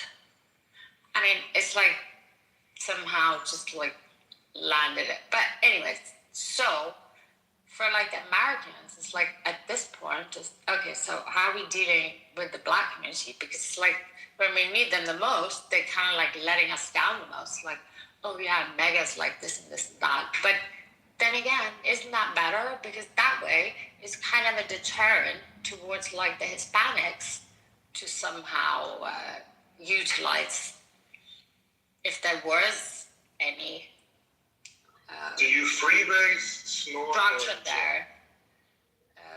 So, like either way, but the thing is for the Americans, because they kind of like actually good people, they kind of like lost touch of how to, consciousness, but also because they've grown, they kind of like feel a bit guilty, but at the same time, they don't get confused and stuff. But the thing is, it is what it is. Industrial And, something's going on. so why not just be aware of it, like mutually? As you probably always have been, but I mean, you can project it all you want. It's not going to make a difference. It's probably going to even help the cause even more. But for the American whites, it's like, it's just about dealing with it in a different way. Once you see it for what it is, and you stop, like, looking at it because you think it could be something else, it can be something else, but not necessarily what you need from it. And, but then that's because you had good intentions. You were like, hang on a second, We kind of like grew up together. We almost came here at the same time. Why are you like hindering us or trying to? But that also happens for a reason. BB, can I ask you a serious question, BB? But it's always the good intentions BB, that will benefit. BB. And it's always about. Hello? So,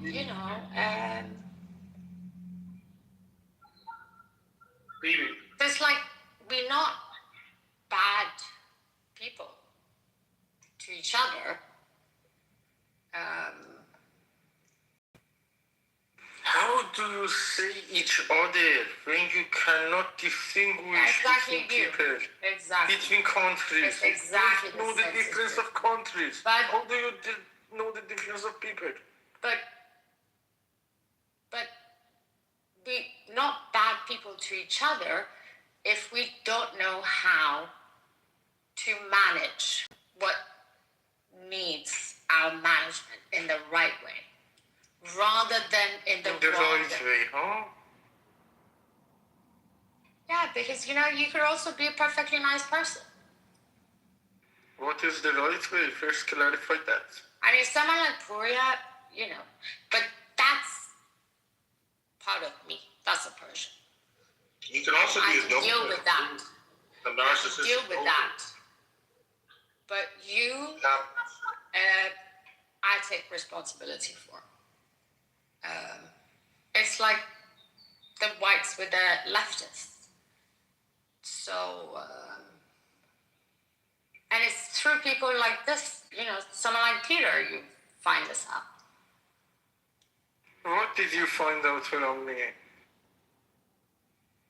What do you think that you but I always found out? You. You think that you know something? Let us I know knew from first minute. Okay, let us know too.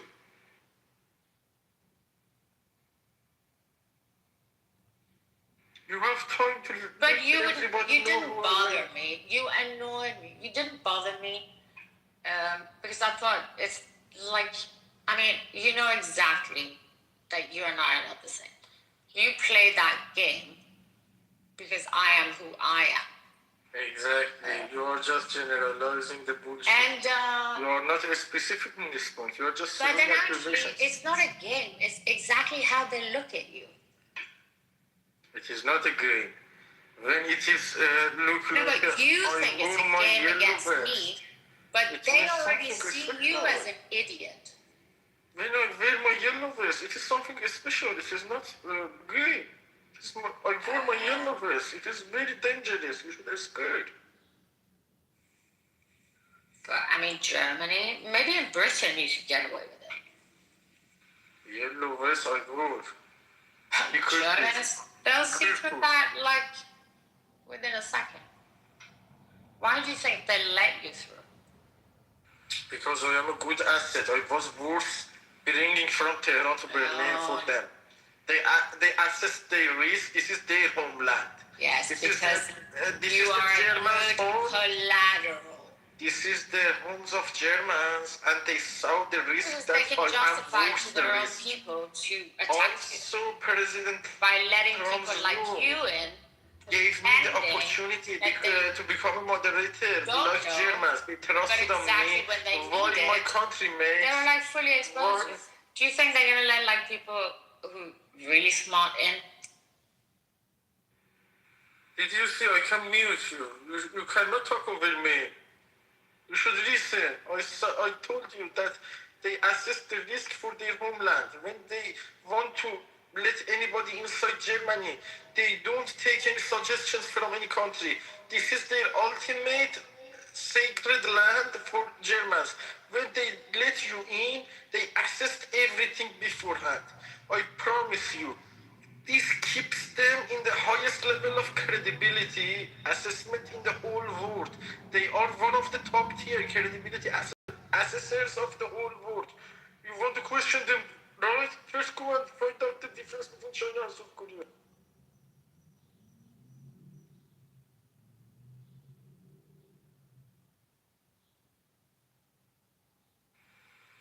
Now tell me the reason. I told my part. You can continue from mine. If I get silent, you can just bullshit blah blah. But if I start defending myself, you have no chance for reasoning. BB, how do you feel about white women that use drugs on Clubhouse? What's your opinion?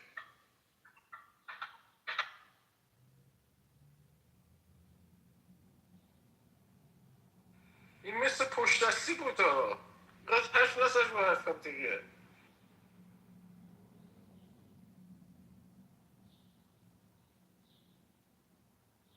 تو حرف نپر دیگه میبینی خیلی. Peter, are you on dope too? Are you on drugs too, bro? Sorry, what can you...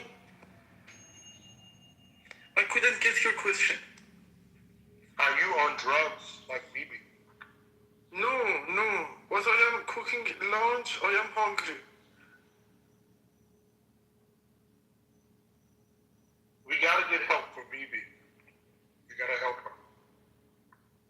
Yes, we need to help her. First, she needs a couple of coffee to get to her best state in this moment. Then we can continue the discussion more reasonably. But she's on this moment.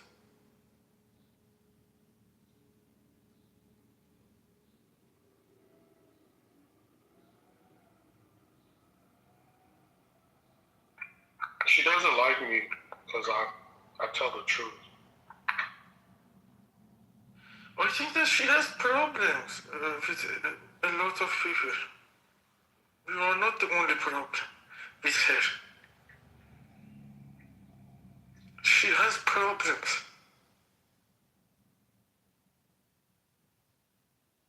We gotta fix her. We can fix her. Intervention. Yes, if she wants. If she's not willing to. If she's insisting on this BS, we cannot do anything. But that depends on the willingness. Peter, where are you from, man? I am from Iran, Tehran, and currently living in Germany since 2023 October. Oh, wow. That's amazing. Thank you very much. I was really honored to be, to deserve coming from Tehran to Berlin, and when they gave me the visa, that was the biggest moment for me that to realize my value.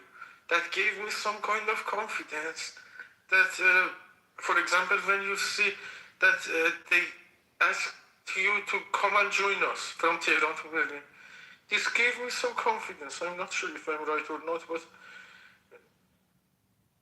this makes me sure that I have done something good in their eyes. What did you do to get your visa? I studied civil engineering for bachelor. I studied masters of industrial management, and I was a PhD student in Iran. And in the PhD entrance exam, I had the 203rd placement in the whole country. And I had the experience in the field too, in the field of architecture. I was working in the time of studying masters and PhD, and during some gaps in between, I had found time during the COVID to build a three-story building in north of Iran, which was truly economical for my family. They, from scratch to the end of the project, they were just financing as much as materials, and the other things were handled by that level of expenses. The other parts, the engineering parts, they did not have to pay, and that is the biggest thing on my resume to get the admission from Technical University of Berlin.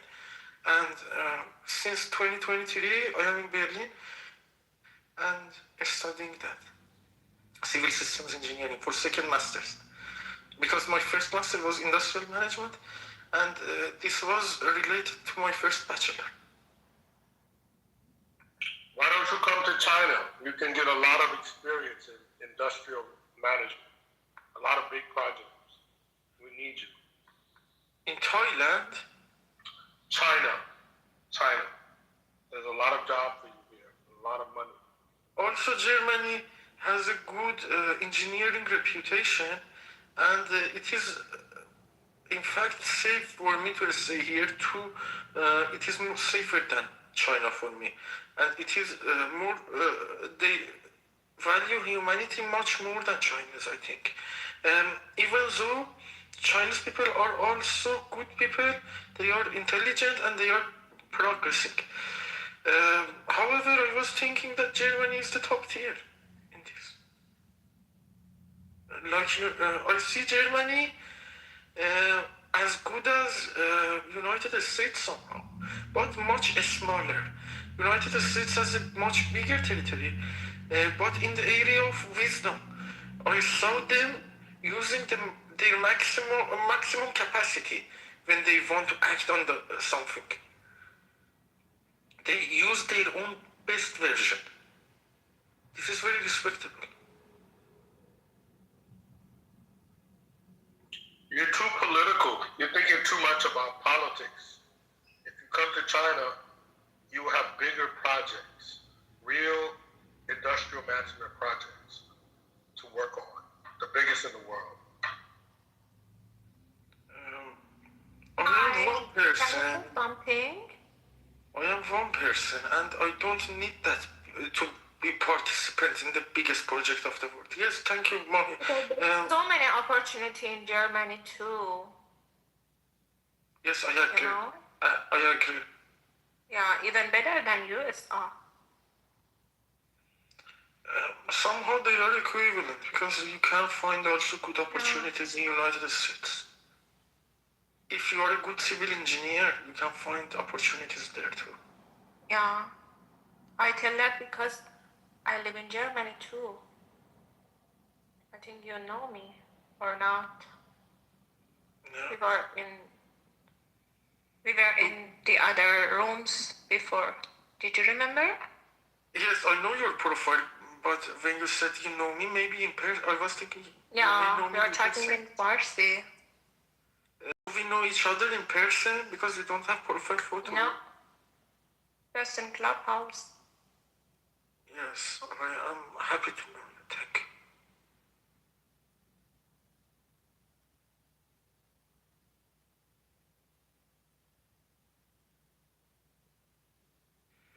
you. Mahi, you're Iranian? Yeah. I'm from Iran, Tehran, but living in Germany. Wow. Peter, I thought you were the only one, okay? I think that she is wiser, based on what we discussed by now. She is wiser than Bibi. Much wiser.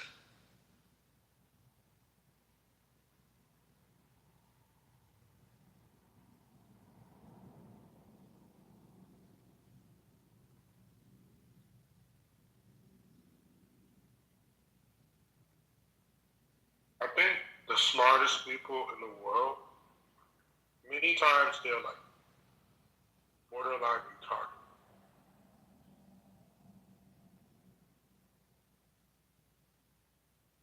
I don't need to be a participant in the biggest project of the world, even if China is proposing the biggest project to me. Because my capacity is clear. I need to use my own capacity toward the benefits of the projects that I am involved in. And Germany can provide that for me. And Germany is my choice. I choose here to stay. But I also don't have any problem.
These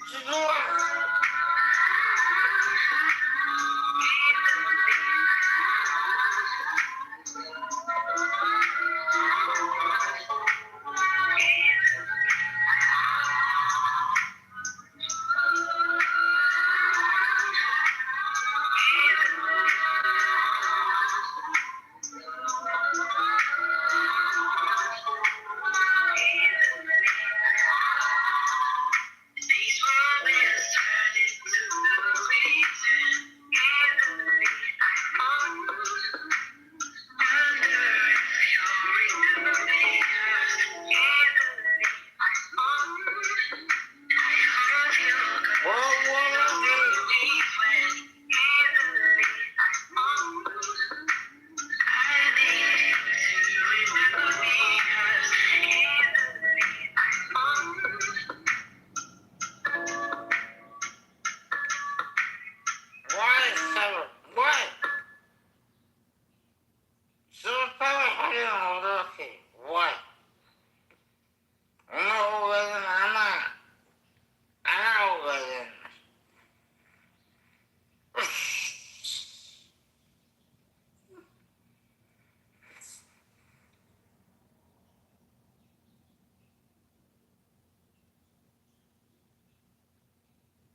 some AM house cleaning right quick.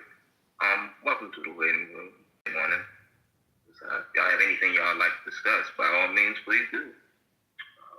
Have a great day. I was just playing some music in the interim, smoking some weed, you know.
A tornado flew around my room before you came. Excuse the mess it made. It usually doesn't rain in Southern California, much like Arizona. My eyes don't shed tears, but boy, they fall when I'm thinking about you. Oh, no, no, no. I've been thinking about you. You, no, no, no. I've been thinking about you. Do you think about me still? Do you, do you? Do you not think so far ahead? 'Cause I've been thinking about forever. Ooh. Do you not think so far ahead? 'Cause I've been thinking about forever.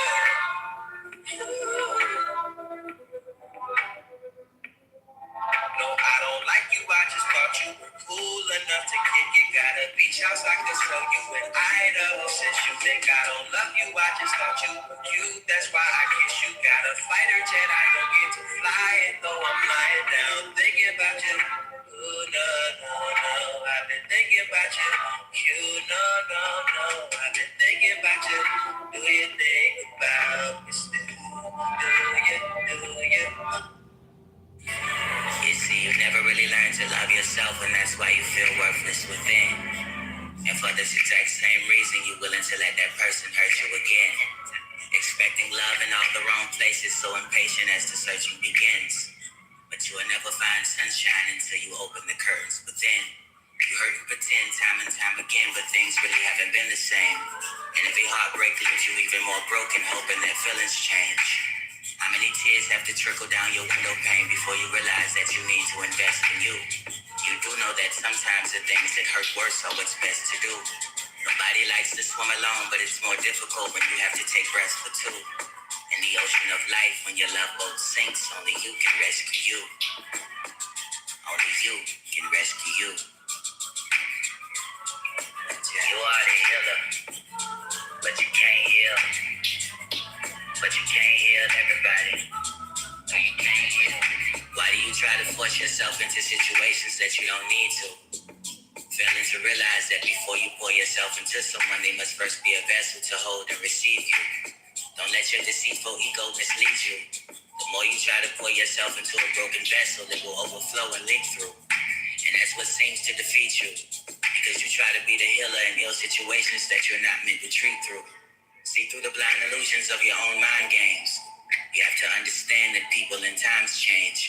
And you can't walk back into the same hurtful doors expecting not to find pain. You see, letting go is easy, but we make it seem challenging. Because we're so caught up in the memories and not focused on the reality. You are the healer, but you can't heal. But you can't heal everybody. You can't heal. You are the healer, but you can't heal. But you can't heal everybody. You take my soul, or is it too heavy to hold on? Tell me if I look within your eyes. When I see you walk of paradise,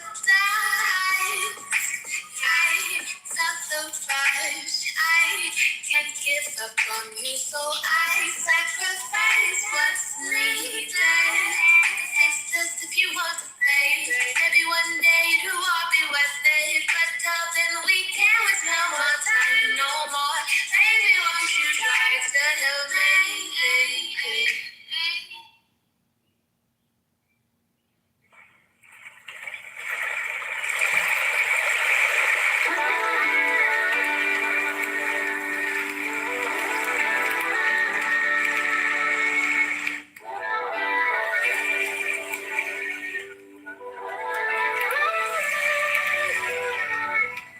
Patience could have done as well, 'cause I could tell that all we lacked was presence, and I would have felt, you could have held, but here's to being honest. Neither of us knew what we wanted, but all we knew is how we cared. Still how we paid, it wasn't more.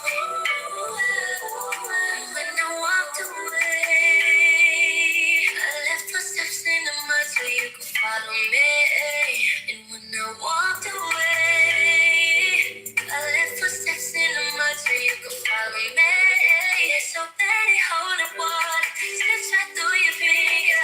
We both end up drowning. Then we hit the ground. Had to wash away.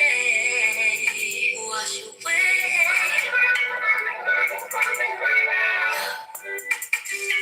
And I really wanna wake this up 'cause I'm tired of fighting.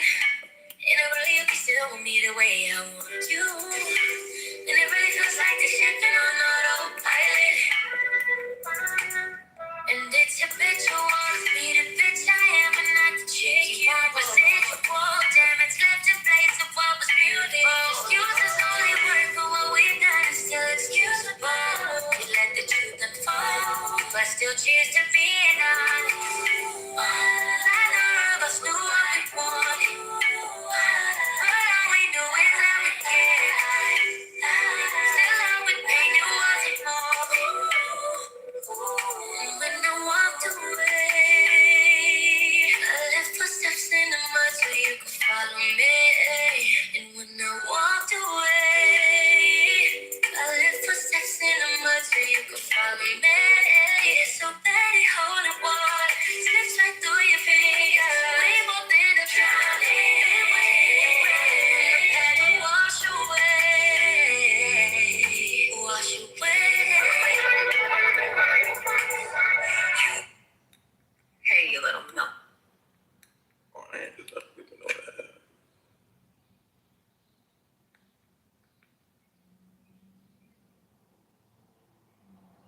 My shit just cut out.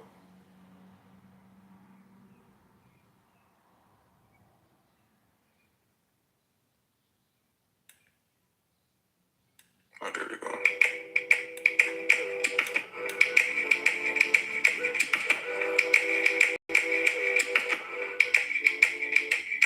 Sipping my kombucha on a rooftop, smoking blue dream on my Kama Sutra. Life is but a dream for a dark-skinned bitch like me. Life gets dark when you're dark like me. Times get hard with a heart this big. Mouths get fed when your ass this thick.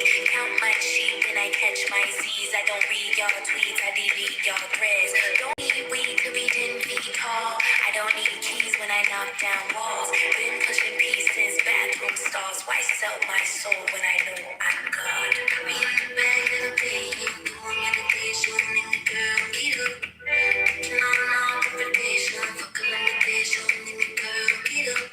Someone know that everything is mine. All that industry plant shit whack. I see it on the blogs, I see you in the chats. You suck every rap nigga dick from the back. But what's the agenda when that it girl black? Y'all can't fathom that I worked this hard. And y'all can't fathom that I earned this chart. Y'all can't stand my vibe cause I'm anointed. All y'all evil assholes just annoying. Blame it on the fame, blame it on the coke, blame it on the Douce, got you feeling low. Y'all wanna believe I'm on drugs and forsaken. They won't credit me, so they blame it on Satan. Blame it on my label, blame it on my team. End of the day, everything is on me. Miss Mac Lady, Little Messiah, Little Miss hire them hoes, then fire them. I be in the bag of the pain, doing meditation in the girl, Kitover. No, reputation, fuck a limitation in the girl, Kitover. Someone know that everything is mine. They calling me the intellect amongst the pussy rap. I still be popping pussy to my sister, so I can't agree with that. These niggas misogynistic, I'll address it on the album. For now, let's sink into the fact that hate don't make you powerful. Y'all monitoring spirits, go monitor that checkbook. Fashion week was radical, diamonds with my neck took. Tried to turn the other cheek, but y'all just too damn extra. I had to take it to the stew and show these niggas pressure. Fathers forgive them, they gon' be hurt when I deliver. The album 6 months old and need a fucking babysitter. I did 8 years of failing, plus a lot of cold winners. Used to be a starving artist, now I want the whole dinner, bitch. I want my things. Nissan to a Billy Coop, fuck you mean? Got a co-sign from K-Dot, she's me. God keep me from the bitterness, help me reach the masses. All the black women gon' finish shit. Be in the bag of the pain, doing meditation in the girl, Kitover. No, reputation, fuck a limitation in the girl, Kitover. Someone know that everything is mine. Wake up, ain't cuff,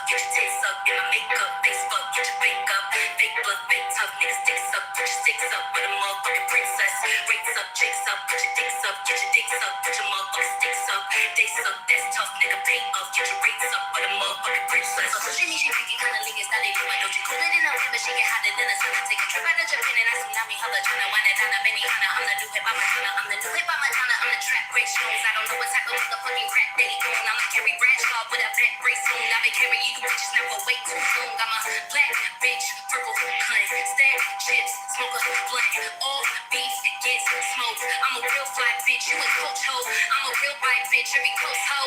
She was popping on the net, she wanna post though. I got these bitches white face, you a ghost hoe. You a Gucci stand on a post hoe. Suck it up, stand up, say the shit with your chest. You bitches rocking over bones, I got digits to match. I can't do bitches, I'm too busy, I don't deal with the press. You the type of hoe to leave a broke nigga impressed. You look a mess hoe, broke dick, got you looking real stressed hoe. These broke niggas ain't cut or fetch hoe. Stay up, stay up, stay flexed hoe. You need a wake up, get your tape up, get my makeup, Facebook, get your fake up. Fake look, fake tough, niggas sticks up, put your sticks up, put a motherfucking princess. Rates up, chicks up, put your dicks up, get your dicks up, put your motherfucking sticks up. They suck, that's tough, nigga, pay up, get your rates up, put a motherfucking. Put the motherfucking money in my motherfucking hands. I'm in Gucci in a bonnet, spinning motherfucking bands. I got haters, I got fans, I got stands in the stands. Do they love her or they hate her? Either way, they spinning bands. I can really give a damn, I can really give a fuck. Long as you bitches know what's up, it's OG, bitch, man, C-O-E, Don Dollar, bitch, you know 10 speed. Yeah, like OG, you the Lulu, you a loose screw. She really giving cunt in a pussy voodoo. She swapped the old nigga for a bitch, ain't new. She munching on the vibes while she watching Hulu. Wait.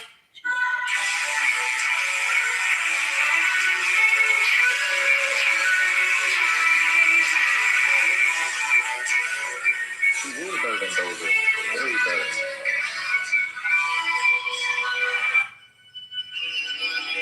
Wow. On the highway and I'm thinking that I never. On the highway and I'm thinking ain't no rubber. On the highway when I see you thinking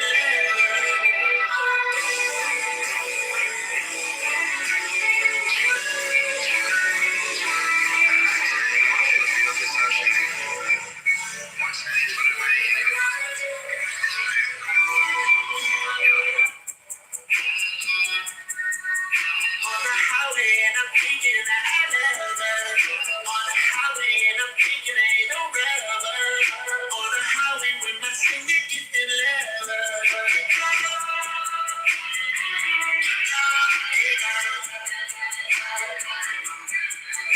You've been running in the summer, you got a brand new Hummer. We had a fun day, like dumber and dumber. I'm about to shoot my shot, she loved it much hummer. My favorite outfit is a see-through rubber. Don't hurry, I got you, I promise I won't hurt her. She top and snap and head up, she squirt like that shit burn up. Guys make my cup on Draco, she knew that as a psycho. So I sippin' up, they just turn up. We say that she gon' hurt up. I just hope you're down with me. Cause this shit already supposed to be. On the highway and I'm thinking that I never. On the highway and I'm thinking ain't no rubber. On the highway when I see you thinking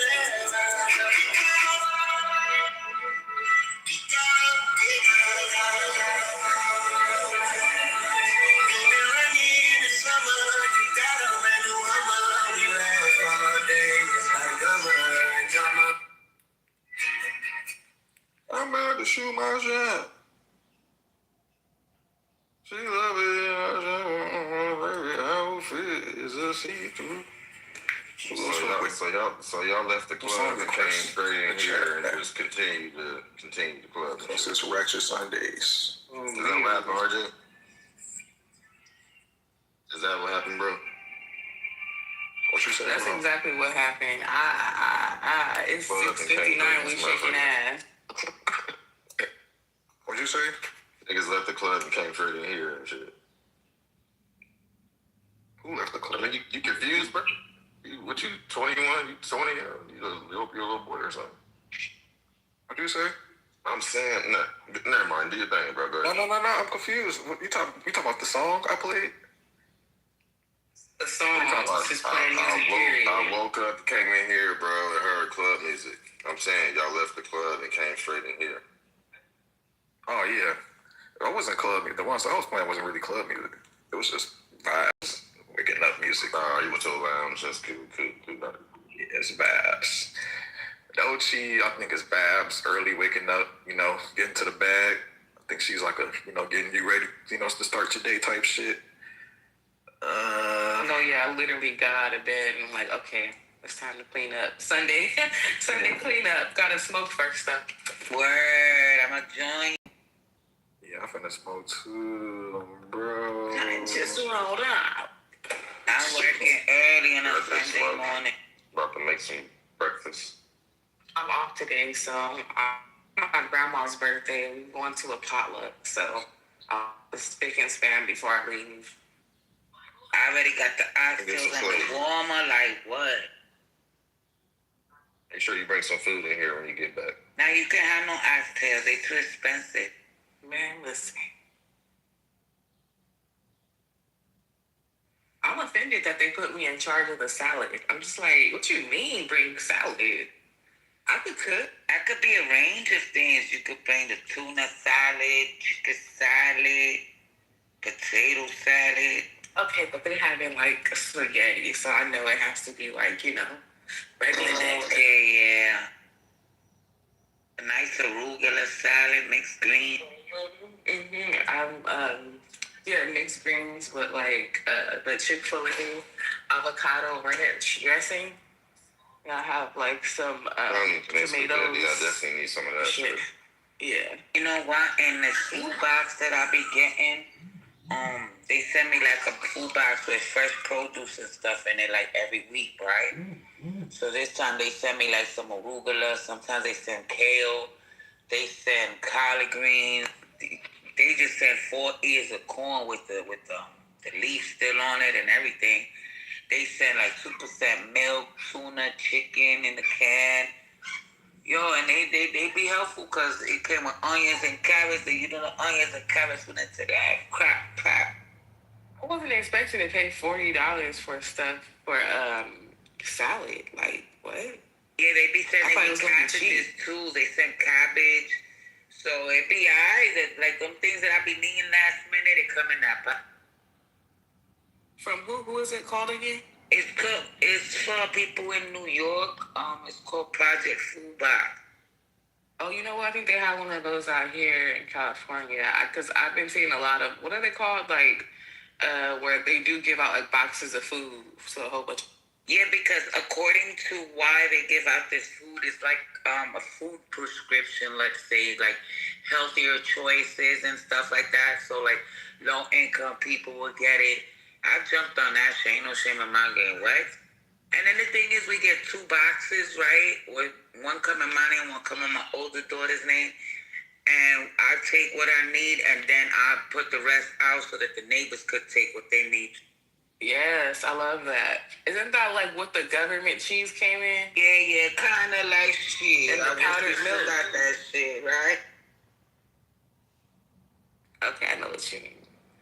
Definitely close. Like, this is like fresh produce. I get oranges, apples, radishes, turnips, like that's fire. Every time, yeah, it come with mad stuff. So like I said, it come with, look, I got a little bag of mini cucumbers right now that came in there.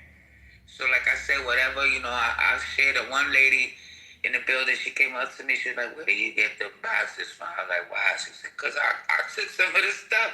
I said, I'm glad you did, so I'm going to go knock on her door, help her get her box too. We going to take care of each other. Yeah, that's what neighbors are for. Is it though? I always get along with my neighbors though. I mean, it's happening in this building, but we call that community. That's called community. Yeah, I'ma still, even if they don't like me much, you know what I'm saying? Mm-hmm. Your feelings towards me have nothing to do with me, like, I'm not gonna change who I am because you don't like me. I'ma still do what I do. Like, I put it out, it might help you.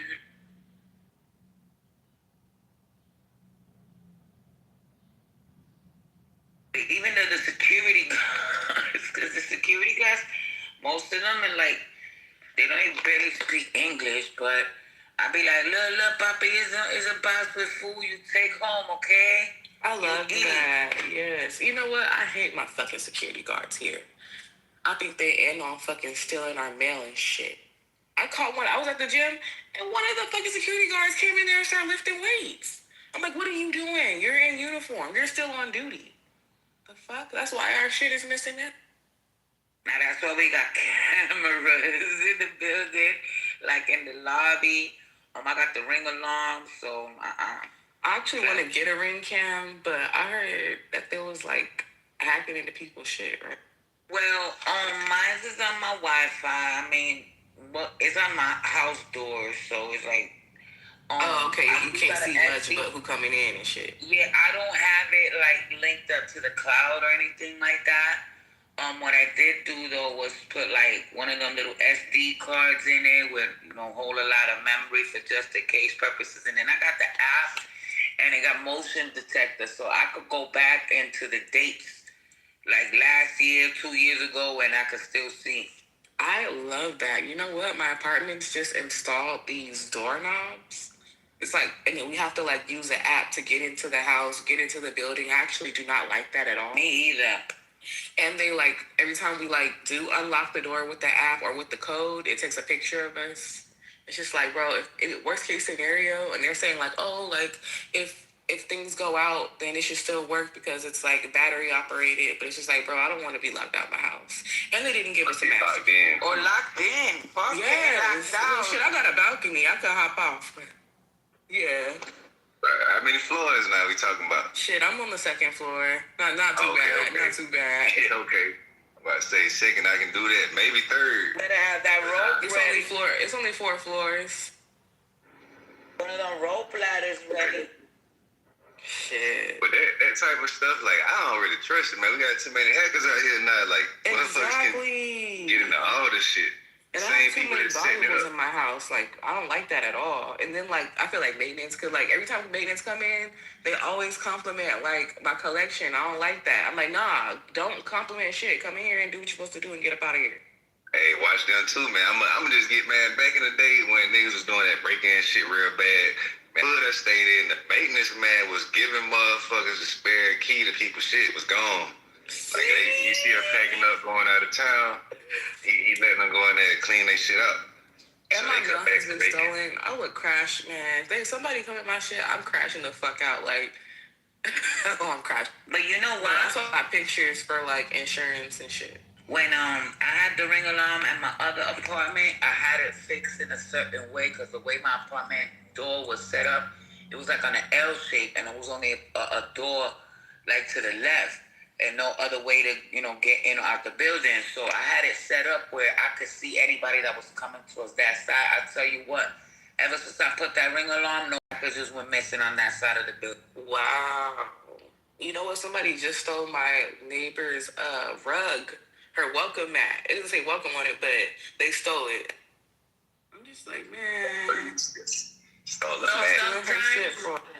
If you live in a building, right? Sometimes the same management companies and stuff, they'll take out because people do wicked shit and set those shits on fire. So it could be like a fire hazard, so I could see why they would remove. No, it was a random person because everybody else on the floor's mat was okay, but hers was really nice. It was like super artsy. Oh, damn. And she went to go take out the trash and seen it in the trash. No. Oh, they threw shit in the trash. They were in the trash. I'm just like, why? Oh. If the dog wouldn't hit my shit or no? That's exactly why I got a doorbell camera though. Yo, my cat used to steal weed. Stop it. That's not catnip. Then my homegirl used to be like, yo, you smoke the weed? I'm like, nah, bitch. Like, I ain't smoked this shit. One day I start sweeping out and shit, the kids' room and like the closet.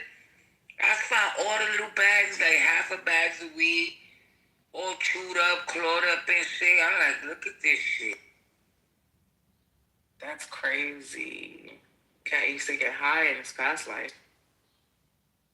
She hasn't done it no more. See, she ain't done that shit in years now. Shit, Kitty put us through some shit. Why you over here thinking like somebody stole my weed? What the fuck is the weed? The whole time it's the cat. Yeah. Nobody believe you. Look, Oh my gosh, these torches are so clutch. Like, I love a good torch. You hear it? I need a big girl. I'm a big girl all day, every day. As a matter of fact, I catch the bodegas when they open in a fresh case of bigs, and I'll be like, give me them 3, because every big pack comes with like the 3 with, they're different, you know? So I'll be like, nah, give me the 3 ones that come special. Why? Because in that way I know my lighter. People love stealing light. It don't even be on purpose sometimes. Like, I'll be like, we all on the roto. I just somehow walk off with the lighter. It don't be on purpose. That's why I got a leash, man. I ain't lost a lighter since I bought this motherfucker. A leash? Yeah, like a leash. Got to. That's a good one. Not, man. Motherfuckers will not. They'll just sit there and be talking to you with their shit, with your shit in their hand. Next thing you know, it's gone. So like, nah, I'm tired of replacing lighters. And then my sofa eats all the lighters too. But it's like these, it's like a little handheld little torch, and when you're outside and you gotta light it, like the wind could blow all it won't. But what you smoking on though? Just smoking on some tree. I got the platinum right here rolled up. What is this called? Frostberry? It's a hybrid. I got some platinum because I really just like the way it tastes. It's just that taste of And then I got something called Gold Digger. Ooh, little nugget. I'm saving that for last because it smells real good. You said you got some platinum? Yeah. I got the same thing. It's kind of purpley. Yeah, I love platinum. That shit tastes good as hell though. Hell yeah, they get me all the time. Like, I'm like, I'll take 2 of those.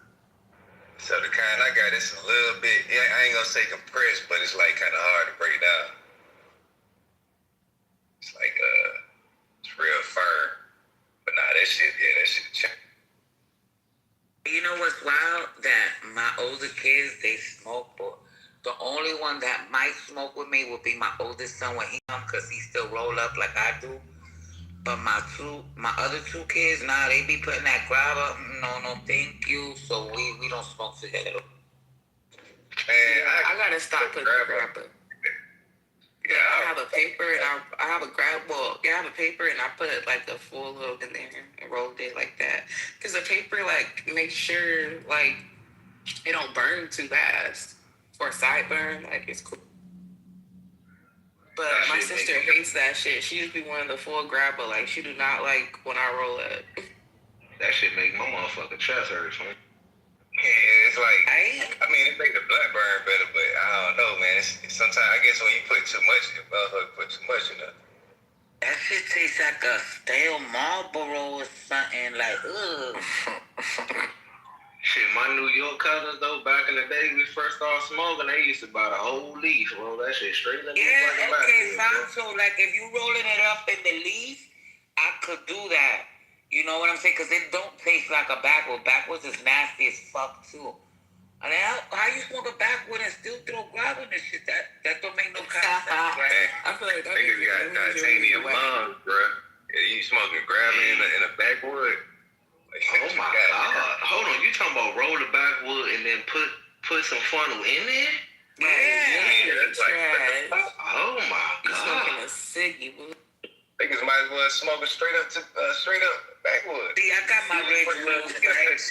I got my rituals, right? Usually, when I'm gonna roll, I light my cigarette first while I'm rolling, and then I'm gonna smoke my blunt. But I cannot smoke a cigarette after I smoke the blunt. They taste bad. Hey, bro, them motherfucking J's rolled in that straight front toe leaf, boy, them motherfuckers hit hard as shit, too. Like, I'm telling you, that shit, barely that shit up get and you shit. high as a motherfucker. Fonto, I ain't gonna lie to that's good ass. Yeah, that's good ass. Like Fonto, I ain't did this shit in years though. Only thing about it, like the way it come, you know what I'm saying? Like you gotta unravel the shit and all that. You gotta unball it. And cut a little square out that shit. Paper mache. Yeah.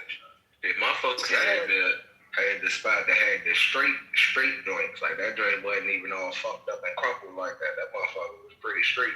Yeah, but just had mean ass veins in that motherfucker. Oh, like vicious stuff. Yeah, but whose idea was it to take the leaf and dehydrate the shit and crumble it up and put it in your...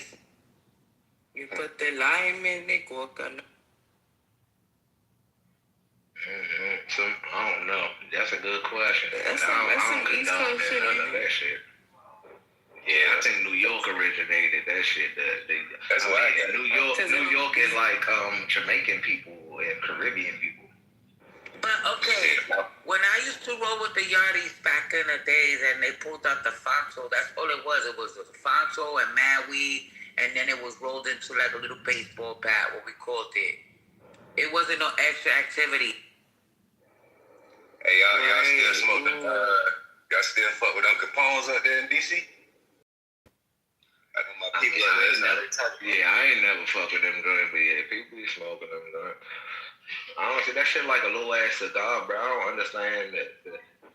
I ain't gonna lie, they roll good with some weed. Like, I ain't finna smoke one straight up like how niggas do, but nah, with some weed. You can re-roll a Capone? Yeah, but they got leaf though. They got leaves too. Oh, alright, I'm about to say, cause if you re-roll a Capone, boy, that J skinny as a motherfucker. I did that shit. I'm thinking I was doing right. I'm like, damn, so they just smoke these shit. They don't even roll these bitches. If I was desperate, I could see like freaking it and massaging all the tobacco out with this stuff. Yeah, you can stuff it. Yeah, if you stuff on that bitch be good. No lie.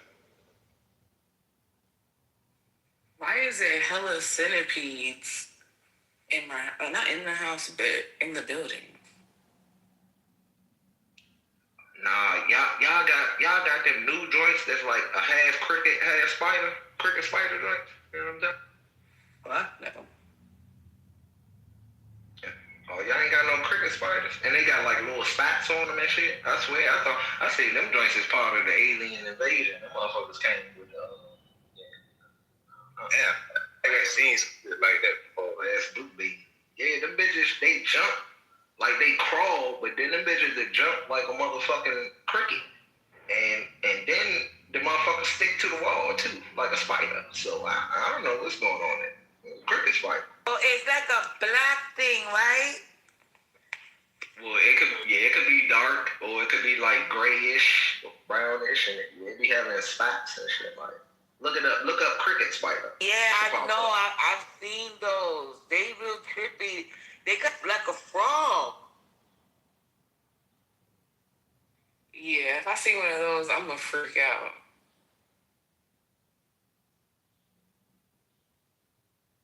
Okay, so I've never looked them up. Yeah, I probably seen them for like maybe the past 5 years plus or some shit like that.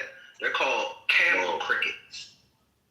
I see that now. So yeah, when I used to do cable, I used to have to go up on them. Them usually be under people's houses and shit.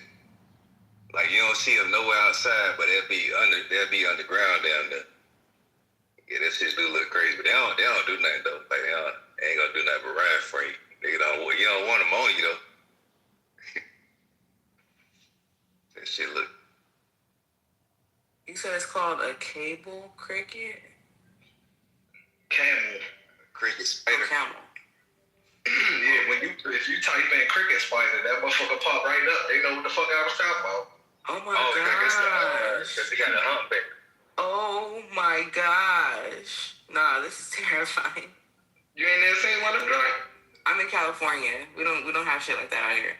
Man, when I used to do cable out here, like you might go into somebody's house, they might have 1,000 of them shits under there, but you won't see them nowhere outside though.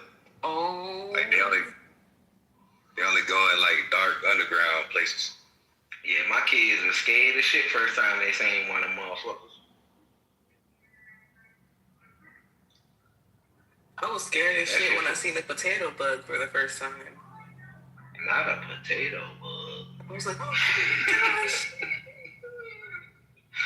Yeah, that joint fucked me up though, because I thought it was a spider first time I seen the joint, because it was crawling. Then I got close to the joint, tried to tried to capture the joint like a Pokemon and release that joint outside. That motherfucker jumped on me. I was fuck. I said, this motherfucker cricket too, goddammit. What the fuck going on? So they bite because spiders bite. So they be biting niggas. Nah, they don't bite. Them joint don't do nothing. They do. Well, I ain't gonna say they don't bite. Shit, like they eat like fabric and shit. So like if you start seeing holes and shit at the bottom of your curtains and shit like that, you probably got something to bring the cut you ain't noticed. They eat them shit. Cause them joint, they don't make no noise or shit like that. Like regular cricket. That's rubbing their legs or no shit. It's too much. That's going too far.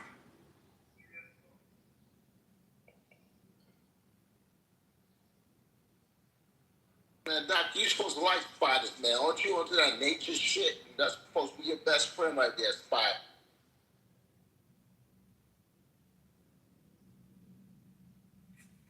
I would set a spider on fire. No, that's bad luck.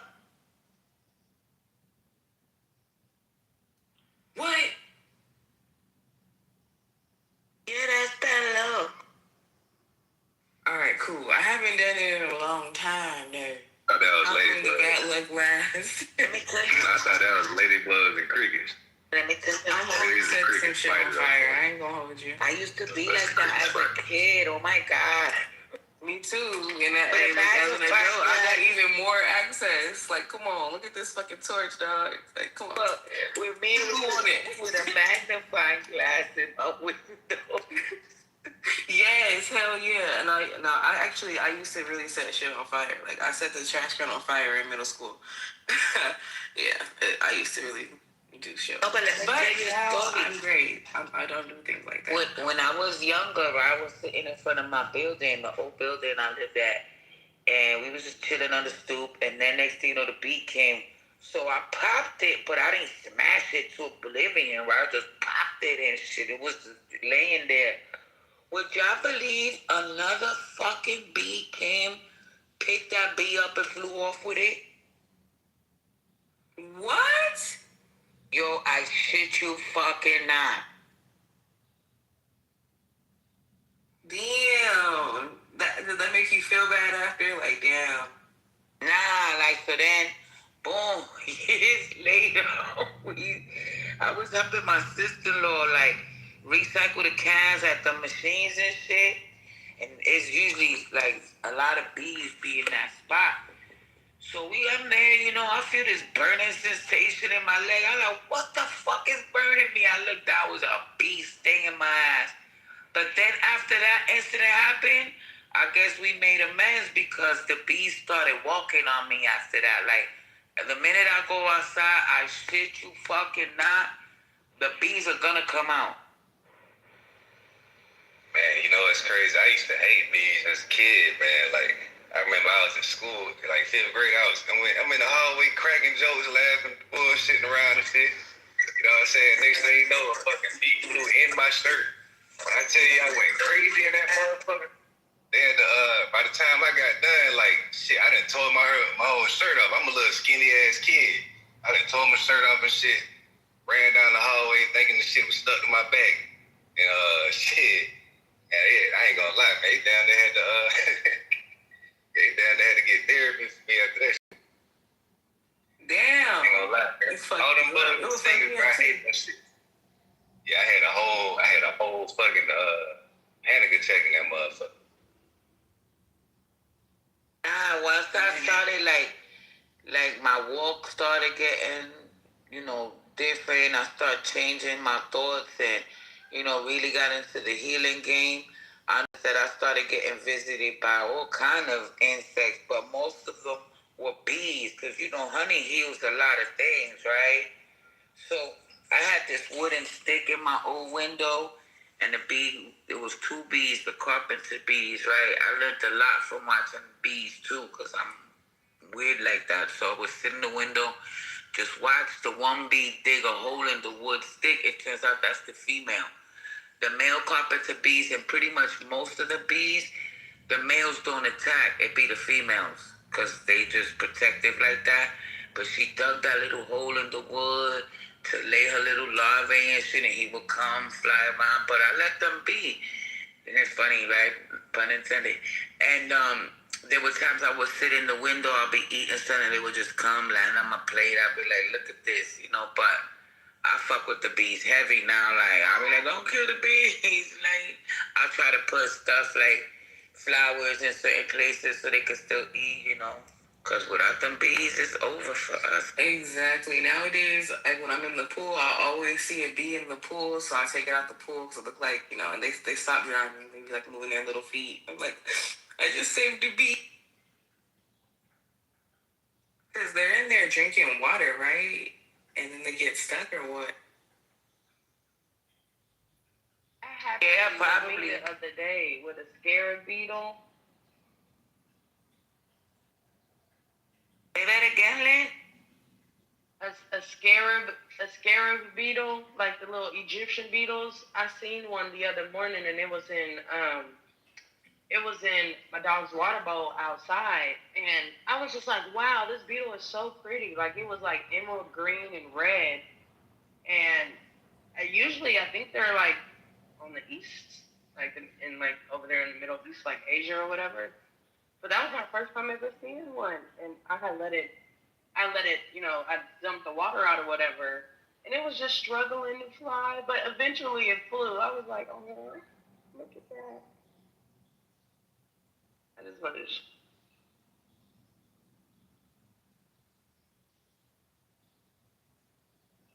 Nature is a beautiful thing. I have over 50 plants in my house and on my balcony. Like, every time I get a new leaf, I literally like shed a tear because it's just so beautiful. My friend be like, what's wrong? I'll be like, look, a new leaf. I used to study the caterpillars, like, I guess the butterfly thing. What is it called? It's just called something. Something. Well, the life cycle of the butterfly. Oh, yes. I know we learned about it in like first or like kindergarten, but as an adult, that shit is hella dope. Like to like witness it. Like when I saw, what is it called, a cocoon? I was like, hey, you're morphing. Yeah, like the little fluffy flowers that come out of it. It's like, wow. Never again. You talk about butterflies? Yeah. Never again.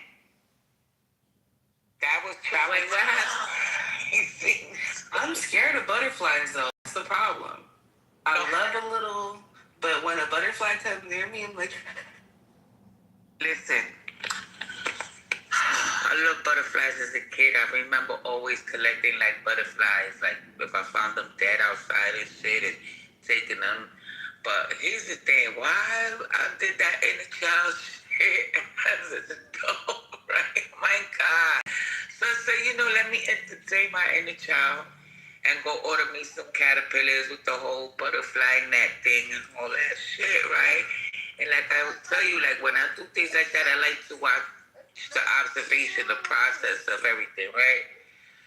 So I get the little caterpillars, I follow all the instructions. It was dope. Like I said at the beginning, I watched them, you know, spin themselves into the cocoon. Fire. But why? When they bust out that cocoon, oh my God, I was like, oh, what the hell? This is just nasty. Like, ooh. What is it, slimy or what? It's blood everywhere. Yeah. Like, What? yeah, I was like, oh, what the hell, right? Okay, so I got over that trauma, right? So it was a one little butterfly that where he had his thing. He had like a retarded wing and shit. It was just deformed and shit. I was like, damn, buddy, you not fly. I guess it's me and you, right? We in this, right? So I decided, let me let them out, right? I'm not gonna keep them captive. Let me let my butterflies free. It was a lot of them too. So my ass forgot that right underneath my old fire escape window, I also had like 4 sparrow nests because I used to feed the birds too. So they, I gave them a home. I let them live on my windows. Why? Like 3 of them flew out like, hey, Mom, like Charlotte's Web. I actually love it. They were flying away and shit. It'd be scary though. Wait. But no soon as they hit the air, the fucking sparrows came out, chased them, and ate them. I started crying. Oh my God. Damn. I would have never planted another nothing ever. My big ass was in it with a crying. So you know what? I'm gonna wait till nighttime when the sparrows are sleeping to let them free.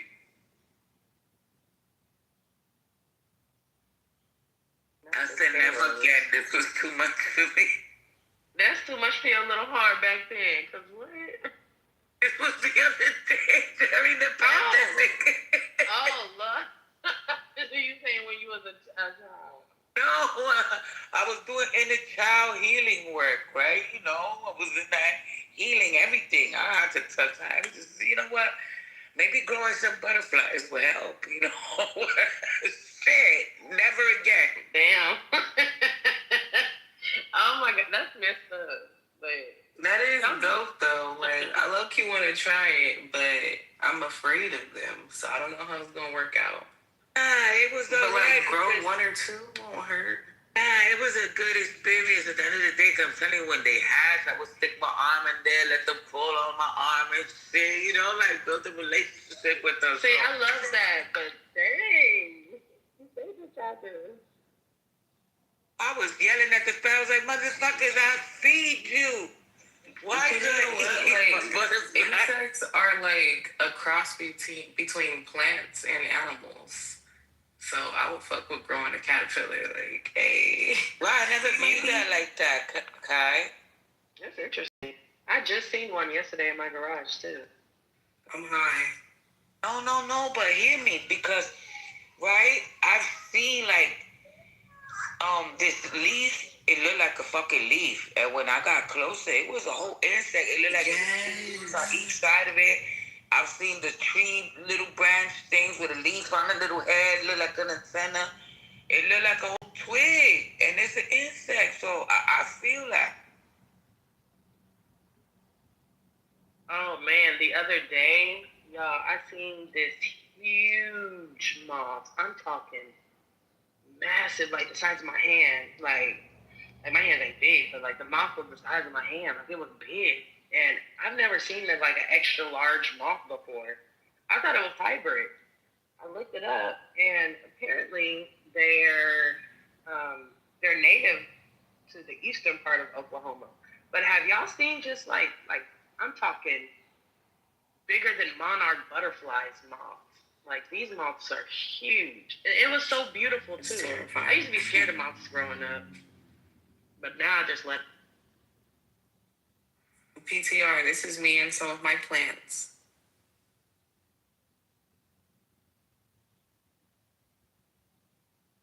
Okay, plant mama. Period. I have a whole different setup now. I have to do a little update. I love this. This whole aesthetic fire. They look like a snake back there. Virgo. There's a lady on Instagram that she raises moths, like the ones he was talking about. Like hand-sized moths. I'm gonna see if I find her. I'm over here seasoning the bathroom. Hold on. Period. Okay, she's in my bathroom. Yeah, you remind me of my sister. She's a Virgo. She's very aesthetically pleasing. It's that inner needing to be perfect. So funny because it's like y'all just be in your own little bubble, your own little aesthetic bubble. Hell yeah. Just see me as a Cancer, I'd be in my own little aesthetic bubble. Like I literally love Cancers and Capricorn. Yup, see? The vibes be vibing. Oh. I cannot believe my baby is 1 year old. Oh my gosh. Negroes. I found out. I'm gonna put the link in the Wait, 1 chat. years old today? Now she turned 1 last month, but I'm just still like mesmerized. Look at the link, y'all. I'm about to check it out, Diver. I'm looking at it right now. See, if I knew, like, people actually do that, I would have like took a picture of it. It was just chilling on my window. 'Cause it was like one day I just went outside to go check and put Emmy down for a nap, and it was just sitting on the window. Yes! Oh my gosh, they're so pretty. Wow. Okay, so like I'm not that scared now. Okay, I just followed because I see art. Oh wow, the green. Oh my gosh, no, this is terrifying. Yeah, see, and it's like amazing, I right? Put my little finger out and like let it crawl on my finger, but I'm like, I don't know if that's from. She said that her fascination started when one followed her. And so she rescued it, learned about it, and now she raises them all different kinds. Oh, that's beautiful. I love this one with the green moths all over her. Okay, like so I green caught a moths. praying mantis. And I was gonna like raise it and take care of it, but I was terrified of it. I was hoping my boyfriend would help me raise it, but he wasn't in the mood, so I told him to let it go. If it's a woman, kill that serial killer. Okay? Alright?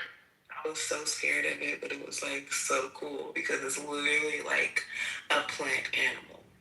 And they could kill birds. Yeah. See, After they finish mating, you know Which ones y'all talking about? praying, man. Hey, you know after they finish mating, Yes, I have the some woman. Venus flytraps too.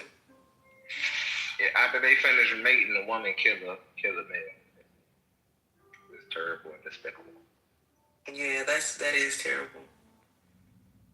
Don't most insects. That'd be the vibe sometime. Like female insects, don't they kill off their mate? Or that may be just spider. Wow, I only thought that was praying mantises that did that.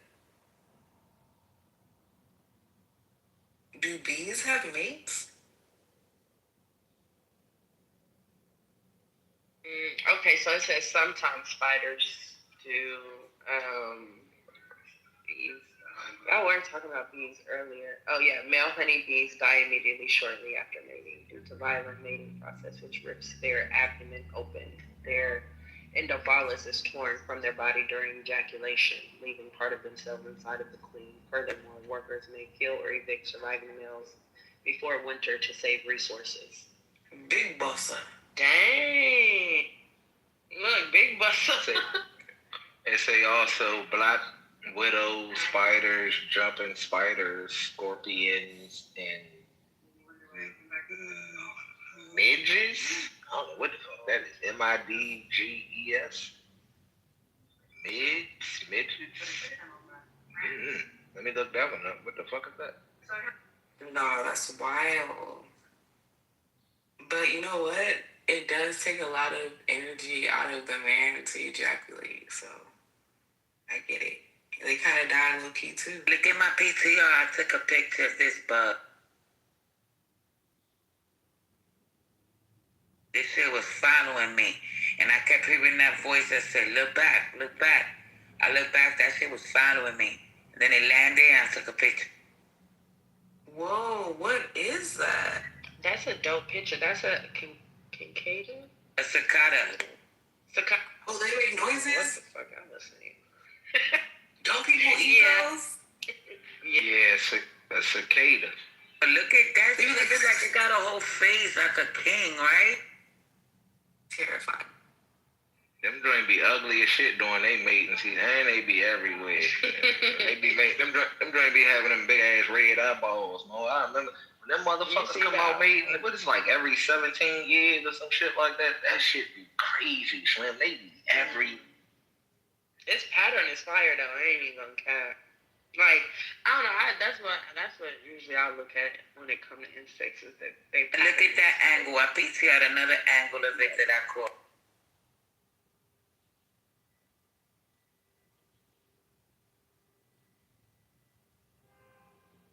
I'm surprised they let you get that close.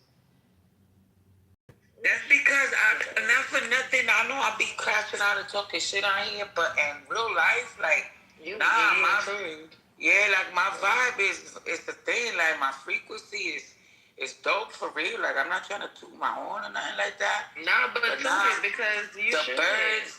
Like I sit in the park, and next thing you know, I'll be like, all right, I want to see the Blue Jays, and next thing you know, the Blue Jays will show up. Then I'll be like, okay, where the Cardinals at? And then I'll start hearing this different chirping, and I'll be like, I know what that is. Like, I guess it's the Capricorn in me, Earth, but I fuck with all nature. Like, I don't, worms, like, all of that shit. I'm one of them girly girls, but I grew up with 7 brothers, so I think that's just me, like, but. Like my intentions is always pure. Like I don't really have wicked intentions. I mean, I don't wake up every day trying to do wicked shit. That's not me. I was just about to say that your energy attracts your tribe, and that's like with anything in the world. So, when people say babies and animals are attracted to good spirited people, like people with good energy and stuff like that. I solely believe that with insects as well. Like they just know. Like when you were saying that you had a bee, and you said like the queen bees was following you around, or the bees was following you around.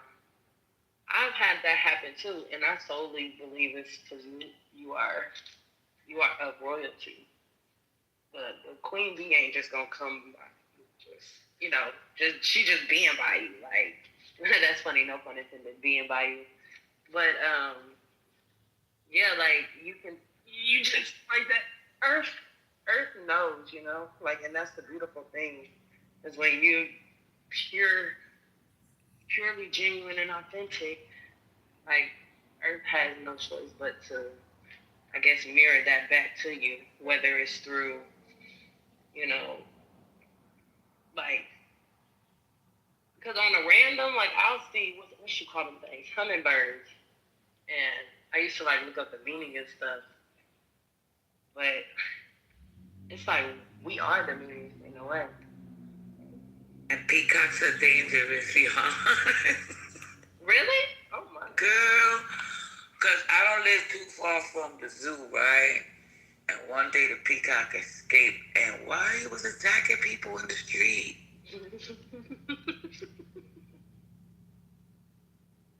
I'm sorry, peacocks are funny. I think I got a picture of it in the tree when it landed in the garden too. I got a picture of it. Peacocks remind me of Prince. Actually, this is my phone. They remind me of Prince. They just. Well, Purple Rain Prince? Chest out, bold. Yeah, chest out, bold. Don't talk to me unless I. That's the dandy. You know about the dandies, right? And the race, the 9 archetypes. Educate me. Girl, in the book, The Art of Seduction, it talks about these 9 different archetypes. I like to recommend, like, people read things like that because, like, see, I read shit like that and I sit and I listen to people talk in these rooms. I'll be like, yeah, that motherfucker right there. They give that. So that's why I could pretty much read people by how they speak too or how they dress. Prince was a dandy. That means his style, his flamboyancy is what really attracted the people. Like, yeah, I should read it up because that way you know what type of people you're dealing with too. See, I'm gonna check that book out. And I think The Art of War, that's the one I read, Art of War. I need to read The Art of Seduction. But yeah, his flamboyancy, like he didn't give off necessarily, like, gay. Like he didn't give off the, but he gave off like dominant in his own whimsical way. Yeah, you got that feeling too? Like bold. Yeah. And the people I think are attracted to that because they see the light in which they, how can I put this? They see what Prince is doing, but it's something that they will probably never have the balls to do.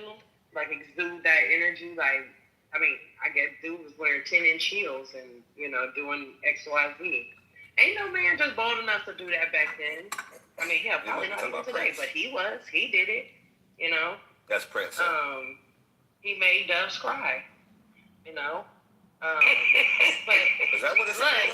It's just that energy, Like Mike Jack had that energy where he turned to the left and had people passing out. Like, that's they died. Crazy. Those people died.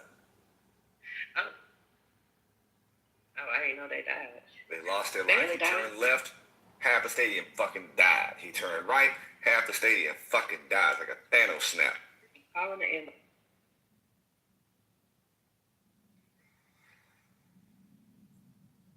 But yeah, Dandy, I'm gonna have to look into that. Yeah, Dandy and Rake. That book. Like the garden rake, R-A-K-E, rake. Yeah, look. What is rake like? And you have the coquette. The coquette. Let me get a link just so that you can get like a brief summary of like what the 9 archetypes are. You're gonna be like, oh shit, my Uncle Earl was like that. Like, I don't know who got an uncle named Earl, but yeah. Everybody got Uncle Earl. Everybody got Uncle Earl. Is he built like an owl?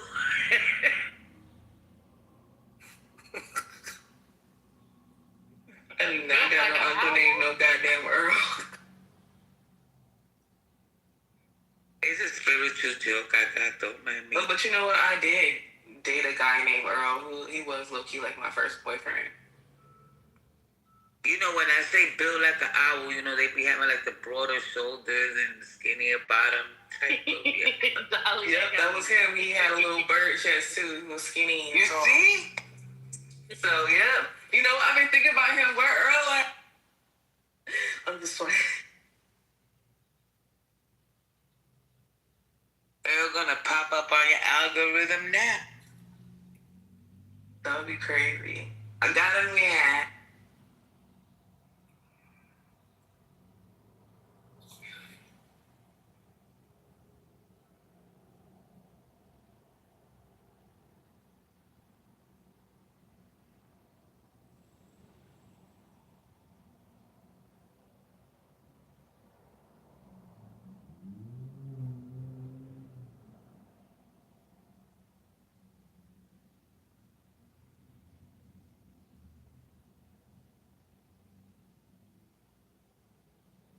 Okay, listen to this, y'all. The 9 archetypes.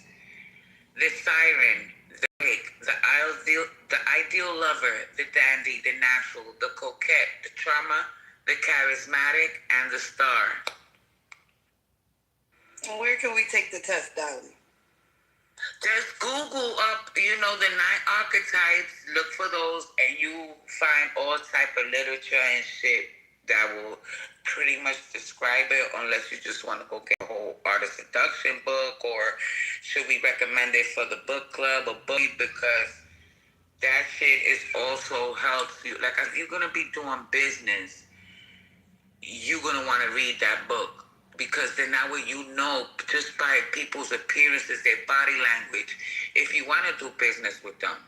Make sense? And you may be even enlightened to know that you, too, carry a lot of these archetypes as well. Enjoy.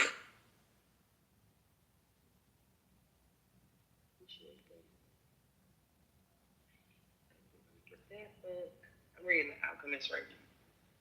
That book made me cry. Which one? The Art of Seduction? The Alchemist. Oh, The Alchemist. Yeah, I'm still on chapter 2. It is.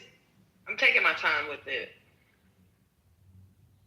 I feel like it'll be one of those books, though, that'll you just come back to at the right, but every chapter I feel like has like relates to one's life in a way. Goddess, you know what's a good book too to read? The Kabbalion. I don't know if you ever read it. You know, Lisa used to talk about that a lot. Yeah, it teaches you like it teaches you the hermetic principles. Like it's a really good book. I have a book on that, or a PDF on that. Look, we can get book club back cracking. Okay. Nice. This is just me and Dorsey.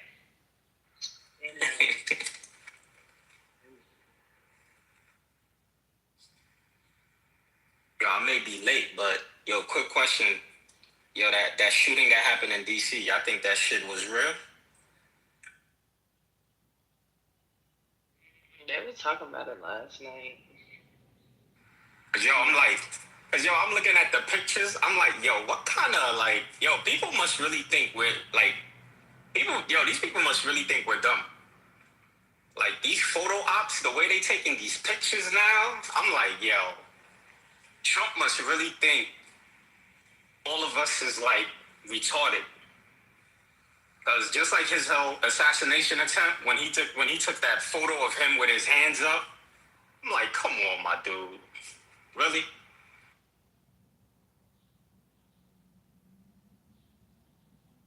And then the alleged shooter is still living?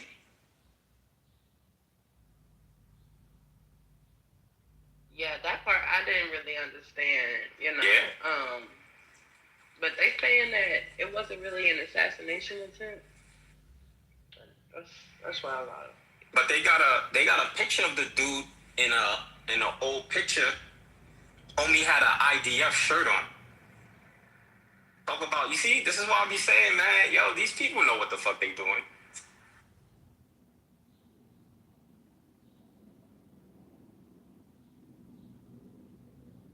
The question is, what are they distracting us from? And this is one of the reasons why I said I would not be surprised if something happens this year on the 4th of July. I would not be surprised. False flag attack.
Yeah, man.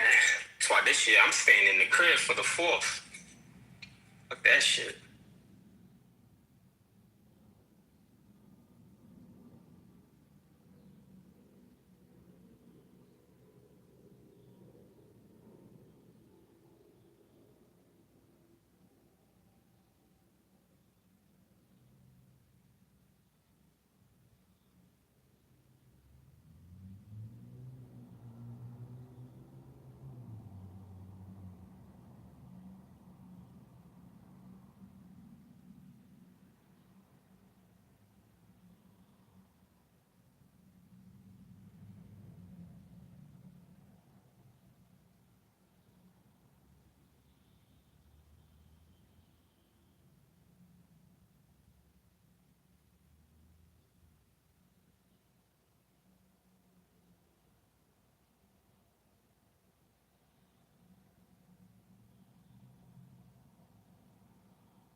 if the room is this quiet, that must have mean the Knicks must have lost last night.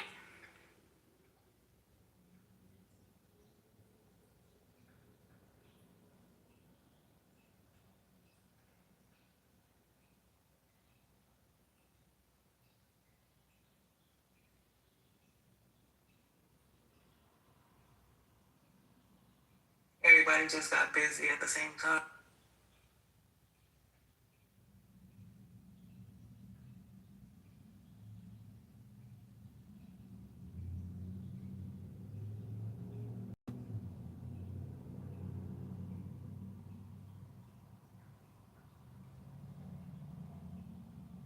Now the room just ain't quiet.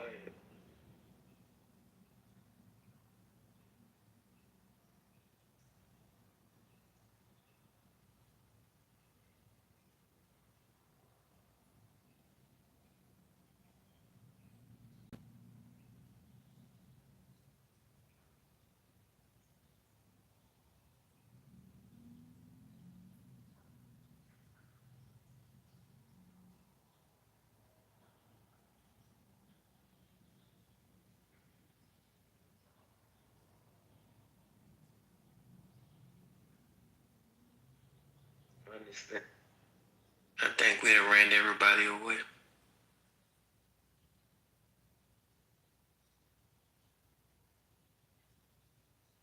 What happened with what I missed? Why everybody run away? They said you wasn't sharing your drink, Cisco. Man, I'm at work. I don't be drinking. I'm working.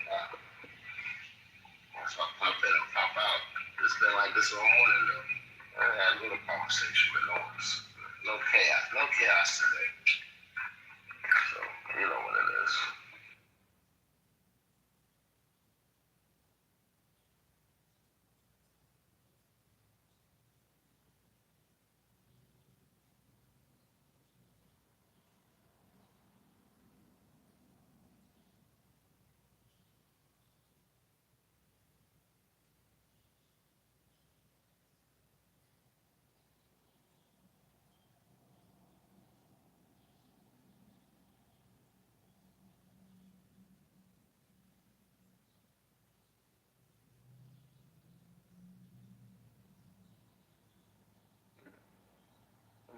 One of our favorite motor mouths gonna come in the room, like Lefty said, and that's when everybody gonna come in and want to talk and argue with that one person. If RJ come in the room right now and start talking, right, I put money. Everybody come in like, and nigga might have like 20 minutes. I mean, he might have 15, 20 minutes. Or somebody try to shut him down.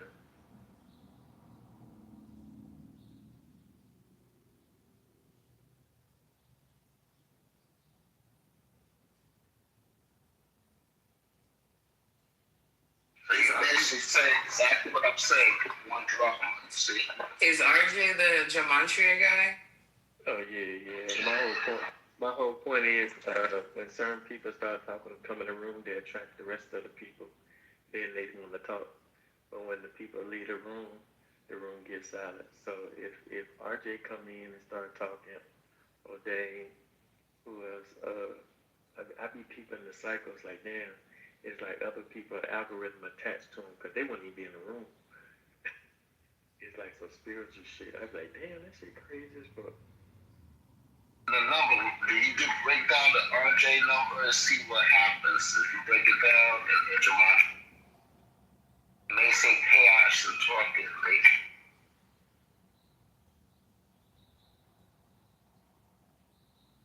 Unfortunately, I be wanting to hear about the shit. I always got Gematria questions. I'll be on that Gematria now, man. You see, I should say that's influence because I be sitting there. I studied a guy who shot at the president yesterday to see if I could see any connections. I couldn't find nothing, so now I think I saw something. I saw something that connected to the Golden Gate Bridge. I know you'd be happy to hear that. Actually, most of the time, it's the Golden Gate Bridge now destructed. Okay, look, what if it's not the Golden Gate Bridge? What if it's the Vincent St. Thomas Bridge? Another bridge in California. It could be. I think it could be all the bridges at the end of the day because they want us all inside anyway. They want us in the metaverse. Even though they say they're shutting down the metaverse, it's still there. So I'm like, oh, this is like one of those empty buildings. They made that shit waste money to when we have to use it. So if they knock all the bridges down, close the airports, what we're gonna do? We have to go to the metaverse, you know. But I heard that Facebook is people the metaverse goggles. So yeah, that shit. They're gonna put us in the fucking metaverse at any means necessary.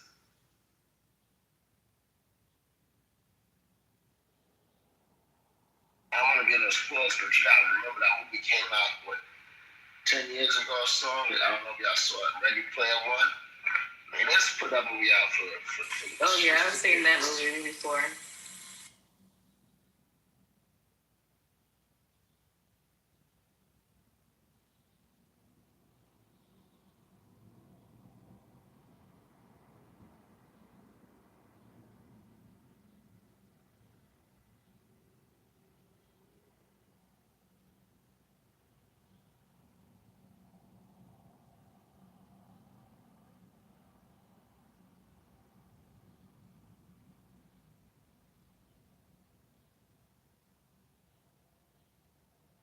Everybody's saying that shooting yesterday was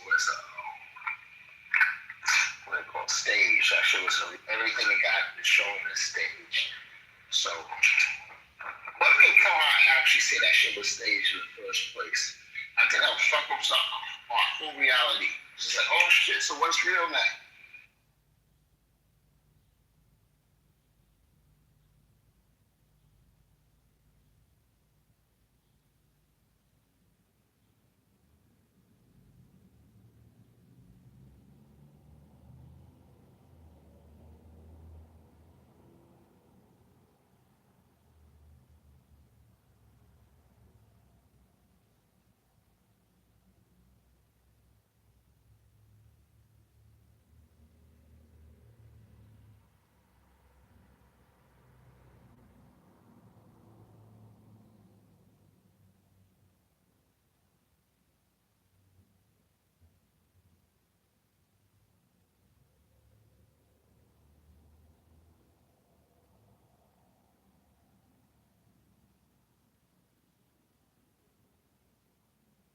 Even folks over here in Asia, they said that shit was staged. I got that.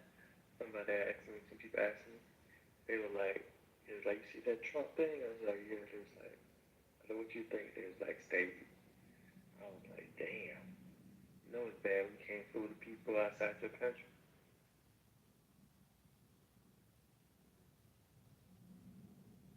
So the fact that this is like what this is the in the past 2 years, before we usually never see nobody get assassinated like this. So Charlie Kirk got assassinated, so-called for real. We got Trump, 2 assassinations. This is the past 2 years. Trump forged this assassination attempts. We got people really dying though in Iran, so-called. We don't even know if that's real, but we gotta go by what the media's telling us. So because even with that, think of it. He said the son's in charge now, or the grandson. So if that's a redeemed change, why would they put the grandson in charge and be okay with it? You know, that sounds very iffy because no one picked that up. Like, well, that don't make no sense. I mean, you killed my father, and I mean, it's like I don't want to negotiate with you. And maybe they do, but J.D. Vance went over there 3 times now. But Trump don't want to go over there. So that means Trump say, if I go over there, they're going to kill my ass because I killed, so I'm going to send Vance. If he gets killed, so what? I don't care. Kushner will get killed. I'm tired of him anyway because he's telling me to go to war and then we in this fucking mess now. So any of those 2 guys get killed. I don't care. But I'm not going. Until Trump say he go over there, I don't know they're really trying to negotiate. They're not trying to do nothing with those people.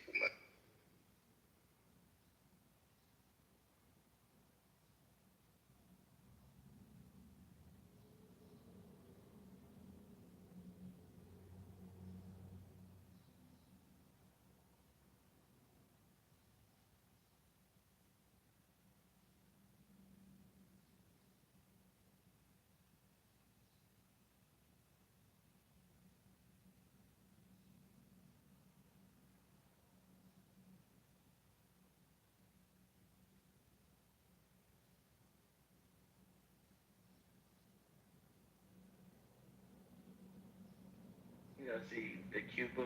They say Cuba damn near about to collapse. That they ain't had no power, don't have no fuel anymore.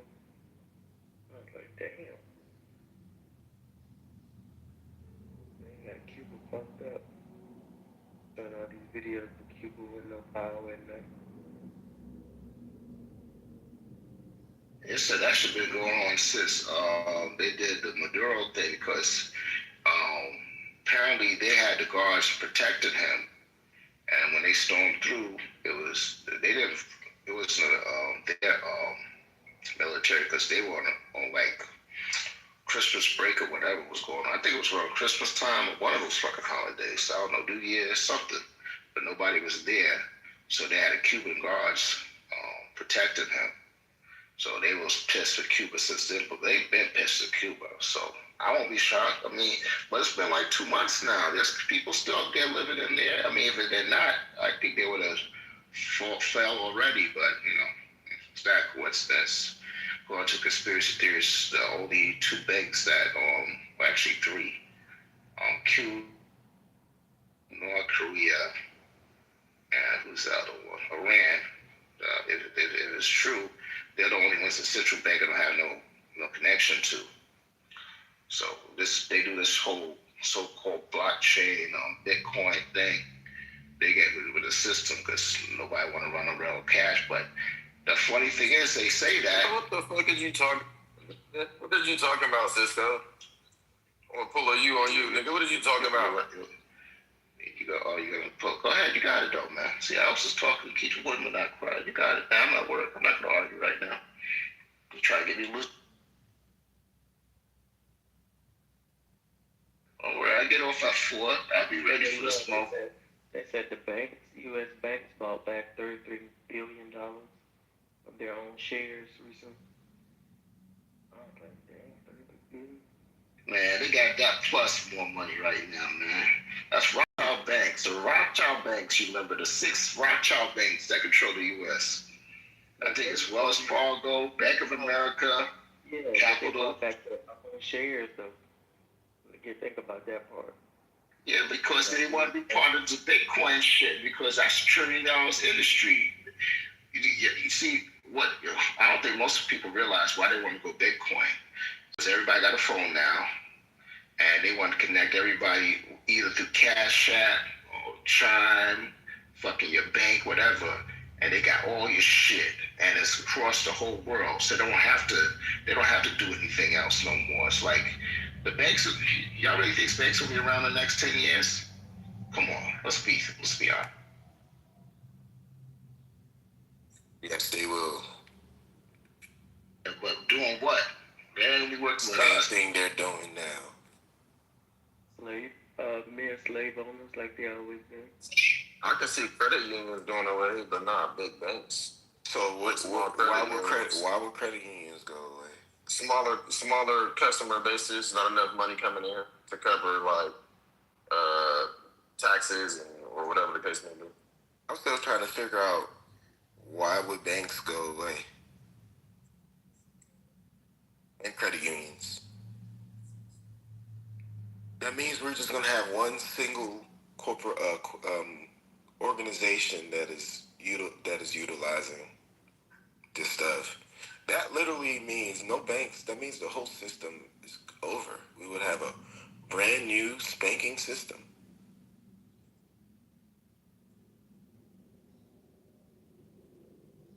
So Cisco, let us know what the system is that we'll be using. You already know it, man. You use this shit every fucking day. When you ask me a question, you already know the fucking answer. Aren't you on your cell phone right now? Wait. You're on a cell phone. You cashing your money. Your check comes to the phone, man. That's how this shit working now, man. You see how you guys throwing me? See the bell? I told you they want fucking guard. They want fucking people. That's not how banking works, bro. They're gonna get rid of all physical bank. They're gonna get rid of the Kitover. When I want to get my check, I used to have to go to the physical bank before to get my check. I don't have to do that shit no more, nigga. Come. People Let me ask y'all a question though. Banks only cover you up to like $250,000 or something like that. Most people got that in their house, bro. You really need to have a bank. Banks, to be honest, you should be appreciated if it's 250. It was only 100,000, and then they did an emergency increase, and then they never released the emergency increase, so it stayed at 250,000. So, to be honest, if you're going into a digital time, then all of your money needs to be covered. I hear what you're saying. I think most people's assets though aren't in cash. I think New York is actually about to pass a bill or just passed a bill to where like they're about to start fining or taxing the rich for having condos and shit in New York, and they don't even live there. So I don't think it. I think it can be digital. But I think most people are worried about cash, and most times they probably just keep it in their house. Banking doesn't only completely consist of cash. You got securities. You got everybody just thinks about like the saving aspects. That's where you get your loans, your commercial loans.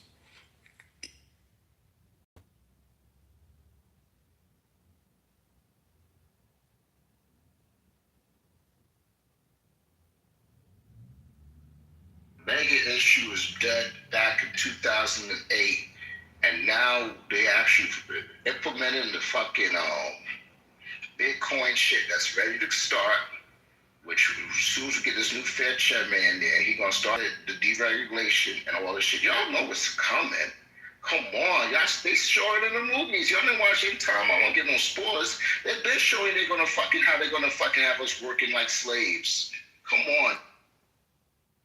And also, O'Dane, like once you get to like a certain financial, like once you get rich enough, bro, you become the bank. You know what I mean? You start, leveraging your money, your shit to other people. Like you don't rely on the bank as much. You rely on the people that pay you.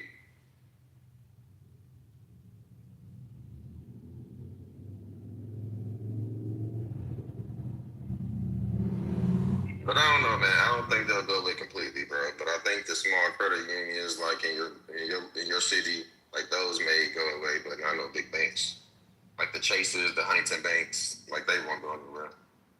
So they're gonna have one big old, I'm gonna say a big ass building where all the banks be in, but your fucking shit gonna be on your computer and your phone. You ain't gonna go no physical place no more. Y'all know that.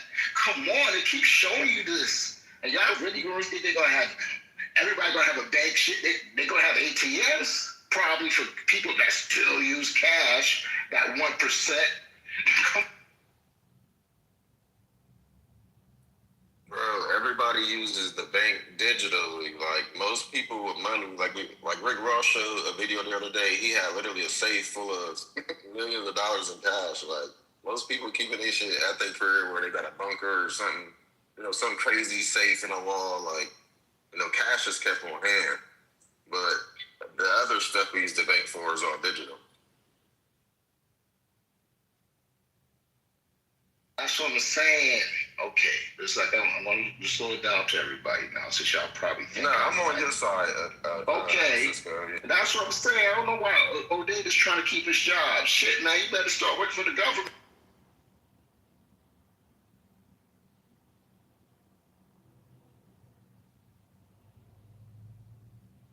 Cash, you sit there in a fucking 1910, you might as well have fucking a little match and some wood and fucking still cook your shit that way too.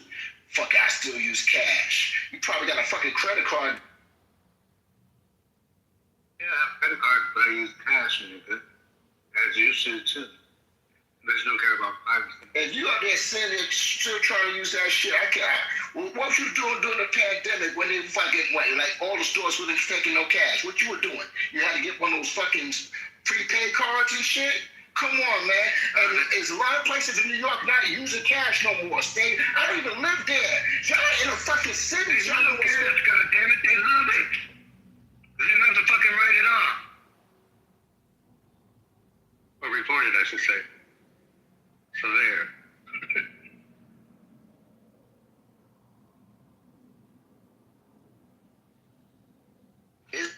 some stadiums in New York City. I think all stadiums in New York City. They don't sell cash.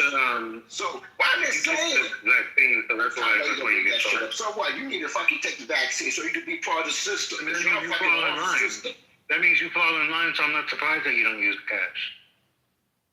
Oh man, it make it more easier, man. I don't fucking come on, G. Easier. It's not that much fucking. Man, even my barber takes cash app. You gonna sit there and still say you gotta fucking to use? Y'all joking with me right now. I think y'all just want gaslight me to get me upset.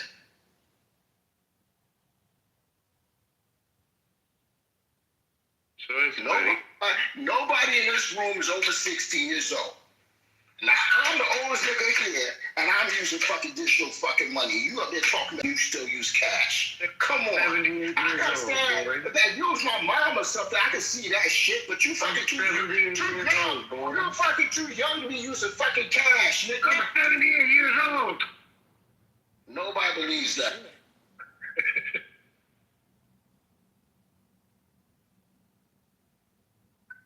Yeah, we already don't use checks no more. Nobody balances the checkbook, so that's out the window. I be mad at Walmart because they don't take Apple Pay. Y'all in the same world that I am in? For real? I mean, everybody doesn't accept American Express. What are you talking about? Or yeah. I don't want. Everybody should accept Apple Pay by now. Everybody. It should be. It should be. Fucking. I want the new commissioner to come in to make everybody use Apple Pay to make my life fucking easier. Because I don't like going to my fucking wallet and take out my shit. Because who knows maybe trying to steal your shit. So if I can use that shit, it's protected through my phone. If y'all be surprised on how many people suffer from getting their information taken and their bank and all these information swiped out, and y'all want to go to a straight digital age. I'm trying to tell y'all, people are not ready for that shit. Being in the financial industry, no, y'all not ready for it. You're not ready for an all digital society. We're not. We are not ready for an all digital society. Stop trying to lie to yourselves, and you're not prepared for an all digital society. Would you say that they are gearing people up to? That's all you can do is gear you up, but you're still not ready for an all digital society. Because I mean, honestly, you know, when they introduce like the Visas and the MasterCards, I'm like, well, shit, niggas then already low key halfway there, to be honest. I mean, even giving up your cash to put in a bank. I'm like, you giving up your cash to put in a bank for a card that supposed to hold. But that shit started with that shit started with people putting in the bank and then turning around and putting them into their bank their beds at home after the Great Depression. In the Great Depression, it was one group of people that benefited the most from the Great Depression. Then eventually they seen that group of people started to flourish. And then the next thing they decided to do was what? Incorporate those people into the part of society that they did not accept them into. Y'all know who we know who we talking about. Black people. Mm-hmm. So once they incorporated that, I mean, then our whole society, the economy changed once certain people that weren't accepted into certain parts of the society did. And even then, banks weren't still allowed. The banks, the total elimination of the bank, because that's why I asked Cisco, you feel that same way? Who would be securing your digital assets? Because y'all don't understand. This is what we got to do. You don't understand how rampant fraud has been hitting this nation. Especially in the digital way. Nigga, I could call you and be like, hey, Nabisco, you know, I'm going to let you know that you won a $5 million lottery ticket here in Canada. And all I need you to do is send me your account number and routing number so we can route the funds to you.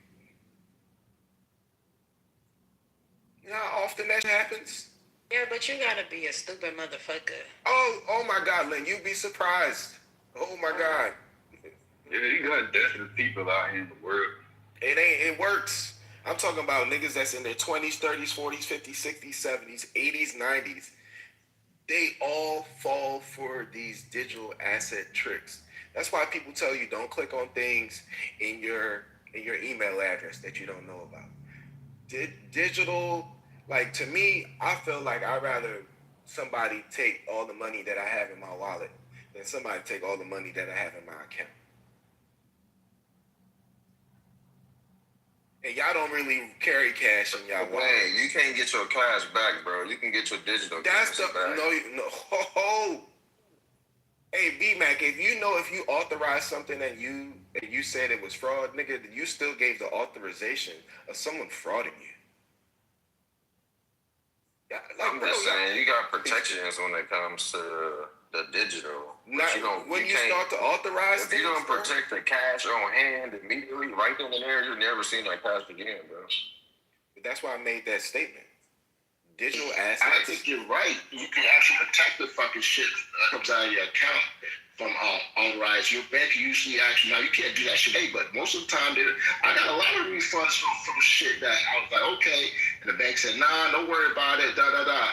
Like overseas shit. I'm like, I didn't make that purchase. They said, yeah, that's true. Oh, we're gonna give you the money back. Don't worry about it.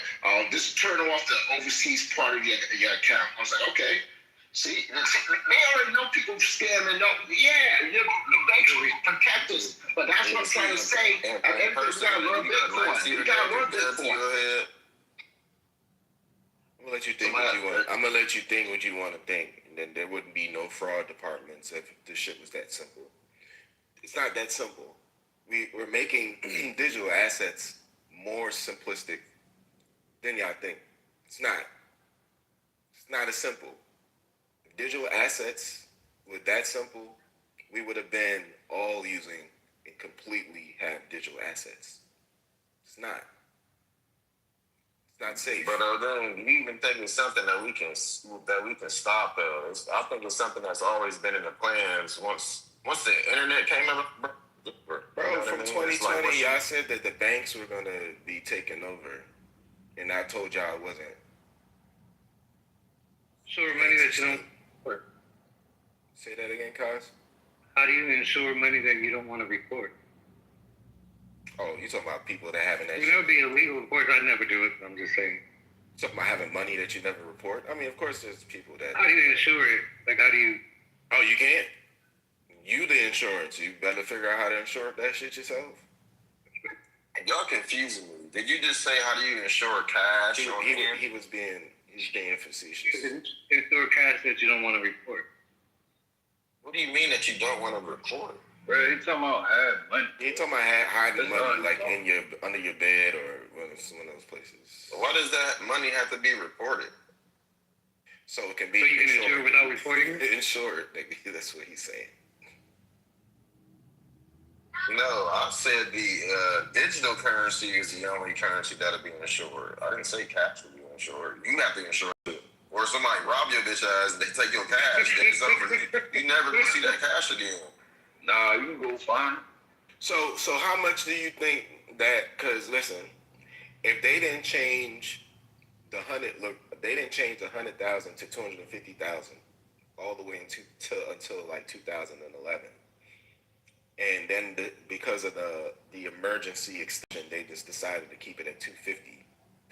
They're going to digital assets. How much money you think they're going to cover in the aspect of digital assets? I don't know, bro.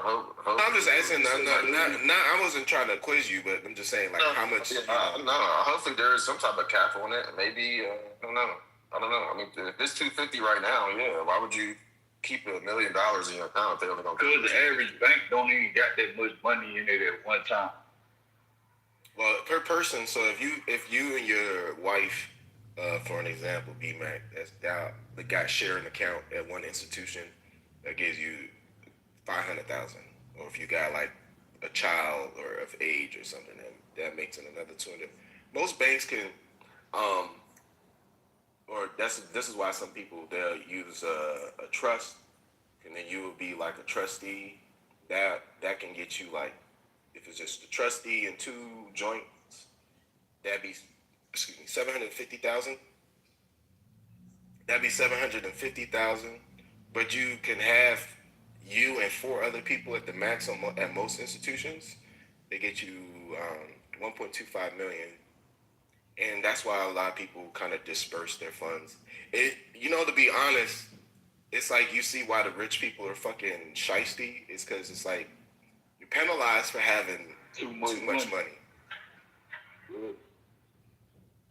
And that's the other thing, though, dang, you're giving them the cash as to be digital safe hold, but then they turn around and use it like to make interest off of it.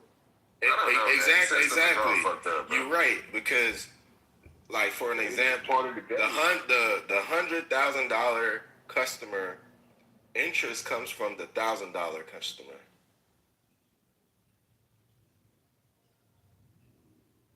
Like technically, that's not. I wouldn't consider that like bad business, shady business. It's like you got to make some type of profit some way. I ain't just doing this out of kindness of my heart, opening up a bank and shit. It's like we want to keep this shit running as efficient as we needed to. We still got to keep it safe. And all that shit, safety deposit boxes upgraded, and all that stuff. We got the state of the art. Whatever plan you sign up for. It's like, yeah, that money got to come from somewhere, bro. It ain't like they ripping you off. It's like, yeah, they might use some of this bread to pay Peter and Paul and all them, but as long as they paying you back, it's like, yeah, I ain't expect you to go about it that way, but at the same time, it's like no harm, no foul. For real. Hey, that's the same thing we doing, bro. Taking out debt for credit. That's why the national debt is so crazy, because they taking our money, going into debt. It's just a cycle. Yeah, that's if they go into debt. Like, I don't think the average bank is in debt. Well, if the average, a lot of them, because you start to see them do mergers and banks go in debt from bank for. Listen, man. Yeah, Capital One just bought out Discover, bro. Capital One bought out Discover. The reason why Capital One bought Discover because they wanted their what the fuck is the name? I gotta say it properly. It's the system that allows transactions to go through. Like the church? It's a what's that shit? It's the Swift? No, Swift is it's not Swift. It's basically their processing service. Because MasterCard, like Visa, MasterCard, and Discover, those are processing services. Thank you, I Walk East. Yeah, so Discover, because a lot of places don't really take it Discover as much. So Capital One took Discover so they can incorporate themselves. Even though Capital One's regular debit cards or MasterCard, but once Capital One goes further within the next 5 to 10 years, they will get rid of MasterCard the same way they got rid of Visa and utilize their own system, which is Discover's system. So that's the reason why Capital One bought Discover, because they want to use their merchant system. Because MasterCard and Visa, they're the ones that are the most dominant, especially Visa. So most of your debit cards, outside of you having a Capital One, if you have Capital One, I believe your new debit card should say Discover. But all your older institutions, your other institutions, you either have a MasterCard or a Visa. Yeah, because that's where they get the concept that Visa is accepted everywhere, because Visa is their merchant servicing kind of is more acceptable more places. Kind of where you might find something that you like, but the place that you go to doesn't accept American Express, because American Express is not accepted everywhere, but it does give you a lot of advantages that other financial institutions don't have. Kind of similar to that, American Express is they have their own merchant servicing also too. Hey, what made SunTrust turn to these? Bad mortgages. Like property shit. Yeah, so they old. They probably old. Yeah, they merged with BB&T because remember SunTrust used to have a rack of mortgages. BB&T the same way, and they decided to I call that shit a fusion, because either either you get turned into another bank, like because it could have been SunTrust turning into BB&T, but BB&T wasn't doing so well either. So what they niggas do is this: they create a new IP, they create a whole new intellectual property, rebrand, put both customers together. That means they have the combination of both assets, and you got a whole new bank. Aren't they Truist? Yeah, Truist. And then they gave you a more modernized color, that like that magenta purple type of thing. So you start to see the newer banks change to a more like hip type of color. I thought SunTrust was blue and they were orange, white, and blue. That's pink. No, SunTrust had orange in there too. PNC is mainly orange. It was like gold, something like that. That was Yeah, one of my old things too. SunTrust was I ain't gonna lie. I used to, when I was younger, for some apparent reason, I used to always think that BB&T was a black bank. I don't know why. I thought that was I thought that was a cash check when you worked at